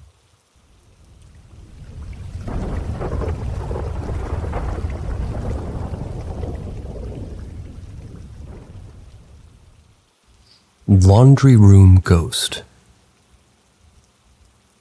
To begin with, my family moved to our new home in West Texas after moving away from Central Texas since we wanted to be closer to my grandparents and our other family members. We found a house and have been living here for about 2.5 years already. However, ever since I first saw the house, I didn't really like it. The house was extremely dark. Even when we opened the blinds, the atmosphere was also really oppressive. I felt weirded out from the moment that we moved in. The first paranormal incident that happened was when I was taking a shower in my parents' bathroom, since the hallway bathroom didn't work yet. In the middle of my shower, the living room television turned on by itself with the volume on full blast. I was alone, so it freaked me the hell out, especially since no one had watched TV since the day before, and it was already late afternoon. Things were fine for a while, until one day my mom was washing clothes in the laundry room, and when she turned around, she saw a girl dressed in white, with her hair over her face, standing right behind her. At the time, I was in bed with a broken leg, but I heard her scream my name. She rushed to my room and told me what happened. Later that day, my sister came over and said she saw the girl walk from the laundry room to the kitchen the day before, but she assumed it was my mom. A couple of days after that incident, we came home to see our furniture in disarray, yet nothing was missing. None of the locks were messed with. Even my niece's cribs were turned upside down with such force that their sheets were everywhere. Another time I was studying for my final, and I heard loud stomping right behind my computer chair, like someone was right behind me. I was too terrified to move, so I spent the night at my desk with all the lights on. My brothers also heard the stomping late at night as well. There are also unexplained mists that used to appear. I saw a cloud of mist above my parents' bed while I was putting towels in their bathroom. I didn't feel scared, so I assumed it was my great-grandmother checking in on us. After all that, my aunt blessed the house. Things have been relatively quiet in the rest of the rooms except for the laundry room. That laundry room has the same oppressive atmosphere that the house had in the beginning. It's really dark despite the window. Once while I was doing my laundry, I heard and felt something slam against the door that was behind me. It was as if someone had slammed their fist against it in a rage. I immediately ran out of there, went to my grandparents' house. Recently, there hasn't been that much activity beside the sound of stomping late at night and things falling off shelves in the laundry room.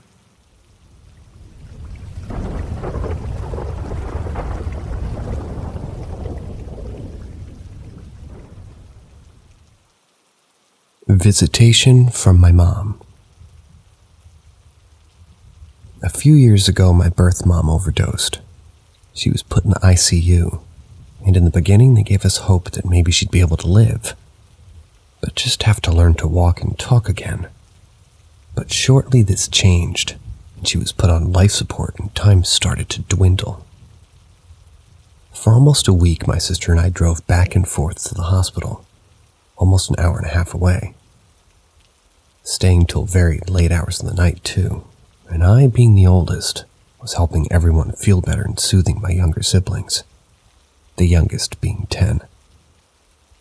I was around 21 or 22 at the time, now 25. The last night I stayed, my sister had left.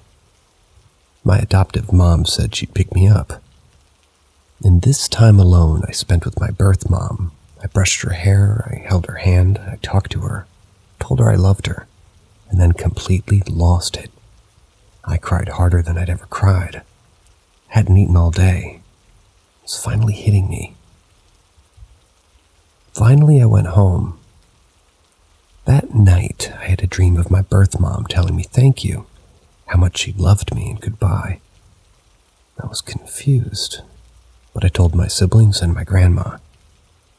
That same night, they all had a dream of her as well. Without knowing, my sister and I drove to the hospital, thinking we still had time, and as we got there, we learned that she had passed. She had actually visited us all to say goodbye, to each of us. Every single one of us had different dreams, but they all had the same message. Following this, my grandma found white feathers in her closet. My grandpa going to his hunting shack and finding a note that she had written months before and back to his truck to hear, "You Are My Sunshine," the original by Johnny Cash playing on the radio. A song that she had sung to us for many years. And I should note that our family is very spiritual, so not religious. We've all been very open and had the gift of a third eye, so we knew her energy would be strong. But following, my pictures would start to fall off the wall. I'd have multiple dreams of her visiting. So vivid that I could feel her presence around me. Even years later, she sends me messages to get my attention. Just the other day, she changed my radio station multiple times and visits me in my dreams. She's gone, but is so very much still here.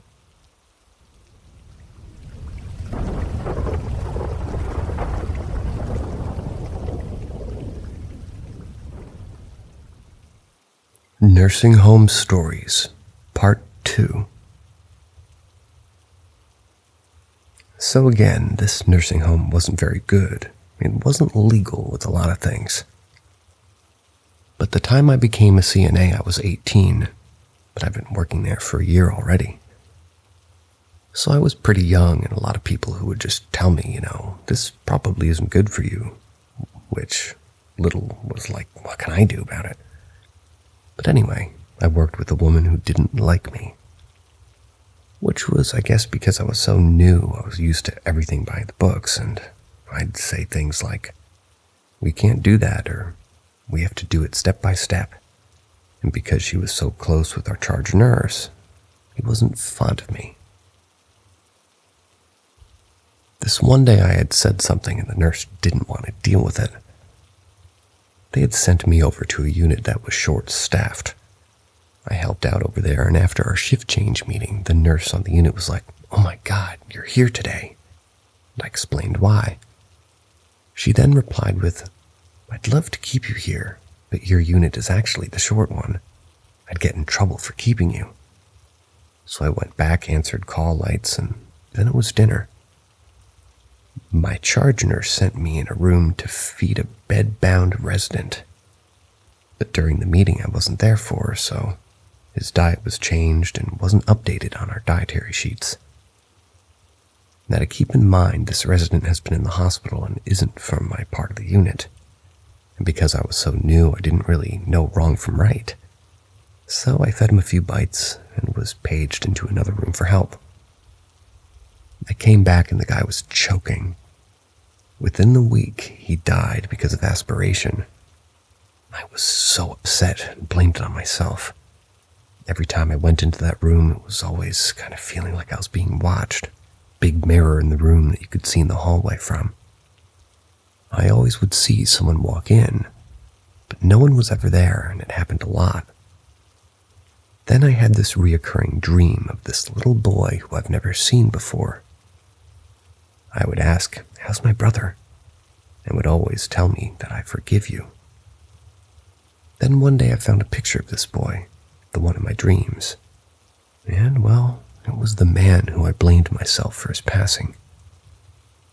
I then looked for his brother, who was on a different one, and made it a thing of just normally checking up on him. A month later, the man came to me in my dreams and told me he's happy now and thanked me for caring for his brother. That was the end of hearing from that man. After he said that, though, it was like a huge weight was lifted off of me.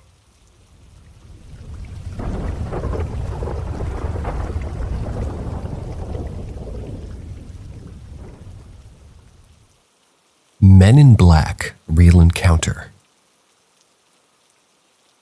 I attended a community center for children in Brooklyn, New York. I had to be no older than maybe 6 or 7. The center would take all the children on trips throughout the summer. So one of our trips was a place in Manhattan, similar to Discovery Zone or a Chuck E. Cheese, but even bigger. I never could quite remember the name of the establishment. I'm guessing, being that it was so long ago, along the walls were interactive tablets for children which had games and learning applications. My godbrother saw it, and he was glued there the entire time. There were ball pits and tubes as far as I could see. They looked like castles to me, 3 separate sections. One section seemed to be closed off. I assume, being that the lights were dim in this particular area. I followed a group of older kids to see what they were up to. And honestly, I had a crush on one of the girls, so I planned to let her know while we were there. Found her in a group of older kids at the top of one of those tub towers, making out. Making out it. Executive decision. Found her in a group of older kids at the top of one of the tub towers, making her way out of it. Executive decision number 2. Found her with a group of older kids at the top of one of the tub towers making out. It had me really bummed, so I left out on my own and I decided to go to the section that's rather dim. And there were huge padded hill at the bottom of the ball pit with a rope above it so you could slide across. I rolled my body down the ramp. When I looked upright, in the front of my face, a young boy laid face down, not moving at all. At his feet and at his head were 2 men dressed in all black suits, completely bald with black shades on. What scared me the most were how pale they were and how they looked exactly alike. All I know is I don't want to be the next kid that got, so I took off running, found my godbrother frantically trying to explain to him what I'd just seen. Before I could even get it out, they made an announcement on a loudspeaker. The next thing I know, my entire group had got kicked out of the place. They told the counselors we were rowdy, which was completely untrue. The counselors thought it was a race thing. I never did tell anybody, I guess out of fear, but keep in mind there was no Men in Black movies made yet, nor was the internet was what it is today. Brutal punctuation. Moving on.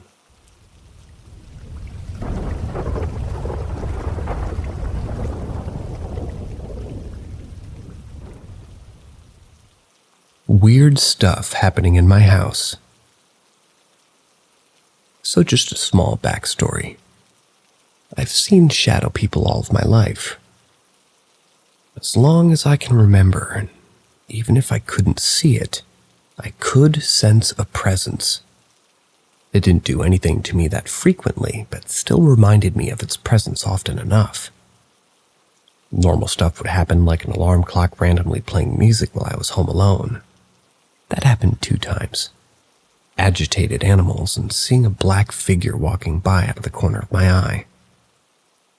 When I moved across state from my dad's house to my mom's house, my dad told me about some weird stuff with the TV and his belongings being moved, but nothing would be missing while he was at work. During this transitioning period, I had no problems. A few months after, when problems at my dad's house stopped, while doing dishes, I could see a reflection in the tiled wall behind the sink. It looked like someone was walking by when no one was there. That was the only thing I experienced in my mom's house until not long after my boyfriend moved in with me and my family in October. One night we were trying to sleep, and I hear 3 loud slaps on a chair or stool. No other noise could have made it, and it seemed like it really wanted us to know that it was there. After a few days, I start to forget about the incident. Same situation. Trying to sleep, and then something, I think it was a lotion or perfume bottle, flew across the room and hit the door. Over the next few months, random small things that can be brushed off like a 2-liter falling over for no reason or hearing footsteps happened periodically. I never told my mom this because she doesn't believe in this kind of stuff. So I was really shocked when she told me what my younger brother and stepdad saw. During the night, my brother got up for whatever reason and saw a man in the house, and followed him into the laundry room and found that nothing was in there. And then about a week later, my stepdad said something similar, just a different part of the house. It happened to him, and he's not the kind of person to lie about this stuff. Either because he's pretty skeptical about this stuff like my mom. My brother, well, he's got mental disabilities and wouldn't make something like this up, let's just say. I'm wondering if maybe an entity is following me, because when this was happening at my dad's house, I lived there. Nothing happened at my mom's house, and vice versa.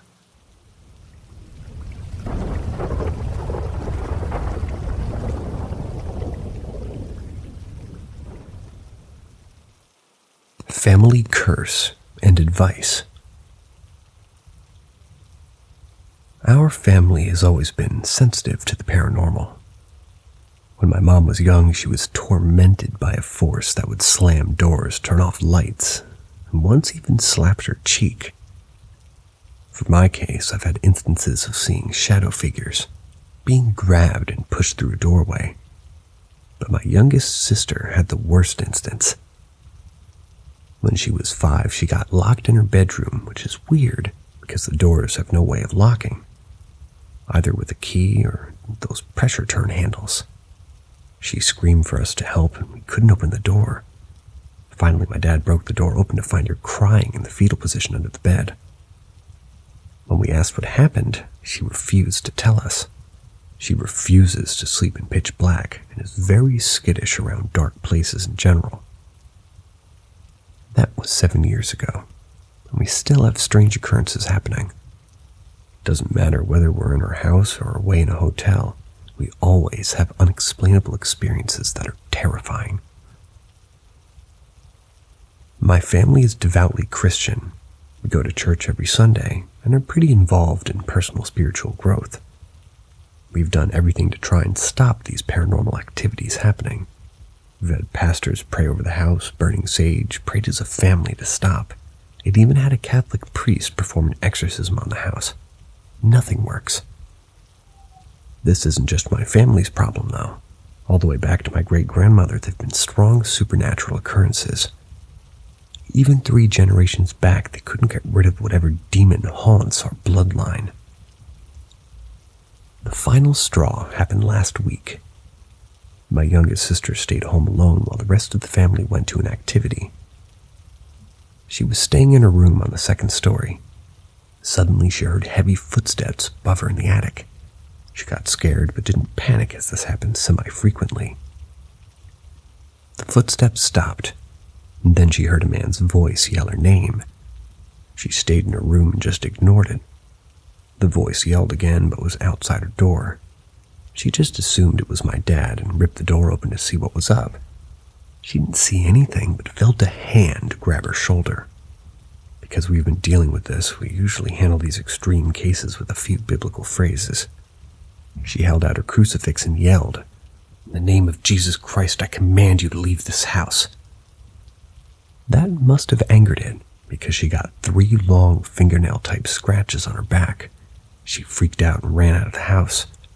My parents came home later and said that they felt cold and hateful when they went into her room.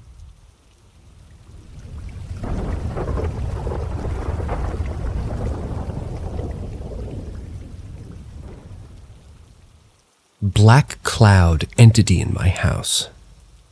I live right next to a cemetery. Help. Long story short, my boyfriend snores really loud at night when he sleeps. So I typically go hang out on the couch in our living room in the dark until I get tired. Usually I'll stay up until 3 or 4 in the morning just reading on my phone or watching YouTube before heading back to the bedroom to finally go to sleep.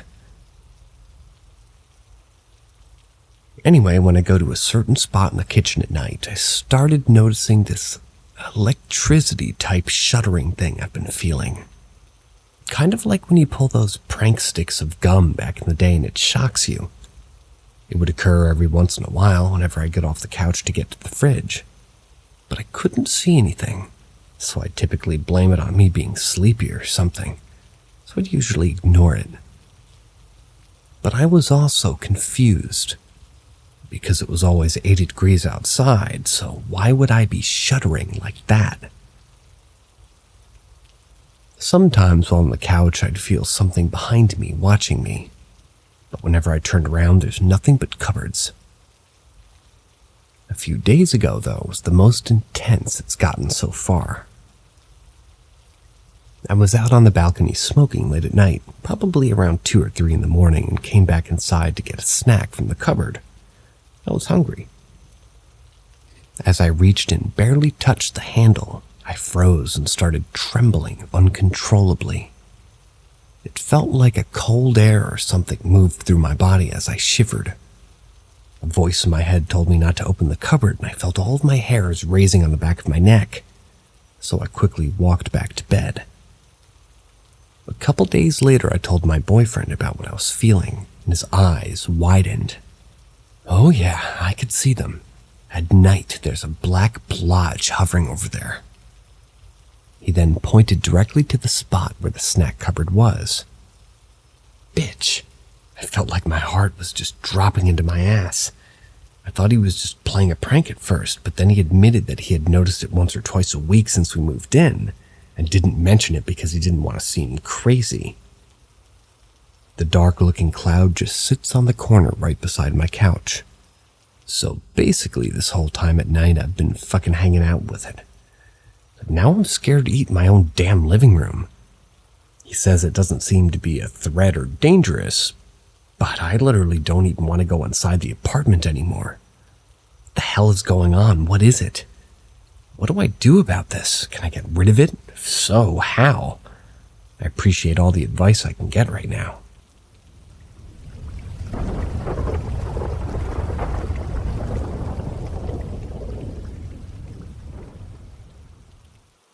Jinn encounter at a relative's house.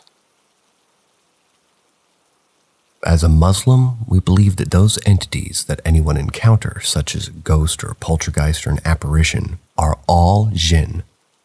Some of them just like to scare people for the sake of pranking. Others are absolutely evil and might literally harm you, like scratching or even worse. With that said, a long time ago I was staying at a relative's house. He was my uncle. He had a wife and 2 kids. They had a decent house, nothing big. Now keep in mind that the apartment's on the ground floor. You might hear kids playing or yelling outside. They keep the window open quite often. Anyway, I was alone there. They had gone out to the mall with my mother, and I kind of didn't want to join them because it would have just been boring to join them. So I decided to stay and just play video games, and the night started fine. Some time passed. I started hearing some noises like kids talking. I brushed it off as I thought it could just be someone outside, as mentioned before. I kept hearing it louder and louder. I went to check the window, but there wasn't a single soul outside. So I decided to shut the window and go back to my game. Some time passed and I started hearing children talking and yelling. This time it was a little louder, as if it was inside the house. I got startled and checked around only to find absolutely nothing. When I sat down again and went back to playing, the noises started. This time it was getting louder and louder. I had a headset back then and put it on. It was connected to the monitor so I could hear the game. The noises became so loud that even with the headset on, I could hear them. And mind you, I was terrified, and just like that, the noises stopped all of a sudden. Felt someone was pulling the back of my shirt up. I jumped like I've never jumped before and just ran out of the house. And from that day, I never went back to that house again. When I opened the door, I found my father outside the house, about to ring the door. He looked at my face and asked what was wrong. Told him the story. He didn't believe me. However, he told me not to bring that up to my relatives so I wouldn't be disrespectful when I see my mother. Told her the story. But the loom on her face, I could tell she believed every word I said because later I found out that my relative used to do seances in his house, and even his wife and children used to experience stuff too. Needless to say, that was one of the most terrifying experiences I ever had in my life, and since then, I tried my best to never get scared of encounters like that again. I had other experiences after that, such as noises and taps and similar stuff. But I learned that if you pay them no mind and don't show fear, they leave you alone.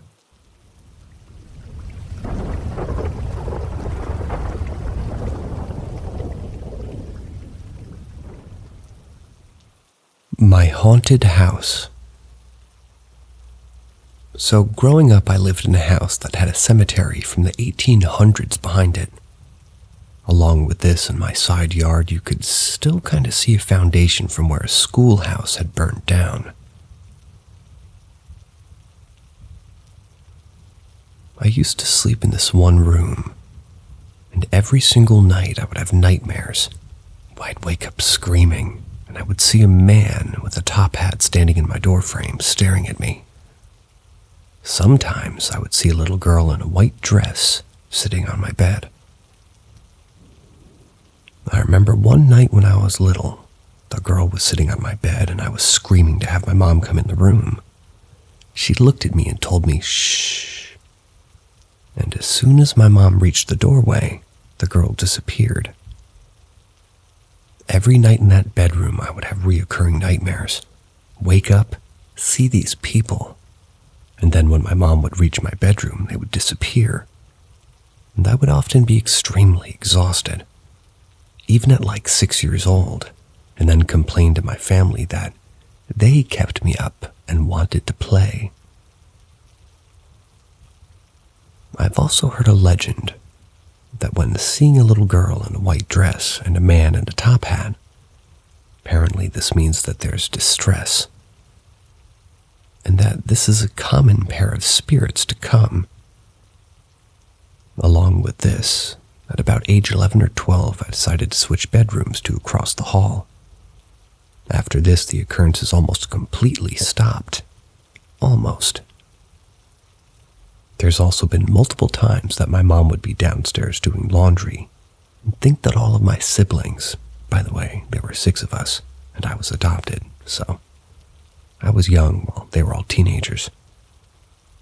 They would think that we were all up and running around down the hallway. She would get upstairs and everyone would be asleep. Multiple people have heard babies crying, seen little children, and weird stuff will happen, like lights flickering, phones ringing. But nobody would be there. Wind chimes moving inside the house or spinning around super fast. Pictures falling off the walls, and like you could just feel a presence walking down the hall, in between those 2 bedrooms especially. It's super spooky there, and 25 years later I still get creeped out at night there. Everyone who's been there for even short periods of time will tell you that they felt it. It's just there.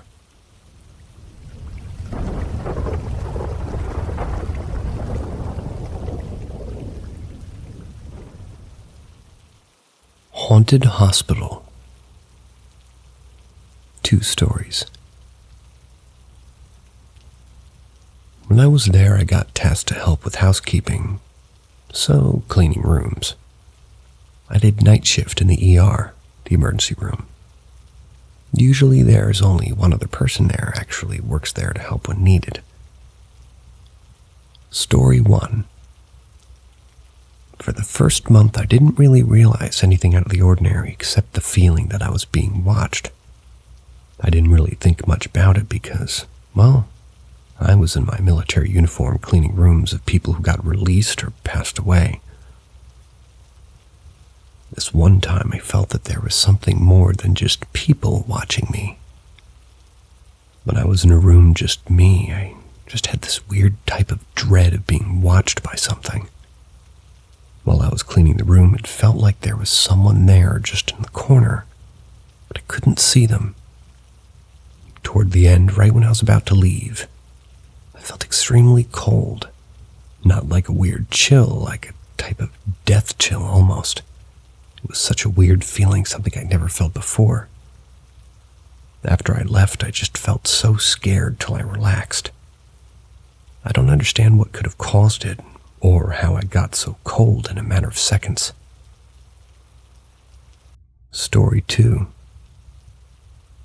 This also happened in the ER while I was by myself. So in the hospital, all of the soap and hand sanitizer were all motion activated. It started out as a slow night, about 2 rooms an hour. After about 8 hours, I was nearing the end of my shift. I had 1 more room to clean. As I was cleaning, I started to have the feeling I was being watched. So I just ignored the feeling. Probably not the best idea, as you'll see. After about 5 minutes of feeling that I was being watched, I started cleaning the bed, which was the last thing I had to do. As I was cleaning the soap dispenser, it just goes off. Even though I was the only person there, I ignored it as I was going to clean it before I left anyway. Not even 30 seconds later, I heard footsteps in the bathroom. And me being me, I decided to look to see if anyone was in there. As soon as I poked my head in, I got so cold and got instant goosebumps. So I left the room, started cleaning a public bathroom for the last 30 minutes of my shift. As I was cleaning the bathroom, the towel dispenser just kept spitting out paper towels after paper towels. After that, I was done with my shift and left.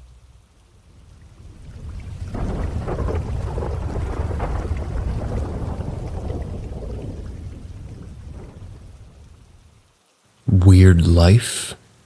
Cursed? My life is like a story. So many things that seem out of the ordinary to me. Or maybe it's just life itself. I would love to hear everybody else's opinion on it. So here we go. Get your popcorn. A year after my grandma passed at age 5, I had an eerie half-dream, half-awake experience. I saw my body by the window, and after re-entering it, woke up to unexplainable yellow light and a haunting sound. Terrified, I feigned sleep until the light touched my hand, revealing the visitor as my grandma. The encounter is both frightening and comforting, with vivid details etched in my memory. Following the dream, I persistently told friends and family about our supposed move to Georgia when I was just 5, despite having no understanding of the place. Surprisingly, we did end up moving, and it turned out to be the best decision my mom ever made for us.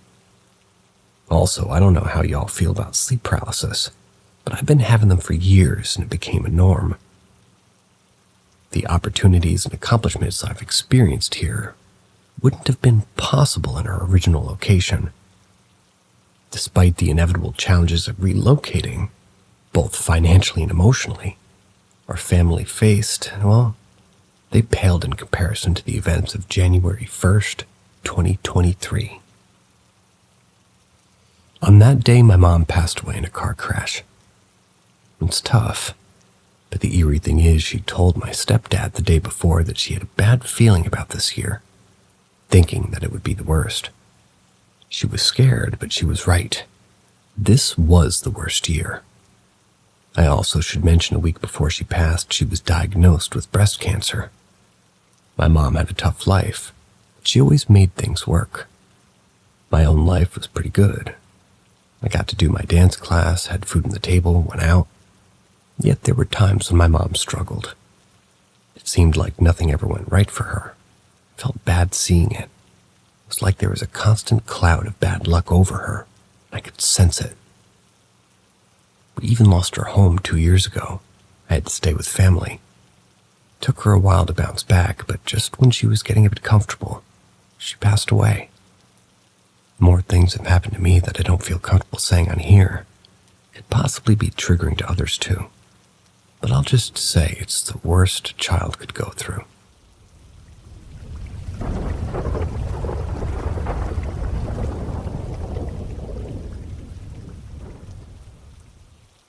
Story number 1. Don't turn around. About a year ago, my father was working on an old run-down house that was located. It was on his work property. His former boss wanted to turn the house into a storage building for his company's roofing supplies. One day, my father was asked by his boss to work on the house by himself. So my dad, to feel less lonely, brought our dog Ruger with him. Ruger was a German shepherd that we received from a dog shelter a few months prior from this event. Anyways, as my father was working on the first floor of the 3-story house, Ruger was pacing back and forth in front of the basement door. My dad, of course, didn't seem to really think that was a problem, until Ruger started to run up and down the stairs to the second floor, then come back to the basement door.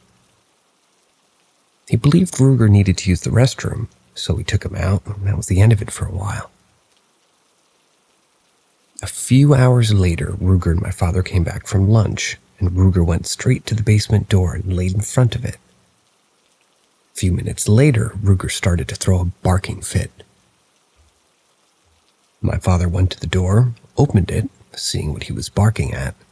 Father didn't see anything and tried to show Ruger, but the dog wouldn't even step a foot closer to the door.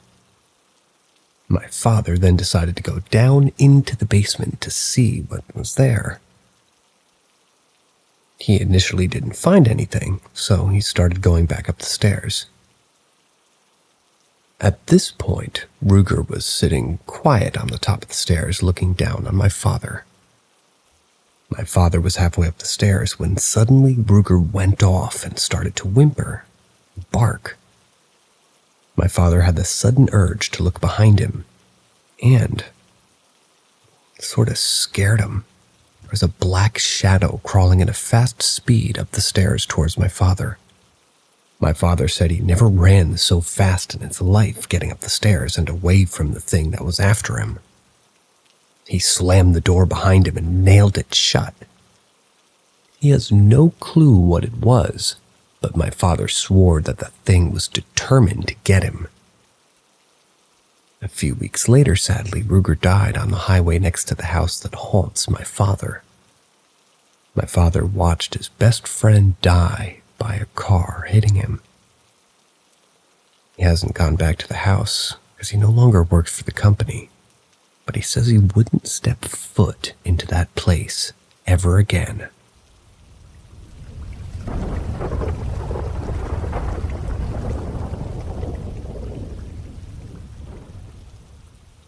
I think there might be some sort of time distortion going on in my house. To recap quickly, I saw something looking like my boyfriend 2 times, neither of which really were him. One time he came home, physically opening the doors, but didn't react to me saying hi, so I follow him into a room. When I entered, no one was there. Turns out he was still at school at that time. Second time I saw my boyfriend get up and go out of bed and into the bathroom, but my real boyfriend was still in bed next to me. My grandma also claimed to see me open and close the living room door repeatedly, but at the time I was somewhere else with my boyfriend. Today I saw myself going through the kitchen, turning around and looking at something, and then going into the living room. Obviously, I was kind of freaked out by this, but I went after it because I really wanted to figure out what was going on. I was trying to trust my gut feeling on these things. I didn't feel threatened or in danger, so I followed the thing, but I kind of bumped into the kitchen table with my hip and something small fell off. It obviously made a small sound, and since I was already on edge, I turned around. but I saw that it was only one of my grandma's spools of thread that had rolled off the table. So I turned back around and went to the living room, and no one was there again. Now, I guess if I was smart, I would have figured out then and there, but I kind of didn't piece it together until I told my boyfriend what I kind of just told you. Well, he said, sounds like I basically retraced the exact steps of this doppelganger. I went toward the living room, then turned around because of the noise, before turning back around and going into the living room. Now that I look at it from this angle, all actions these things have been doing are normal things, like coming home, going to the bathroom, opening doors and stuff. I even kind of remember that I was banging doors when I was younger to annoy my grandma, which describes what she claimed to see perfectly. Do you guys think it might be possible that there's some sort of time distortion going on, for lack of a better term? Like, either we see some sort of recording from what happened already, or something that's yet to happen, like my encounter today. The weirdest thing while doing it, I didn't even realize I was basically doing the exact same thing my doppelganger was doing, till it was brought up to me.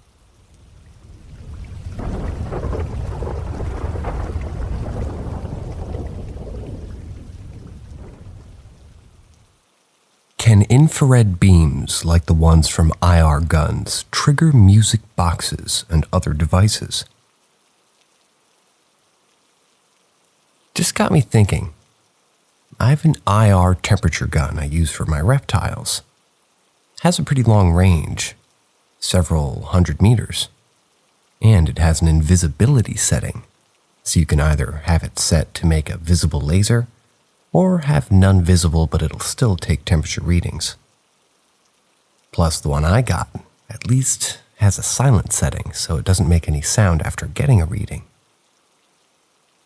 Though I'm not willing to spend the money on buying REM pods or EMF or music boxes, etc. to see if the laser can set it off or not.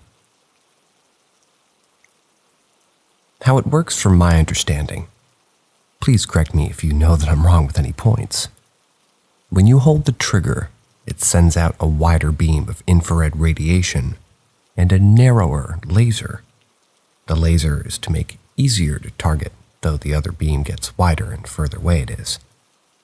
When it hits a surface, it then detects how much infrared radiation is radiated back into the beam, funnels it, and then uses that to work out the temperature.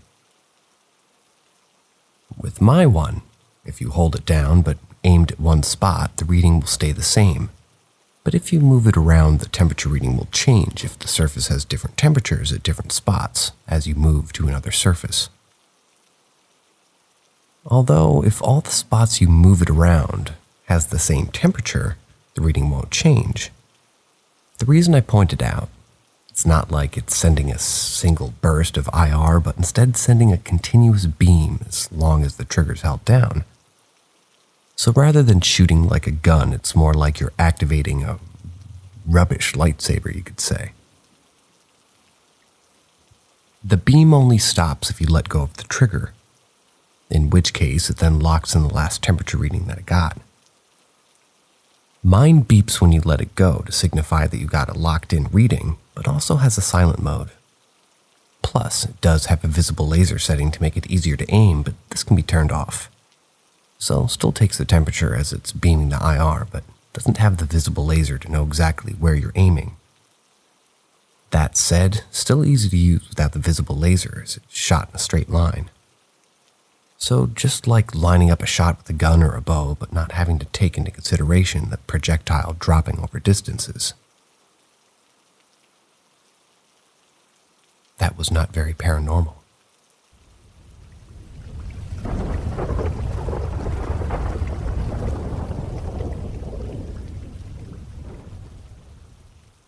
A black figure without depth. Okay, this is quite a bizarre tale. But about a year ago, my girlfriend and I were driving around our city late at night. As the clock approached 3 a.m, thought it would be a good idea to take a short walk around the cemetery not far from where we were at that moment. We drove to the cemetery entrance and parked the car. Instead of heading directly to the cemetery, we begin at the memorial site.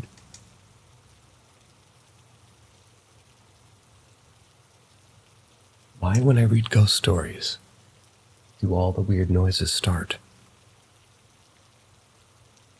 We drove to the cemetery entrance and parked the car. Instead of heading directly to the cemetery, we began at the memorial site where my girlfriend felt a bit uneasy. Not because there was anyone else like us at the cemetery at this time. We were alone.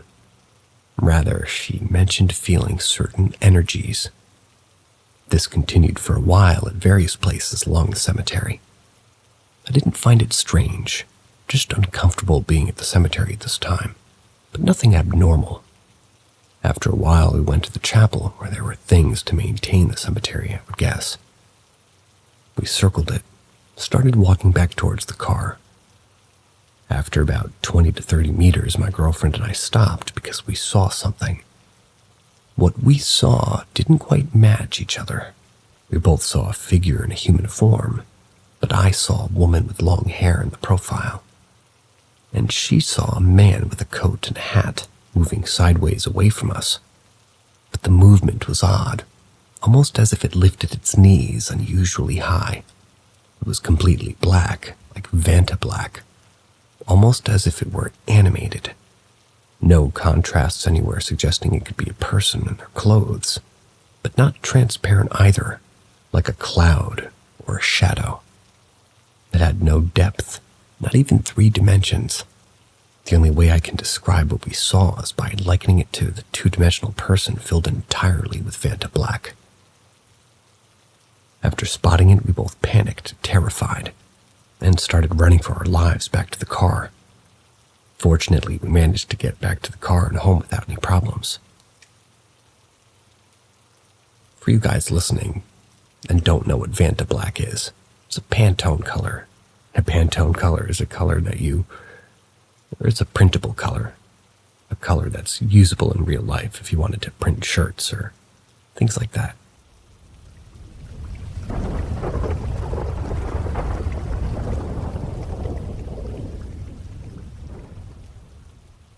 Strange happenings. I bought my house in 2016. 9 months later, it burned down. No one was hurt, but the house was a complete loss. I rebuilt it with just a few modifications. Didn't think much of it, just one of those life things that suck. After we moved back in, strange things began to happen. Flickering lights were one of the first things, but it's just gotten stranger. One day my husband and I woke up and there were claw marks in the sheets between us. I started getting scratches on my back. My husband doesn't have long fingernails, neither do I. Plus, some were in areas I can't reach easily. I got strange circular contusions on my stomach. The dermatologist couldn't find anything wrong, and he suggested that I scratched myself in perfect circles that looked like cigarette burns. Several times there have been strange puddles of water in the kitchen. Once the water was actually dripping from the ceiling beams. There's no pipes in that ceiling.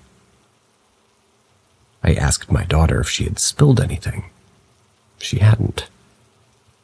Due to the wooden interior, the ceiling and the bedroom floor are the same wood. My husband had a large bait tank in the basement. One weekend we went out of town. When we came home, all the water was gone and the fish were dead. There was no water or wetness in the basement. We're talking 100 gallons, just gone. My husband got the dead fish out, threw them in the woods, and then cleaned the tank. The next day, there were about 20 fish in the tank. One day, he fell asleep in his chair with his iPad on his lap, and he woke up when the iPad hit him in the head and fell back into his lap. Several times, the house has started creaking very loudly. This creaking can go on for 20 or 30 minutes. I guess it could be settling creaking, but I've never experienced this kind of creaking in any other house for this duration. I've seriously thought the house was going to collapse on me. One day, my husband was working in his shop in the basement. He heard some people talking loudly upstairs. Thought my daughter was home with a friend. We came up a few minutes later, no one was here. When asked later, my daughter hadn't been home all day. Then there's my daughter's dog that just stares into the corner from time to time.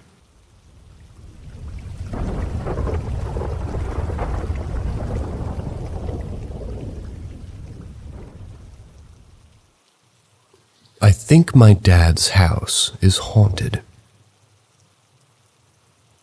I used to live with my dad till I decided to live with my mom a few months ago. I think my dad's house is haunted. My uncles, one of my uncle's girlfriends, started living with us as well. She mostly stays in my uncle's room, but Grandma, Grandpa, Dad, and my stepmom all live in the same house, including me. I'll just give them names. Dad is going to be D, uncles U1 and U2, the girlfriend G, Grandma and Grandpa G1 and G2. As the narrator, I'm just gonna give them names myself.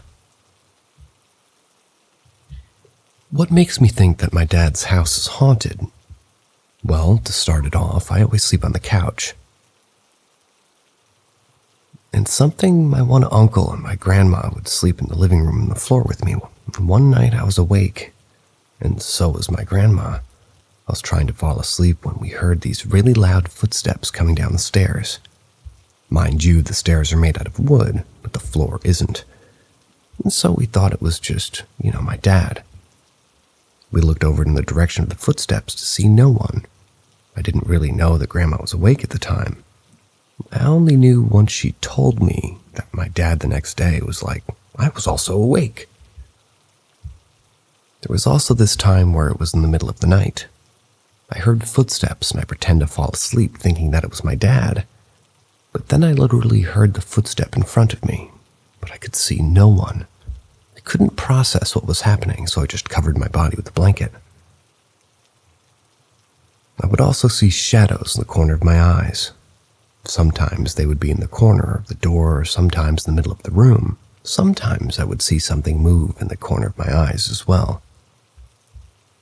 One of my grandmas on my mom's side, my mom and dad, they're divorced, once visited me, and she said that she had seen a little kid peeking on the stairs. She herself has already seen spirits. It is very spiritual. Sometimes I would sleep in my other uncle's room if he's on a business trip. It's already happened 2 times, but I've heard voices in my pillow. I wasn't really about to fall asleep at the time, but maybe it's because I was half dreaming. Oh wow, I didn't expect for this to be this long, but oh well. I've never experienced it again after living with my mom. The shadows, voices. Nothing. Actually nothing.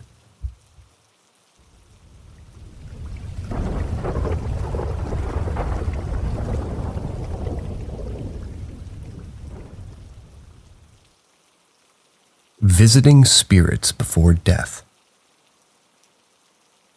I work in a care facility that provides end-of-life care for the elderly.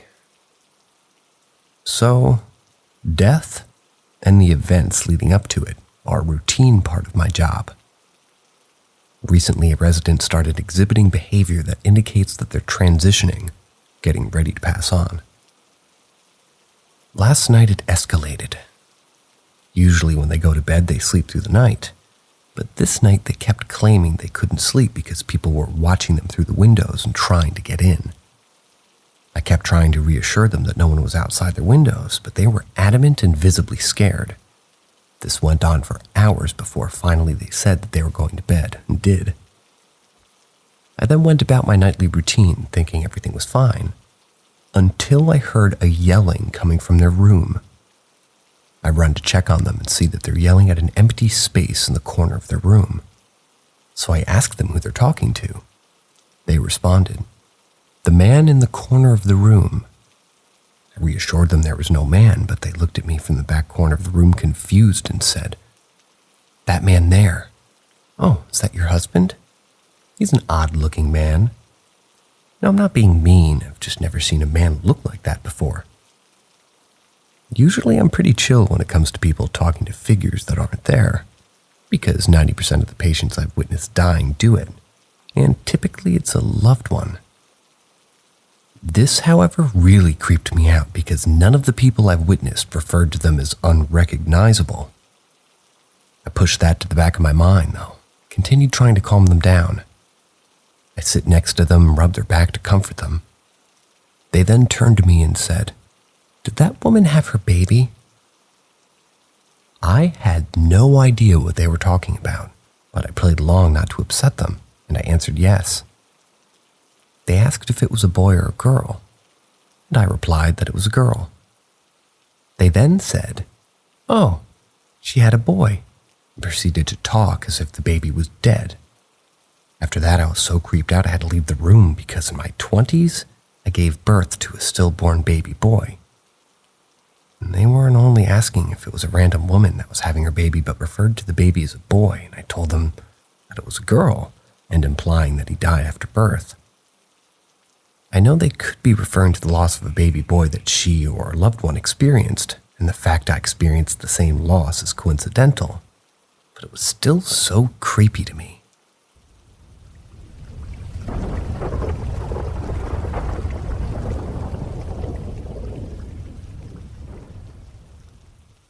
Dog/house sitting haunt. My sister was house/dog sitting for one of my old clients. That week I had to get my car serviced in the city. I lived in a different city like 30 miles away. My sister and I worked together. We decided to drop off my car and I would stay with her. We can go to work together. The house she was sitting always gave me creepy vibes. Even when I would be there alone, it has this weird foyer that makes it feel like someone's on the top just watching you. The guest bedroom was upstairs where the foyer was. I would sleep on the couch because it gave me heebie-jeebies. It just always kind of was a weird feeling in this house.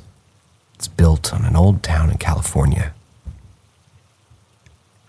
This day we were downstairs. There's a kitchen, living room, and the foyer thing is by the front door, but still kind of peeks over above us. Yep, this house is huge and beautiful. We hung out downstairs, made food, and ultimately ended up falling asleep on the couch. My sister slept on one side, I slept on the L part of the couch. Basically, I couldn't see her sleeping unless I propped my body up to look. It was our early day for work. We had to be at the office by 7 or 7:15. Of course, meaning that we had to wake up pretty early. My alarm didn't go off yet, and I heard so much commotion in the kitchen, right behind the couch. The sink turning on and off, and pots and pans clattering, almost as if someone was cleaning the kitchen. I was thinking my sister had gotten up before me to feed the dog and give herself some more time to get ready. I was half asleep. I didn't say anything because I'm a firm believer of getting every minute and second of sleep until my alarm goes off. I fell back asleep and told myself that my alarm would wake me up. I didn't check my phone the first time I woke up, so I don't know how much time had passed, but I was awakened by my sister's alarm set 20 or 30 minutes before mine so she could feed the dog. When I heard her alarm and saw her waking up, I immediately woke up because in my mind she was already awake and making noises in the kitchen. Turns out, she was never awake and in the kitchen for the first time when I woke up. I asked her if she woke up earlier and did anything in the kitchen, and of course she says no. To this day, it freaks me out. I almost wish I got up and turned around to see what was going on, but I'm also terrified of seeing anything. Unless the old dog got in the mood to clean the kitchen. I have no idea who that was. Heebie-jeebies confirmed.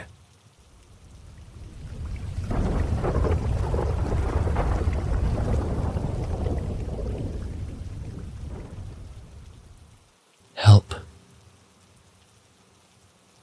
I'm either going crazy or my apartment is haunted.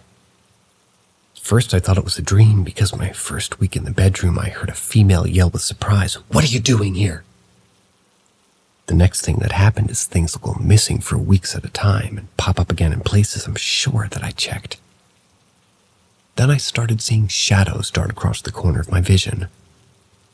This week she let out a scared scream at the foot of my bed like she was surprised with a gasp. I went back to bed, and then this thing slapped at the foot of my bed so hard I felt the mattress dip next to my foot. I'll admit at this point I was more angry than surprised anymore, so I told her to cut that shit out. Big mistake, because before I wasn't sure I was being haunted because it always happened late at night, usually when I was almost always asleep, but yesterday she turned on this adult toy that I have. It's embarrassing, I know, but she turned it on, and I promise this isn't satire. I got up, turned it off, and even put the on button facing the ceiling in case maybe the button got pressed somehow. As soon as I sat it back down, she turned it back on, and at this point, I was a little scared. So I turned it back off, tried to go back to bed, and she turned it on again. I threw it away at 4 a.m. to the dumpster on the street. I then tried to go back to bed, and I could hear breathing next to my bed. I then got this overwhelming feeling I was being stared at until 6 a.m. when I finally had to get up and basically get out of my bed anyway. I know it's a she because I've heard her voice, and it's always been scared like I shouldn't be here. I live in an army barracks, and suicide is very common. My theory is some girl took her life in the room. She doesn't know that she's dead. I didn't believe in ghosts before, because I've been taken to talking to her gently before I do things now. I'll tell her I'm about to turn on some music, or that she has a place to herself when I leave for work. I'm honestly hoping she just thinks I'm her roommate or something, because obviously this was her space. She isn't tracking that she's dead. She's never been violent or aggressive with me, but she has a habit of doing these things at the dead of night and terrifying me. I need advice on what to do with this because she's very real and she made me a believer, but I'd be lying if I said she doesn't scare me.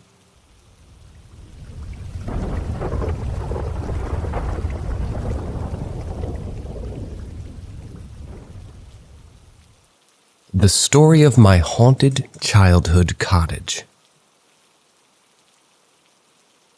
My mom had me young, at 15. So while I was still a baby, we lived with my grandmother in her cottage home in a smallish town west of the beach in Ontario, Canada. It was a cute blue 2-story cottage with a big forest out back. A little after the time I was born, in 1996, my grandmother had become estranged from her father. But he kept saying how badly he wanted to meet me. He died shortly after. One of my earliest memories was laying in bed with my grandma, having a nightmare, waking up, and her going to get me a glass of milk. The room was dimly lit, but I could still make out everything in the room. However, in the dark doorway, I saw a tall, almost translucent figure standing there. It wasn't moving, didn't have any identifying features. It was just there, like it was staring at me. When my grandma returned with my milk, it vanished. When I got older, I told my mom and grandma about this encounter. My mom told me that when I was still a baby, we were in the basement. I was in my swing chair. She was sitting on the couch and she said everything happened all in one moment. The dog started barking, a VHS tape that was enclosed in a click-lock glass case opened and flew across the room. I started crying. My mom was nowhere near the VHS tape and the glass cabinet couldn't be opened on its own. My grandma shared that once I was old enough to talk, she was bathing me in the bathroom. I asked her who the man standing behind her was. She turned and there was no one there, but I was laser focused on him. Anyways, we all think it was my estranged great-grandfather. He didn't do anything malicious, he just wanted to make his presence known, and to meet me. after these incidents, nothing out of the ordinary happened that anybody can remember. Although, when I went back to visit in the summers growing up, I can distinctly hear footsteps in the middle of the night walking around when no one else was awake.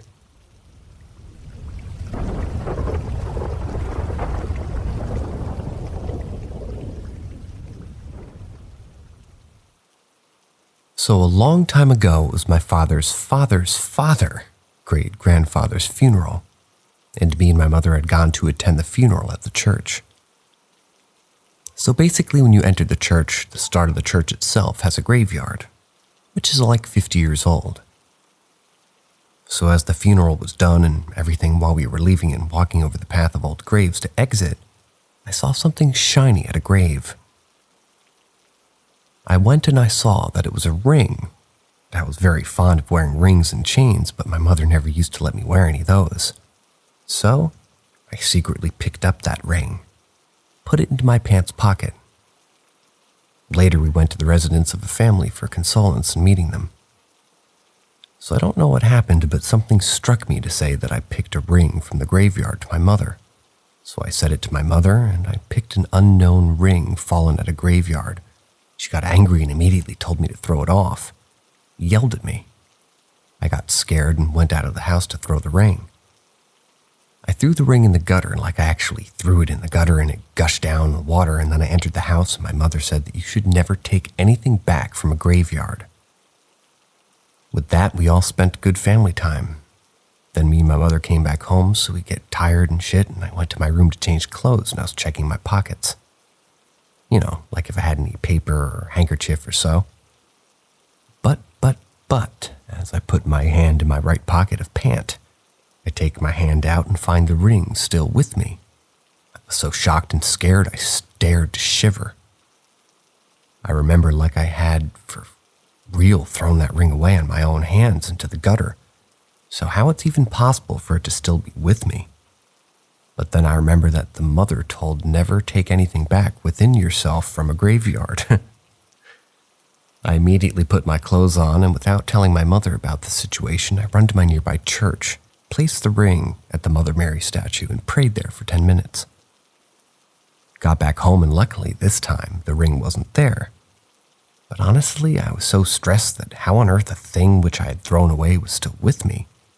Now I know most of you would be like, oh, it's just your mind thinking that you might have thrown away the ring, but you might have kept it in the back pocket, but for real, I didn't.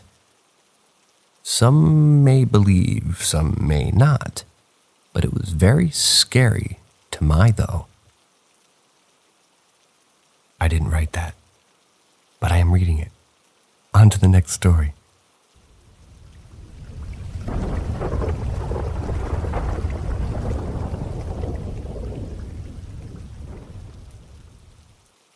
Old house, spooky shit. Hey, so I lived in a 90-plus-year-old house in Kentucky for about 6 years. And throughout all 6 years, I've heard weird stuff. I'm almost 18. Now, something you should know about me is that I'm skeptical of the paranormal. But I have the philosophy, if I don't fuck with it, it won't fuck with me. There's no reason we can't be in the same house and leave each other alone. The first thing I heard that really got my attention was 4 years ago. I was sitting in my basement, which is a repurposed cellar, playing video games on my laptop. I didn't have the sound on, and in the middle of the game, I both feel and hear someone whisper to my left ear. I bolted up the stairs as fast as I could and later wrote it off as the plumbing making weird noises. I had heard stuff before this, but that was back in middle school, so I didn't see that as being credible. Recently, maybe a month ago at the start of quarantine, my family was in the extension on the back of the house, which is a 2-story tall room with a bunch of windows. At 8 or 9-ish, we heard rather heavy footsteps on the roof. There was no possible way somebody could have got up there. My mom's reaction was, "Yeah, what the fuck, is that a ghost?" I responded, "Don't go investigate the weird sound. That's how people die in horror movies." She proceeded to go investigate. There's a window that looks out onto the roof in my parents' bathroom, so she ran upstairs to check. She didn't see anything, so we laughed it off and said it was probably a ghost. The most recent one, as I was staying up late in my room playing video games online with friends. Around 3 a.m., I feel like I'm being watched. It's that weird feeling where the hair on your neck stands up and you feel almost like a presence is nearby. This is when I felt like there was something outside my second-story window about 2 feet away from me. Looked out and saw nothing. About an hour later, I felt it again and heard the sound of a long scratch on the screen door, like on silk. That sound gives me the goosebumps, like nails on a chalkboard or styrofoam being rubbed together. So I was like, what the fuck? That was weird. Dismissed it as house noises or night sounds. The next morning I looked out that window and found about an 8-inch long rip in the window screen.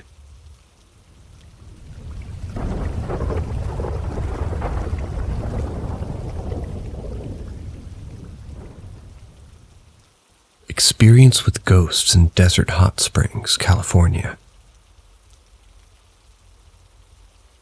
I took a trip with my friends to visit her family for a few days. The first night we took her car for a test drive after helping her dad with the car around 1.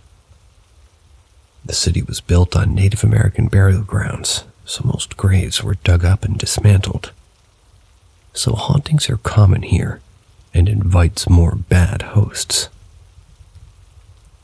Anyway, as her dad was talking about his experience with stuff here, he mentioned La Lechuzas, a witch from Mexican folklore that takes form of an owl. And as he started to talk about her, a very giant owl swoops in front of us, nearly hitting the owl. We all just shut up for a moment. Then we see another giant owl later on a sign in a residential area. And to confirm it was an owl, he pointed a flashlight at it, but refused to turn it on again. When the owl flew away, it decided to turn on. And that's when we all agreed to go home. Later that night, I got high with my friend, and after a pretty long while, we go our separate ways. I'm in her brother's room playing Xbox, still pretty high. Her brothers leave downstairs while I'm in there alone in the dark with the screen on. She's in the room next to me and texts me, "Hey, are you upstairs by any chance?" I said, "Yeah, why?" Moments later, a black transparent figure slowly walks in front of the TV. And with the blink of an eye, it's gone. I got scared, so I left to where my friend's at. I thought, man, maybe I'm tripping. She told me she heard footsteps upstairs when her brothers were already downstairs. I wasn't walking. Later, everybody's in the room with us having a good time, and then my youngest brother comes running upstairs crying and scared. He saw a black transparent figure, a face, trying to reach out toward him, coming from the downstairs garage. Her dad had told us prior that the house is something, but hasn't disturbed them like it did tonight at all. I just didn't want to believe it. We all slept in the living room together after, because 3 of us confirmed that we saw and heard something crazy. Crazy night. Still kept going over, though.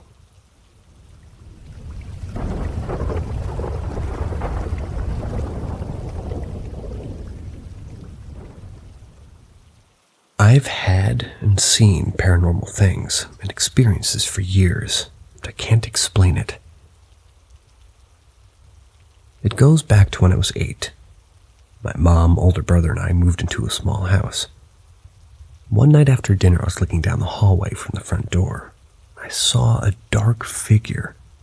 It almost resembled what the Grim Reaper would look like, except this thing had the move, sinister, evil grin on its face. It stared at me, walked into my brother's room.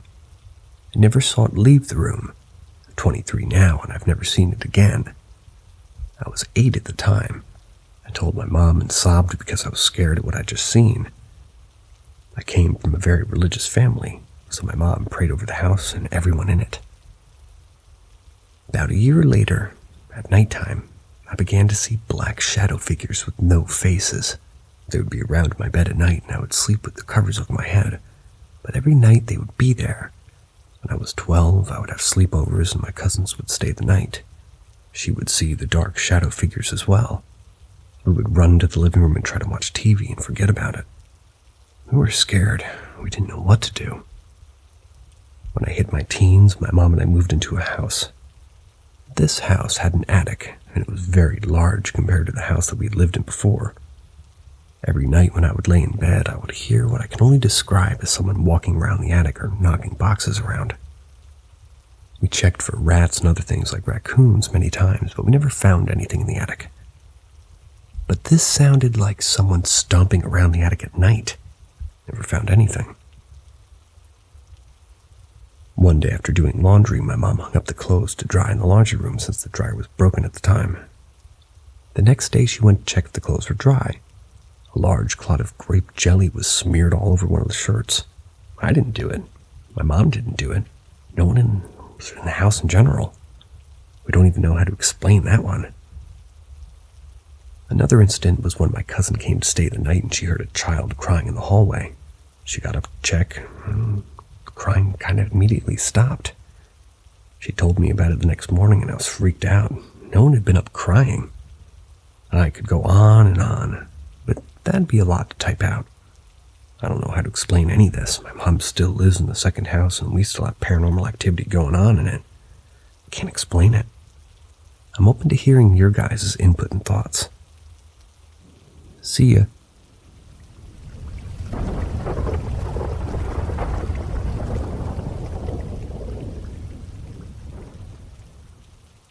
Haunted Doll's Ghost. This happened probably half a year ago, but I didn't have this account back then, or just didn't think to post it here. But I think it's worth sharing anyways. So, I am a 19-year-old male. I've been living in a small apartment for a while now alone. I collect second-hand porcelain and clown dolls. There's only one of them that's been showing me peculiar acts. She is a porcelain doll, my only non-clown doll. I bought her since she looked almost sad. I don't know how to explain that. I take a lot of good care of my dolls. I clean them and keep them in a showcase. The first weird thing that happened was that she had moved. She usually is facing forward, but she had turned towards my apartment's door, which was on her right. Another weird thing that she has done is that her eyes have been following me. I thought at first that I probably didn't see correctly and also that myself had moved the doll without realizing it. But I think my mind changed after the ghost encounter. I was drawing and watching videos on my laptop. That's when I noticed something weird on my left near my bed in the showcase. There's a curtain that separates my bed and the showcase and the bookcases that doesn't hide my bedroom all the way. I live in a one-bedroom apartment, so my bedroom and living room is the same room. Curtain brings some privacy. So anyway, I turned my head to look as I convinced myself that there wasn't anything creepy happening. Instead, I saw a small, probably around 6 or 8-year-old girl. She had long, wavy, dark blonde, almost white hair and a long, dark dress that looked old. I didn't see clearly since I was so surprised and kind of scared, to be honest. But the ghost was vivid. I could see half of her dress since it was only peeking, but I could see her feet and head from behind the curtain. I remember she had a scared and unsure look on her face, but when I tried to look again, she was already gone. I wasn't that scared after it, just cautious and shocked that I saw what I saw. I've been taking good care of the doll, which I know was the ghost's doll.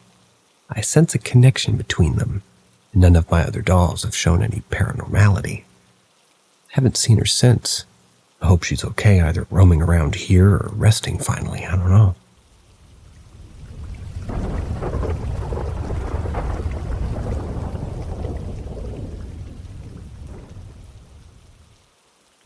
Unexplainable experience in the mountains in Wales. Recently this summer, I was hiking with a friend up a mountain. while on the trip exploring a range in the Dee Valley area. It was morning time, a nice temperature, good visibility and dry, perfect hiking weather. We were well prepared with a rucksack full of additional layers, food, and water. We're both pretty experienced, yet amateur hikers. Anyhow, we're walking very slowly up the mountain and it starts getting colder. We think it's just a change in weather, so we put on some additional layers and we keep going. Anyway, we made good progress, but as we kept going, we got this foreboding feeling, like we weren't welcome there. We both had goosebumps and were super quiet because it just felt like anything could happen. At the same time, visibility is getting poorer, to the point where a gloved hand in front of our face was barely visible. We had to hold hands not to lose each other.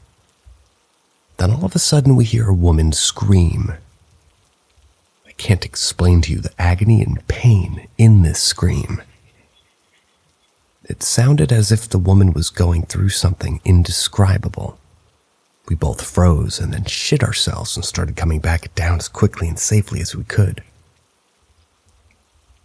As we go down, it gets warmer and clearer, and the atmosphere less foreboding. When we got to the bottom, I looked back up the mountain, not a cloud in sight. Where did this fog come from? We immediately jump in our car, lock the doors, and drive off. Once we're safely away, my partner opens a rucksack to get out sandwiches that we packed this morning. All our food is gone. We check my rucksack. All the food gone. Water and additional layers still there. Now we thought maybe we just, brought our additional layers and we dropped the food. That whilst that may be possible for some of the food, other bits of food were kept in separate compartments, so that didn't make any sense. We thought maybe we had forgot to pack it in the morning, left it in our Airbnb kitchen, but we were sure we packed it, and besides, nothing at the Airbnb when we got back.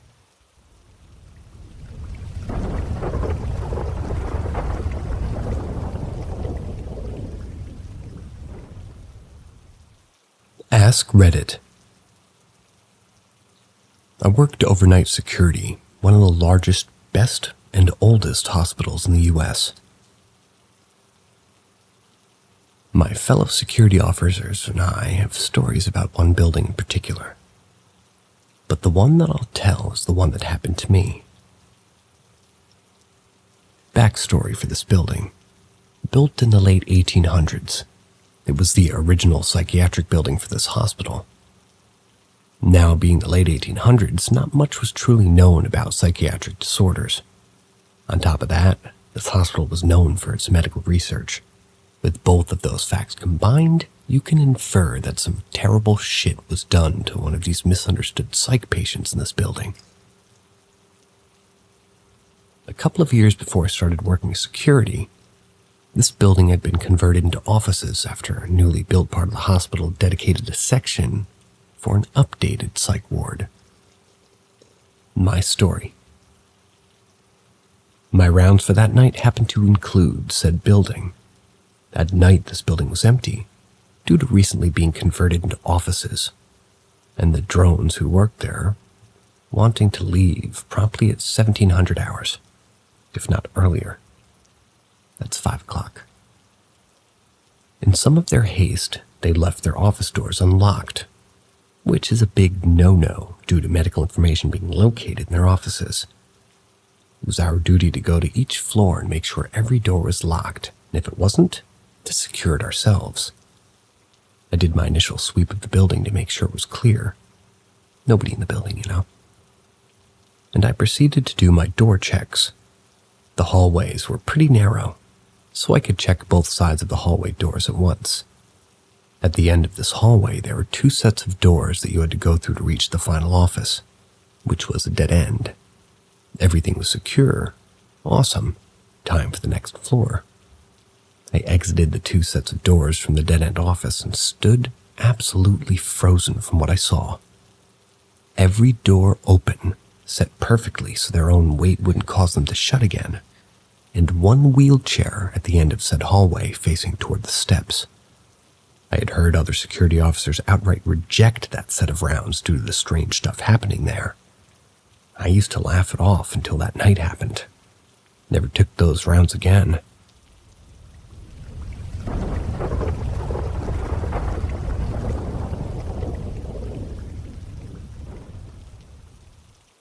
What did I see? When I was around 8 years old, I had my first supernatural experience. My mother, brother, and I were living in a crappy neighborhood here in Chicago. At the time, my younger brother, 2 years older, we shared a bedroom. He slept on the top bunk and I on the bottom. However, on this night, I had him sleep on the bottom bunk with me. See, there were some people outside shooting, and I was concerned about a bullet entering the apartment and hitting him, since the window was at the same height as where he slept. I was in the bed next to my brother while staring at the bottom of the top bunk, waiting for the shooting to stop. I recall not being able to sleep even after the shooting stopped. This was normal, as I'd like to lay in bed listening to all the sounds the house makes until I was ready to sleep. As I lie there, my ears perked up, as if I heard a sound downstairs that sounded like somebody was in our home. You know the sound your sneakers make when you scuff them on tile flooring? That's what I heard. Mind you, my mom's asleep in her bedroom, and my brother was just sound asleep next to me. No one else was in the home. It was moments after when I heard footsteps on the stairs. I sat up in bed abruptly, staring outside my bedroom door, waiting until whoever it was got to the top. And when it did, couldn't breathe, let alone scream. Could only stare at it. The figure was shades of gray and black. You could see the person was tall, with no hair, no eyes in its sockets. It had on a plaid top, wore boots, and its hand was a wind chime. Couldn't say how long I stared at it, as I heard the sound of the wind chime ring through the silence of the night. And then not a moment later it turned and went into my mother's room. I immediately dove under the covers in fear, and at some point fell asleep. The next morning I contemplated whether I should tell my mother or not. I really thought that what I had experienced was a bad dream. I went to my mother, who seemed perfectly fine, and spoke to her about it. She said I must have had a bad dream. Relief spread through me as I ran upstairs to play with my brother, and I asked him, "Did you hear any ringing or jingling last night?" My stomach dropped at his answer. "Yeah, I just assumed it was you playing with your toys."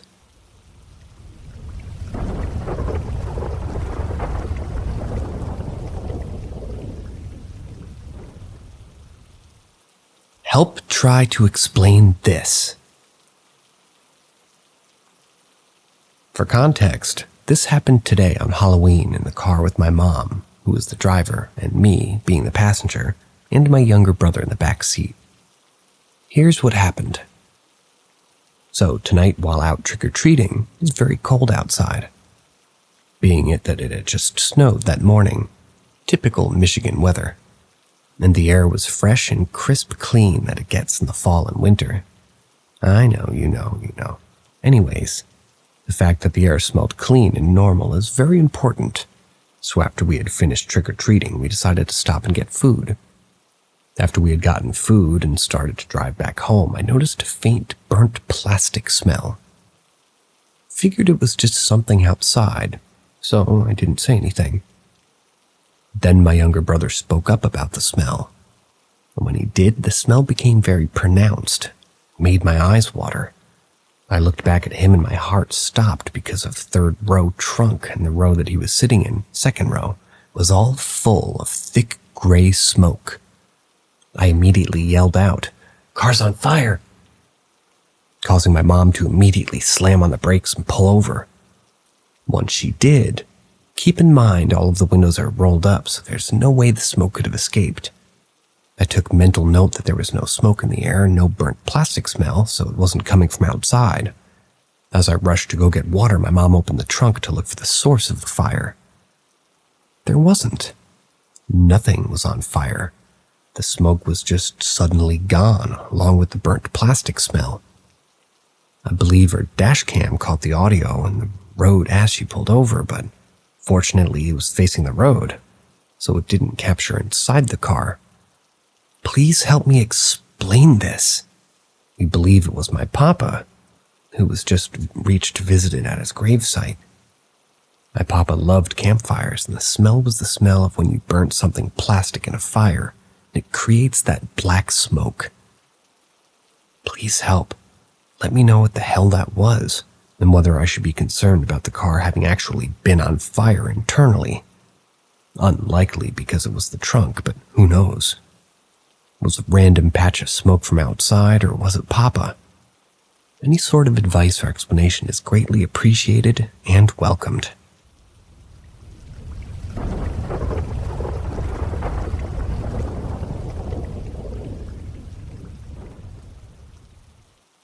Candle lit itself in the middle of the night.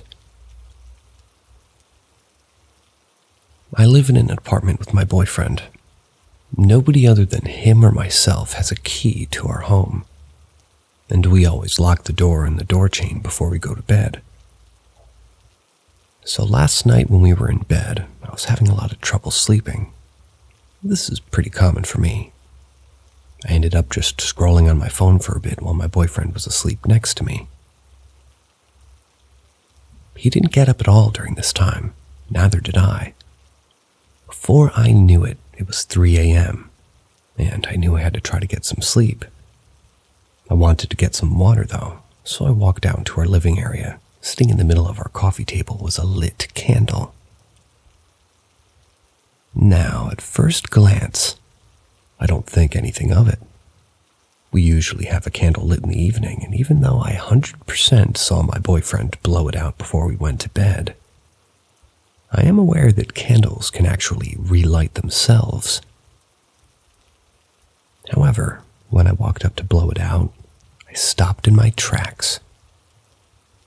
This is not a candle we have ever lit.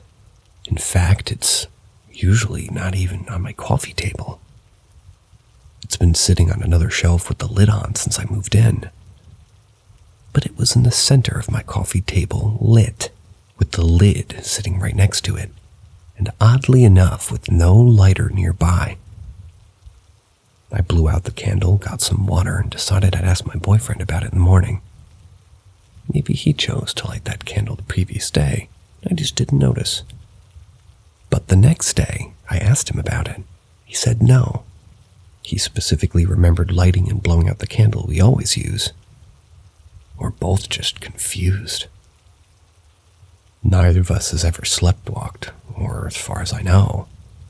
That would even be hard for me to believe because I was awake the entire night up until then. And I definitely didn't hear anyone in the apartment. I will also say that this is the only time anything out of the ordinary has ever happened here. The only other weird thing is that my boyfriend and I both have kind of been having very vivid, strange dreams recently. We even talked about it a couple nights prior. Thought it was weird that it started happening to both of us at the same time.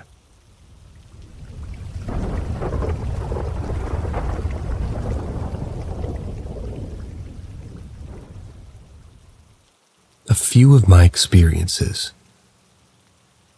Recently, I've had a couple strange experiences at home, so I thought I'd list what strange encounters I've had over the last few years, and wonder if anybody has had anything similar.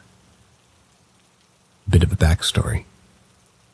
When I was young, I was intrigued by the ghosts and stuff. But as I got older, I realized there's usually a reason behind certain encounters.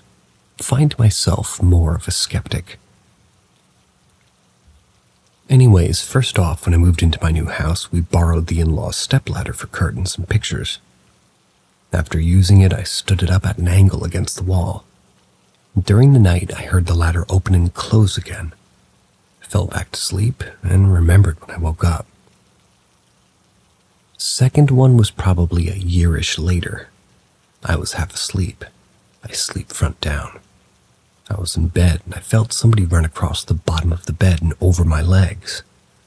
I quickly spun around. Obviously, nothing was there. Not long after that, I was in the bathroom. It's downstairs, just off the kitchen, and I heard my partner walk down the stairs and stand in the kitchen. Then there was silence. I went out to check what she was doing. She was still in bed. So I set my iPad up just to record a video and went back into the bathroom. Came back out a few minutes later. Nothing on the video, but the audio was just really loud static. Now to the most recent ones. Over the weekend, I was watching TV on the sofa, had a bag of crisps, and let the empty bag on the footstool.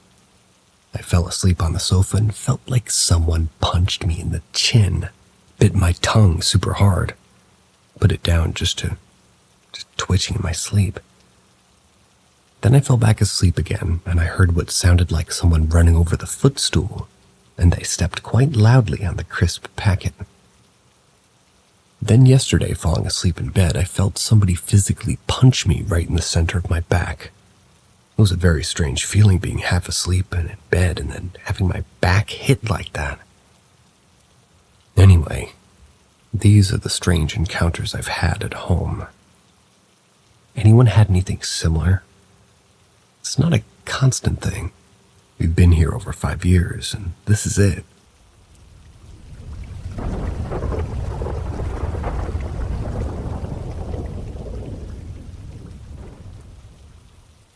The scariest sleep paralysis. I've always experienced sleep paralysis since age 12. I'm 22 now. It would happen maybe twice or 3 times a month from age 12 to 16. I would feel the typical, what I thought to be, witch on my chest trying to get inside my body. The typical someone climbing into bed with me and wrapping their arms around me and squeezing me until I could hardly breathe. Someone pulling at my legs. I've never experienced anything where I've ever seen somebody before until 2 nights ago. It was typical. I woke up. I couldn't move. I couldn't speak. I looked around my room and saw nothing. I heard horrifying whispers, however, telling me how every single one of my family members was going to die and how the world was going to end. I would not be spared because I have a wretched soul. My bed was against the wall on the right side of the room, and behind it was part of the window leading to the side of the house. The whispers were coming from outside. Once the sleep paralysis was over, I quickly got on my knees and looked outside my window. I saw a woman squatting down near my window with piercing black eyes, short black hair. It was all matted, very pale skin. But I could see that her veins were black. She had cuts and bruises all over her legs. Her arms were bent inwards. I don't know how else to explain it besides her elbows were outward of her body. She was carving something into the side of the house with her bloodied fingers. When I made eye contact with her, I passed out and hit my head. I want to believe that this was just a dream and my mind was playing tricks on me, but I've been terrified since that day. The one thing that always gets me, though, is I've been terrified of my window for as long as I could ever remember, and I barely just recently moved my bed close to my window because I was always thinking that I was just being irrational. I checked outside once I woke up. There was nothing besides a dried brown stain on my wall. It could have been dirt, but I'm too scared to think otherwise.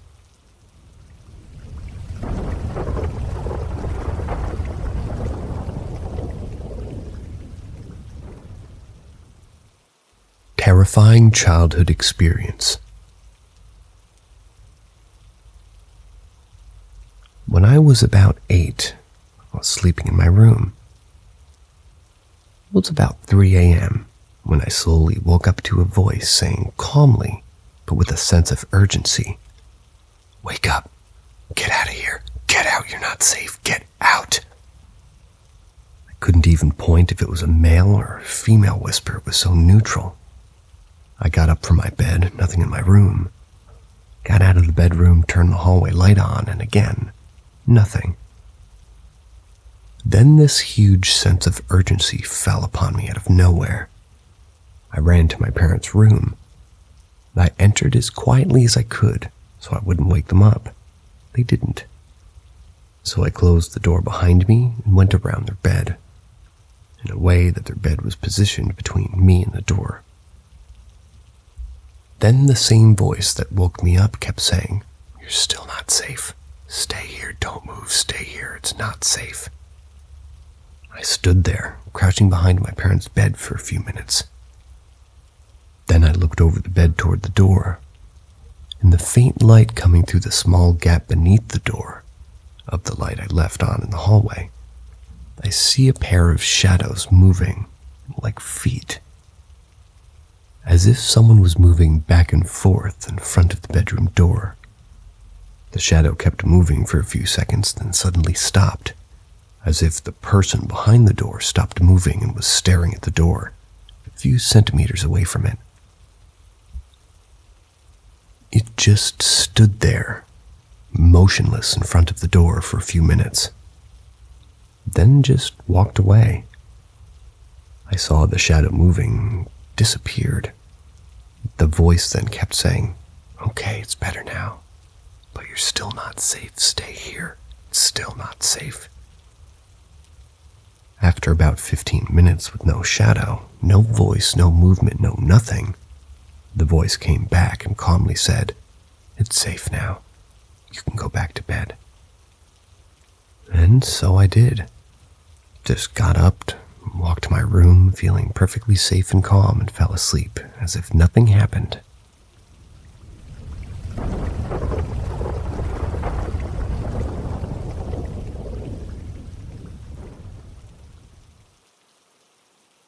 Did I see a demon? This happened earlier this year. One night I woke up to my phone ringing at 3 a.m. It was a woman I had just met asking to hang out. I had a bad feeling about it immediately. I guess I'm really stupid because I agreed. I know I'm lucky I didn't get killed. We get to her friend's house and I instantly regret ever meeting her. Her and her friend start doing drugs. She kept saying it was just Adderall, kept trying to get me to smoke it. Her friend then tells me it's meth. No, I didn't do meth. Her and her friend start arguing about, well, everything. I begin to call for an Uber. At this point, they've been yelling at each other for 20 minutes and they're arguing about a selfie she took. Her friend kept saying she edited this picture. Why are you such a liar? She kept saying that she didn't edit the picture and that it was her mom in the photo. They show me the photo in hopes I can settle their argument. It's a selfie of a woman standing with her back turned to a mirror. I immediately noticed the photos of her before meth when she was healthy. She looked like a completely different person. However, there was something standing in the mirror behind her. It clearly was not of this world. It was a bony, dark, humanoid entity with no face. Immediately, I got the hugest chills all over my body, and it felt like all the blood had drained out of me. It looked attached to her. I was so disturbed that I got zero sleep.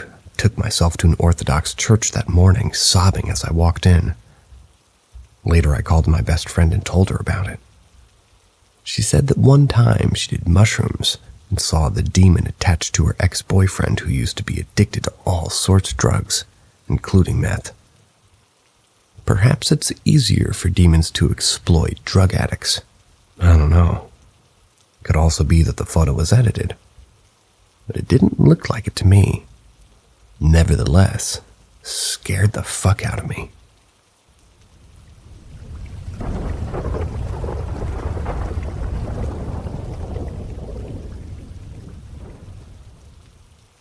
I was watched by a shade.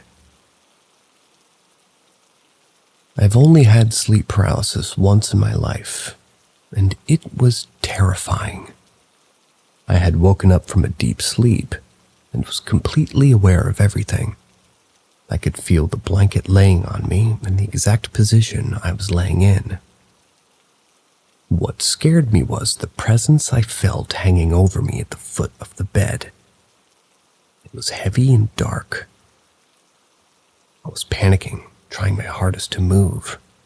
I kept thinking, I need to move, over and over, and I passed out.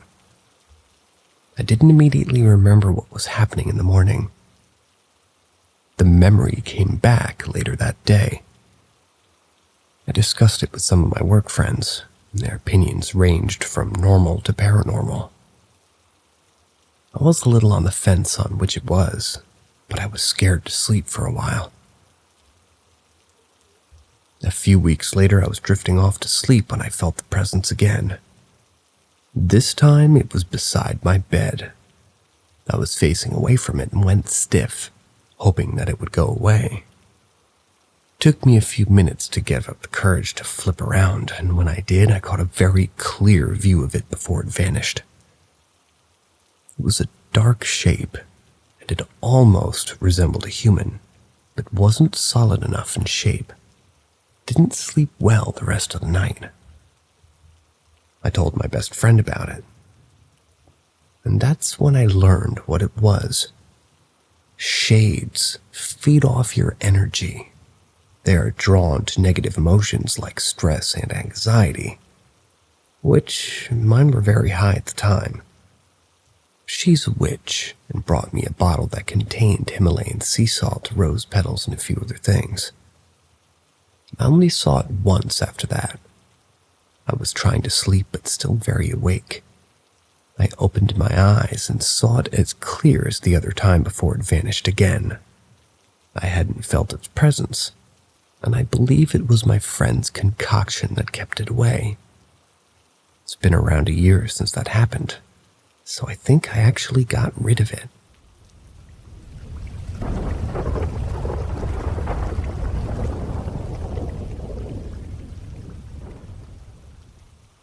Not alone.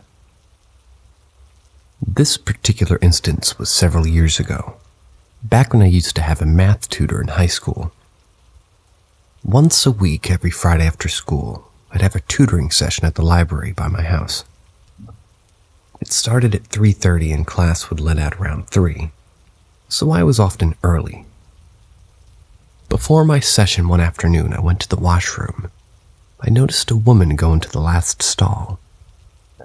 When I exited my stall to wash my hands, I noticed the last stall was vacant, but I also hadn't heard the woman leave. Thinking I was losing my mind, I shook it off and went to meet my tutor. After my session, it was about an hour later and I was walking home. This is when I started to sense that I wasn't alone. It felt as though someone was walking about 5 paces behind me. But I never felt the need to check. Subconsciously, I think I knew it wasn't really someone there. I made it home, and because I'm a weirdo, I stood behind my brother in the garage as he was working at our workbench, trying to freak him out. After not getting the reaction I wanted, my brother's several years older, it would take a bit to actually scare him. I entered my house. Upon entering, I started noticing a woman standing in the back corner of each room I entered or passed by. She would just be standing there, motionless and expressionless. For whatever reason, I wasn't actually afraid at the time, but rather curious. I went back downstairs to explain this all to my brother, so he could tell me I was just seeing things. I began explaining this person I kept seeing, and as I began describing her to my brother, he started to nod and started asking questions about what she looked like. I instantly got goosebumps over my whole body and a chill went down my spine as he in great detail described the exact same woman I had seen all afternoon. I stood there speechless as my brother's face fell. He asked, "Why do you think I didn't turn around in the garage earlier? Thought it was her."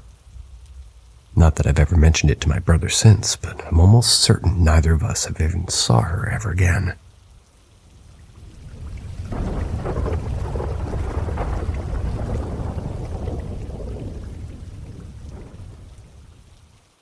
Anyone have experience with something like this? I'm a 41-year-old man, so it's been going on for a while. It started initially with me seeing the same girl in my dreams. I could remember 6 or 7 dreams off the top of my head as a boy with her in them. She doesn't speak much in them. In some, she's completely silent. Around the time these dreams started, I was going into puberty, of course. I'd also wake up at night hearing a woman's voice calling my name out of the backyard. Not my mother. I knew she was asleep, and her accent was too easy to notice. The problem is, one night my brother woke up when I was 13. Said he heard a woman calling my name as well. Said it freaked him out. He was like 10 or so at the time. By the time I was 15 or 16, the dream still happened from time to time. But I also began to have dreams of a full moon watching me like a great eye. I'd always feel like I was being watched. I moon-gazed at night. And I oddly felt like it was a woman watching me. This feeling still persists to this day, though not as often or as strongly. But I haven't been able to have one successful romantic relationship. I saw this woman for 7 years in my 20s and 30s, but it ended badly. She was also mentally and emotionally abusive, so that left their own scars behind to deal with. I always feel like my relationships or attempts at relationships are under some sort of dark cloud. I even had a friend who does palm readings give me a reading. She said I have a great knack for success in work and making money, which has been true. But she saw only failure in regards to personal relationships and friendships. And to this day, I'm 41 and single, with very few friends as well. I do well putting up the appearance of having everything and being successful, but inside I feel lonely. Sometimes late at night, I feel longing for the girl from my dream, or for whatever I feel is near me sometimes. I've woken up in the middle of the night feeling a deep sense of loss or longing.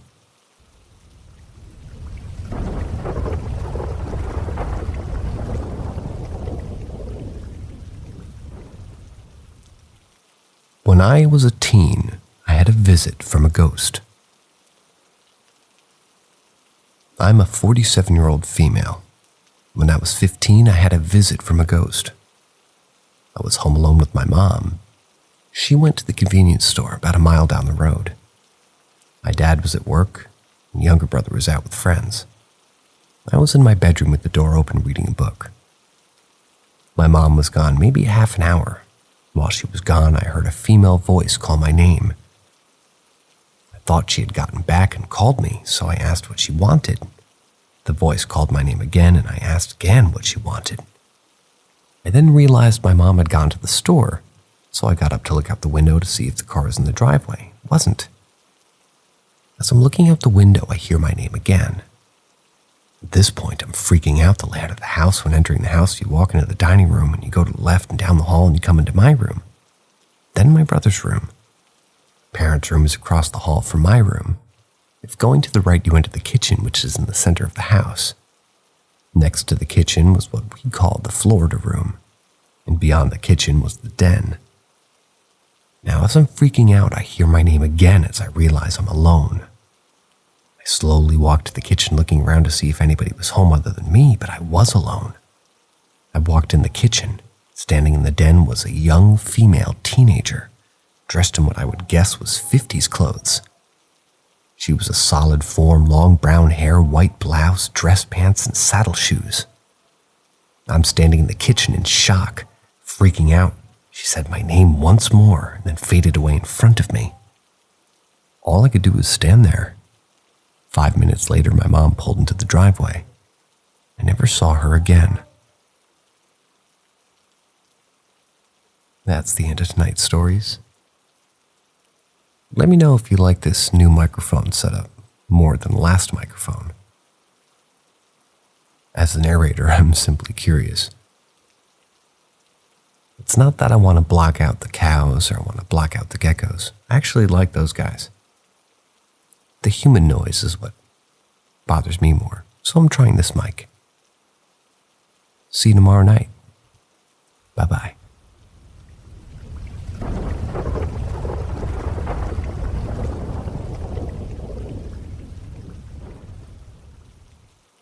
Saw my dead mother-in-law in a dream. My mother-in-law died in September of 2022. It was emotional for the whole family, and we still feel her loss deeply. Now, I've been with my husband for almost 18 years now, so we were close. His family knows that I'm a practicing witch, and they all accepted me and loved me for it. My mother-in-law especially loved anything paranormal herself, as much as I do. A month after she died, I had a dream. It was her and I in a very dark room standing next to each other. The only light was over my husband on the far side of the room. He wasn't looking at us. She was crying and saying, "He can't hear me anymore. Why can't he hear me? I want to talk to him, but he can't hear me." I told her that he couldn't hear her anymore because something bad had happened, her passing. And he wasn't as receptive to the other side as I am. He blocks it out on purpose. She cried and tried to get his attention, but he still couldn't hear her. She was extremely distraught that he couldn't hear her anymore. I woke up in the middle of the night crying myself. I told my husband about it the next day. I told him that there was something that she wanted to say to him, but she didn't tell me what it was, so he needed to start paying attention to signs. For about a week after that, every time we were in the car together, my Spotify would play Papa Roach songs. She was a huge fan, and they listened to the band together a lot.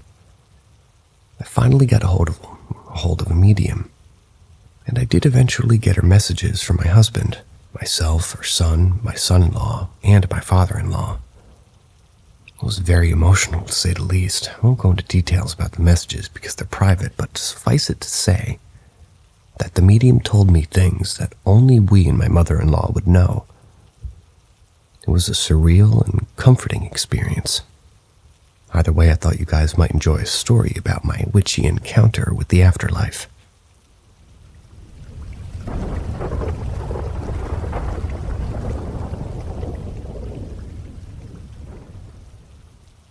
My childhood home, the Ouija board. A short time before the encounter with the shadow entity, my friends and I were playing at my house. There were about 4 of us. Don't exactly remember. I had a lot of friends in my neighborhood, like plus or minus 3 years my age. I was very young. We were bored and decided to play Monopoly or something. We had a closet full of board games. This was the late 70s. While digging through the games, we found a Ouija board. Not sure where it came from. It didn't just appear or anything like that. My father built the house and Parker Brothers made them, and they could be purchased at most department stores. My older brother probably bought it, I don't know. I'd seen one on TV, so I kind of knew how to use it. My friends and I started asking questions, and the planchette started slowly moving. They were dumb kid questions, and I really don't remember them except for one. Convinced that one of my friends was moving the planchette, I decided to ask something to prove whether it was real or not. Everyone swore they weren't moving it. The questions were mostly yes and no things, and it moved with purpose. I didn't have a clue what my mother's age was. Never had any reason to think about it and didn't care. I'm sure my friends could have cared less about it too, so that's why I asked. The planchette moved again, pointing to 2 numbers. My friends asked me, "Is it right?" I didn't know, and they were like, "Dang, why'd you ask?" I just said, "I don't know." We said that we were done, and bring the planchette, and it moved to buy. A little freaked and bored with it, and we put it away. When Mom got home, I asked, "How old are you, Mom?" She told me, and the board was correct. This was not experienced for a couple of reasons. I was so young, I didn't know or care. I'd never had a reason to wonder or care about this. My mother had me at a late age, so she was a good decade older than my friends' mothers. I was a little freaked out about this, but I really found it just strange.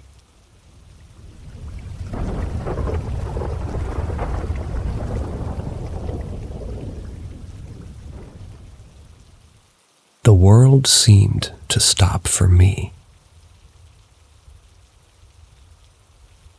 One day I was driving to meet my sister for lunch in a city in Northern Virginia, about an hour from my house. It was raining outside and I had pretty much no tread on my tires, but I didn't know that at the time. Anyway, I had to take an exit onto a busy highway. If you're ever driven in Northern Virginia, you'll know the traffic is absolutely terrible because of all the commuting people do from DC. As I was turning and merging onto the highway, my car completely lost traction. I started spinning. I spun onto the highway, all the while just clutching my steering wheel and hoping for the best. I had no control. I ended up stopping in the middle of the highway, facing the direction of oncoming traffic. Here's the weirdest part. When this happened, there was not a single car on either side of the road. Not a single car in sight. Without thinking, I drove my car straight, opposite direction of traffic, until I reached a patch of grass. I kid you not, the second my car was out of the way, cars were flying down the road again, hundreds of them. It was an extremely busy road once more. My sister even passed me, called me, and asked if it was me parked in the grass. I immediately started crying because I was suddenly overwhelmed with the severity of what had just happened.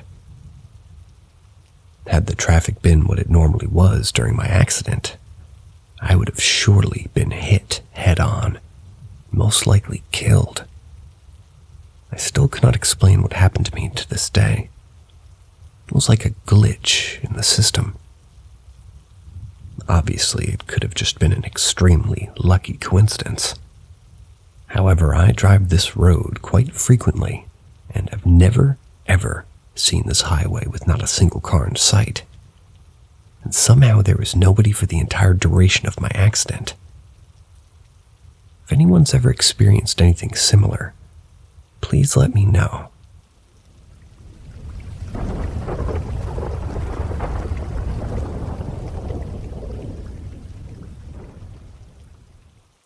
Has anyone else seen The Lady in Black? I, a 22-year-old female, have always had problems with sleeping and going back to sleep as far as the age of 7 and 8. I didn't have the best childhood. Both my parents were drug addicts and split up while I was about 5. My father was abusive towards my mom and would cheat constantly when they were together. Due to that, my siblings and I were put in foster homes when I was 6 or 7. My sister and I were always together in the same homes, total of 3. And my older brothers were also moved from home to home separate from us.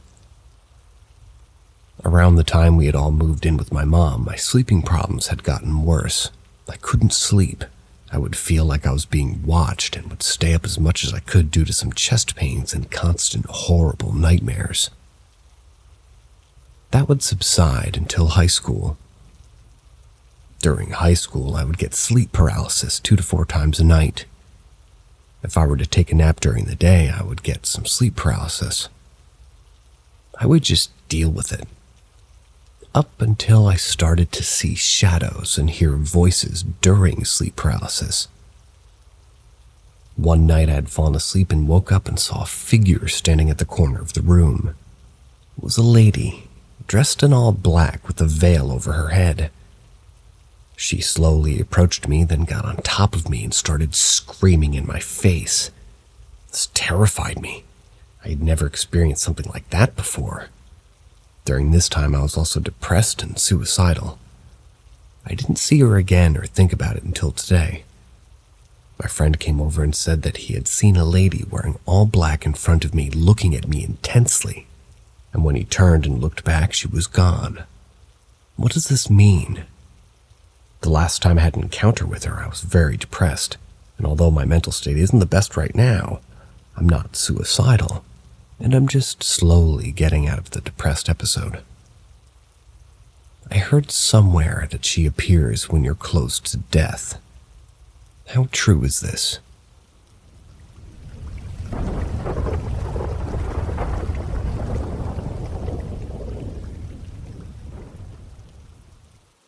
I saw something when I was a kid. When I was in elementary school, I lived in a house that creeps me from the day one. I never felt comfortable there. I always felt like I was being watched. I refused to even sleep in my own room because my room gave me extremely bad vibes. I cannot explain why I felt so uncomfortable in that house so immediately, but the vibes were completely off. My animals also reacted poorly to the house. My dogs would bark and growl at nothing and would stand over me at the night, as if they were protecting me from something. Sometimes I'd hear weird things and the dogs would also react, so I knew it wasn't just me. When I was around 9, I was sitting in the living room, sitting on the floor, playing some toys, and I was watching TV. My grandma was passed out in the chair near me. I heard something, thought it was my dog, turned to look at the hallway. I saw a tall black shadow figure move from the hallway across the living room right in front of me and through the side door to the side patio. I was extremely freaked out and ran off to go look for my dogs. They were in the backyard, so the sound couldn't have been them, and nobody else was in the house. I often slept in the guest room for some reason. Felt safer than my own room. The window in the guest room overlooked the side patio that the shadow figure went through the door to. Almost every night without fail, my dogs would bark and growl at that window and stand over me or lay directly on me, as if they were protecting me from something. After this incident, I didn't feel truly safe anywhere I slept. I would be up most of the night, too creeped out to fall entirely asleep. Other things happened in this house too, but that was most notable for me as it was the first time I saw something unexplainable. I was not asleep. Never had sleep paralysis. I do not have schizophrenia. What I saw completely changed how I viewed the world. I've had a lot of unexplainable experiences since then, but this one shaped my beliefs in a major way.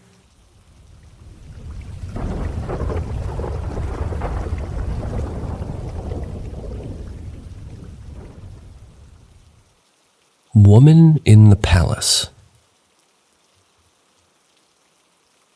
My mom used to go to some kids' house for after school.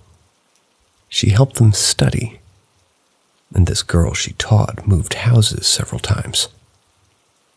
One time she moved to this big, really old palace with many, many stairs, and her apartment was like on the 5th floor, which is pretty high for an Italian building.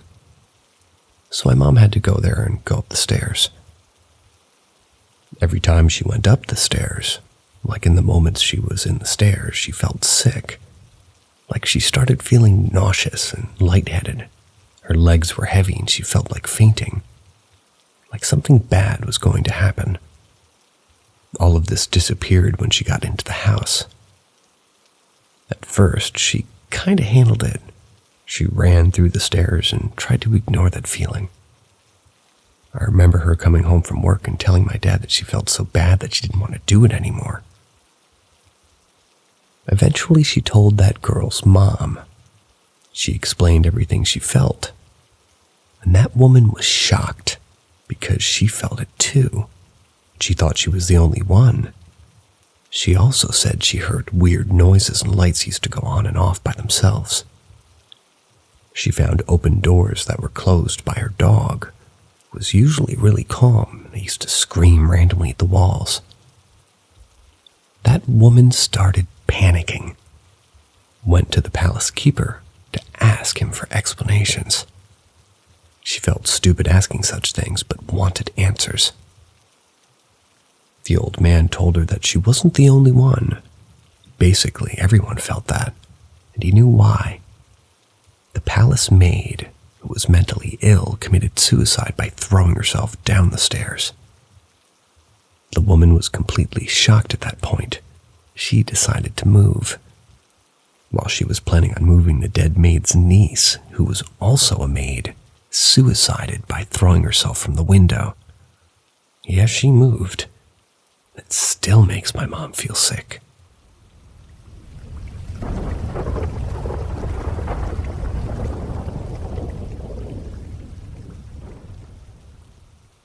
Lights got brighter all over my post for a night.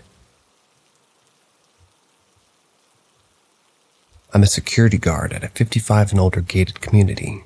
Same author as the last story. I've been at this post for over 6 years and doing the area patrol for 5.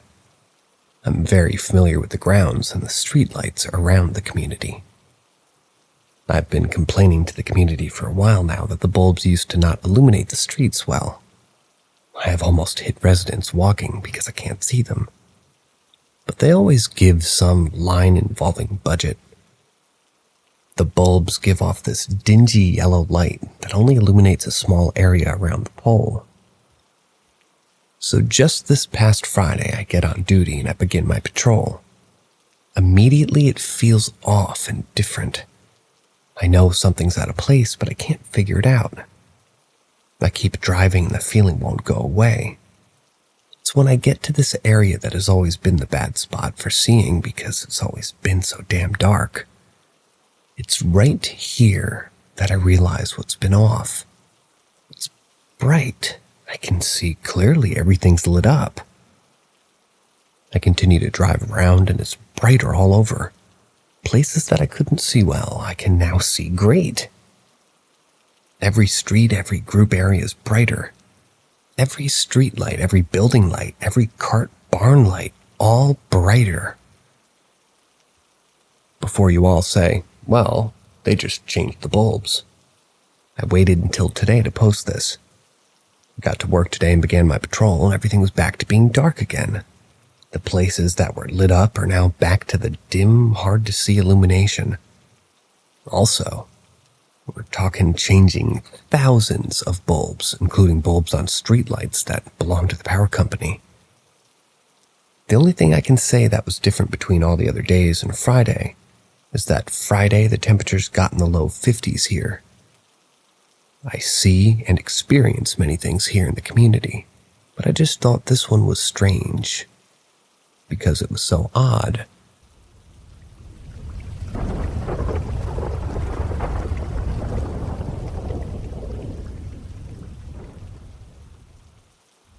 It said my name. I had just come back from working the night shift at a long-term care facility for the elderly. I lived alone in my apartment on the 2nd floor. My door was bolt-locked. It was 6:30 a.m. and I finally laid down to sleep. I had my bedroom window open and I could hear the cars driving on the highway. All of a sudden I hear my name being whispered. I kind of figured it was a mixture of exhaustion and me warping the car sounds. I continued trying to sleep when I heard my name in a very clear, loud whisper and I froze. Then I heard the breathing. You know how when shivers run down your spine? I got shivers that shot through me from my feet to my skull and a feeling of pure dread. I was instantly sweating. I turned over in my bed and slowly covered the blankets over my head, and the footsteps proceeded around my bed toward me. I could hear the breathing getting closer. I was so scared I think I just shut down and eventually fell asleep. The next day I went about my day. When I finally came home, I pulled into the parking lot of the building, parked, looked up at my apartment. I got that dread feeling in my stomach. I had completely forgotten what happened that whole day until when I got home. I thought it must have been so traumatizing that my brain shut it out. But here I was, remembering. I went over to my neighbors to tell her what had happened. I went home later after I felt brave enough and tried talking to it. I said, I don't want any problems. I just want peace. I realized whatever this thing was, it had to have been around for a while to learn my name. I never saw or heard anything in that apartment again, though. It sounds insane, I know. This isn't the first time I've witnessed breathing and footsteps. The other time I actually saw a figure, and it scares the shit out of me thinking about what I've experienced. I just haven't written them all out on here yet.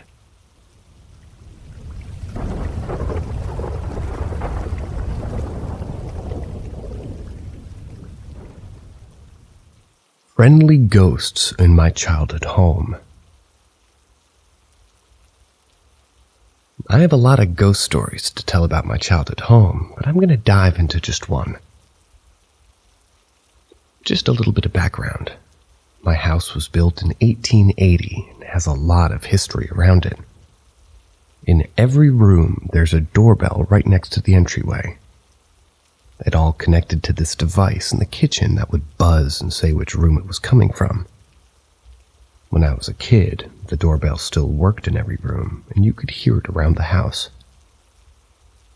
We knew that it was for the servants that used to work in the house over 100 years ago. My house also had 2 staircases. One quote-unquote main staircase and one that connected right to the kitchen, which is off of my room. I often hear people going up and down the stairs when no one's there. And voices. We have a big family, and my sister and I used to share a room right next to the second floor. We had twin beds that were parallel to each other. In this story, I was probably 8 and my sister was 7. One night I wake up and I'm so thirsty. I could feel how dry my throat was. All I wanted was my mom to come in and give me a glass of water. All of a sudden I see my door lightly open and a woman dressed in traditional servant clothing, black dress, white apron and hat, with a blue hue.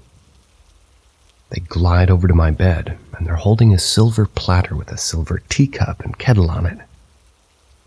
I remember trying to grab it and then lightly falling back asleep.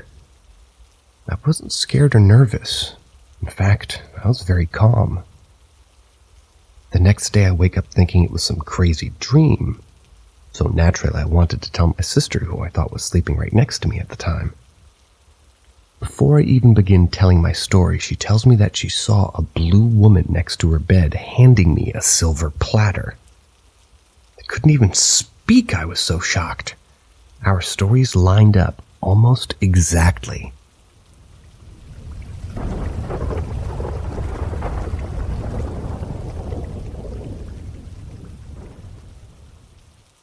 I saw my dad. So my dad died earlier this year, unfortunately. The way he died was terrible, in which my whole family has to go to therapy. And yet I still miss him and love him always.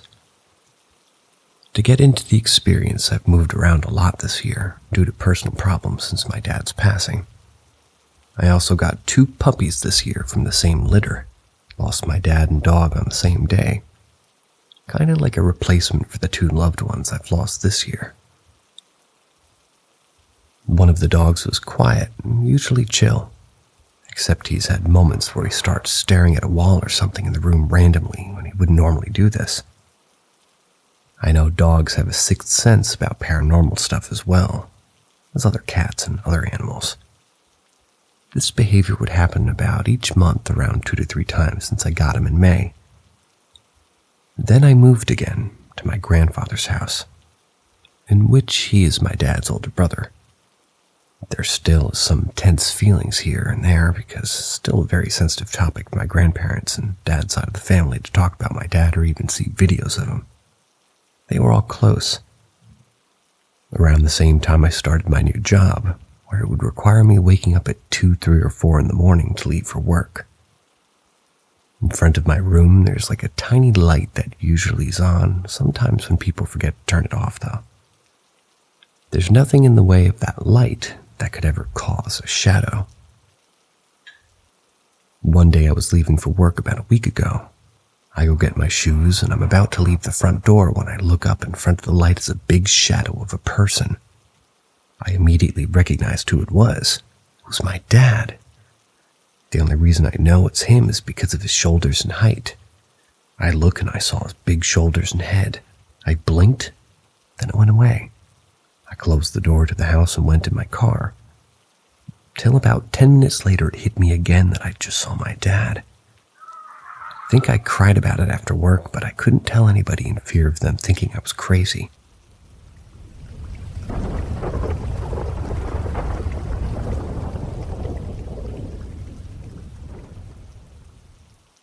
Another story titled simply Story. So the part about seeing the man in my house was really skimmed over. That was a pretty mental story. I'm not sure if this meets the type of thing you talk about on your podcast or if my original post is more relevant. But here's my ghost story anyway. I'm from the UK, so this place in my parents' house is just outside of London. When I was 7, we moved into this house that was pretty old and pretty big.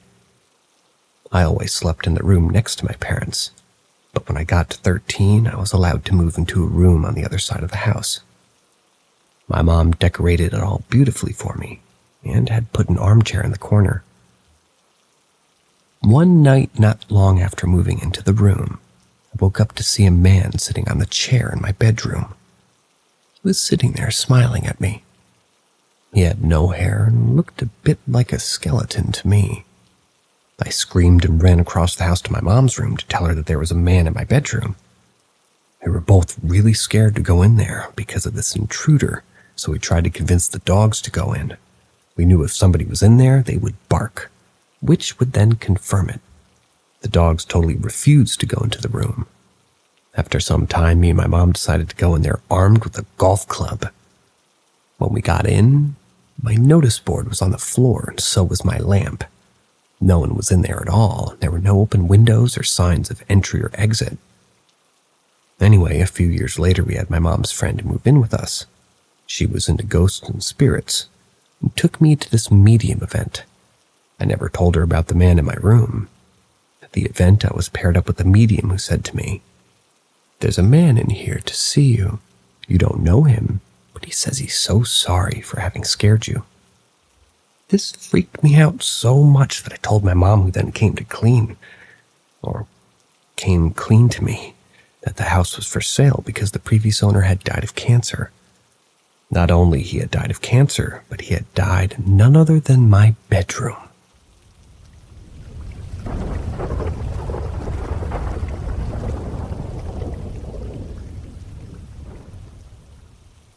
Ask Reddit. When my son was 3, he started having dreams and visions of people coming out of holes and dancing in his room. He said they were trying to tell him something. He also said he would wake up to see faces in the dark, and they were screaming at him. There were many nights when his screaming would wake me up and I would run into his room. It honestly sounded like he was being attacked. One night in his room, he was telling me about one of his experiences that I saw a streak of white light move up over his face while doing so. Another time I ran into his room and he was up to his knees looking around the room. I didn't say anything and I just continued to watch him in the dark. This went on for about 15 minutes and finally he looked at me and he said one word, Manya. It was apparently his name for whatever spirit he was seeing. Another time on the baby monitor and we heard a loud male voice say, "Stop that!" We happened to know a mother and daughter psychic team and enlisted their help. They tuned in and both said that they saw an evil man spirit from the 40s who brought in other souls to make mischief. He also smoked a cigar. We often smelled cigar smoke in our hallway outside my son's bedroom. They tried cleansing the house remotely. They live in another city. We thought all was good until one evening we were walking to our dining room to sit down when my son went flying forward into the table. He started crying and said that someone pushed him from behind. We kept our son in our room that night, and my wife and I both heard what sounded like an old man making gagging noises from my other son's room. He was only 11 months old. Our friends put together a whole team and they came and cleansed the house. It was quite a process, and our neighbors probably thought we were real weirdos. But they got the job done. We haven't had any issues in 10 years. It was really scary.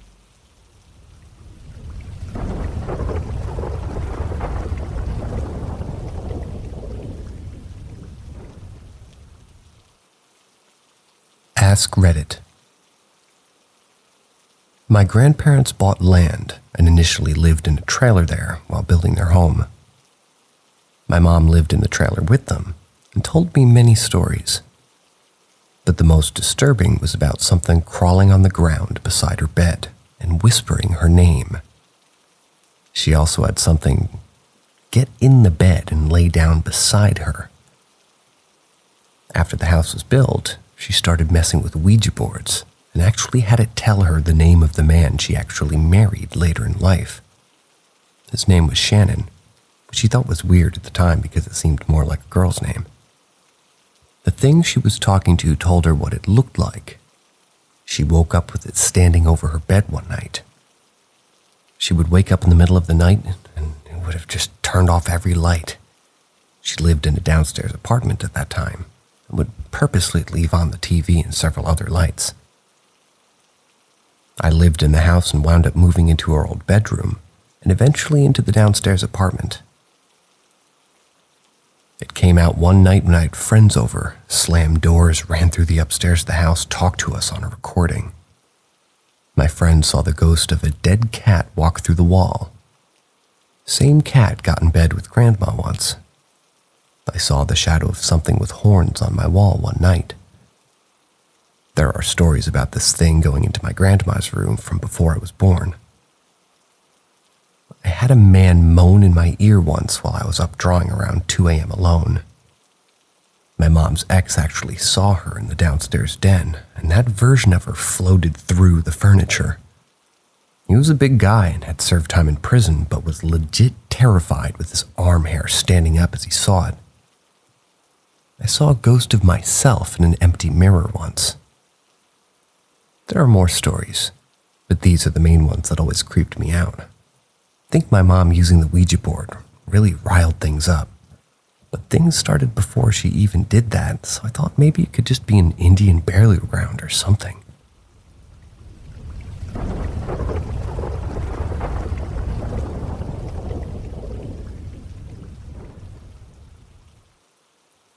Demon, I think, took the form of my boyfriend. In 2018 or 2019, I was dating this guy, and I would always sleep over at his place on weekends. I would sleep on the right side of the bed, and he would sleep on the left side. One night I woke up because I guess I could feel something staring at me. I opened my eyes, and my boyfriend was sitting on the edge of the bed to my right, just staring at me and smiling. But the way he looked was so creepy. Nothing different about how he looked, but the only way I can explain it is evil. Like a super big smile, wide eyes, just staring at me, but not saying anything. This guy would always mess with me, just joke around, so I thought he was just trying to freak me out or something. I was about to ask him what he was doing, like the words were about to come out, when all of a sudden I felt his body laying down. I heard him breathing, being asleep, deeply, to the left of me. I immediately knew this thing that was staring at me was not my boyfriend. I stopped myself from saying anything or even looking at my actual boyfriend lying next to me. I was still looking right at whatever this thing was that I had thought was my boyfriend. I had an overwhelming sense of just feeling like I was in danger, and if I said anything or looked at my boyfriend to my left, it would know that I knew it wasn't my boyfriend. Something bad would happen. All of this was going through my mind super fast. Like it was maybe 3 seconds after I realized my boyfriend was actually asleep to my left that I just quickly grabbed the comforter, closed my eyes, and threw it over my head while turning to my life. grabbing hold of my real boyfriend. I just stayed like that until I fell back asleep. I've had sleep paralysis before a couple of times, and I know how it feels. This was not sleep paralysis. I still remember every detail so vividly and have no explanation for it.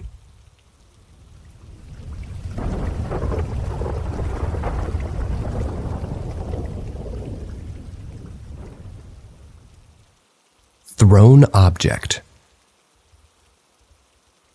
A few years ago, my girlfriend and I were laying in bed watching a new movie on a projector that we had just gotten.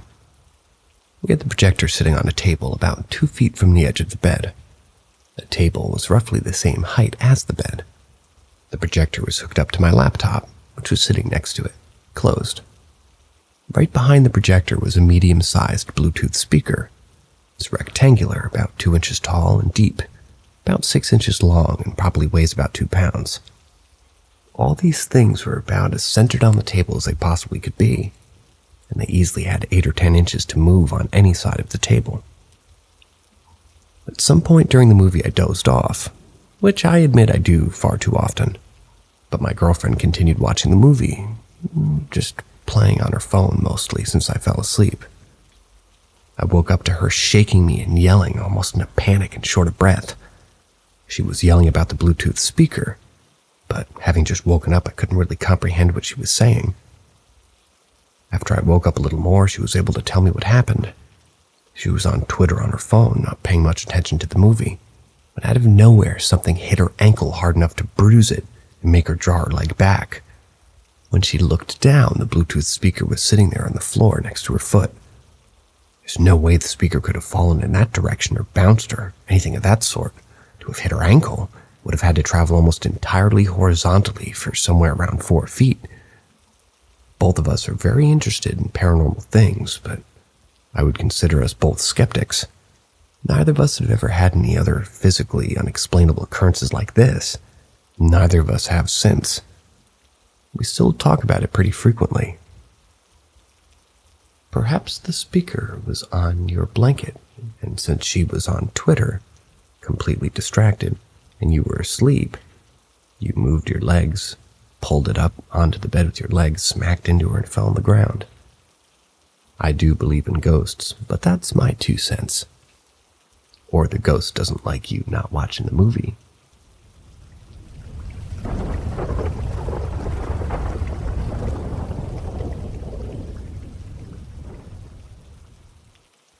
A ghost said my name in an old barn. I, a 24-year-old female, was about 15 at the time of this, and my friend also, a 25-year-old female, but 16 at the time. We used to go to this horse barn after school. She would go every day to muck the stalls to work off the board for her horse to stay there. It wasn't a huge barn, sorry for all the details, but it pertains to the story.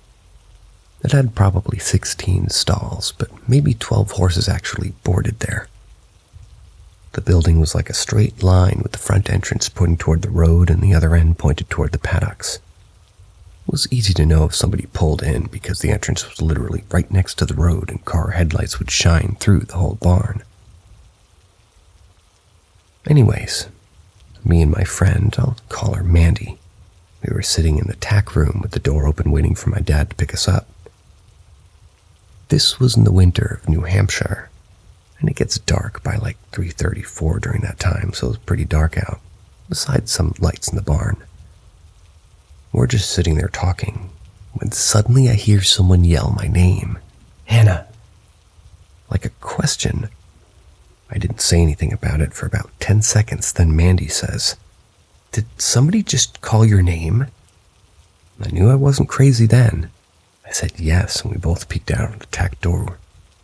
The voices sounded exactly like my dad.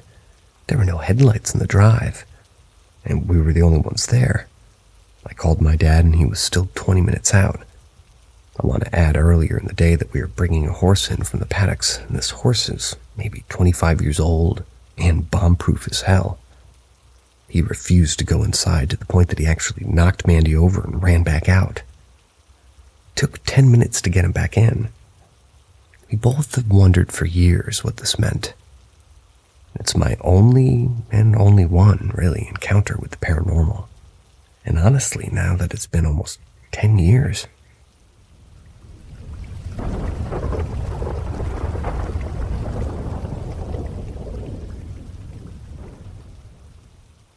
This story is simply titled Story. I was actually just thinking about it the other day, going over the details in my mind. I live in a studio apartment, and literally nowhere to hide, and everything's in view. Bathroom is a small separate room inside with a door. My father was visiting. Sometimes he smoked cigarettes on the porch or in the bathroom. He had just walked in from smoking a cigarette on the porch, sat down for a few minutes. Then he got up and walked into the bathroom. Paused the TV and wanted to show him something. Waited about 5 minutes, then figured he was probably just smoking again, and I walked over to the door, opened it, just a little, to tell him to hurry up if he was just smoking. He wasn't there.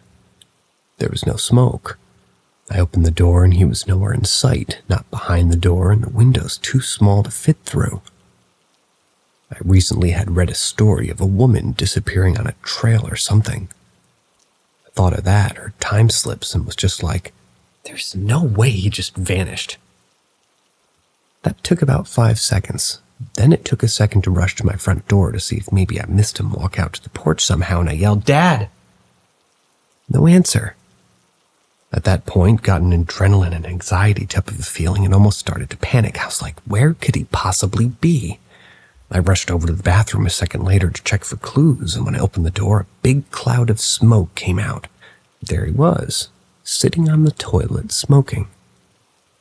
I was like, where were you? He swore he never moved. He was on his phone while smoking on the toilet. The smoke was weird because there wasn't smoke in there when I checked like 10 seconds prior. Something to note, if I didn't mention it in my post, is that I have total aphantasia. I have no visual imagination. So it is possible for me to hallucinate or just have imagined it. Or rather, isn't. I don't think about it often, but every now and then I think about that and it just boggles my mind. Is it the only paranormal thing that I've ever experienced, I wonder?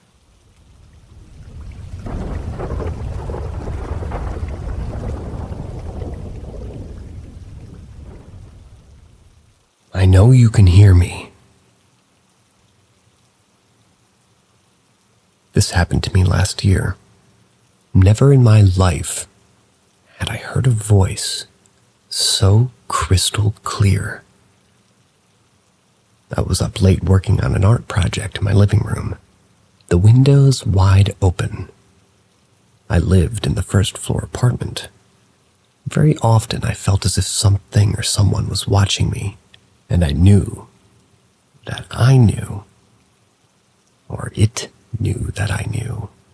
I got the feeling that I wasn't supposed to know, if that makes sense. It felt like someone was directly outside my window staring straight at me, unwavering. It was probably about 1 or 2 in the morning when I heard what sounded like a very distant cry for help from a woman. This calling was so quiet it was just barely audible. That's how far away it sounded. But at the same time, I had this eerie feeling that it was actually quite close. It was so confusing I chalked it up to exhaustion and that it was probably all in my head. Just as the screaming stopped, I swear to God I heard a voice so clear, so close, so haunting whisper directly into my ear. I could almost feel their cold breath, and it said, "I know you can hear me." This voice, although only a whisper, echoed through the room so articulately. There's no mistaking that message whatsoever. Undeniable. And that thing was right. I could hear it. Every now and then I think about this.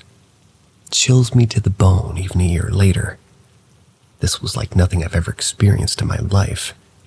Even now I can't fully articulate the fear that shook me to my core because of this. The juxtaposition of it all too. The distant screams were so quiet, but that was the loudest whisper I've ever heard in my life. There was nobody there.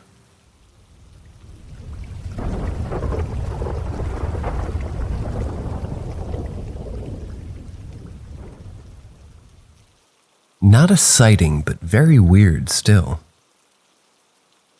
Today I sat out in front of my house, putting Christmas decorations up. My neighbor's cat stared at me meowing. It's at this point I remembered an experience with that cat that I never posted anywhere due to the weight of the events at the time. In December 2020, my mother passed away. It was a quick, short bout with cancer. Literally within a month, she was gone. I have a feeling she hid how sick she was, put off going to the doctor. I had no idea that it could happen that quick. It was a tragedy itself, but the bigger tragedy was that she was a month out from meeting her first grandchild. That said, at the time, my girlfriend lived with me. And due to how far being into pregnant she was, we stayed upstairs at the time playing PC games or watching Netflix and chilling. The week after my mom passed, things got weird. We kept hearing stuff downstairs. Both cats were in the room with us. We were awoken by this noise. It being an old building was out of the question, as it was pretty new construction, but every time I went downstairs, there was nothing. Could it be my mom? Maybe, but things changed when I heard the noise. Ran down those stairs faster than my portly self should be able to. As I reached the bottom of the stairs, I saw yellow eyes staring at me from the dark, claws etched into the screen of the window, nearly ripping into it. The neighbor's cat hung from it. Apparently, he was the noise. He tried leaping into the window for whatever reason, and after another week, he never did it again. He's never done it since these incidents. He's a nice cat. Just hung out with me today. Yes, Gecko. I still have no idea why he bounded into the window and never did it again. I miss my mom dearly, and I'd like to imagine she stayed with us for a bit, maybe teasing that cat and tricking him into the window. I still wonder why to this day, what it was. I'm also curious if anybody's had any incidents like this.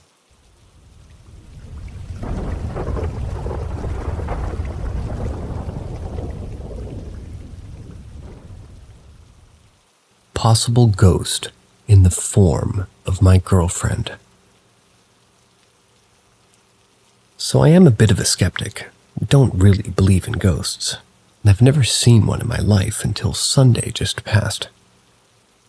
I was staying in the municipal hotel in Liverpool, and my girlfriend and I were getting ready to go out for a meal. My girlfriend was trying to take a picture in the mirror, but the lighting in the room was poor, so I suggested to her to try and find a mirror in the hallway. A few seconds pass and I hear the door open and look around and see the back of her going out of our room and to the left. The door takes about 10 seconds to close, so I catch it before it locks her out. I look down the hallway, both ways, but I can't seem to see her. I assume she had went around the corner, so I closed the door, thought I'll just wait for her to knock again and let her in. Anyway, I'm on my phone for 1 or 2 minutes. And then next minute, my girlfriend just walks out of the bathroom in her hotel room. I'm completely confused. I assumed the front door was unlocked and I didn't hear her come in, but she promises me for 20 minutes straight that she didn't even step foot in the hallway. Plus, I tried it myself, and like all hotel room doors, it's locked from the outside. And we only got given one room key, which was in the power port inside the room. I was trying to think of any way this could be explained. First, I thought maybe I'd seen her get into the bathroom through the mirror, got confused. But I think this is just me trying to rationalize, as I definitely don't know what I saw. Also, the strange thing was, about 10 minutes after it happened, my memory of it was already starting to blur, as if it was a dream of some sort. But it did actually happen, as far as I'm aware. I just wondered if anyone else has seen something in the form of someone they know, and also if they have also experienced this almost instant fuzziness around the memory of that same situation.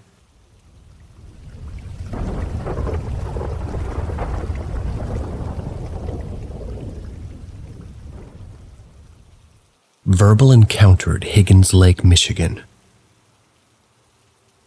A few years ago, me and my mother-in-law took my sister and my sister-in-law's camping at South Higgins Lake Campground in Roscommon County. It's a beautiful campground surrounded by bright turquoise waters, with tiny twisted snail shells littering the white sand. We were set to stay a full week, and the first few days went by great. Each night I would stay awake outside the tent until it was late enough for all the fires to be out and the campground being completely dark, trying to see the less light-polluted night sky. I include this detail because I didn't have any fear while alone in that dark at all. Well, I went into the tent to find my mother-in-law still awake on her phone scrolling Facebook. We both have trouble sleeping. I lay down next to my sister and I'd look at her sleeping face in the phone. The tent was illuminated by this phone. My name had said out loud near my head, just outside the tent fabric, plain as day in a woman's voice. Abby. I ignored it mainly because I was like, there's no way I just heard that. Whatever. And then again, louder and sterner. Abigail. My mother-in-law immediately says, "Don't you hear that? Hello, hello." We both stayed quiet waiting for a response and nothing. One fact to know is it was so silent anyone who would have walked up to the tent would have been detected, and it sounded as close and as clear as someone kneeling on the ground, and speaking less than a foot from my head. We didn't feel, see, or hear anything again the rest of the trip. We both have had experiences with ghosts on our own time, so it wasn't too crazy, but the fact it could have said it while I was alone outside the tent still freaks me out to this day. If I were alone that day, I wouldn't expect anyone to believe me. Anyone else ever experience anything like that? Or have an idea as to what it could have been?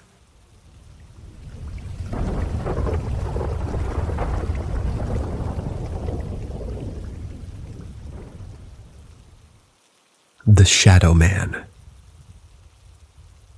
This is a story when I was about 6 or 7 years old. One of my neighbors used to babysit some kids my age in the summers. Since they were about my age, and the only boys on my street, I would always go over to see them. My neighbor's house is on the right at the edge of a small forested area. There are tons of trees and areas to hide in. There was also a small path cutting right next through the wooded area, so sometimes people would go through my neighbor's yard to get to it. One time I was playing with my friends in my neighborhood's yard, and I looked over at one of the trees. I saw a dark black figure, not like the race black, but shadow black, standing beside it. The figure was pitch black, no facial features, no clothes, nothing. He wasn't like see-through like a shadow is. He was pitch black.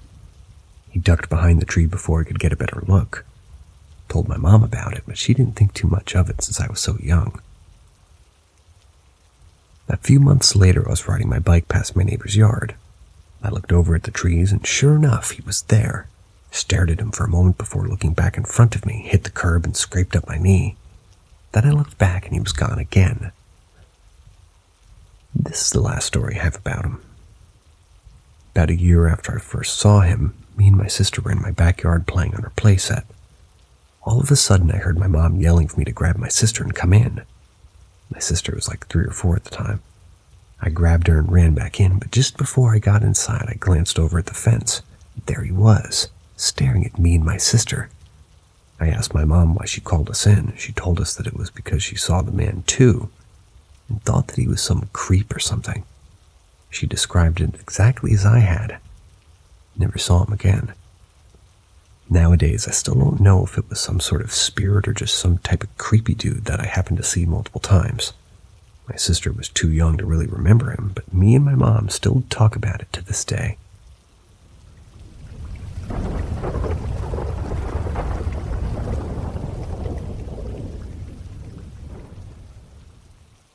Something scary. When I was a little girl, I lived in a little house. It was on a large piece of horse stabling property in Holly, Michigan. It was household belief that the place was haunted. It was also household belief that the spirit was benevolent, but that didn't stop it from giving quite the scare. Dishes fell off counters, the front door closed by itself, and on one occasion a row of porcelain dolls all stacked at different levels of shelving and surfaces fell like dominoes. When we decided it was haunted, there were 7 of us there. Me, my sister, my dad, his girlfriend, and her 3 kids. But the girlfriend and kids had left, and my sister was spending the night with her friends. My father and I were in 2 separate corners of the house. So maybe the ghost was shy. I had just turned off the light and crawled into bed, shut my eyes. That's when I hear someone say my name. I opened my eyes to a pale, slender figure with jet black hair crawling toward me. When I recall the figure, I only see 2 black holes for eyes and 2 black slits for nostrils. I akin it to sort of like Michael Jackson's skin suit in Scary Movie 3. It may have had some distinguishable features, but I didn't commit them to memory. It seemed calm. It seemed it may be trying to say something to me, maybe even console me. As it reached toward me, but I sort of just panicked. I screamed and my dad busted in the room, instantaneously turning on the lights. Before, he was on the opposite side of the house with 2 hallways and a living room to get through. I assume I was screaming before I'd actually realized. The figure had vanished, and my dad and I slept in the living room that night.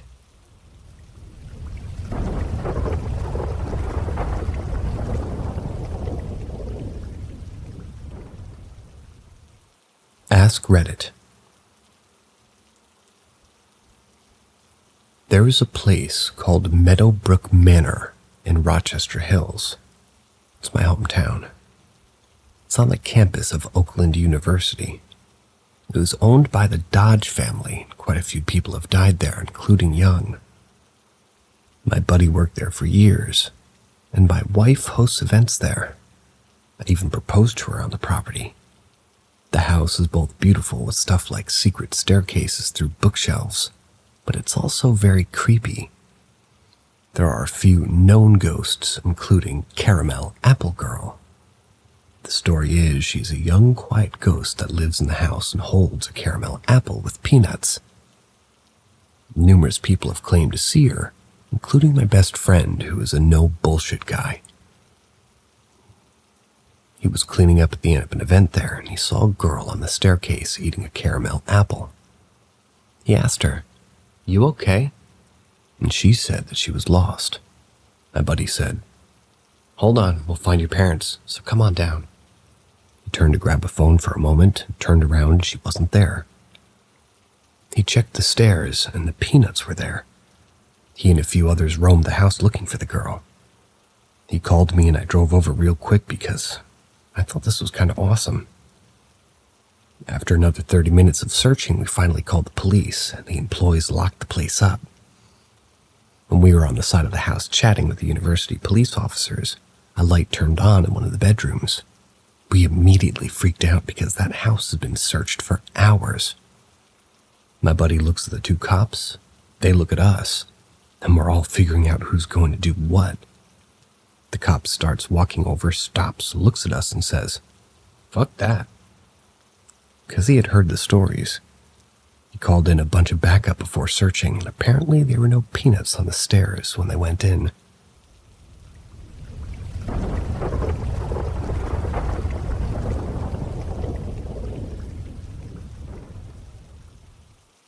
Ask Reddit. Number 3. This is probably going to get lost. My family's always had these gifts. From dreams of the future to seeing spirits. Shit's weird. Well, when my mother was pregnant, she had a dream about a boy. In the dream, she was holding a little boy with blue eyes and really curly hair. She believed that this is what I would look like. I had wavy hair and hazel eyes. Well, years later, I must have been 15 at the time, I was playing video games on my Xbox. We had a projector, and whenever the Xbox was off, the projector would go on a solid blue screen and search for an input. Well, I just turned off the Xbox, and all of a sudden the shadow of curly hair rose on the blue. It was as if somebody had stood up, and their hair blocked some of the projector. The problem was that I was sitting on a chair directly below the projector. Weirdly, I wasn't afraid. Well, 3 years later it's Christmas. My whole family were sharing their experiences. As it turns out, my brother saw the kid in a dream too. Sorry, it's not very distressing. I do have another though. At the time, my mom and dad and brother were outside fixing a pipe. While they're working on this pipe, I'm typing out a report. For some reason, all the lights in the house are off, including the room that I'm in. All of a sudden, I get a chill. I turn toward the doorway in the room. I see a sock slowly start to move from the other side of the doorframe. The sock looked as though a kid had stuck their hand in it to make a sock puppet. The sock puppet stopped, turned toward me, then slowly creeped out of view. The entire time I was petrified with fear. I don't think I even breathed. That messed me up for a little bit.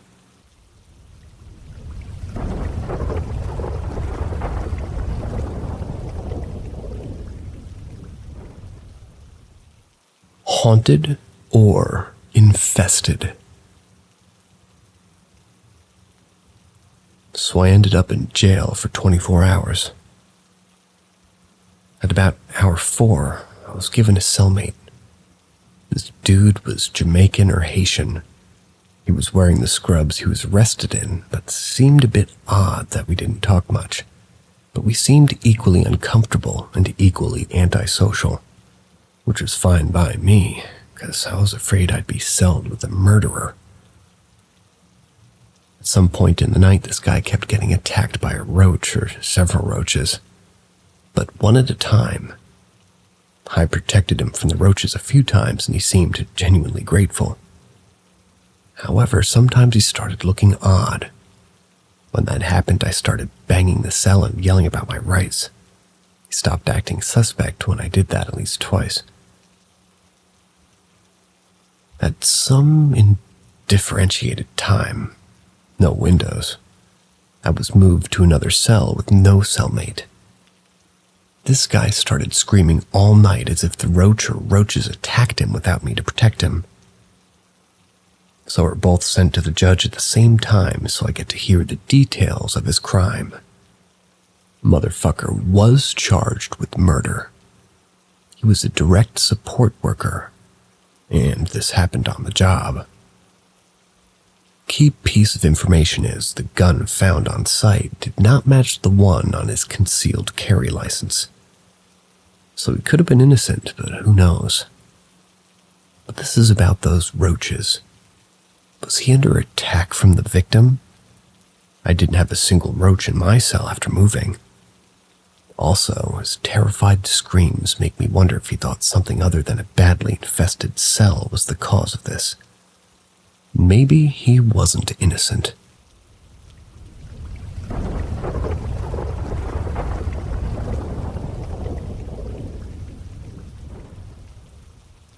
The little girl who didn't exist. Earlier today, I went to brunch at a friend's house. After I'd been there for about an hour, a young couple I'd never met arrived. I was standing in the kitchen with a direct and clear view of the front door. If I were to walk straight from where I was standing, I'd walk right out in the front door. I was only about 10 feet away from them. When they walked in, I saw a man, a pregnant woman, and a small girl child who looked to be about 2 to 3 years old. The little girl looked shy, and she was holding a stuffed animal in her hand. The 2 adults came into the kitchen where I was standing, and we introduced ourselves. The wife and I share the same first name. Not sure if this matters at all, but thought I'd share since her name is not one that's super common, but also not super rare either. They were lovely people. We had a great conversation. After introductions, we all grabbed seats in the open dining room/living room. I didn't see the little girl anywhere, but I assumed she was off playing with one of the cats in the house. The wife mentioned that she was 36 weeks pregnant, expecting their first child to be here any day now. At that time, I whispered to my boyfriend who was sitting next to me, asking where the little girl went. He was confused as fuck.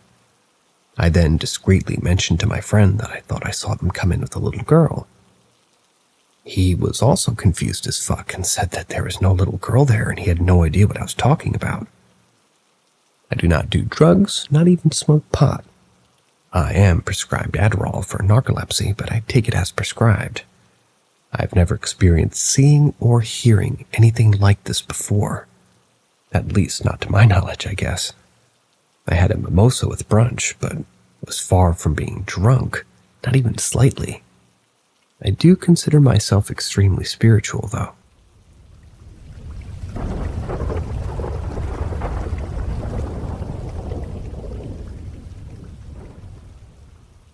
Possibly a haunted painting. Around when I was 14, I had to stay with my grandparents while my house was getting an addition. The house was small. I had to sleep in the pull-out couch in the living room. There's a long hallway connected to the living room where all the bedrooms are, and at the end of it, there's a painting of a woman. She's sitting and just looking directly ahead of her, in the way that if you looked, you can make eye contact. One night I woke up and turned to the hallway. I saw my grandma sitting facing the wall. I kept watching because I was wondering what my grandma was doing. She didn't move for a while. I kept looking at the clock, and this was happening for around half an hour, but eventually she disappeared. I asked my grandma about it the next day. She said she'd never had done that. After that, I would walk by the painting and get a weird feeling which had never happened before. Once again, I woke up at one night and saw my grandma walk into the bathroom. She never came out. I once again asked my grandma, but she said that she couldn't have gotten up that night. I was really confused, but then something happened that made me believe that it was the painting. Usually when I'm in the dark, I can see the painting, but not very well. Again, during the night, I woke up and saw the painting, but with great detail, and as if she was staring at me. I was scared, but I never felt like it was hostile. The next day, I wrote a message on paper, put it behind the painting, to see if I could get a message back from it. I never got a response, and I continued to feel weird around it. After a while, it began to fascinate me, so I asked my grandma if I could have the painting when they pass. She agreed that I can have it. I fully intend on hanging it up in my future home. After a while, the weird thing stopped, but it has never left my mind.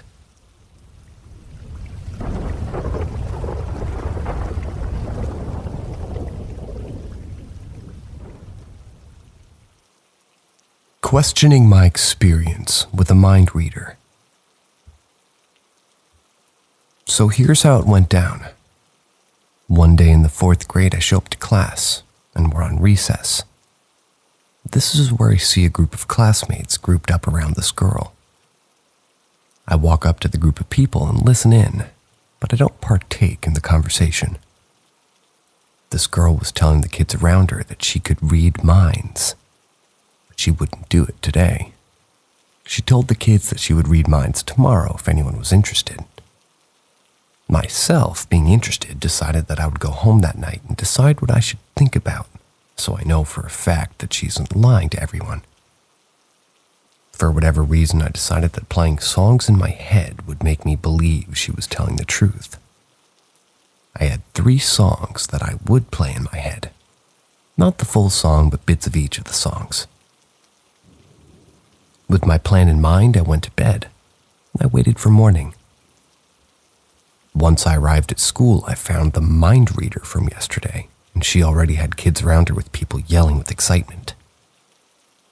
Being the nervous kid I was back then, I waited for most of the kids to leave and approached her, and I asked nicely if she could read my mind.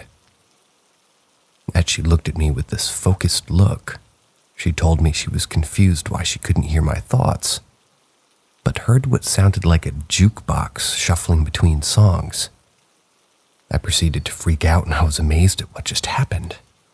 I thanked her for what she did and moved on with my life. To this day, it might just be an extreme coincidence or extremely lucky to meet a mind reader who was so open about her abilities. I can't get over the fact that she knew I was thinking about songs. I also grew into a skeptical person as I grew older, so I just don't know anymore.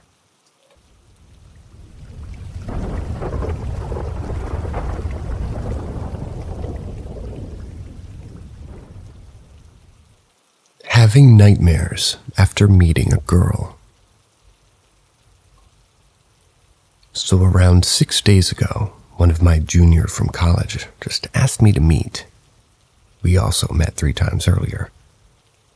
So I remember I wore a full black hoodie and dark denim jeans and went to pick her from her home, and her home is in like a high populated area, but just a while before her home there's also a place with trees, greenery, and mostly empty area. So I went to pick her. She said she'll be around that green area, because of course she don't want anyone to see her going out with a man. And I waited near that place for some time. She didn't reach there, and hence I went ahead to look for her, then came back there for like 3 times. But then I asked her to share the location, and after picking her up, he went to a fruit chocolate store, sat there around 1 hour, and we went back home. After then, on that night, I saw a really fucked up dream. A female in white clothes, open hair, is revolving around my house and asking that the rituals is gonna happen. On the second day, the next day, again got much worse dream that a ghost is on a streak to kill all peoples in my house. 2 are already dead and on a hunt for the 3rd. Then on 3rd day, I saw none horrific but a dream of someone warning to me not much friends. On 4th day, after meeting her, I saw a dream that someone's doing exorcism on me. But then I figured out this all went to a temple near our home, meditated there, and after then, I'm not having any dreams. Well, I'm happy for you, sir.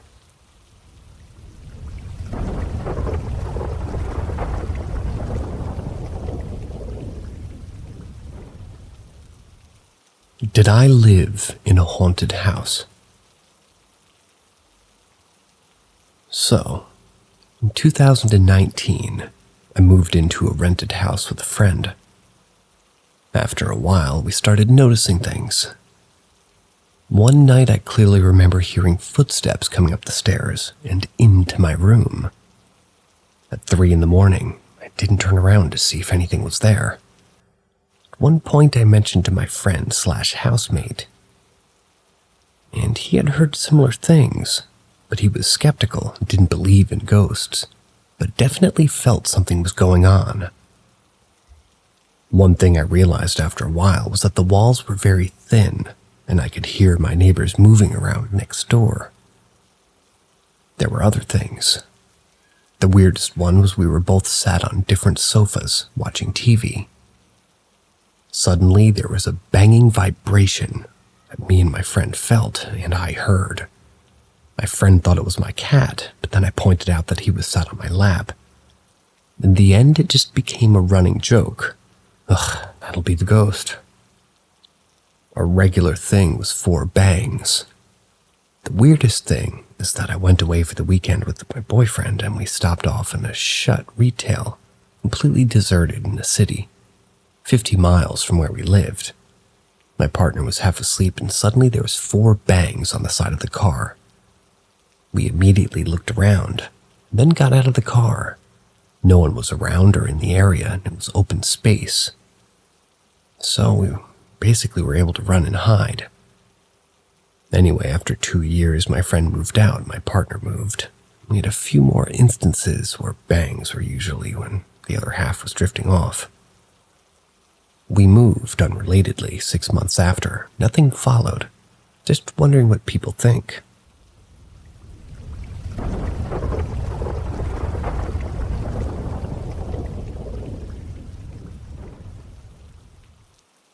Is my boyfriend right? So about 2 weeks ago, I went through a solid 3 days of god-awful sleep. On the first night, I had a nightmare that woke me up while I was in bed with my boyfriend.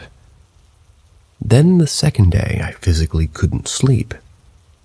Finally, the third day, I believe, I had experienced sleep paralysis for the first and hopefully last time of my life. I remember it vividly. I quote-unquote woke up. Felt like my mouth was dry as all hell, couldn't speak, like I couldn't move my mouth even slightly. Nothing would come out. Then I noticed my door was open and there was a shadowy figure that was kind of human but also very blurry standing in my bathroom. By the way, my room directly faces the bathroom. And I just began to feel so goddamn scared. Then I saw it kind of move slowly from the bathroom into my room, and I tried to scream and thrash around in my bed, but nothing was happening at all. Then as it reached my door, it morphed into my boyfriend. I just felt it instantly calmed. I tried reaching out to him and talking to him, but I still couldn't move or speak.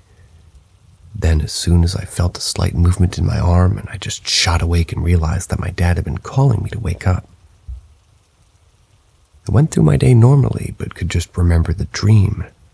I was trying to figure out what happened, or to forget it, but it just wouldn't and still won't fade. I messaged my boyfriend about it last week, and he said that it sounded like sleep paralysis, that I'd gotten so frightened of the figure that my brain managed to change it into something less frightening. However, I have no idea if that's even how it works. If anyone experienced anything like this, I'd greatly appreciate any advice or confirmation on what happened.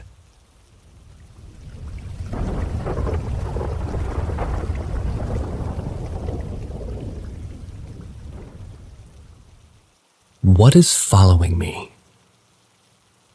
For many years of my life, I've been followed by something. Tonight I'm at my wit's end and I'm reaching out hoping somebody has an idea. When I was around 8, I had my first encounter. All that happened was I felt a hard grasp on my shoulder. No one was there. When I was about 15 was the next major encounter in a different house. Up until then, there was the occasional weird occasion in life feeling like being watched, but when I was 15, I was chatting with a friend over the phone. It was like 1 a.m, I think. It felt off. So for context, I had a grate next to my bed that leads into the room for insulation. But anyways, I got out of bed because I felt weird and I saw a figure of a person in the street. But its shadow was significantly longer than it should have been. Reaching all the way down the street, despite the light shining almost right behind it, I panicked, went back to bed but noticed the grate was moved. With just this empty room open, I quickly put the gate back on the opening and looked out to the street. The figure was just gone. That was it for that night. But as I keep going, a couple months ago, at my current apartment, I dreamed an out-of-body experience where I saw the figure standing in the corner of the room watching me and my girlfriend sleep. She also said that she had a similar dream. A few weeks later, I got this overwhelming feeling that I was being watched.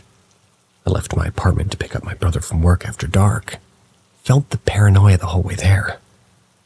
Once I parked, while waiting, I looked up from my phone and for a split second, I saw it in the side mirror watching from behind my car. It was like a gray-skinned, bald humanoid with pale, yellow eyes, no mouth. Today I had a similar anxious feeling. I just want ideas of what this could be.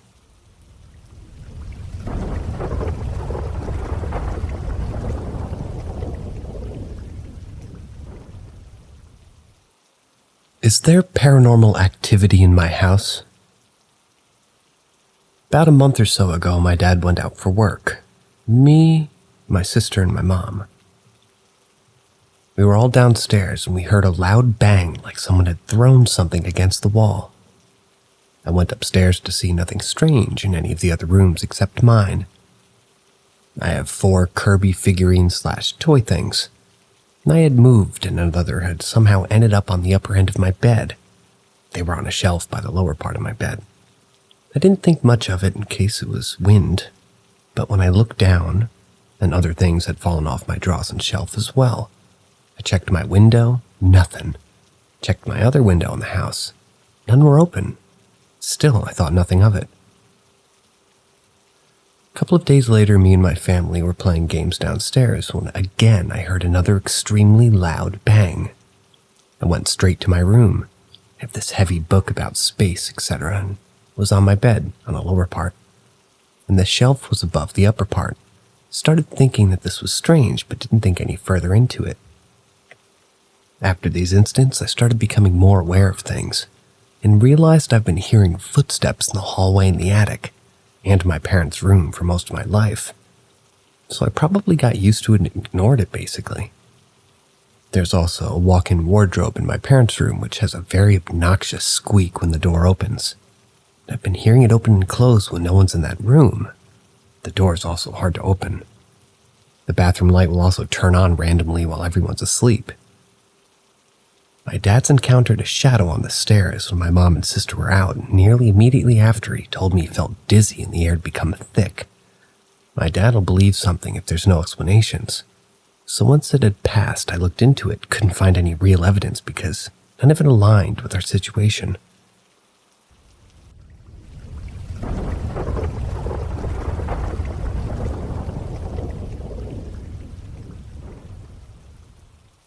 Dorm Demon.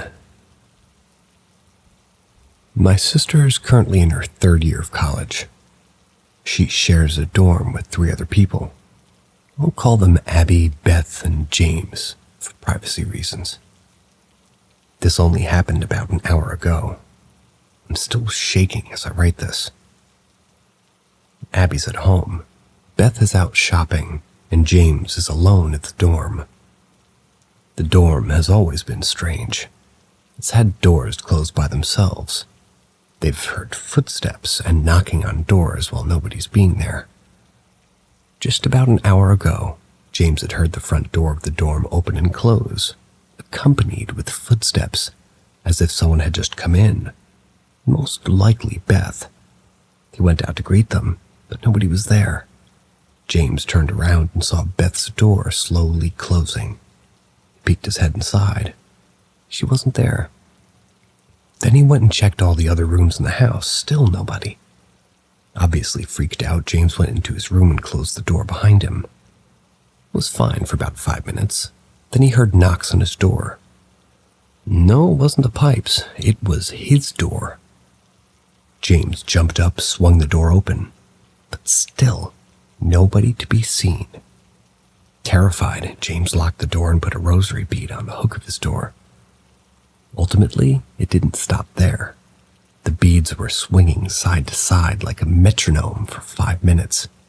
They didn't stop until he grabbed them. This part is what made my stomach sink. I'd never believed in ghosts up until this point. James had heard my sister's tap suddenly turn on in her room at full power. He went into her room and sure enough, it was definitely on. He quickly turned it off, went back to his room. Nothing has happened since.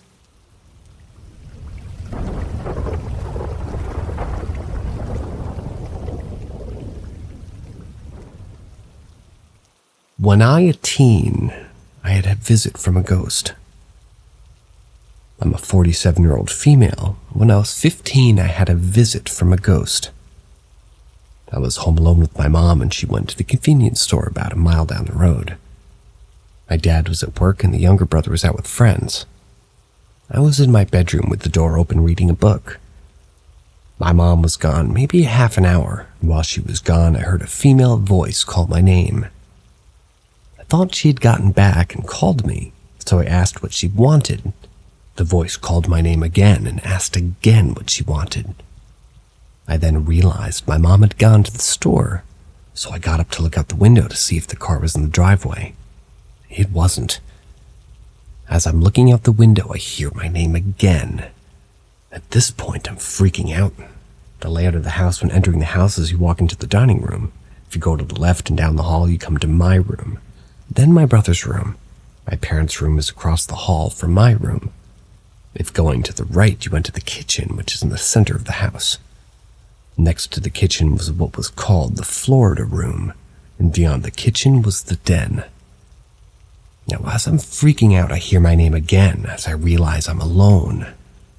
I slowly walk in the kitchen, looking around to see if anyone was home other than me.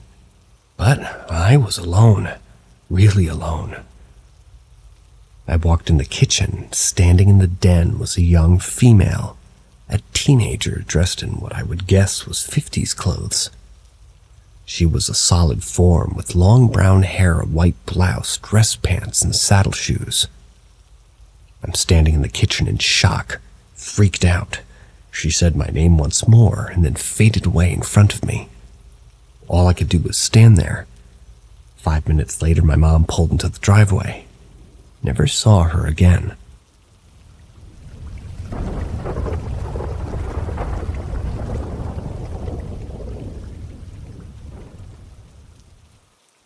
A wholesome encounter. So a little bit of backstory first. My fiance, Jay, and I've gotten a kitten together, and we loved him with everything. We tragically lost him too young due to an accident.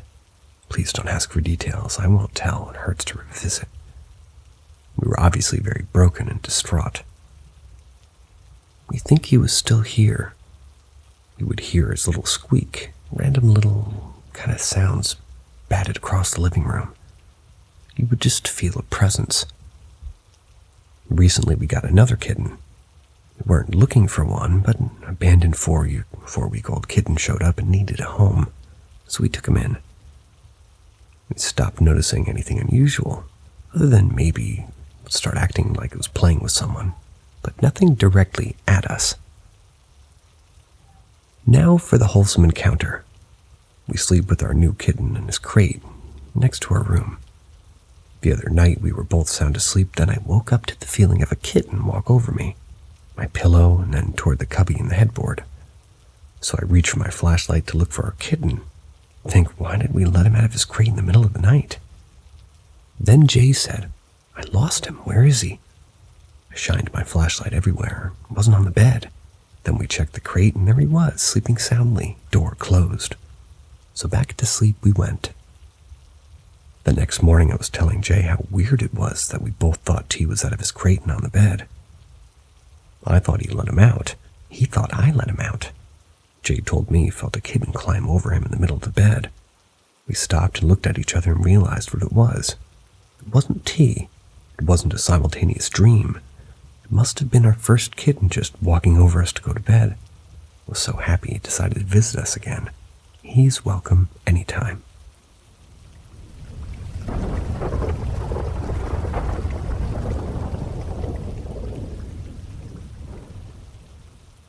Angel Azrael Visit.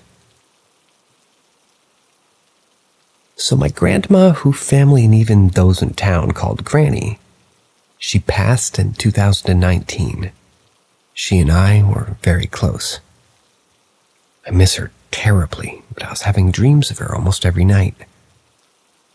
So in 2021, throughout that summer and into October, my ex-roommate and I would go up to the old school and do a necrophonic session. I'll make another post if anybody wants to hear those stories. I have a hard time making out the words, so my ex-roommate was the one to listen, and I was the one to ask questions. Most of the time. We decided to just sit and listen. Eventually, I asked if there was anybody watching over me. Got yes. So I asked who they were. I got Azrael. Knowing who he was right away, I got excited while my friend was wary of it, which is justified since negative entities can pose as anyone. So I asked if I'd seen them, which I got a yes. I don't get out much, so I'm trying to think where I could have seen them. So I asked if I'd seen them in my dreams. Got another yes. I naturally looked up what all the Azrael represented. He is the angel of death, or grief, the one to help a person with the grieving process. And it dawned on me what dreams I'd possibly seen him in. After this, my dreams of my grandma became less frequent. So I believe half, if not most of the dreams. At least I was maybe seeing Azrael with my grandma. No one can convince me otherwise.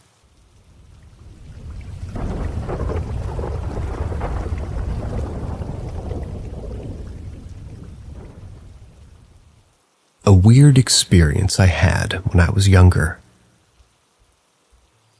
This was in about 2005 or so that would make me 11 or 12. I only remember because I was playing RuneScape at the time. I had gone with my mom to a friend's house, a married couple. Their house layout was like this. You'd walk into the front door and immediately be in the living room. To your left, it would open into the dining room with the computer in the back left corner. And to the right of that hallway, that turns to the right at the end, leading to the master bedroom. I was playing on the computer, zoned out in the MMO grind, you could call it. I heard my mom call my name from the master bedroom. I was trying to finish up what I was doing real quick. She calls me again, so I just stop what I'm doing, get up, and make my way back there. Upon walking to the master bedroom, I see nobody there, which is when the realization hits me that my mom and her friends had went to eat lunch at a restaurant. I felt almost a buzzing in my head as I made this realization and tried to shake it off, making my way back to the computer. Adjacent note, I'm partially blind in my left eye. Upon coming down the hallway and around the wall where the living room was again within the field of my view. In the left corner of my vision, I saw a colorless black human-shaped figure standing in the middle of the living room. This instantly makes my heart sink straight to my ass. And I abruptly turned my head so I could get my working eye on whatever it was. There was nothing there, as you can imagine. I didn't feel like being in the house anymore. I went outside and waited for them to get back before going in. Nothing really happened again. But that shit is burned into my memory.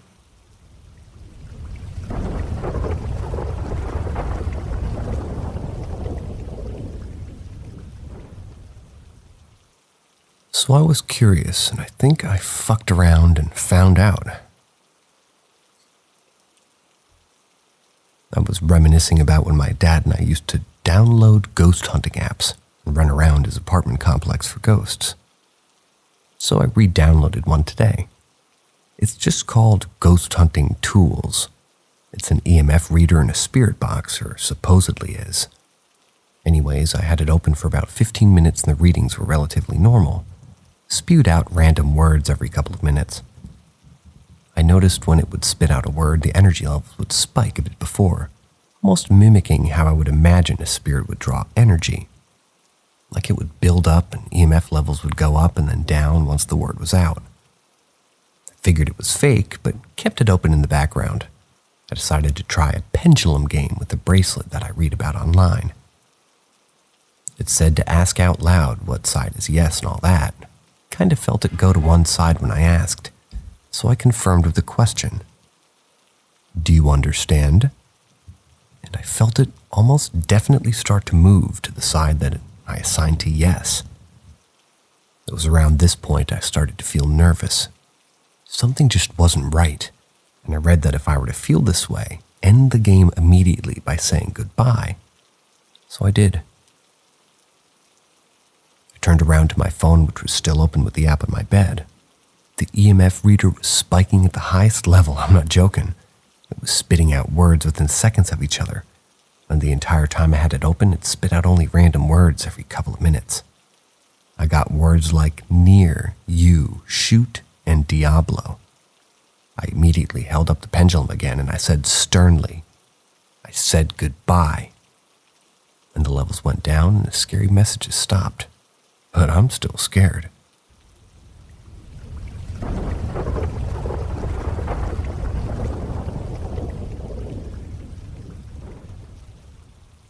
What the hell did I see at work? For background, I work in a nursing home with hospice patients, so I'm surrounded by death all the time. and I've definitely seen my fair share of weird paranormal things in the home. But this one is really freaking me out. Once a week I work overnight shifts. It's a pretty boring shift, just doing checks. Checks on specific patients, usually every hour, meds and changing as needed. Last night my coworker and I were doing our rounds and checking on patients while they sleep. We got to one lady's room and I went into just, to check on her. I saw her silhouette in bed and we could see her breathing, which is basically all we're checking for. So we went on with our shift. An hour passes and we go to check on her again, but she isn't anywhere in the room. We start freaking out because we have no idea where she is and none of the doors have been triggered. So she had to be in the building. After about a half hour of freaking out, we find out the lady wasn't even there in the first place. They had forgotten to tell us that she had been taken to the hospital the day before. She had not been in the building for quite a while. So that was a relief to us, but then what the hell did I see breathing and laying in her bed? My coworker also saw this, so I know it's not just me. She's been in that room for the entirety of me working there. I don't know if anybody passed away in that room before her. Like I said before, I definitely see her and hear a lot of shit working in hospice. But this gives me chills because I swear on my life I saw her breathing in that bed. Crazy stuff.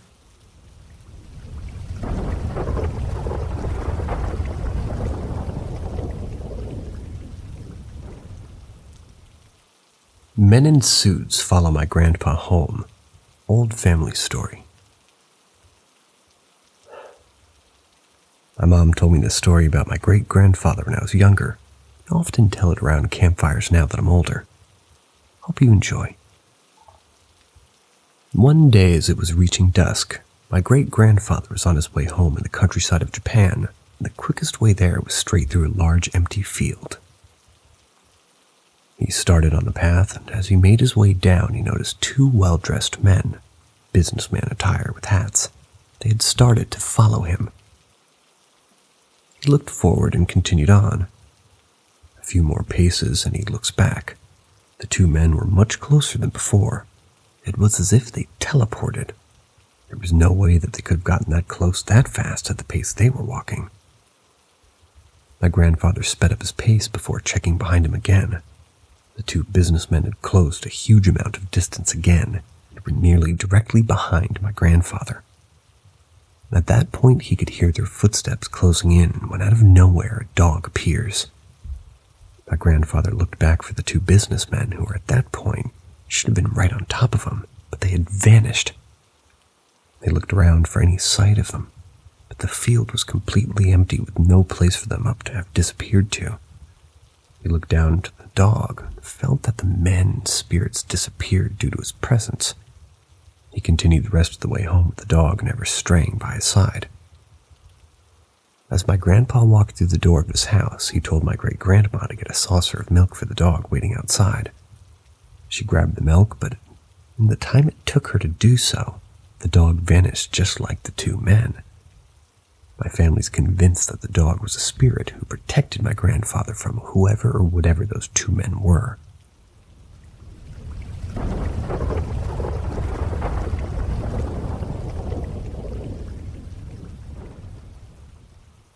Three knocks, twice. So my sister and I were smoking in our closed garage. She's positioned facing away from the closet wall, having my room toward hers right across the wall. I'm facing at an angle towards hers, away from the wall, and to her right, which again is my room. The wall my sister was facing away from also had a window in my room connected. It was connected on the other side, and as my sister and I were talking, suddenly we hear three formal-like knocks, an almost cliché-like space, then three more knocks following right after. I was confused and checked my phone as my girlfriend had sometimes popped by to wake me up. She would do this through the window, yet I didn't catch the fact that Hers are way more frequent and aggressive, since I'm sometimes a deep sleeper. With no text of reached contact from my girlfriend, after a brief few seconds, I quickly bolted through the near side door out of my window to find no one there. My sister and I recreated said scenario with me knocking outside with both the window and the brick right next to said window. The brick's knocking seemed to be in the middle of the garage, but the window was exactly as we had heard it, yet we found no one. I've heard superstitions of 3 knocks signifying a mocking of the Holy Trinity near 3 a.m., yet this was around 9:30 in the morning. Also, with the knocks being like in a pair and sounding too formal to be a prank with no one in sight. I brought legitimate goosebumps witnessing it. Even checked my attic and my walk-in closet to the right of the window and found nothing. I was hoping anybody maybe had a similar experience or something more specific like this instead of one instance of knocking.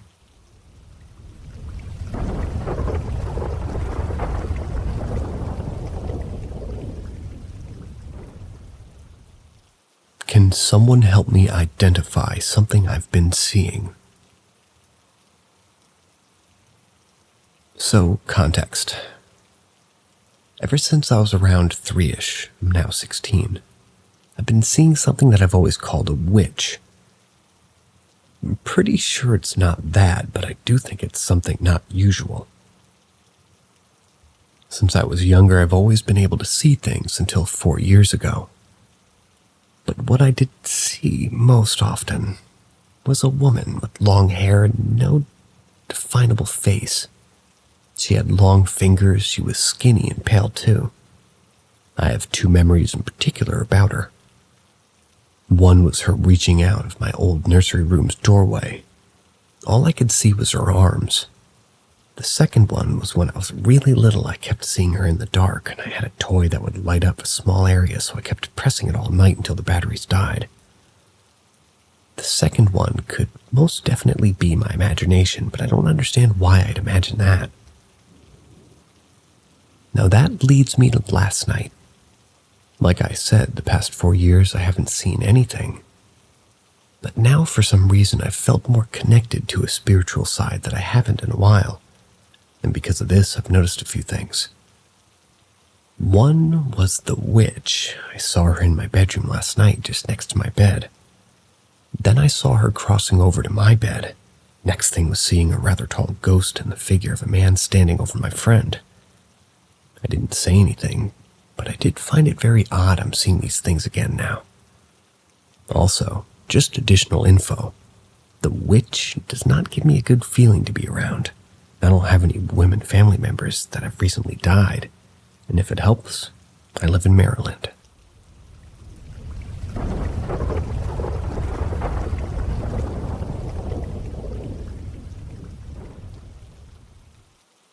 I saw a dead principal in his house and never forgot it. Some years ago, I was at a biker party. My dad is in the Marine Corps in the bike club. Think big burly men with beards and leather vests, drinking beer and barbecuing. Anyway, every person is dressed that way. T-shirt, leather vest, blue jeans, and boots. This house was somewhere around Pensacola, Florida. It was deep in the woods around a creek. Since we were outside, I asked where the restroom is. The wife of the biker who owns the home tells me, and I go alone upstairs, where not a soul was. I turn to go into the bathroom, and I'll never forget. A tall man with black slicked hair, white button-up shirt, black slacks, dress shoes. They were leaning over the sink and looking into the mirror. Totally solid, not moving at all. Looked like a human. I thought he was dressed so strange for the party, but I ended up using the restroom, or rather not using the restroom because he was in there. I go back to the lady that told me where the restroom was, and I said, "Who's that man in the bathroom?" I described him and her eyes went huge as she looked spooked. She then told me the principal of the school lived and died in that home, and I apparently described him accurately. She told a lot of people around us it was so remarkable at that time. I didn't go back upstairs alone after that. The only solid apparition I've ever seen.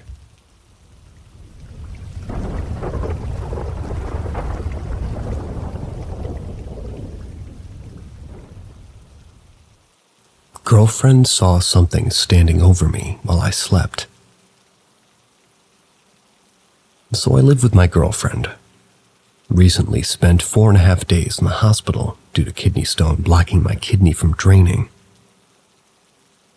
They put a bag in until I could get the stone removed. Due to having this bag, the rube sticking out of me, I've been sleeping on the couch since I got home. Well, a few days after I got home, one morning my girlfriend was getting ready for work. She was getting dressed, and from the bedroom door you can see the couch lengthwise, so she can clearly see me asleep.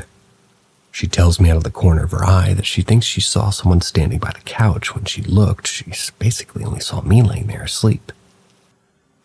Shortly after turning her head back, she again gets a peripheral image of someone standing up. She thought I'd gotten up, so she turned to talk to me. It was a shadowish figure. She thought it was an older man. She said that she didn't feel anything negative or bad coming from it, but it basically faded into the dark background.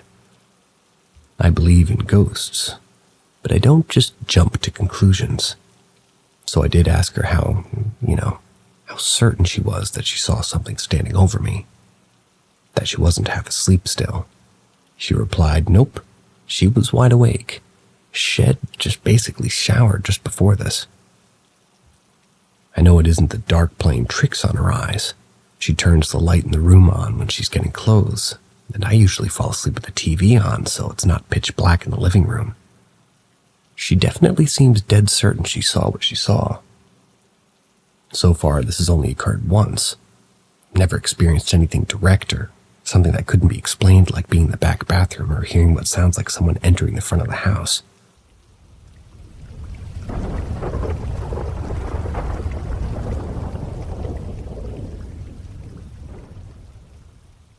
What is the scariest thing you've ever experienced at your home? I have a few. First, I was not made aware of this until the following morning. But my mom's friend had apparently been outside when she noticed a man standing outside the gate of our house, parallel to the window of my bedroom. I said house weird because they wrote hose. I don't have a weird house accent. Sorry. He was just standing and staring. But when he noticed her, he took off. No more mentions, thankfully, but still unnerved. Next, on at least 2 separate occasions, been talking to my mom when I see a child-sized shadow figure dart past behind her. At first, I thought it was one of my nieces. But they were either not in the house or elsewhere. Verified by my mom, who checked direction, saw the figure go, her room. Oh my god. It's a giant huntsman spider crawling around my feet. This is the worst story of the bunch. I'm adopting it very, very much. But that thing's not crawling on me. Where was I?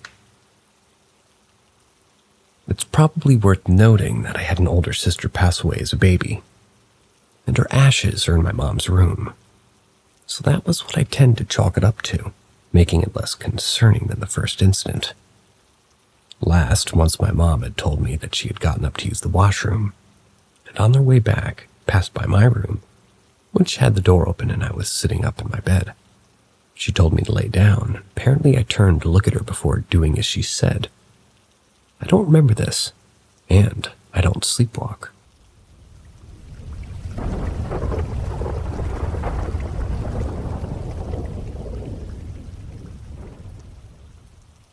Experience at the Missouri State Penitentiary.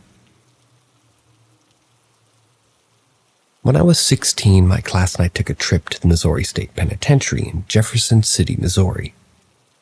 We were traveling as a group for our AP government class, and I was with friends in the old jail.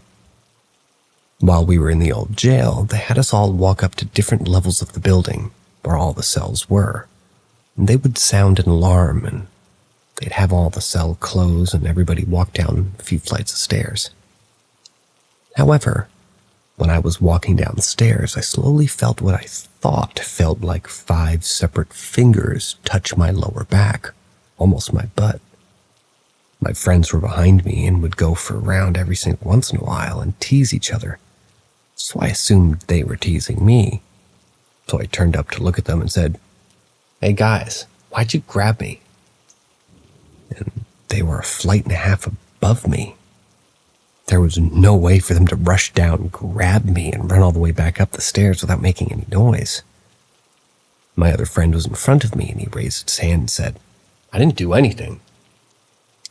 Obviously, I couldn't reach around, and to this day, don't know what grabbed me. All I know is the rest of the time it felt like somebody was watching me and I couldn't sit in the gas chamber chair. As if something was holding me back.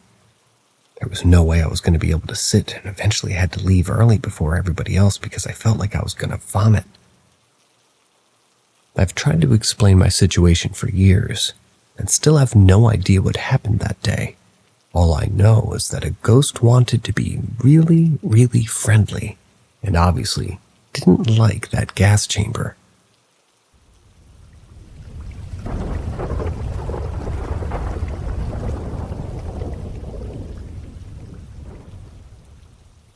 Any spooky experience you had? A few years back, April 2016, I was alone in the living room at 3 a.m. reading shoujo manga. My family was sleeping, and in the room with me was only basically my bunny inside her cage, all chill and sleeping as well. Nice. So suddenly as I was reading, I caught with the side of my eye a brown creature and a bag of bread that was hanging on the wall across the room. I turned immediately around, and for 2 whole seconds, I got to look at it. It was a dark brown creature with yellow eyes looking right at me, without clothes, pointy ears, and a tail like a devil's. It looked like a small devil is the best description I can give to it. It seemed to have been surprised it took notice of it, and it jumped through the closed balcony door. No windows, no doors were opened, so I kept staring at the spot I saw, not believing what I had just seen. And I saw the bag of bread was moving from the creature's departure motion for a good 10 seconds until it stopped as it was supposed to. I turned to look at my bunny. She was staring with eyes wide open at the spot the creature was as well. It started hitting her back legs in her cage for about 5 minutes until she calmed down. Same kind of creature I saw 2 to 3 years ago on the top of the clothes hanger. Laying. It was a bigger, fatter one which didn't seem to be bothered. At least, bothered that I noticed it, but it also disappeared within seconds. Came across a Mexican girl after a few months. She told me these are duendes. I searched pictures of them, and they're kind of like that, but the ones I saw had no hats, no clothes, and were just looking like tiny devils. Has anyone seen them or anything similar to those?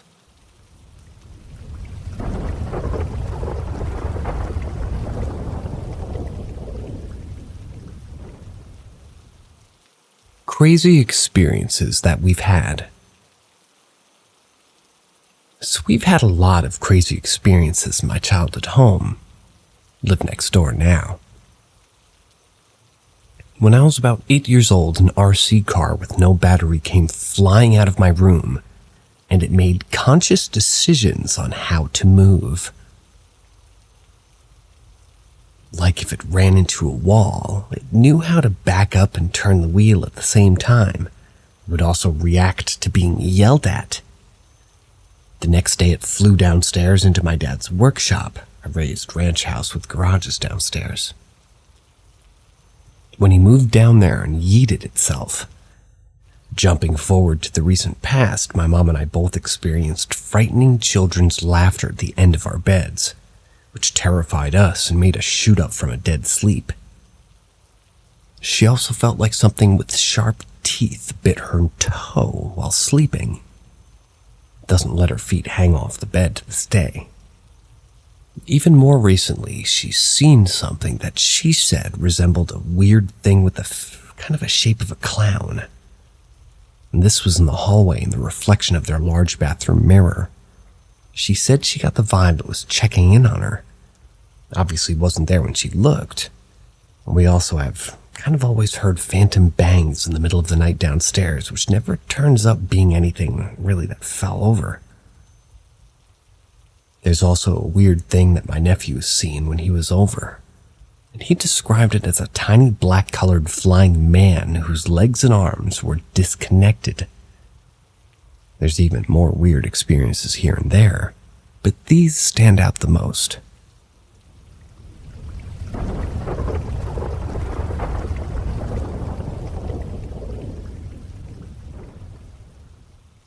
Do non-believers experience ghosts, demons, or the paranormal? I've been obsessed with the paranormal and ghost stories since I was a kid. I always found it interesting that only religious people get possessed. Only people who believe in ghosts see them. Only people that believe in the supernatural have paranormal experiences. As you might guess, I'm an atheist, but an open-minded one. Like Mulder. I want to believe, at least. I have taken part in ghost hunts, seances, but never had anything happen. While people with me claim to see or hear things, I find that usually what people hear or see has a rational explanation. But because they're looking for the paranormal, that's what they assume it is. Meanwhile, I'm like, nope, that was a bird, or nope, that was the wind. Because there's the bird and it's still windy. I'd love to have an experience that makes me into a believer, though. I would love one shred of evidence that ghosts or demons are real, and not just the result of an overactive imagination or mental illness. But in 30-plus years of research and investigation, I have not seen it. Some people think you have to be open to it. I feel like I am.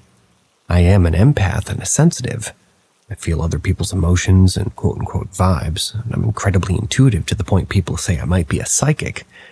So if being open and sensitive are prerequisites for having an encounter, why don't I have them? Why haven't the dozens of other atheists and non-believers that I've spoken to about this had anything paranormal happen within their flatmates or friends with them?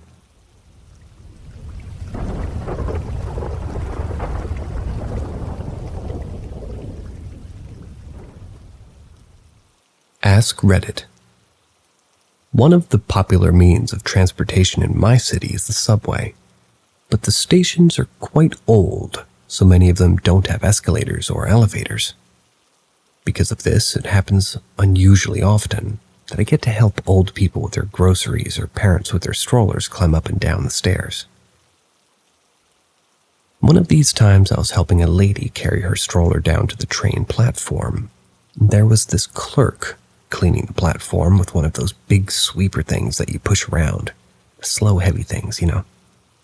He was short and about 60 years old with hair missing from the top of his head and big glasses on. After I helped the lady, I leaned against the wall and started scrolling through my phone. The man reaches my position on the platform, and from where he was, he says, "Thank you for helping the woman." I raised my head from my phone, we both smile, then he says, "Eres un angel." You're an angel. And I smile, not really knowing what to say. Kind of embarrassed, I look back at my phone and immediately get the idea to go thank him and tell him that he said, made me feel very good. However, he's nowhere to be found, nor the machine that he was operating. The doors where the subway clerks store their equipment are at the end of the platform. We were nowhere close to them, or in the middle, so I have no idea where he could have gone. There's no way more than 3 to 4 seconds passed between our exchange and me looking back up. I haven't told anyone this story because it's kind of self-centered and hard to believe. People can dismiss it and say that I was just not paying attention, but there was legitimately nowhere for him to have gone within a second like that, and without a sound.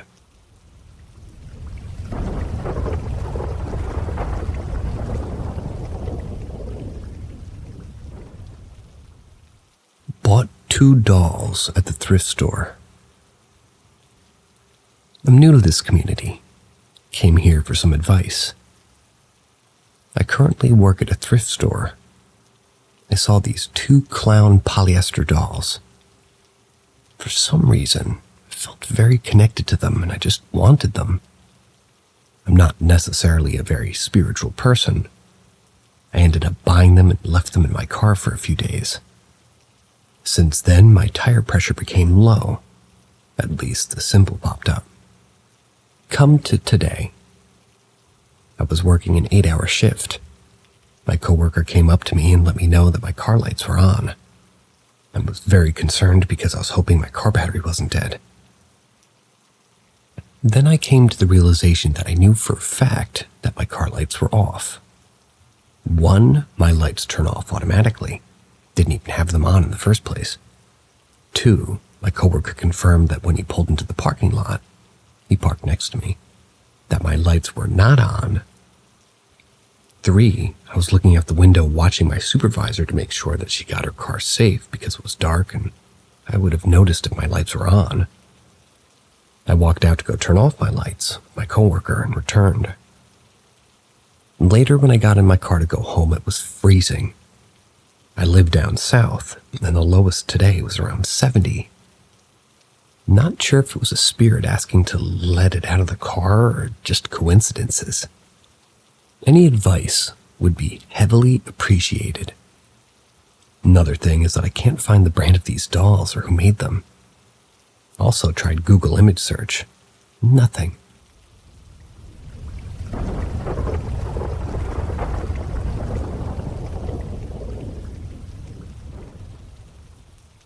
Home alone? I hope. So it's been pretty clear since a young age that my house is haunted. I saw deceased pets walking about the place. Felt the weight and smell the scent of my old dog on my bed multiple times. My dead grandma visited me in my dreams. There were writings on the ceiling of my bedroom. I even had my own personal demon for months until I was finally able to banish it. However, it's been a few years since I've had a true paranormal experience in my own home. Recently, I've been seeing things out of the corners of my eyes, just black shapes moving quickly out of sight. Tonight, I'm home alone for the first time in months. My partner isn't here, my parents are on holiday, and my sister's with their partner at his house. I'm currently taking a break in a now brightly lit room from shutting all the curtains and turning out the lights.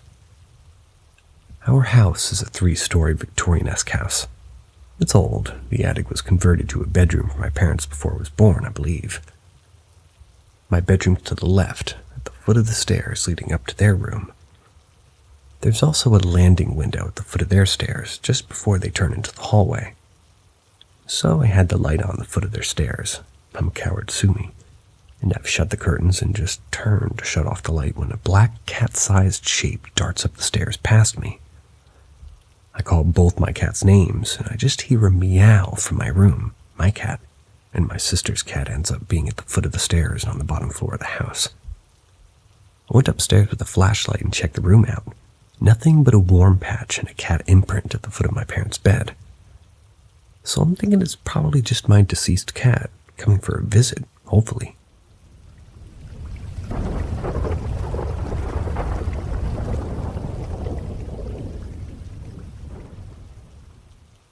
Most terrifying ghost I've ever had.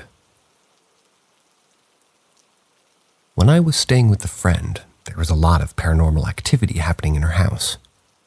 Things would knock over and break when they weren't even close to the edge.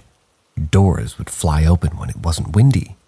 Windows and other glass things would shatter randomly. Doors would lock themselves. Things would go missing and never come back. We would see a figure in the yard and it would disappear behind a tree and never come back out on the other side. We would hear things, whispers and voices, and even things would fly off shelves and hit me in the face while I was sleeping.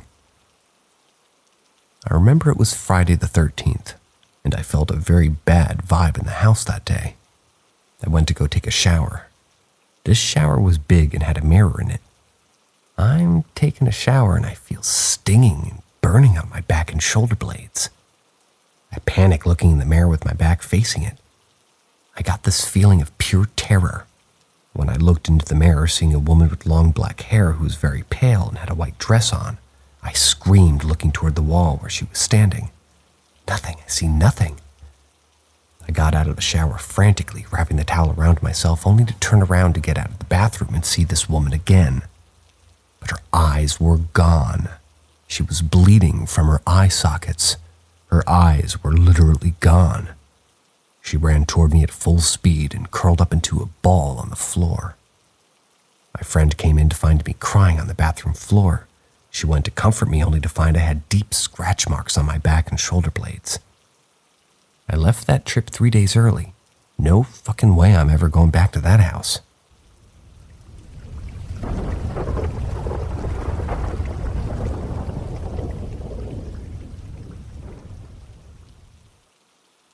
Ghost truck.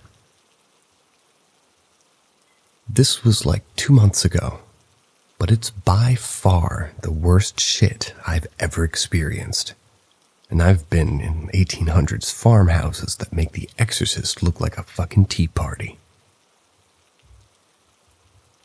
Me and my boss were coming home at around 4 a.m. down the secondary highway in fuck all nowhere, when this 70s F-350 hauling ass, like 140 kilometers an hour, came straight for us and disappeared.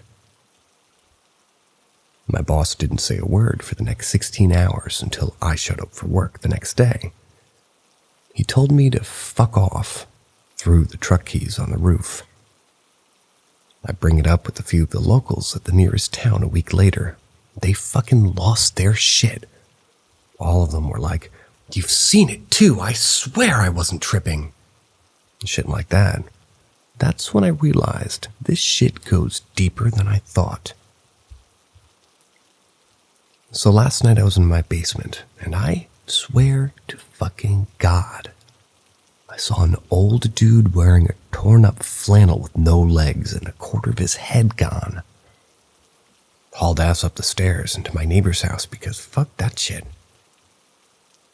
I've always felt followed while alone down there. Our 2 pit bulls will not even go downstairs, and the fastest I've ever seen them run was back up the stairs. My dad says that he hasn't seen shit ever, which I refuse to believe. Apparently the motherfucker in the basement matches the description of the dude driving the truck, so I don't know what the fuck's going on.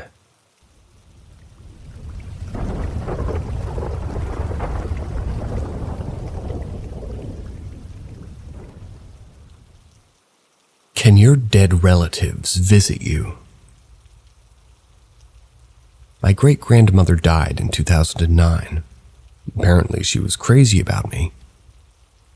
But I was only 3 when she passed, so I only remember seeing her once or twice. However, after she passed, my mom and dad went to the chapel to see her before the funeral. My granddad babysat me. A couple weeks later, I was in the car with my mom and dad. We passed the chapel and rest, and I pointed out saying that I had been there. They asked what I meant. I proceeded to say I had a dream about it and described everything in the building to a T, including the Undertaker. Something of which I only knew the word from WWE. My dad believes this was my grandmother showing me that she was okay. I have no recollection of this today, but both my parents remembered as they tore into my granddad thinking that he took me in there. But he didn't. No one did. I just remembered a place I've never been. I just don't understand how I was able to describe the directions from the front door to my grand body. It makes no sense to me. In the other post I made, people asked me if I was religious. I myself am not, nor are my parents. However, my great-grand's family are. They're all Italian, and they were strictly Christian. I hope I've given enough info here. Please ask for more if more is needed. I've just been sitting on my own, just no real answer from anybody who knows about this stuff. Thanks in advance to anybody who can give me some answers.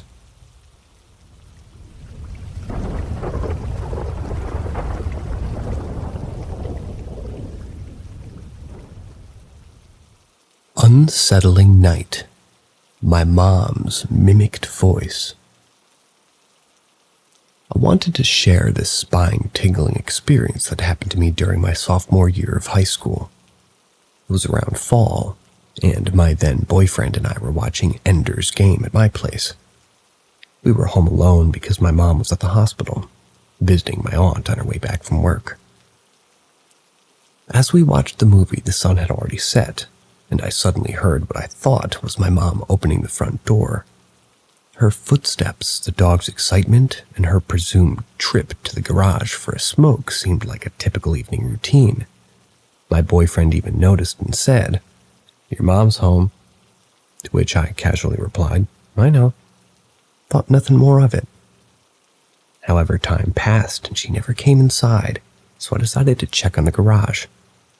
But the door was locked, which felt strange. I unlocked it, peered inside, only to find it shrouded in darkness. My unease growing, I proceeded to her room, but it was eerily empty. That's when I went outside and realized her car was gone from the driveway as well, as if it had disappeared into thin air. Puzzled and worried, I called my mom asking if she had come home and left again. Her response still haunts me to this day. "No, I'm just leaving the hospital now. Why? What's going on?" I shared what had happened with my boyfriend, and we were left bewildered.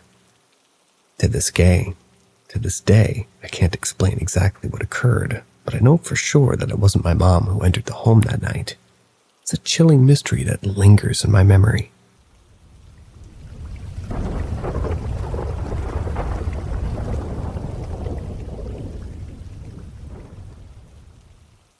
My late father gave my mother his blessing when she remarried. Just a bit of background. My father passed in early 2015 from lung cancer. It understandably devastated us all. My mom worked through her grief and started dating again in 2016. After a few failed dates, she met my stepdad. They then went on to get engaged in 2017 and married in 2018. My stepdad's an incredible man who was very understanding and empathetic to my mom being a widower. Never made us kids feel like he was replacing our father. Truly grateful for him. On the morning of their wedding, my mom opened her closet to find a letter laying on the floor. The letter was written by my dad for one of his cousins a few weeks before he married my mom in 1993. This letter was over 20 years old. The letter talked about how he was excited to marry my mom, how much he loved her, how he couldn't wait to start a life with her. My mom has never seen this letter in her life. She had no idea it existed. Now, my mom is not materialistic and doesn't really hold sentimental attachments to items. She had moved twice by this time, had thrown out or gone through her belongings and tossed what she didn't want to bring with her. She would have known she had this letter, especially if it was being stored in her closet. Especially if it was being stored in her closet in the way that it could fall onto the floor on its own. I firmly believed that this was my dad telling my mom he approved of and was okay with her marrying my stepdad.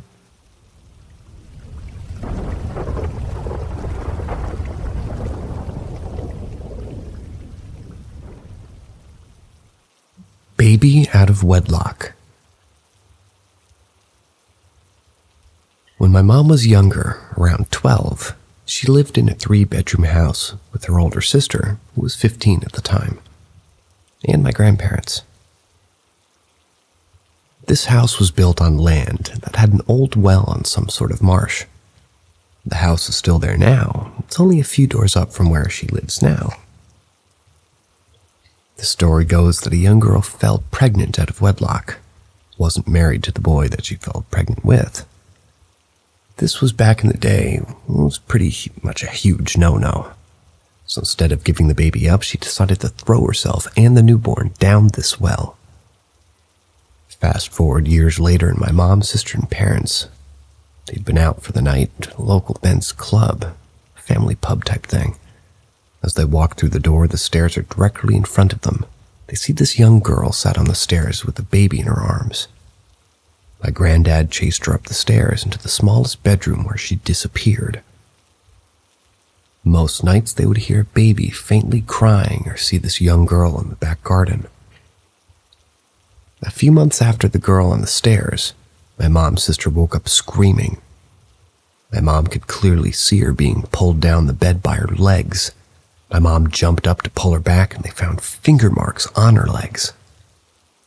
A few other things have happened over the years, but that's a story for another time. We also know the people who live in the house now. They've been there for years, and they hear a baby crying all these years later.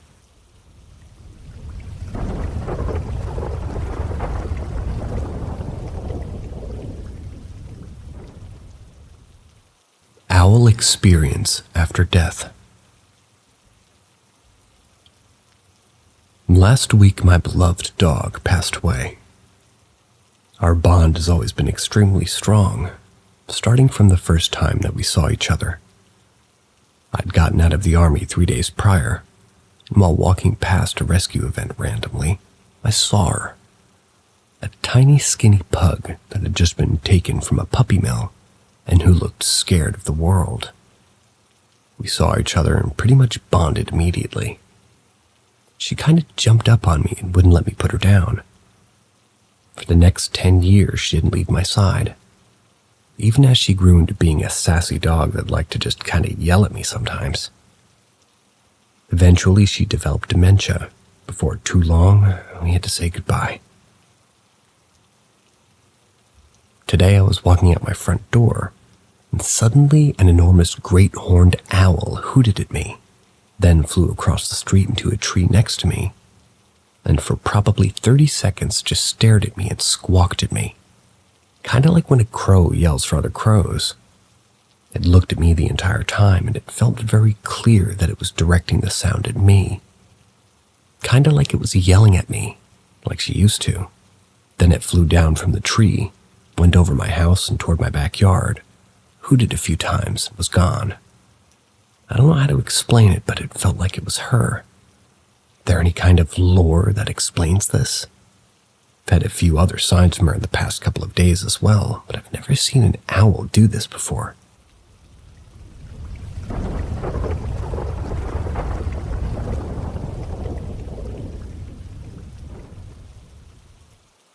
Ghost played a prank.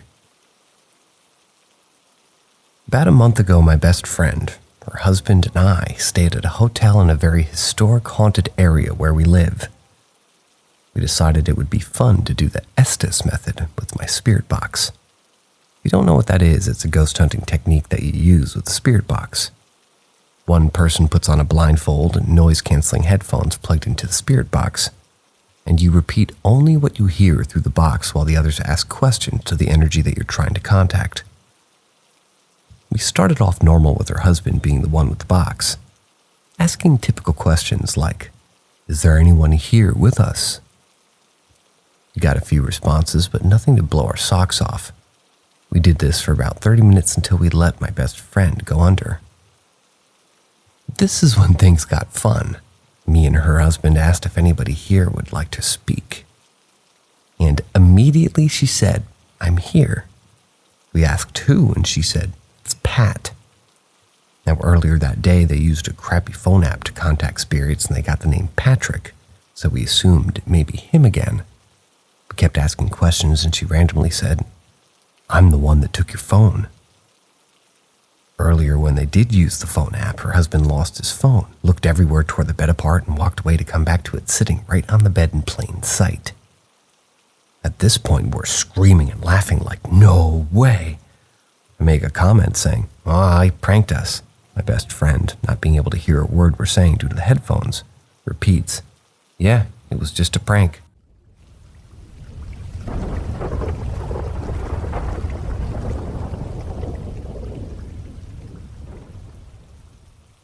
Who was singing at the beach?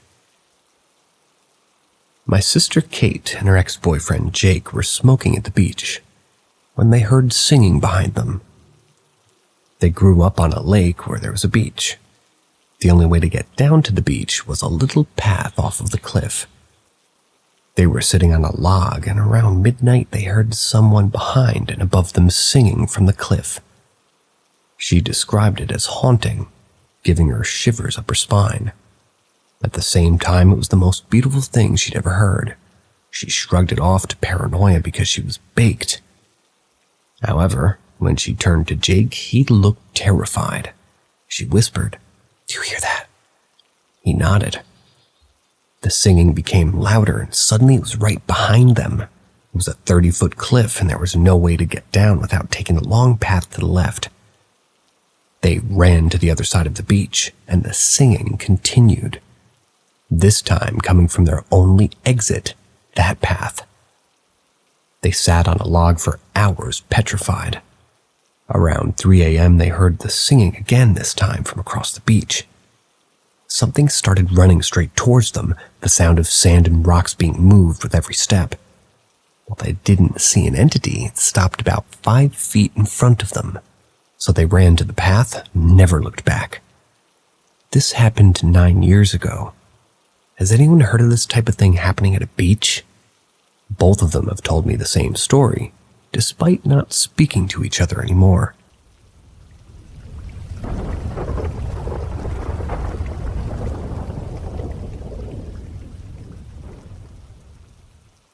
My great-grandpa visited me in a dream.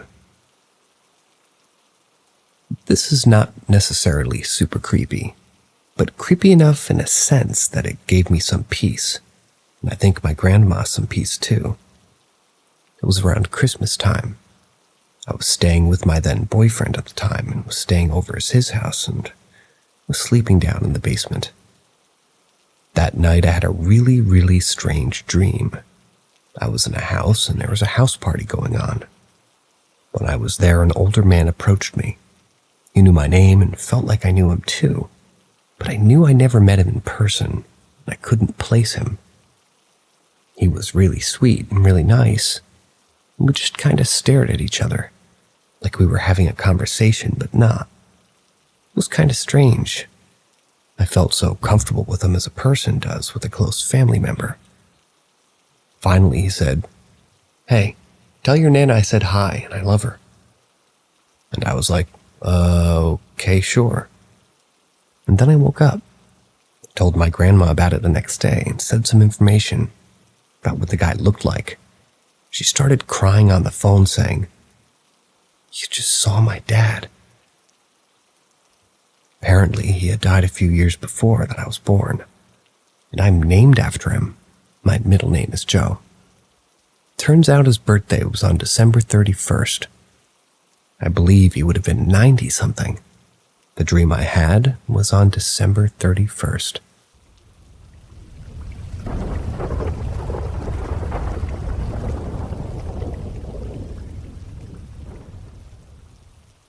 Our cat keeps making itself known. Roughly 10 years ago, my mom and dad adopted 2 cats from a local shelter. Doc and Zipper. They looked like brothers as both were black with white chests. About 6 months after adoption, Zipper started to get ill. And after quite a few vet visits, they figured out Zipper has a genetic disorder that's fatal, and no cure is known for it. So Mom and Dad decided to save Zipper pain and put him down. The vet gave us a picture of Zipper with a paw print and a little tuft of his fur as a way to remember him. Mom and Dad were upset that they had to do it, but I reminded them that at least he died in a family that loved him and not in a cage somewhere. Over the past 10 years, we see Zipper out of the corner of our eye. He's in the hall or a bedroom or walking out of a room. It's been off and on seeing him until this past year. Seems like we're seeing it more often. Like just about an hour ago, we were walking in the front door of the house and I swear I saw Zipper in the top of our chest freezer that we have in the hall. But when I moved my eyes to him, nothing was there. I enjoy the visitations, and sometimes we'll even talk to him. Our house has spirits in it. My dad and mom have seen the same things I have. None of the spirits are harmful, they just seem like they want to let you know that they're still here. by noises or little visuals.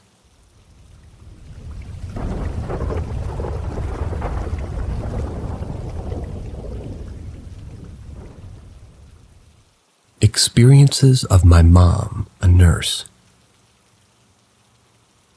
So my mother was a nurse for many years, 20 plus. We lost her 8 years ago. She spent many of those years working in nursing homes, an obviously people place where people pass away. Death wasn't foreign to her, and she had some pretty cool experiences. The first that comes to mind was seeing the Grim Reaper. Her and her friend both claimed to have seen it, but it didn't look like a skeleton in a cloak and a scythe. Apparently it would change appearance.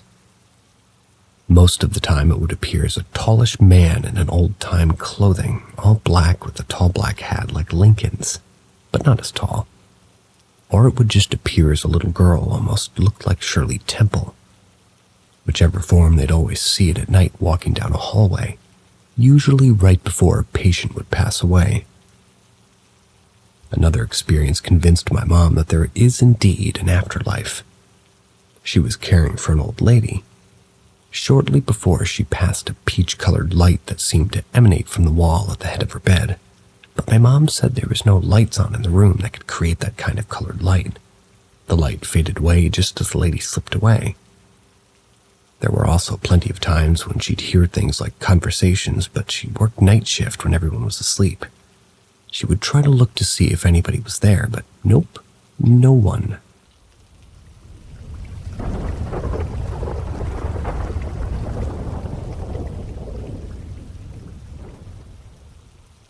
I had something thrown at me when I was sleeping. I got woke up the other night by an object being thrown at me. The object was a blow-up pillow that you put underneath your legs to elevate them, shaped like a sort of squished diamond. It was on top of my dresser, and my dresser's like 3 feet away from my bed. It's been sitting up there, inflated for well over 2 years. If it was going to fall, it would have fallen a long time ago. When it hit me and woke me up, I sat up and saw what it was and said, "Okay, cut the shit. I need to sleep. I work, you don't. I pay the damn bills. You live here rent-free. Stop this shit now." Went back to sleep. Now, I will say that I know my house has spirits, several different ones. The one I saw most was a man in a suit with a fedora-style hat on. I only see him out of the corner of my eye. My dad when he was alive, and my dad both saw him too. My dad also said he saw a woman in an old-style dress, and my mom said that she also seen a man in green. Almost sounds like she was describing military fatigues. There's also the spirit of my dog, Bear, and our cats, Doc and Zipper. Seen one of them just yesterday jumping off of a chair in the kitchen. The spirits that are here aren't harmful, just playful, doing things to remind us that they are here.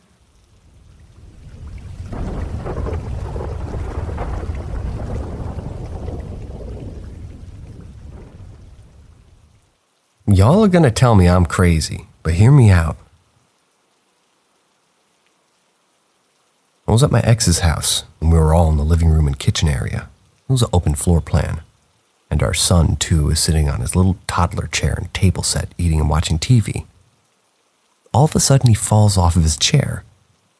And he's too super clumsy, right?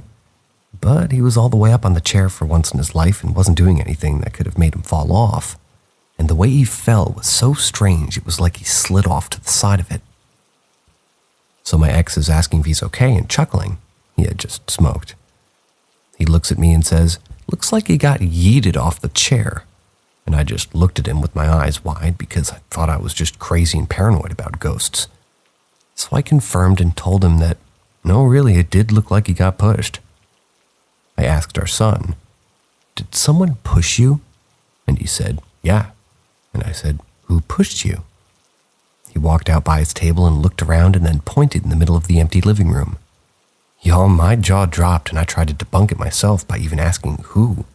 Because when he's messing with us, he'll say like, "Mommy did it," or Daddy did it.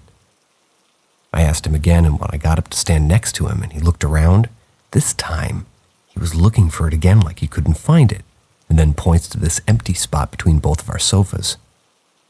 So clearly I'm burning the house down, but does anybody have any similar experiences with kids?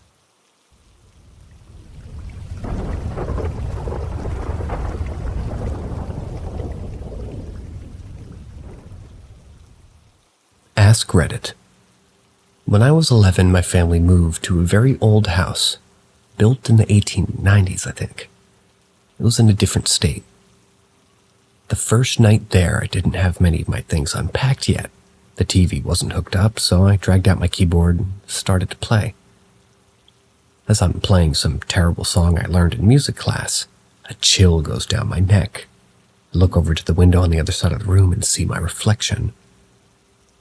And an old woman is standing over me, her hands clasped in front of her. I'd booked it downstairs, screaming to my mom, but of course it was dismissed since I was a dumb kid. Over the 7 years I lived in that house, I saw her 3 more times. Once on the stairs, slowly descending and staring at me, and twice in the spare room catty-corner to mine, holding on a rack of clothes in the corner. Every single night, I would hear the threshold creak, then footsteps going around my bed to the dressing room. It was, once again, an old house, so there was a tiny dressing room attached to the main room. And then back out. A few nights I woke up to a cold breath on my face. Come to find out, a woman died in that room in the 1960s of some sort of illness, but the room she usually stayed in was mine. I don't really believe in ghosts anymore, but damn if I can't explain the lady in that house.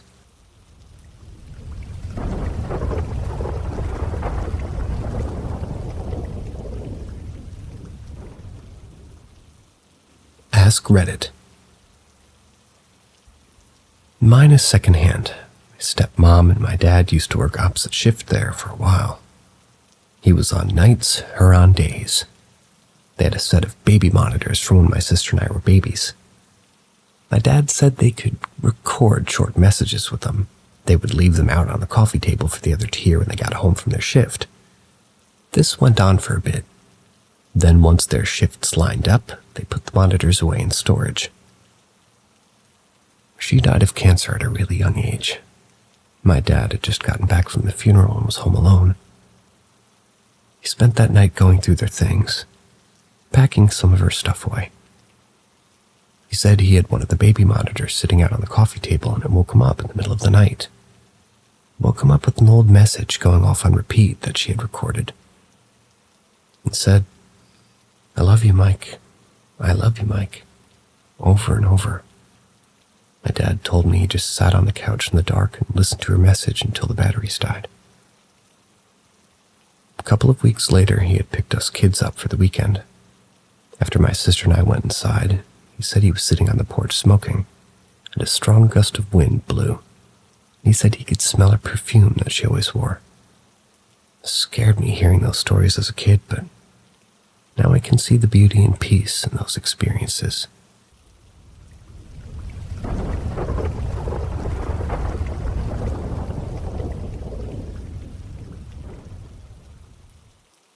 Anybody ever felt somebody had died before you even knew it? So last night I had a vision when I was in bed. As soon as I closed my eyes to go to sleep, I saw a limp hand sticking out of the gravel. My eyes shot open immediately. I don't know why, but I knew somebody had died. I went to check on the kids and hoped it was my imagination. Couldn't tell who it was, but I just felt it. Then this morning when I was on my way to work, I got a text telling me of an old friend who I used to hang around with, went to school with. They had passed away last night. But we hadn't been close for a few years. I'd barely seen him for a long time. I'm so confused right now, like, how did that happen? I spoke with my partner about it, completely worried about judgments and even thought about just keeping it to myself. She told me when her uncle died, they called his brother, but he already knew, despite him just being found in his home. He said he had dreamt about his brother coming to say goodbye. He already knew before they had. The whole thing was blown in my mind, to be honest. I've had similar things happen before, but I've always put it down to coincidence. But last night, I was so shocked. My head's actually pretty battered today.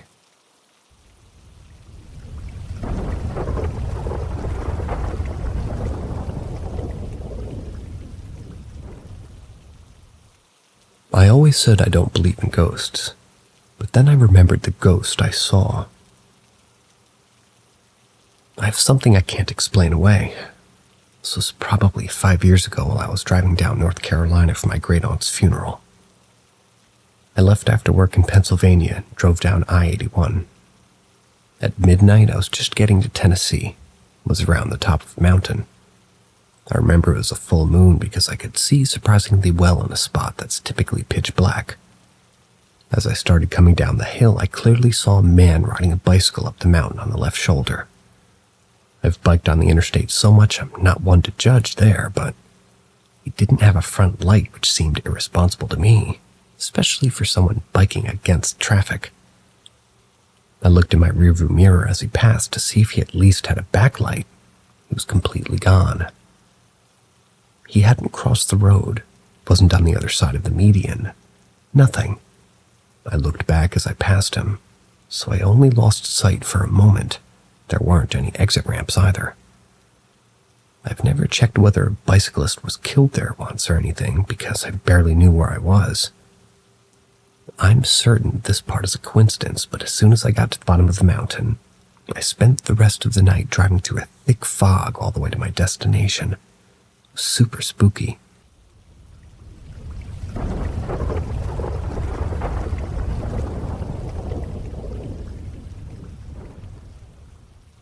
Looking for Old Flying Ghost Head from 2006 to 2009.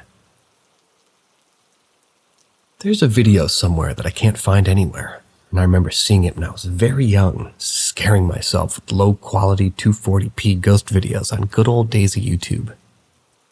I don't remember a lot of details of it, but it was hands down the scariest alleged ghost evidence video I remember seeing.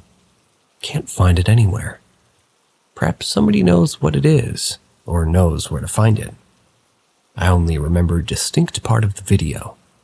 I believe there's 2 or 3 people in this video, either in a dark hallway or stairs of some kind with flashlights, looking through what was either a house or an abandoned building of some sort. In the video at some point, a flying ghost head thing is seen floating in the darkness, in all of its low-res 240p glory. Suddenly rushes at the cameraman. Camera shakes and the person freaks out. I don't remember for sure, but I think everybody starts basically running away. I know that's not a lot to go on, but flying ghost head doesn't seem to be a common thing I see searching through videos. This one was very distinct and hopefully would be memorable for anybody who remembers seeing it. If anybody has any info on it, knows where it might be, feel free to drop a clue.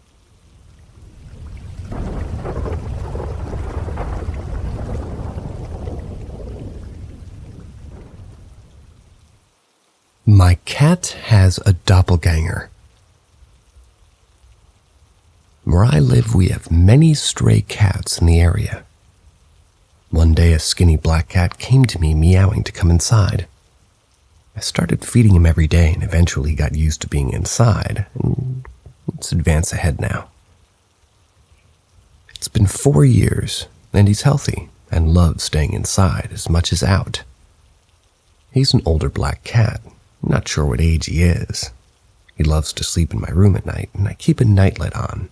He loves to not fully be in the dark.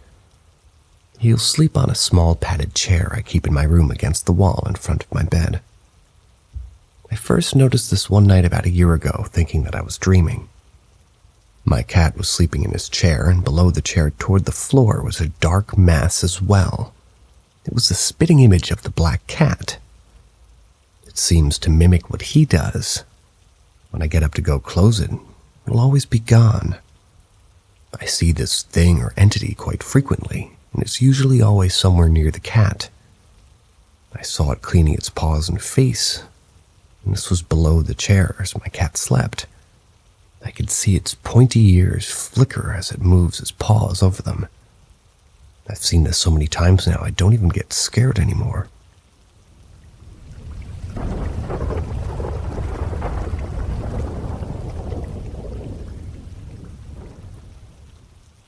Strange entity. I've never talked about this outside of 2 other people. They've had experience with this entity too, though not the same way. Since I was a very young child, I've had this sort of entity, for lack of a better term, around me. I can sense when he's there. I can sort of tell what he's feeling. Like if someone was really mad in the room, you could sense it. But he's comforting. There's times when I'm half in this half-wake, half-asleep state, where he can talk better. I would just chalk it up to my mind, but he's kind of affected physical things, like the feeling of someone sitting on the bed and things moving.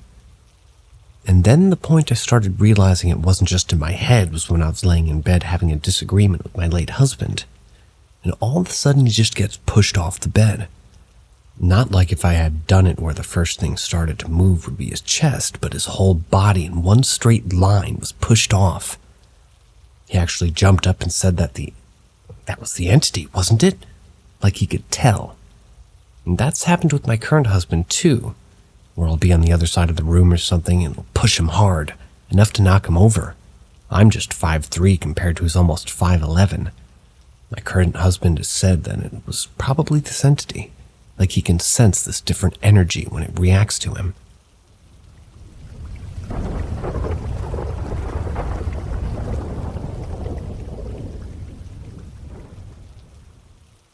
Dream demon thing.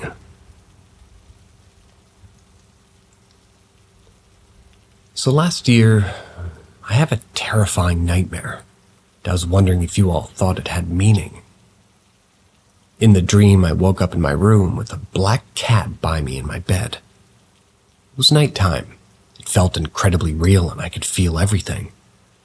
The curtains were open as my room has a slight ray of moonlight. But in the corner was pitch black. I looked on in fear as I saw a figure standing there. The air felt so cold, and the bodies of the dead floated around them like satellites to a planet. The creature talked to me and said their name was Baldebiris, or something like that. Hard to spell, but sounded like Balbadiris. After introducing himself, he told me what he had planned for me. I forget, but it was terrifying. He then slowly floated toward me as the room seemed to get colder and colder. Eventually, when he reached the moonlight, the cat turned into what I could only describe as Athena with her sword and shield and protected me, stopping him and waking me up.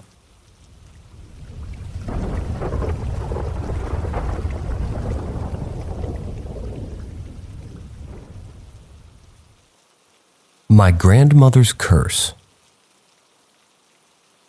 My great-grandma, born in 1939 in Germany, swore this family was cursed until her passing.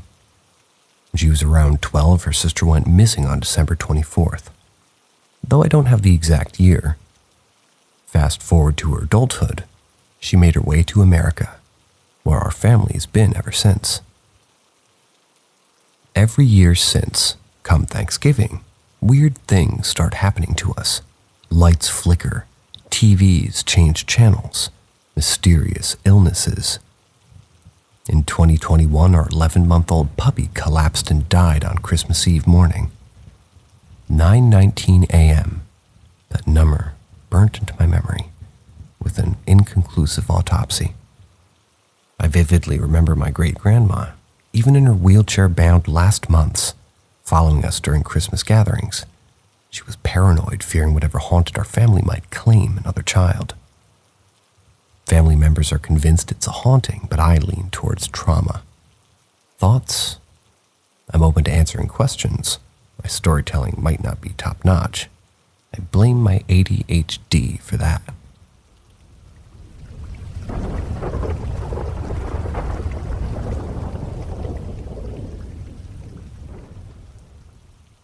grief makes you experience things. So this happened around 10 years ago when I was 15.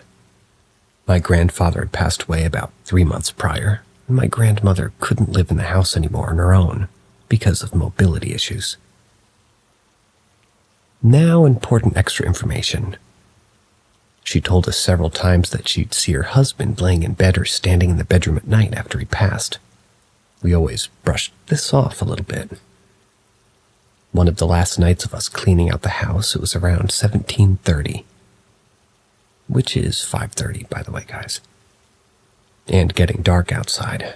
I was in my grandfather's old study, and the lights in the rest of the house were already off. I was getting some small things I wanted to keep, until out of nowhere I got these cold chills and a very strong feeling of being watched. I literally dropped everything and sprinted out of the house. My father said I was so pale it was like I'd seen a ghost. Grimacing face emoji. Then when I looked back at the study's window, I could swear I had seen the curtains to one side like somebody was holding them.